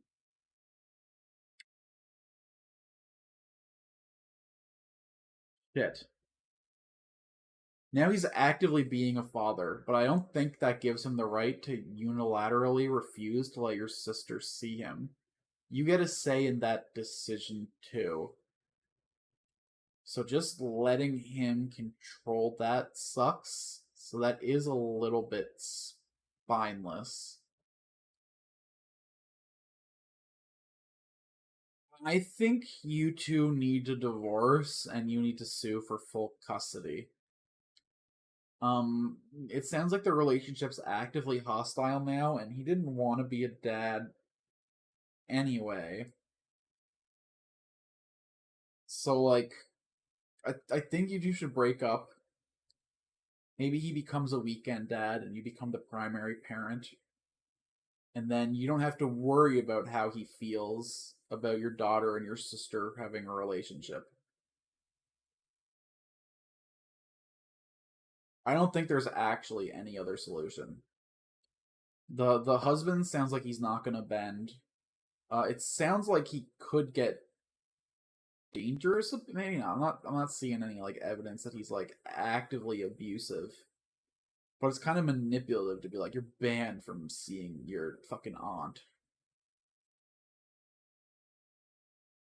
Um, your sister did say like the rudest possible thing to him though, and it like hurt your relationship. I feel like you should press your sister to apologize to him.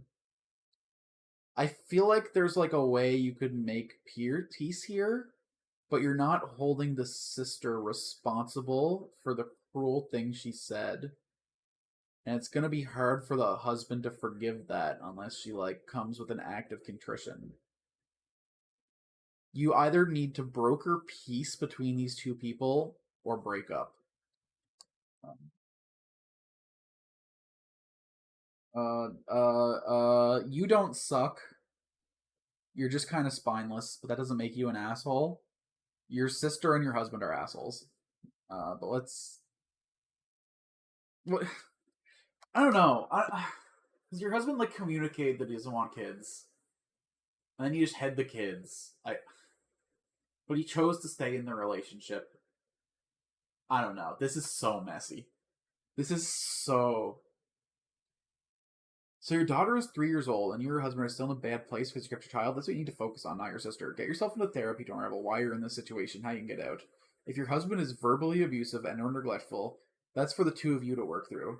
Your sister's behavior may have brought things to a head, but that's not any reason to make things worse by going behind your husband's back. Not the asshole for not making a bad situation worse. You need to stop talking about this with your family and get professional help. Okay, yeah. She also needs to tell her husband that if he doesn't want children, she should get a vasectomy. That's okay. Shut the fuck up, Reddit. Shut the fuck up. Oh my god. Listen, listen. It's okay to not want kids. It's okay to do the birth control that you want to do, even if it's kind of sloppy and irresponsible.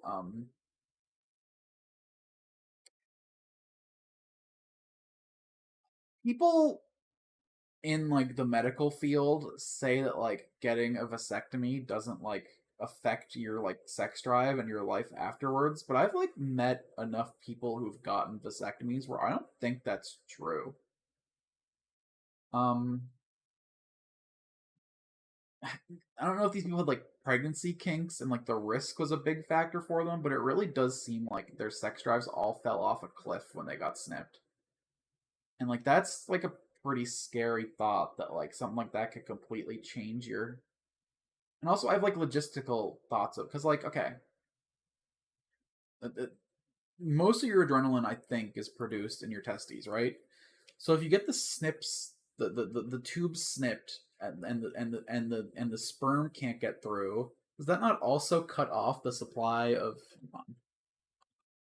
Where is not adrenaline, androgen produced?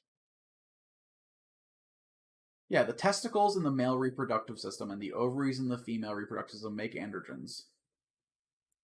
So when you get snipped, how do the androgens get spread throughout your body? Do like the nuts like secrete them into the fucking void of your ball sack, and then like the walls of your ball sack like absorb the androgen?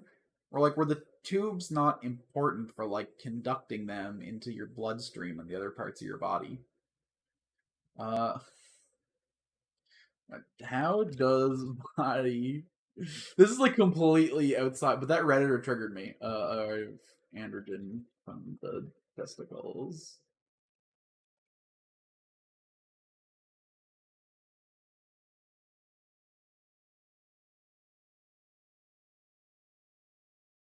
This is like so completely outside of the scope. Um, Fuck, man. Okay, I'll go on this little science binge later. I'm just like,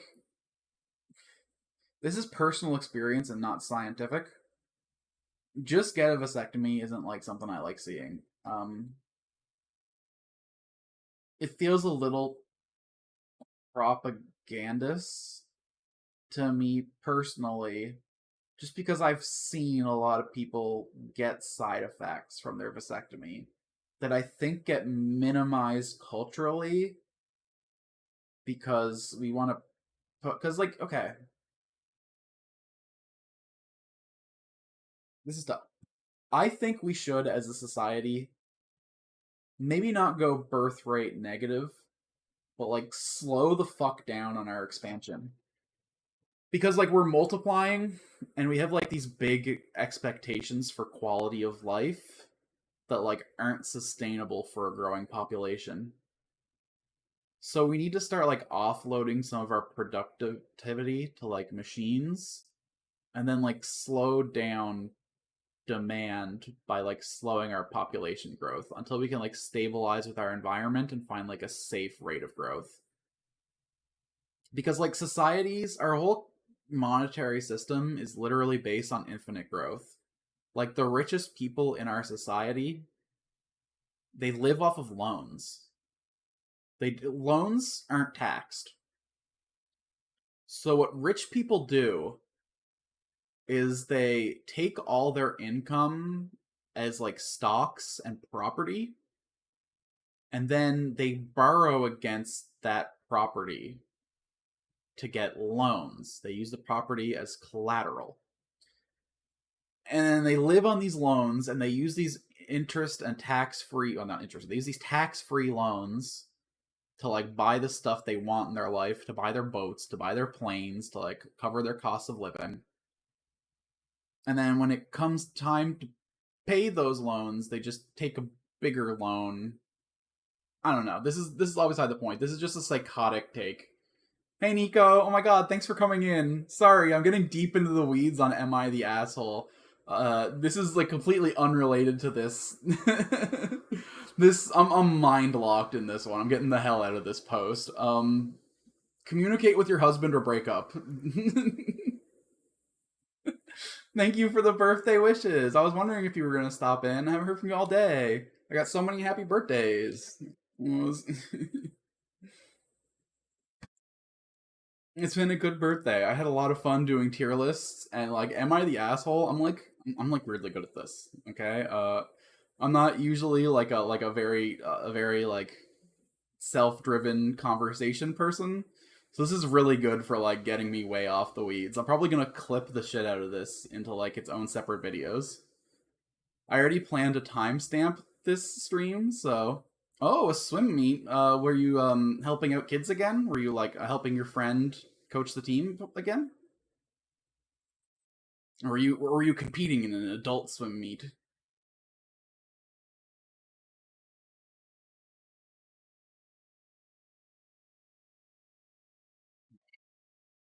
Would I be the asshole if I, 41 female, refused to quit because of my husband's job?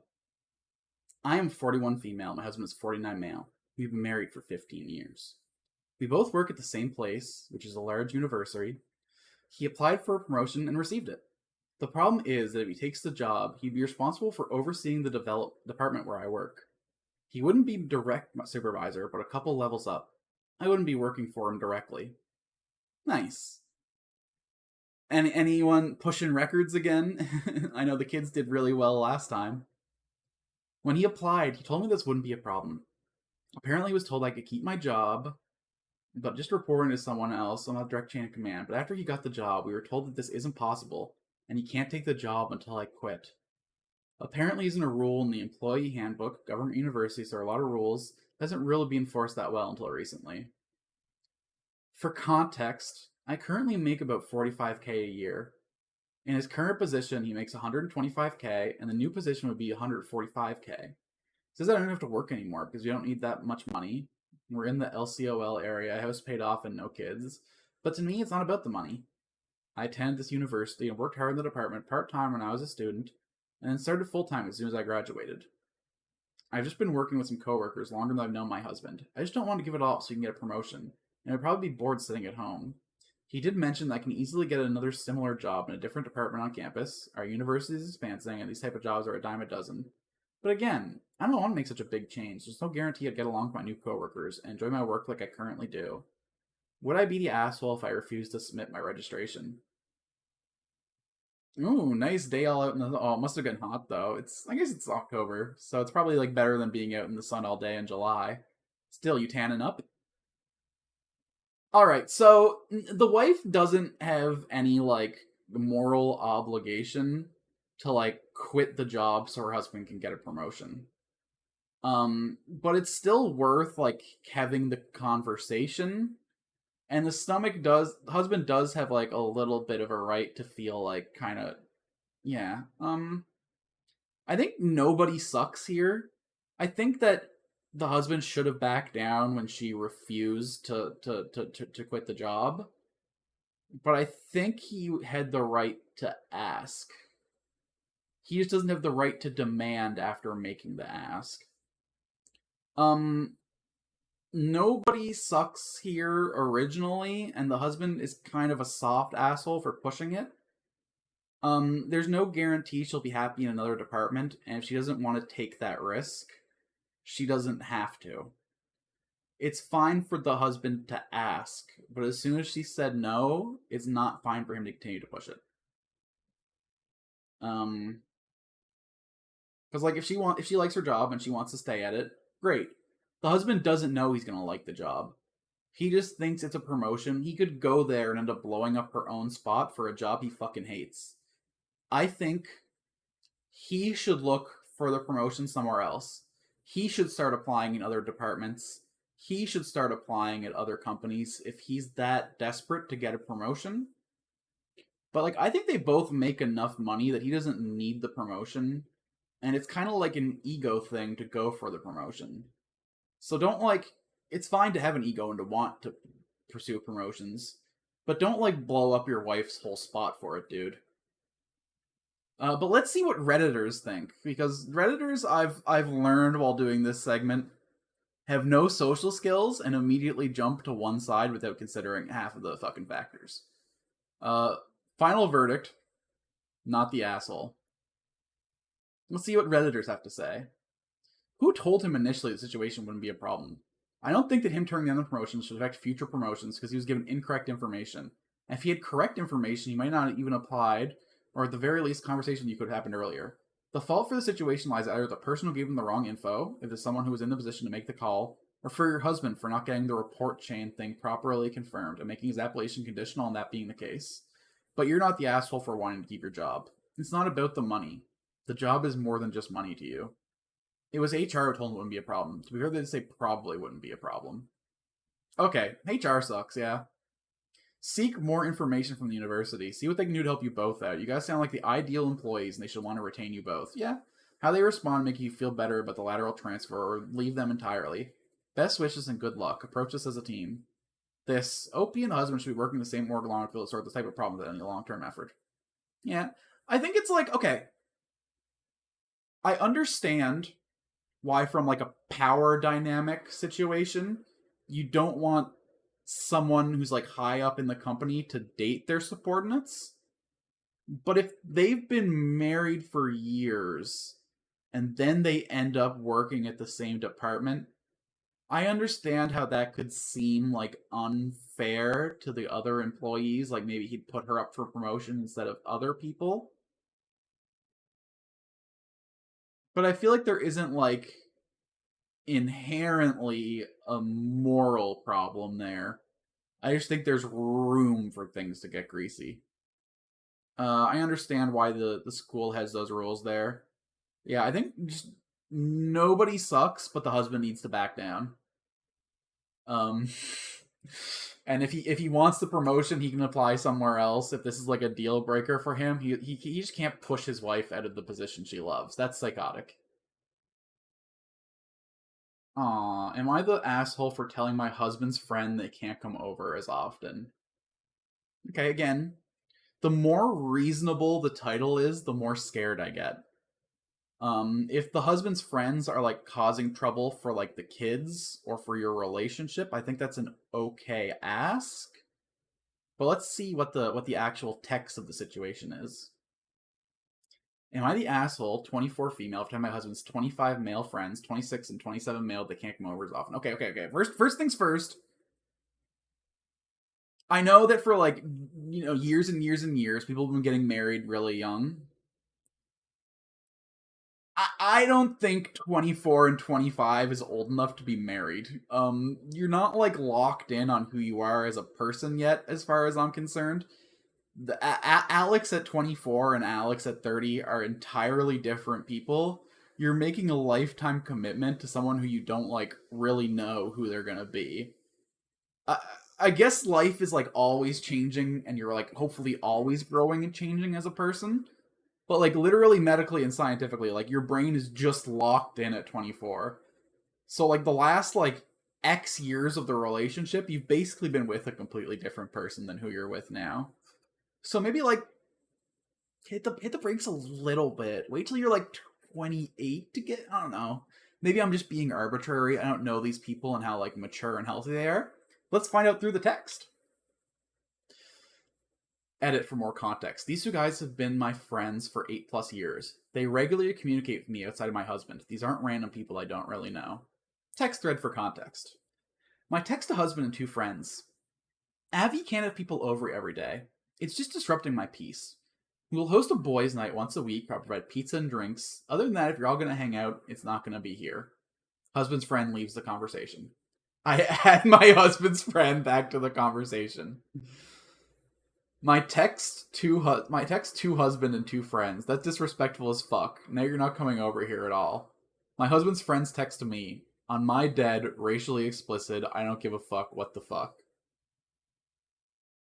Okay. What the fuck does that mean? What word did they leave out? On my dead.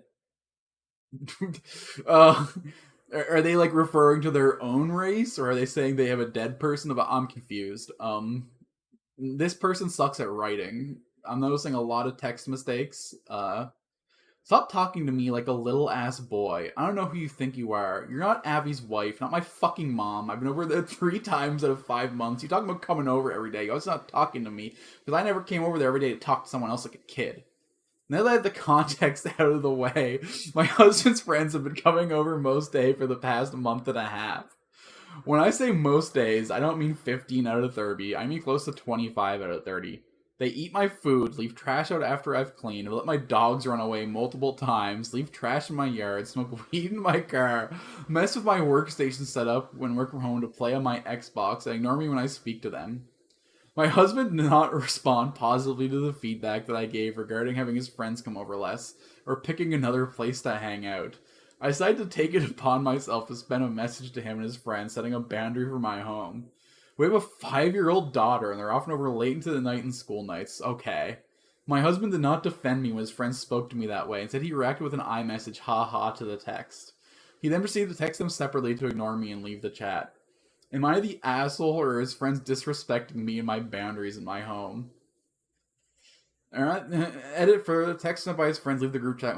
It's kind of crazy, just a once-a-week pizza party. What is this, the first grade? It's not okay to belittle people just because you're paying for the pizza. Oh. What? It sounds like the husband or like the friends made this last edit because what the fuck? Okay. Um, the wife is in the right to be like, hey, motherfuckers, you're here too much. You're trashing our house. We have a 5-year-old daughter. Are you actual children? Go party somewhere else. My kid needs to sleep. But also, the wife seems emotionally immature as fuck. I'm sorry, you got married too early. You had the kid at 19. That's rough. If she's 24 now and has a 5-year-old kid, I think these people just like had their kid too young, and neither of them finished developing at all. Because like the wife immediately got aggressive with the friends. Like Abby can't have people over every day. Just maybe like start the conversation like, hey, I notice you guys are around a lot, and like I understand you like spending time together, but it's kind of disruptive to our daughter's life, and our house is getting a little messy. Can we like talk about making this better? It's like people can be in the right, but go completely the wrong way about communicating their legitimate issues. But I think neither of them really grew up. Like, she is making the slightly more adult decision. She is like making like a clean, but she doesn't even like phrase it at it being the daughter's problem. Like all the ways she phrased it were like, I'm not your mom, you know, it's disrespectful to me for you to come here. She's not like making it like about her daughter. She's making it like aggressively about herself. She's in the right, but she's being like an absolute like socially incompetent fool in how she like goes about solving the issues. There's like a non-confrontational way that you can talk about this that'll like leave the friends room to like see your point, but she's coming in so aggressively that like they can't help but get defensive. Yeah, exactly. It's not conductive to a good conversation. It's just like a dangerous way to go about this. You're gonna start a war with your husband's friends, and like clearly they're not emotionally mature. They're hotboxing your car and like loudly playing Xbox while your daughter is trying to sleep. Like they were never gonna respond. They were never gonna. It was never. It was always gonna be an uphill battle to get them to like be better. And you shot yourself in the foot immediately when you started to climb uphill. So you're Sisyphus pushing this rock uphill with a bullet in your foot. It's just not good. It's just a bad situation. It's just what did Reddit say? Not the asshole. Like yes, but asterisk asterisk. Learn to communicate. Reddit has this problem where like they see someone is like technically in the right and they like give them the leeway to like be wrong about how they take care of it.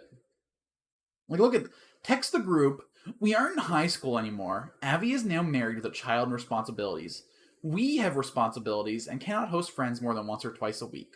We cannot host later than X time child's bedtimes if you're going to continue being obnoxious. Like, no.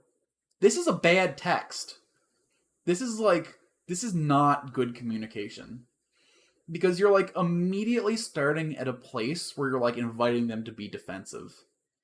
We're not in high school anymore is like the snappy own. You know, it's not like a healthy, productive conversation starter. Um, yeah. Redditors need to talk to a human being off the internet. They need to stop trying to like win everything with like snappy comeback and like technically correct owns. It's just not conductive to like living a good, satisfying life. Holy shit. Am I the asshole for bringing my boyfriend home? 22? No, you're an adult. You should be able to bring a boy into your house. But let's see. So I'm 22F and living with my parents, and I've been dating this guy, 22M, for around 6 months now. My parents know that we are dating, but is also quite conservative. I don't know how I go to his house, hang out as well, because he lives alone. And don't know that I go to his house to hang out as well, because he lives alone. Okay. Hence, whenever we have to hang out, I always have to lie about where I'm going, and this is a bit unsettling to me. Plus, since I have a curfew, I can't really hang out past 9 to 10 p.m. outside. So because I brought him home before and met my BF, I thought the best idea to meet my BF is just to hang out at my house and just keep it very PG-13. However, that didn't turn out well either. Okay. Before I read any further, this woman is a grown-ass adult. She needs to set boundaries with her parents. What the fuck do you mean you have a curfew? You're 22 years old. I understand if you're like living with your parents, it kind of feels like their house, their rules, or whatever the fuck. But like you're 22, you can make your own decisions. Fucking move out. Like if you have a good relationship with your parents, it's like good financially to live with them. But if they're controlling psychopaths, eventually you gotta move out. You don't have to. You should be able to loudly fuck your boyfriend in your parents' home if you live with your parents. Like 9 to 10 p.m., keeping it PG-13. Like fuck. A few months back, we were hanging out at mine until midnight, just playing board games, and my family got pissed off at me, saying you can't have him at home until midnight. And then doing something wrong because my parents live at home, and it's really uncomfortable then with him staying late at their home. They basically said he can't come home past 8 p.m. after that. Last month, he was going to come home as he wanted to cook a meal together, which my dad said, there's a lot of garage work to do at home, and we'll be busy, so don't invite him over. But I really wanted to cook a meal with him anyway, so I invited him home after all the garage work was done. Somehow that turned to an issue of me not listening to them, having no respect for their opinion. Well, because their opinion's psychotic. They're saying that I put my family down in front of a third person, my boyfriend. I shouldn't vent to him about anything they said that bothers me. Then who is she supposed to vent to? Am I the asshole for wanting to hang out with my boyfriend at my family home? You and your family need to talk about rules and boundaries because this is not healthy for a 22-year-old adult to have a fucking. You should be able to show up like 2 a.m. Fucking bring your boyfriend in quietly and respectfully and like do whatever you want. You're grown ass adults. You have the privacy and the freedom to do whatever you need to do with your partner. I don't know how close this boyfriend is. I don't know if this is just like a boy you're playing around with. But like if you're like dating with the intention of marriage, if this is like a serious relationship, you should be able to like lying about going to his house is extra psychotic. I can understand the parents being like, I don't want to hear you fucking. Like, can you not loudly fuck in our home? I'd be like, well, they don't really have but like, sure. But like, a 10 you can't go to his house and do whatever you want. That's crazy. Your parents are control freaks. Um, I know. She's being so considerate. Uh, and like, why does mom and dad being busy in the garage mean he can't come over? Like, do they expect you to help for free? Oh, I need to know more about her situation. What do you mean you're the asshole 53%? What the Okay, hold on. Is this all gonna be like their house, their rules? Or like, is there like some like further details in the comments that change this? Because that's crazy.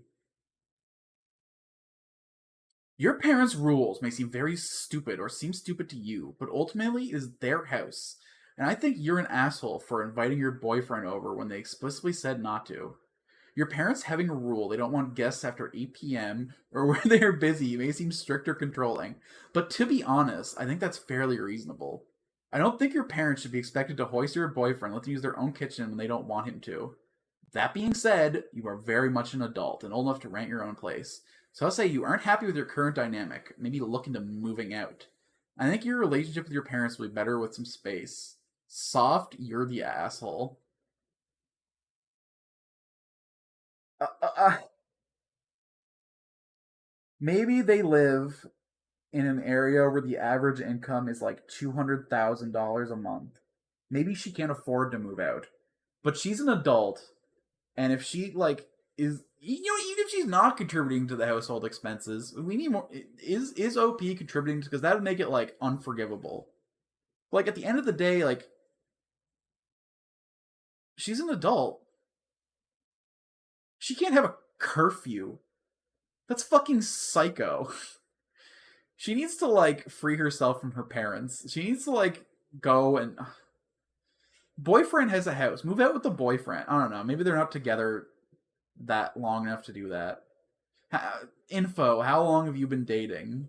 Info. Do you contribute to the household finances? Uh, in, I need to see more posts by the OP. I'm not gonna make an asshole judgment. I am gonna wish you luck getting over from your parents' stunts. If you don't like it, move out. OP is 22 with a 9 to 10 p.m. curfew. Limited newsflash: her parents don't want her to move out. They want to control her. Like it sounds like it, but like you can't know that for. I don't know. Their house, their rules is a psychotic take for me. At the end of the day, like adults have to respect each other and like have boundaries.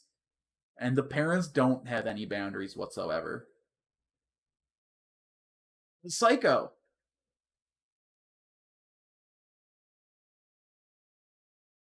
You may be an adult, but live under the. You're 22, you live at home, you're not following your parent because they're unreasonable requests. This isn't a healthy dynamic.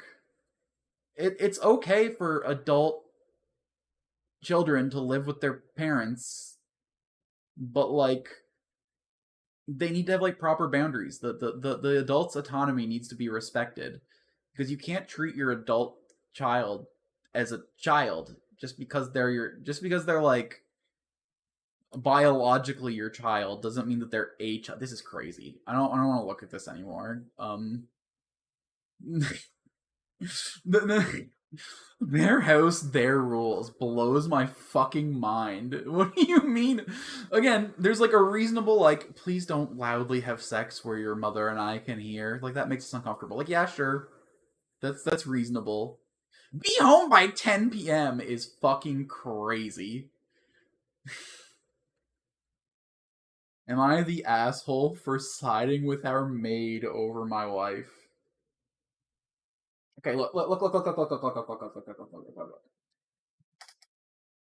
I don't believe in always siding with one person. If your best friend is in the wrong in a situation, you can side with the other person. But you and your wife should be in a partnership. You should try and be lockstep on everything you can. This is just a dangerous, messy situation, and I can't wait to get into it. What's going on here? Okay, hold on. I'll read the. I'll try to read the edit later.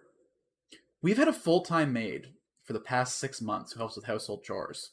Her schedules arrive at 7 a.m. to make breakfast, and then come back from 9:30 a.m. to 5:30 p.m. with a lunch break from 2:30 to 3:30. We pay her well above the average salary, and the workload isn't heavy. She's been happy working for us, but recently she's been consistently late by about 30 minutes. This has made my wife very upset. We've talked to her multiple times, and each time she promises not to be late, but it keeps happening. While it doesn't bother me much, it really infuriates my wife. Over the past month, my wife has started to find faults in everything she does and has been increasingly rude to her.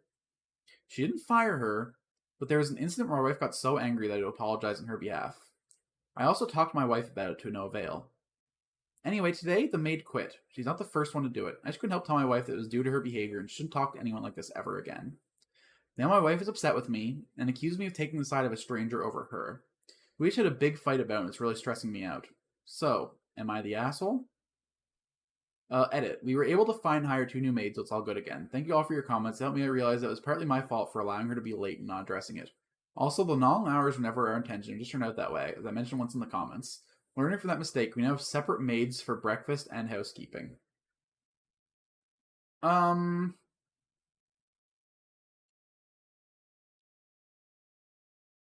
You guys should have had a talk to the maid about why she was late all the time.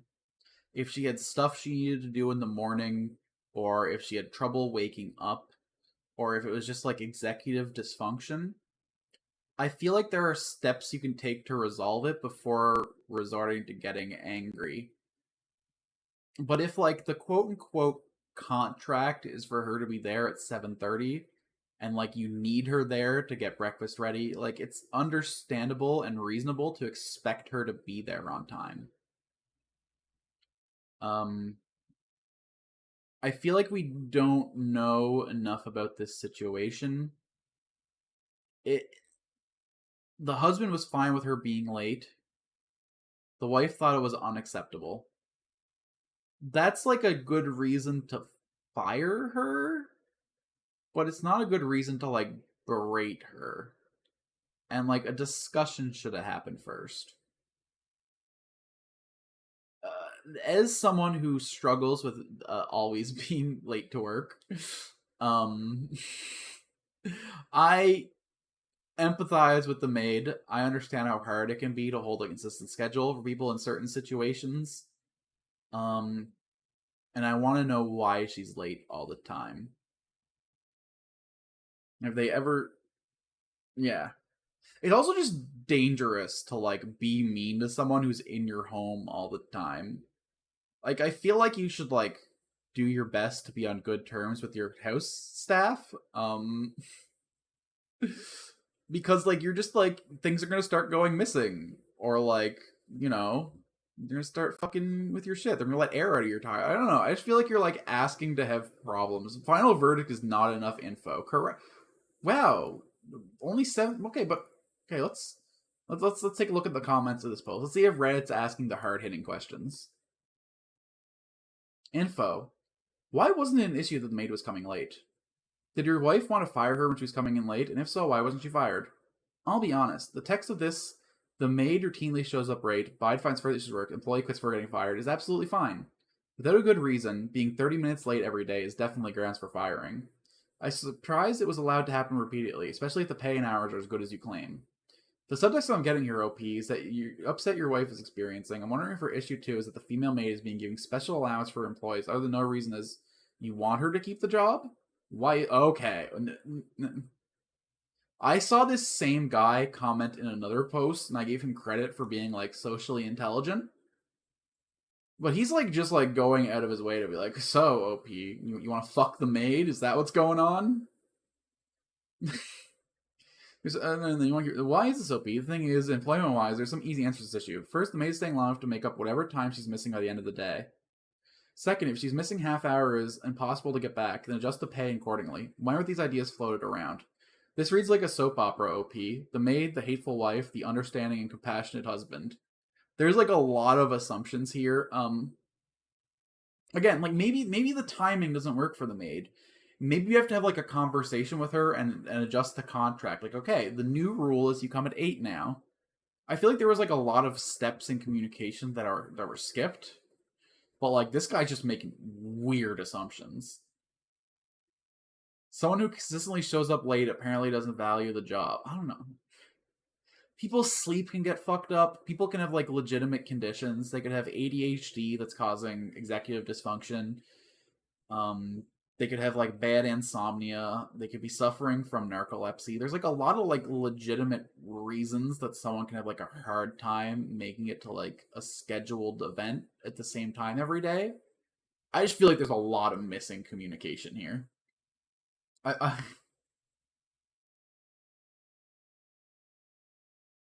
don't know. As a South Asian, this gives me an upper middle class South Asian vibes. I've seen this pattern of employment and problems repeated across many households.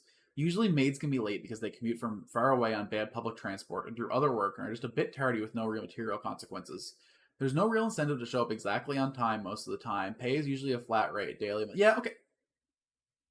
So this is the thing: is that, like, if you're like a cashier or like a customer facing job, you need to always show up on time every day because, like, you are there responsible for overseeing the business, and if you don't show up, like, other coworkers are on the line and the business can't operate.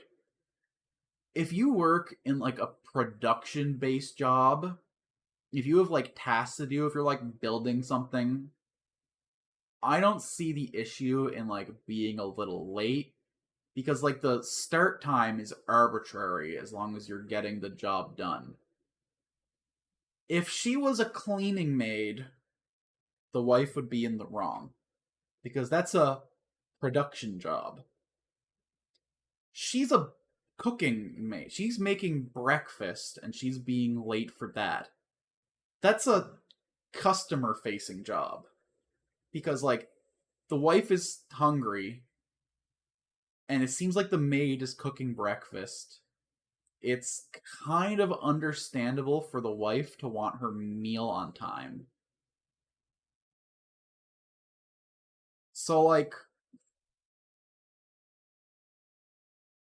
I can see the wife's point. She was just an asshole in how she handled it. A discussion should be had with the maid. They should talk about moving the operating hours. And if the operating hours can't be moved, then they should talk to the maid about potential solutions, or they should amicably let her go. There's never a reason to be verbally abusive to the maid, though. Um, I don't know. The husband sounds like an understanding guy. He sounds like he's not the asshole. I think that there's like an argument for both the wife and the maid kind of sucking, but like that needs to not enough info. Reddit got this one on the nose. What the fuck? Am I the asshole? Dog owner said you'll be all right to me. Well, that's not. You're not in the heading of the post. You're not talking about your part in this. You're just talking about what the dog owner did. So that's already like avoidant. I was shopping at the Lowe's closest to me. I'm attempting a DIY plumbing repair, and I was looking for some items I needed. I started out alone in the aisle, and I was focusing on finding a part I needed, but I didn't notice the yellow lab and owner enter the aisle. The dog sniffed me, and I jumped a mile high. I was spooked AF. I turn to the owner and I say, "What the hell?" He tells me, "You'll be alright." I'm normally a very calm person, but this set me off. I told him the decision is not yours to make. I went off on the guy. He had the audacity to tell me that if I don't like dogs, don't go to Laos. He said, Dow's is log friendly, right? That must mean you are okay with dogs. The dog was being a dog. Sniffing never harmed anyone. He ends with you just being an asshole. I told you to fuck off. I got my shit, complained to the staff, and left. But was I the asshole here? Yes, the dog touched me. My leg was wet. Control your dog, man. You don't know if the people at Laos might have like a dog allergy. You don't know if they're like scared of dogs or not. How are they expected to know Laos is dog friendly? And maybe Laos is the only store in the area where they can get what they need. They have a right to be there. Your dog doesn't have the right to invade their personal space, even if your dog has the right to be there. I think OP is not the asshole. They have a right to expect people who have their dogs in a public place to control their dogs. But Reddit's saying that they're the asshole. um uh, uh okay. Sounds like you got startled by the dog, and then says you'll be alright really set you off. That comment was annoying, but you seem to go overboard. Unless there's more of this. Oh no. I wouldn't even see that you'll be alright as an annoying comment. The OP just get visibly startled by the dog's harmless behavior. You got confrontational. You'll be alright seems like a normal thing to say if you're taken aback and want to de-escalate some sudden freakout. The dog clearly not a OP's very clearly not a calm person, and it's clearly not a case of a well-adjusted normal guy who happens to dislike dogs. Everyone sucks here.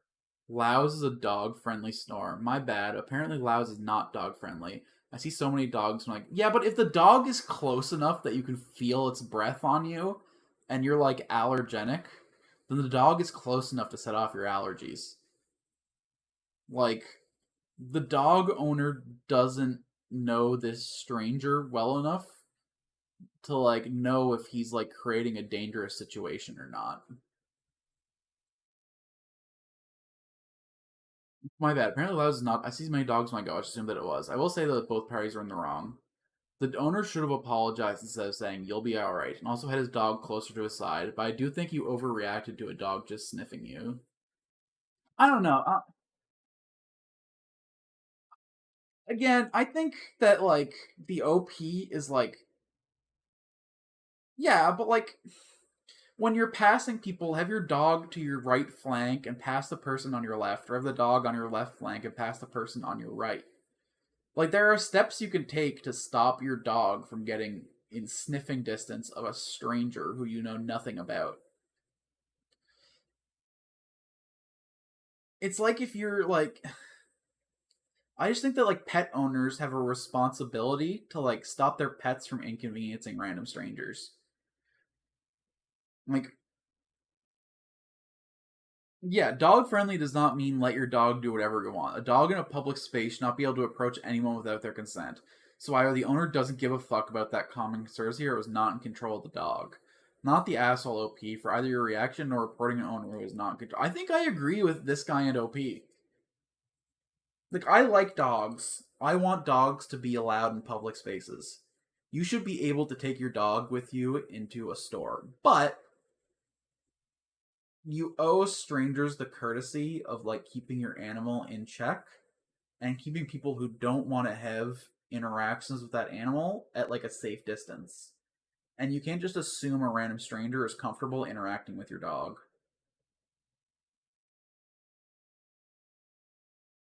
You're an asshole, but you'll be all right. OP's having a mental because the dog's because like OP doesn't say they have a dog allergy, so they I think OP doesn't have a reason to personally be upset, but the OP is like correct in the case that someone else should have. I don't know. I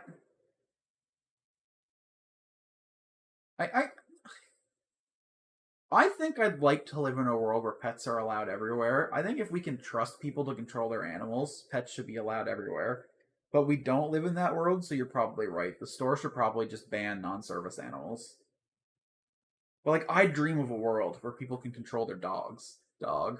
Um, I dream of a world where you can take your cat in a leash into the store and like stop him from approaching people so that random strangers with a cat allergy don't get fucked up by it. So that people scared of cats. Yeah. Well, yeah, because the owner doesn't know the situation, and them saying you'll be all right might be patently untrue. They were making light of OP's distress, and that's not okay. Mm-mm. Dog friendly does not mean it's okay for the dog owner not to be complete control of their dog in public. At least in America, that's the legal standard that allows expects a dog owner. I worked there for a little while years ago, and that's what management told us. We had the right/responsibility of a customer remove their dog if the dog was disturbing other customers. Would I have asked a customer to remove a dog just to someone? No. I would have talked to the dog owner and let them know that their responsibility to control their animals so it doesn't negatively infect and impact other customers. Yeah, this guy's got it not getting the money. There's like a conversation that should have been had with the dog owner, like, hey, dog, you don't know other people's situation. You don't know that it's safe for your dog to go up and sniff random people. People might be afraid of dogs. People might be allergic to dogs. Like, please have more responsibility to control your animal. Um, Again, dog literally breathed near OP. Like, if it's close enough that OP felt the breath, that's close enough for it to trigger whether a phobia or an allergy. So, like, yeah. But I've already said that. I'm just reiterating things I already said, so I think we're done with this post. What am I at for the stream? 8 hours and 22 minutes. I guess this was a super stream after all. The tier list took so long. It was like an hour per list. I had to drop like 3 lists from my planned rotation. Um, I didn't expect to talk as long as I did about the subtleties of tangerines versus oranges. Yeah, you know your dog and you take proper steps to make sure, especially because you can't like your dog's near deaf, so you can't like make commands to your dog that it'll be able to understand. So you got to have like good leash control. You got to make sure that you use proper distancing, and that's like good on you. You're a responsible dog owner.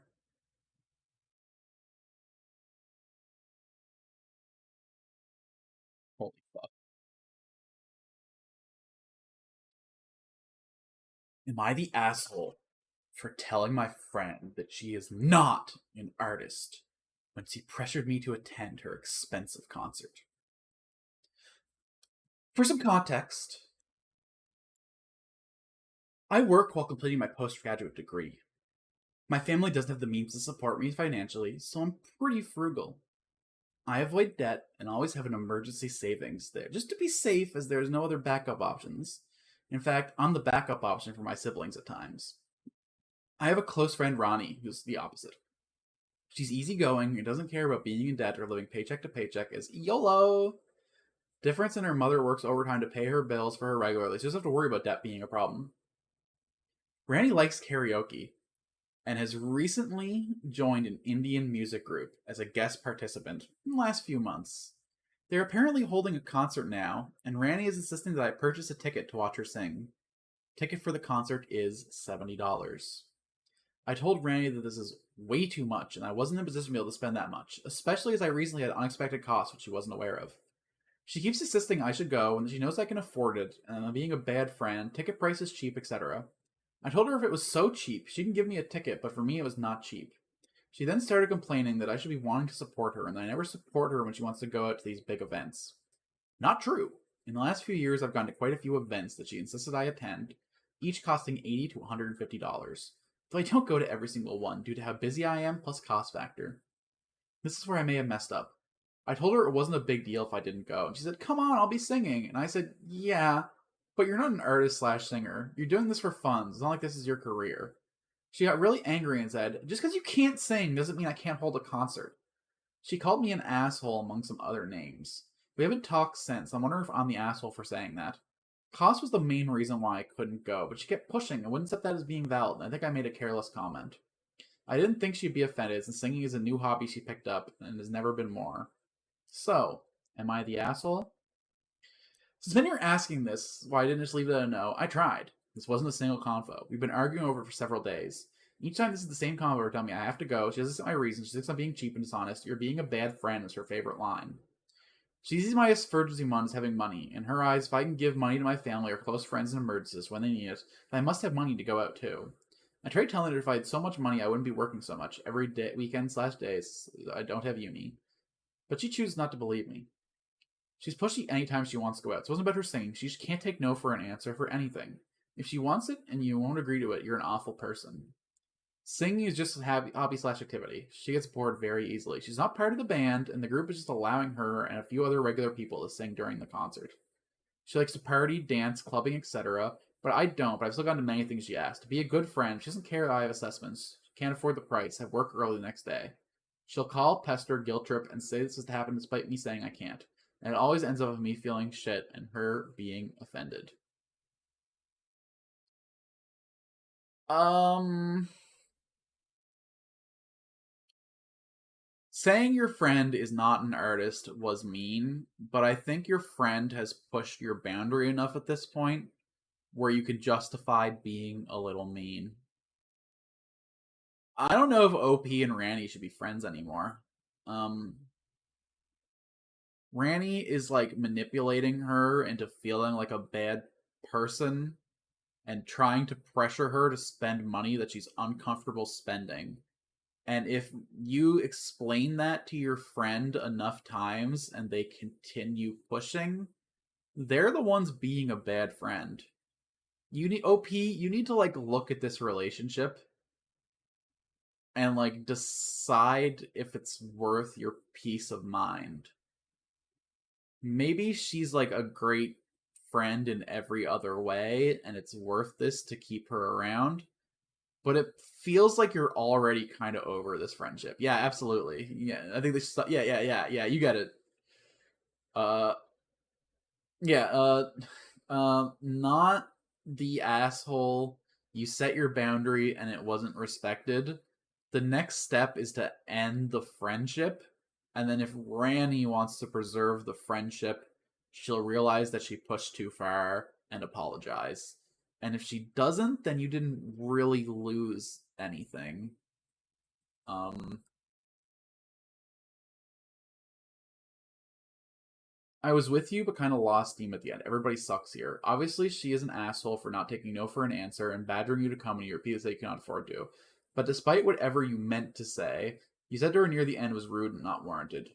But like, it was rude, but like, it sounds like it was warranted. I don't think people have an obligation to be like nice all the time. Oh, thanks, Loki. Thanks for hopping in. I appreciate it.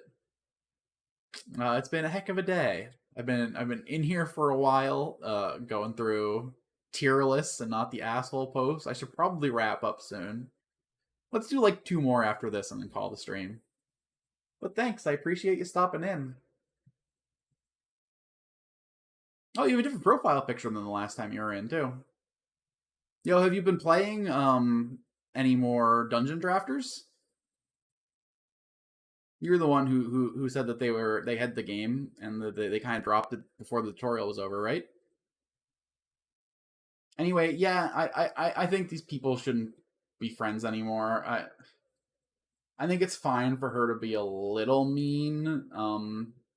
I think it was a rude thing to say. You're not an artist. It's kind of like cold and callous. But also, the friend was like disrespecting you and pushing your boundaries over and over again. So, like, while you were an asshole, I don't think it was like unjustified assholery. Um, so everyone sucks here, but you're all right, OP.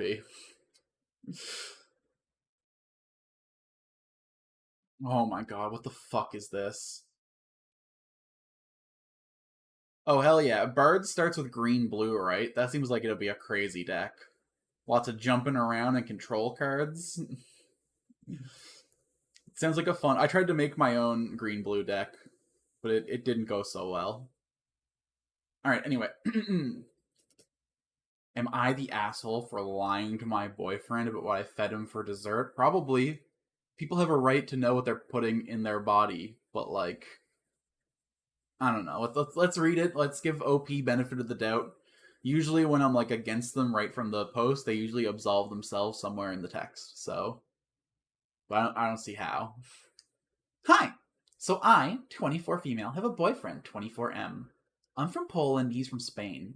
Since we met almost 1 year ago, he never tried any Polish food that me or my family prepared for him. He just said, "No thanks." I would be fine, but he always comments on how disgusting it is. I asked how he could even eat that, and he gags for the whole meal. He never even tried the food. We argued about it a few times because I think his behavior is unacceptable, but he said that if the food is just horrible, he's allowed to have a preference.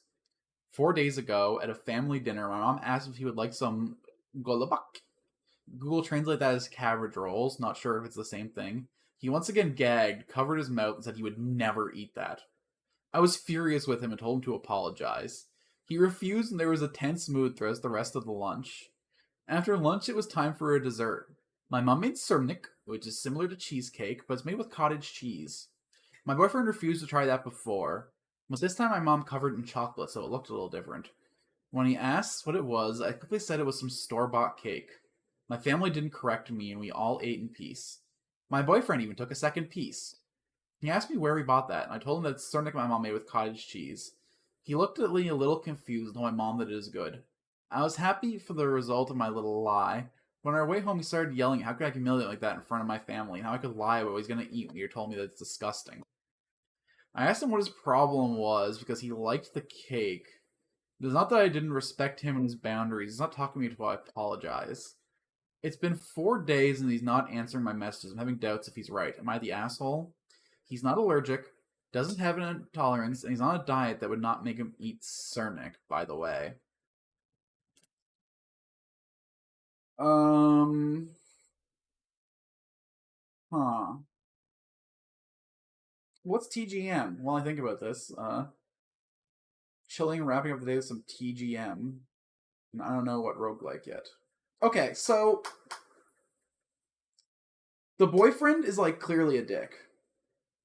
Shitting on food that you've never tried, telling your girlfriend's family that the food they make looks disgusting and how they can eat that is like clearly asshole behavior. So no matter what, boyfriend sucks here.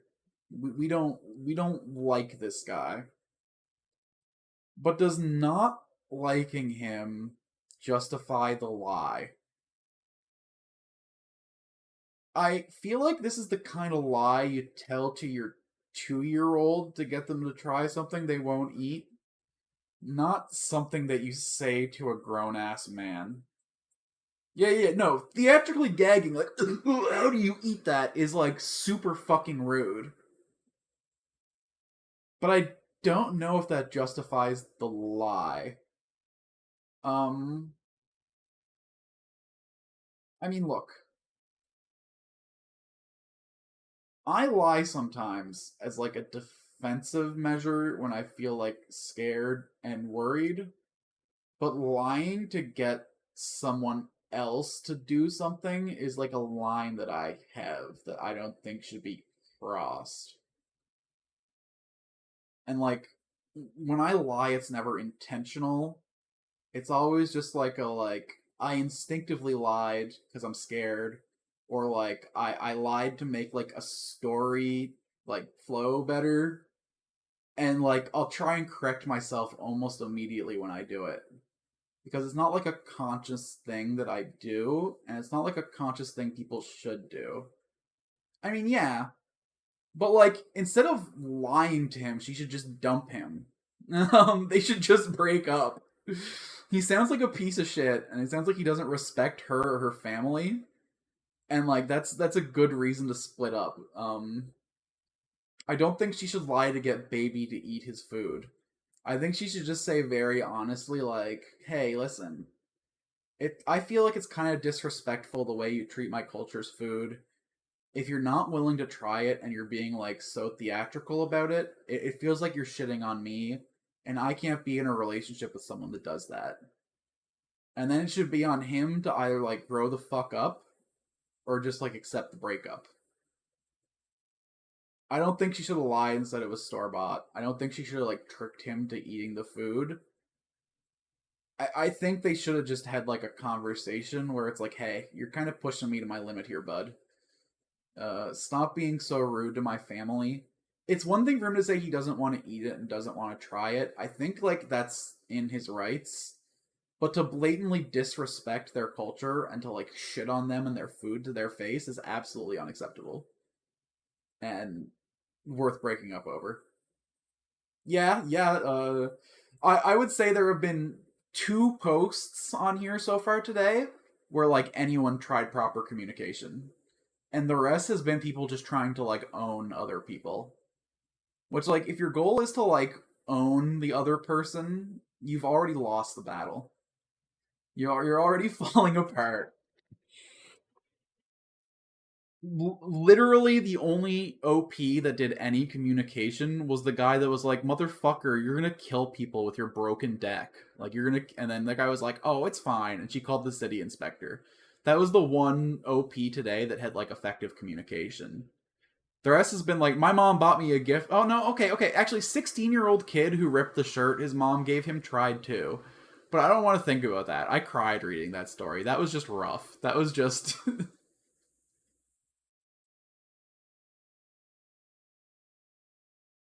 yeah.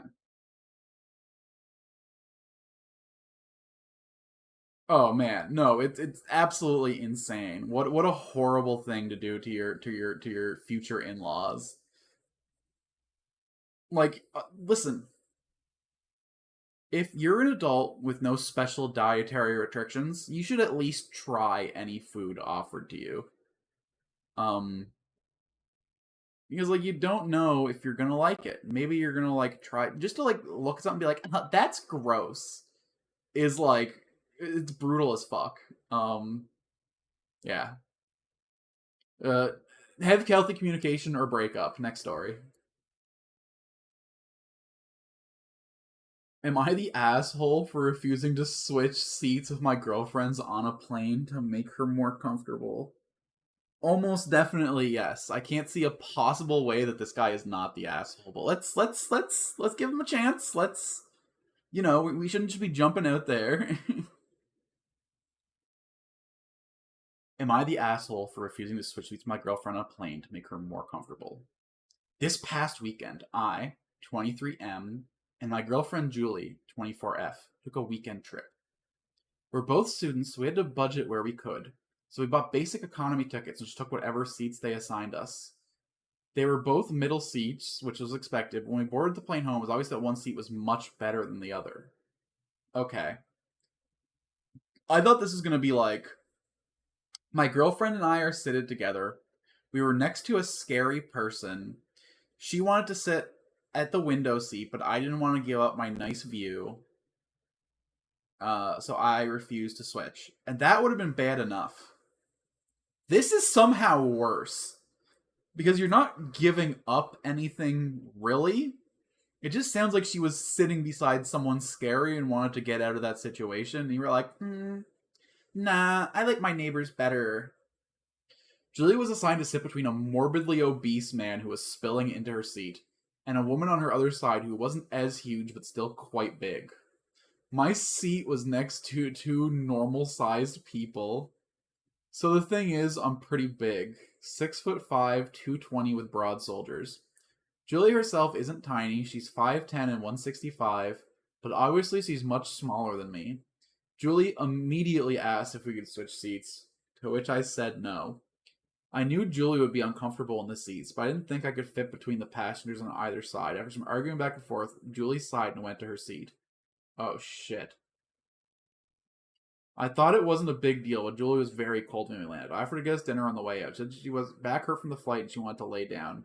I got the hint that she was upset about the seating arrangement. I told her it wasn't a big deal in the grand scheme of things. It's only a 2-hour flight, and that's better her than me because she's smaller. She told me to drop it and drive her home. That night, I went to hang out with some of our mutual friends. Julie had originally planned on coming too, but she did not come. They asked where Julie was, and I told her she was upset with me. When I told them why, the general consensus was that I should have switched seats with her because it's the chivalrous thing to do. But some people agreed Julie was overreacting. Instead, it wasn't about who was bigger, but me protecting my girlfriend. Now I feel like a dick and like I should apologize. Was I wrong for not switching? This is tough. I thought this was like, I'm uncomfortable because I'm scared of these people. But no, this was like, I'm physically uncomfortable because these people are big. If OP did switch the seats, he would have been more uncomfortable than she was because he's bigger. He physically takes more space. But also, he's probably physically stronger. So he could have also like pushed back against them more.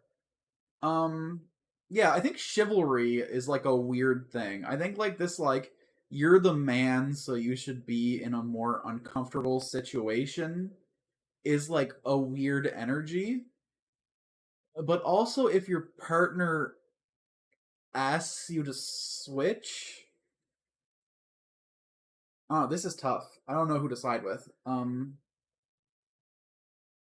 Because he's bigger, no, I don't like the language normal sized people.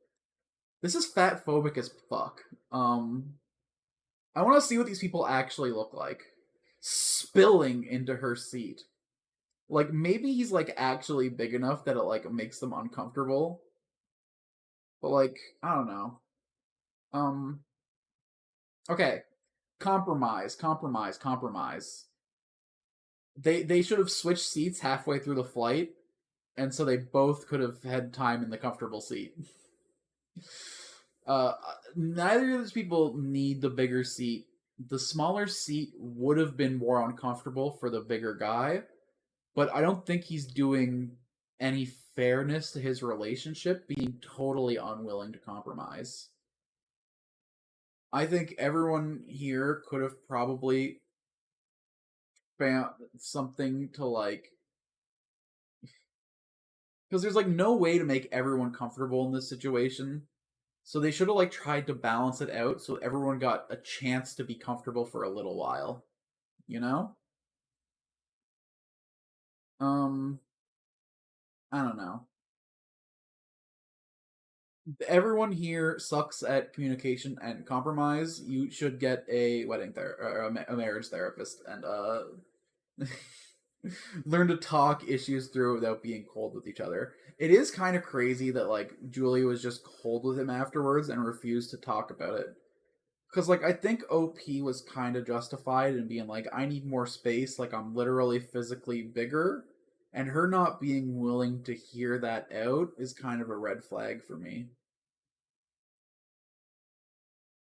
I don't know. I don't like either of these people. Um,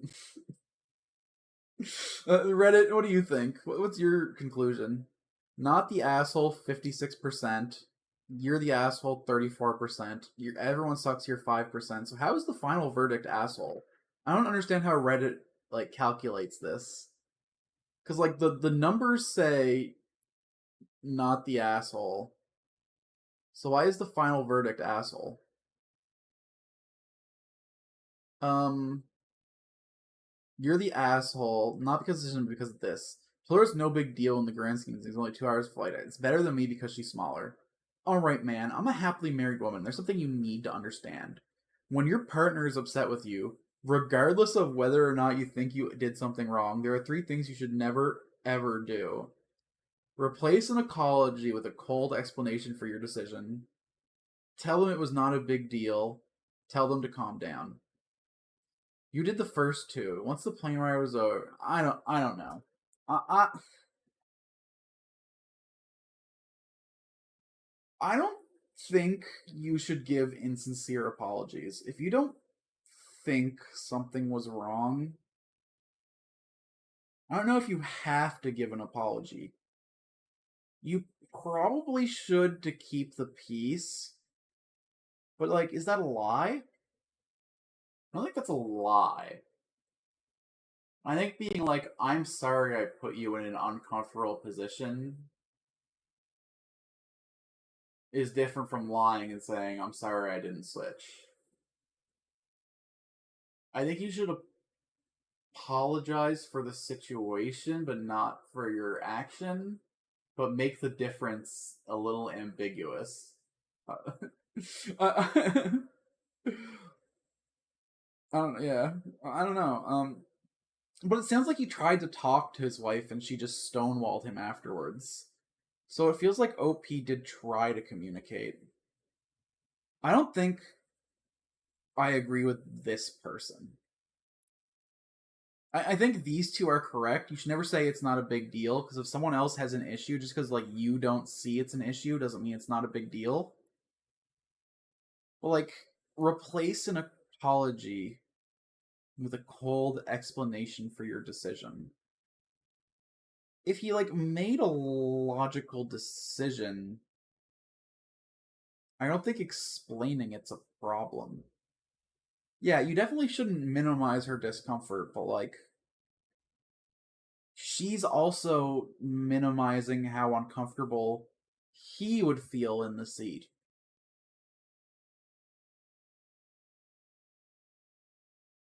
I don't know. I'm out of this one.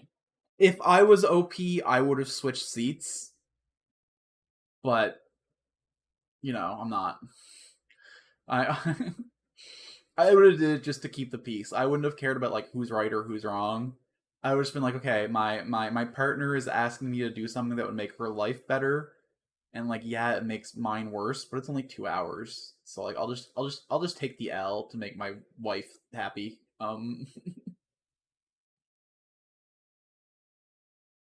Holy shit, what? Am I the asshole? Okay, it got removed, so I can't read the. If I can't read the post, I don't care. But what a title!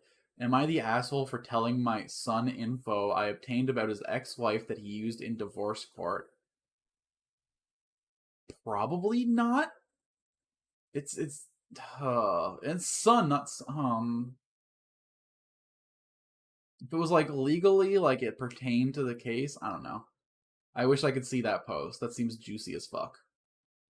All right, last post before I end the stream.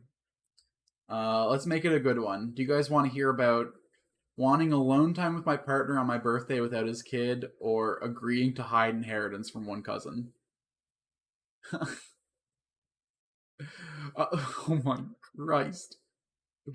I know which one sounds the most exciting, but what do you all think?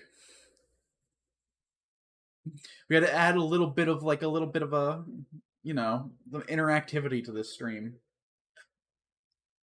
Place your votes. I'm not going to influence and say which one I prefer yet. Okay, that's one vote for cousin. Anyone else want to key in? Okay, that's two. And you know what? I was gonna vote for cousin too. So perfect. Because this seems fucking juicy. This is just like this just sucks. Like you should be able to like have alone time if you want it, but also like you have a responsibility to that kid. And like my partner, his kid is like pretty psycho energy. If I don't know if they're married, but like that's like potentially like your step. Anyway, yeah, cousin one for sure. Am I the asshole for agreeing to hide inheritance from one cousin? Our grandmother recently died suddenly. She was an amazing person, dearly beloved by all, and her funeral/wake was attended by over 200 people. Her will states that her house is to be sold and the money split between her grandchildren. One of my cousins, Claire, is experiencing active addiction. Her youngest sibling, Sam, is now caring for 2 of her 5 children and attempting to get the other 3 children out of their separate foster homes. Our parent gathered the grandchildren together and said that they want Sam to have Claire's share to support the children. No one knows where Claire is currently, and she didn't come to the funeral or even acknowledge our grandmother's death. The consensus is that Sam should have Claire's share to help with the children, since Claire will likely spend the money on drugs, and with the amount of money possibly overdosed because Claire's access to drugs is currently restricted by finances, so she's not able to work. I feel bad for not following my grandmother's will and wish we had discussed this before she passed.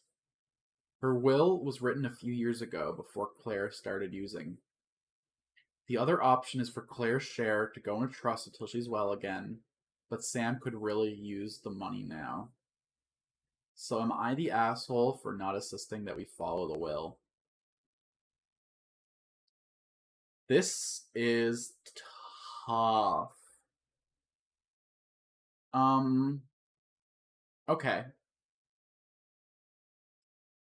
It really sucks that Claire is in a position where she can't be trusted with the money and that she's likely to use it irresponsibly.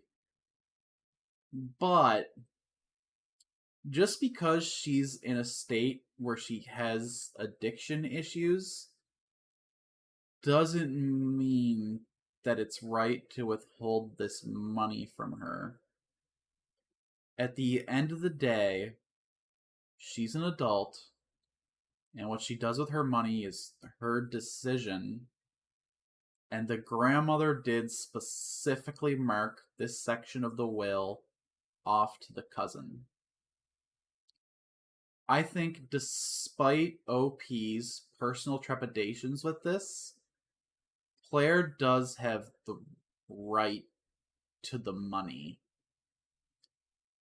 I understand that Sam would likely make better use of it, and the money would go to help the kids. But also, if Claire can't work, that money could also be transformative to Claire's life. It's like legitimately possible that having that money could be the difference between life and death for Claire as well.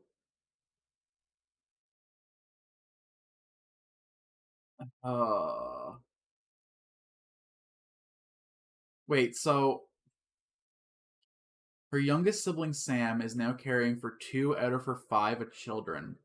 So Sam is taking care of Claire's kids. I kind of grazed over that in my read through. Um that changes things actually a lot. If Claire is being so irresponsible that they can't take care of their own kids and the burden is falling onto Sam, if Claire is actively missing and 3 of the kids are in foster care, it's probably better for all the money to go to Sam. But I'm not sure if like legally they can do that. This is really rough. Uh Thanks for pointing out that the kids were in foster care. I had to reread that. Yeah, because like if the money can't go to Claire, it is the next best thing for it go to taking care of Claire's kids. Because like Claire should use that money to help her kids if she was like a responsible mom. And the fact that Sam is like doing the unpaid work of taking care of her kids and like stepping up for the responsibility, huh? This just sucks. This is just sad and messy. Yeah. Um I think the trust option is like the legally cleanest option to like put the money away and maybe like earmark some of it for Claire to go to rehab and maybe get Claire into a space where she can help Sam take care of her kids. But like Claire needs to want to do the work for that to work, and we don't have any. I need to talk to Claire before I like make a hard ruling here. Um, uh,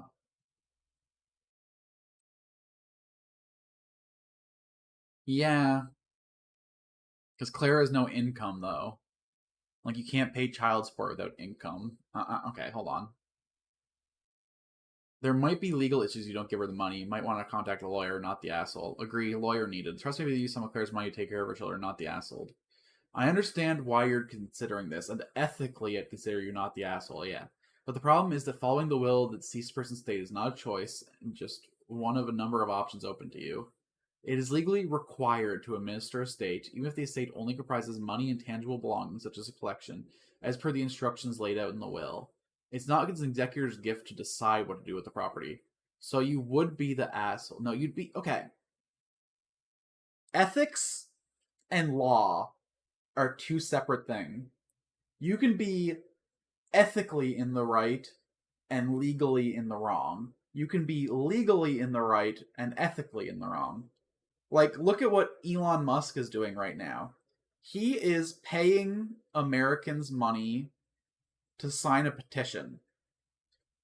The law might allow that, but that's not an ethical thing to do because you're using finances to, like, distort a legal situation.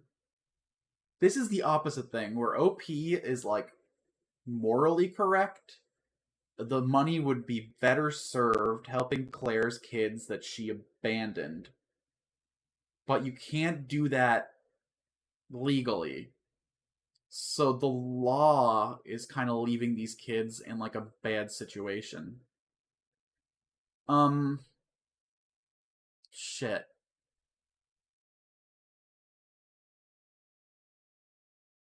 I huh.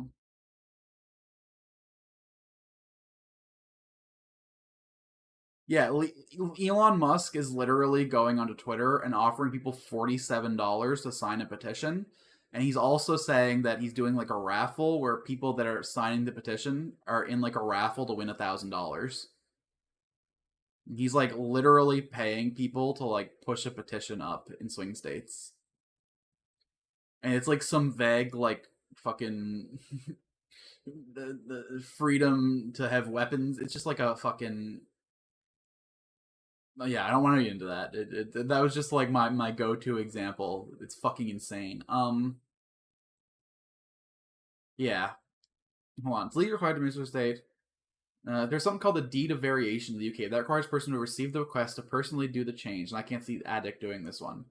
Why shouldn't the amount go into the trust? It's a pain having to involve lawyers. There's no other ethical way. There would be nothing to stop the current care of the children applying for financial support from the parents if the law in a particular country allows it, which hopefully might result in a award being made from the only available asset, i.e., the trust containing the inheritance. Yeah. Okay. Yeah, this is right. This is right. You put the money in a trust in Claire's name, and then you sue her for child support.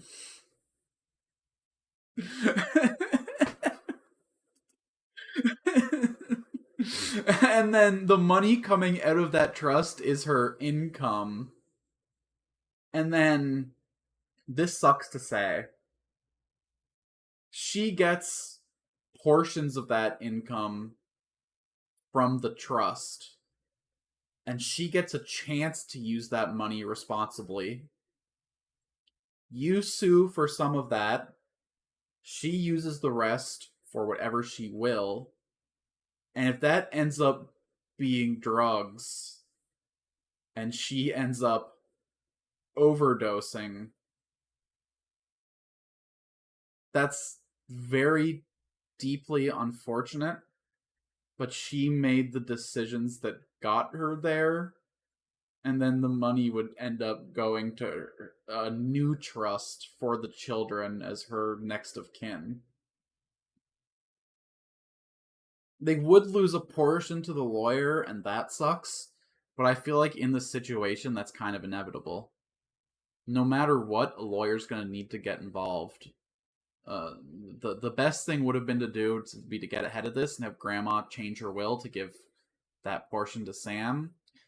But since they didn't foresee this issue and the death was so sudden, they have to just deal with the messy situation.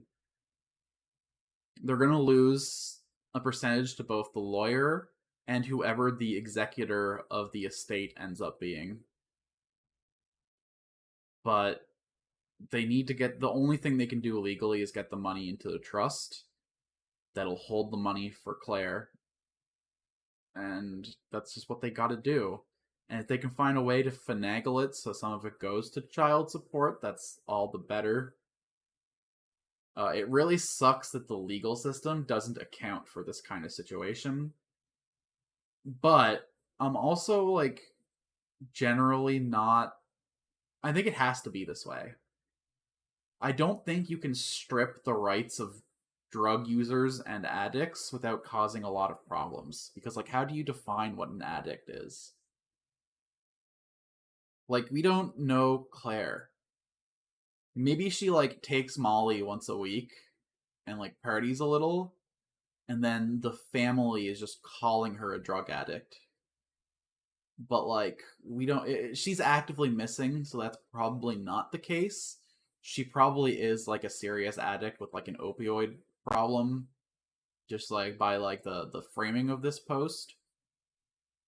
But we don't know enough about Claire to say that for sure, and I'm not comfortable with the law, like, making the decision if someone's too far gone to deserve the money they're entitled to. Yeah. No, I get it. Like, again, in this situation, absolutely, like, ethically, the money should go to Sam. But I'm not comfortable with the law, like, defaulting to that. I feel like this is something that, like, has to be worked out as, like, a special bad case scenario. Because, like, I feel like the law can't account for every situation. The law needs to be, like, a framework that's built to, like, cover, like, the most possibility, and then you need to leave, like, cracks and allowance for special case situations. And this is, like, a special case situation.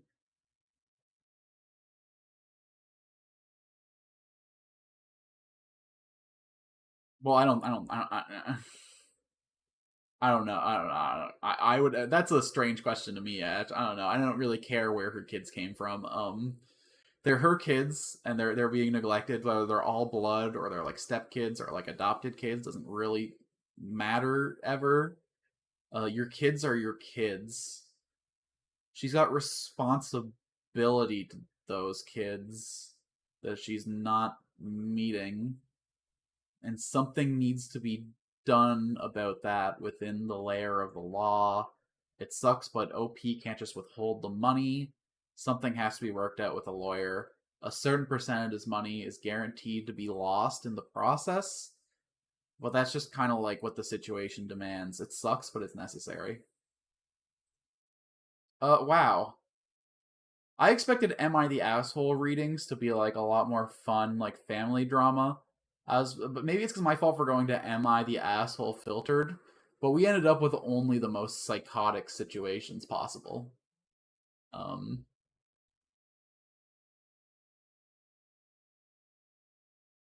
yeah. That was the stream for today. I hope everyone enjoyed this special birthday stream that was so different from what I usually do. It was nice to do stuff that was, like, more personally invested, to do tier lists that were, like, to my tastes, to kind of show off my sensibility with the Am I the I'm gonna do probably more Am I the Asshole streams. That was really fun. Going in and judging strangers is, like, a blast. I also think I'm gonna clip the shit out of this stream, and maybe release these as, like, videos, because that was neat. I'm definitely gonna go through and timestamp the hell out of this when I wake up tonight. But it's 11:24 p.m. There's only 36 minutes left in my birthday. I haven't eaten since, like, 7 in the morning. um, So I'm gonna go eat some food and go to sleep. Thank you everyone for coming out and spending this time with me. Whether you were a lurker, a chatter, a new viewer, just popping in for the first time, I appreciate every moment that you choose to spend with me. I hope you come back and spend more time with me in the future. But if this was the only shot you gave me, hey, thanks for giving me the chance. I hope to see you again next time. We're probably going to be doing some gaming streams over the next few days, but I am definitely going to add to the schedule some Am I the Asshole reading. So I'm gonna go grab something as quick as I can, devour something, and then fall over into bed. Thanks so much, everyone, for your love and support. I hope to see you again in the future. All my friends, old and new, thanks for coming to spend this time with me. Until next time, bye bye.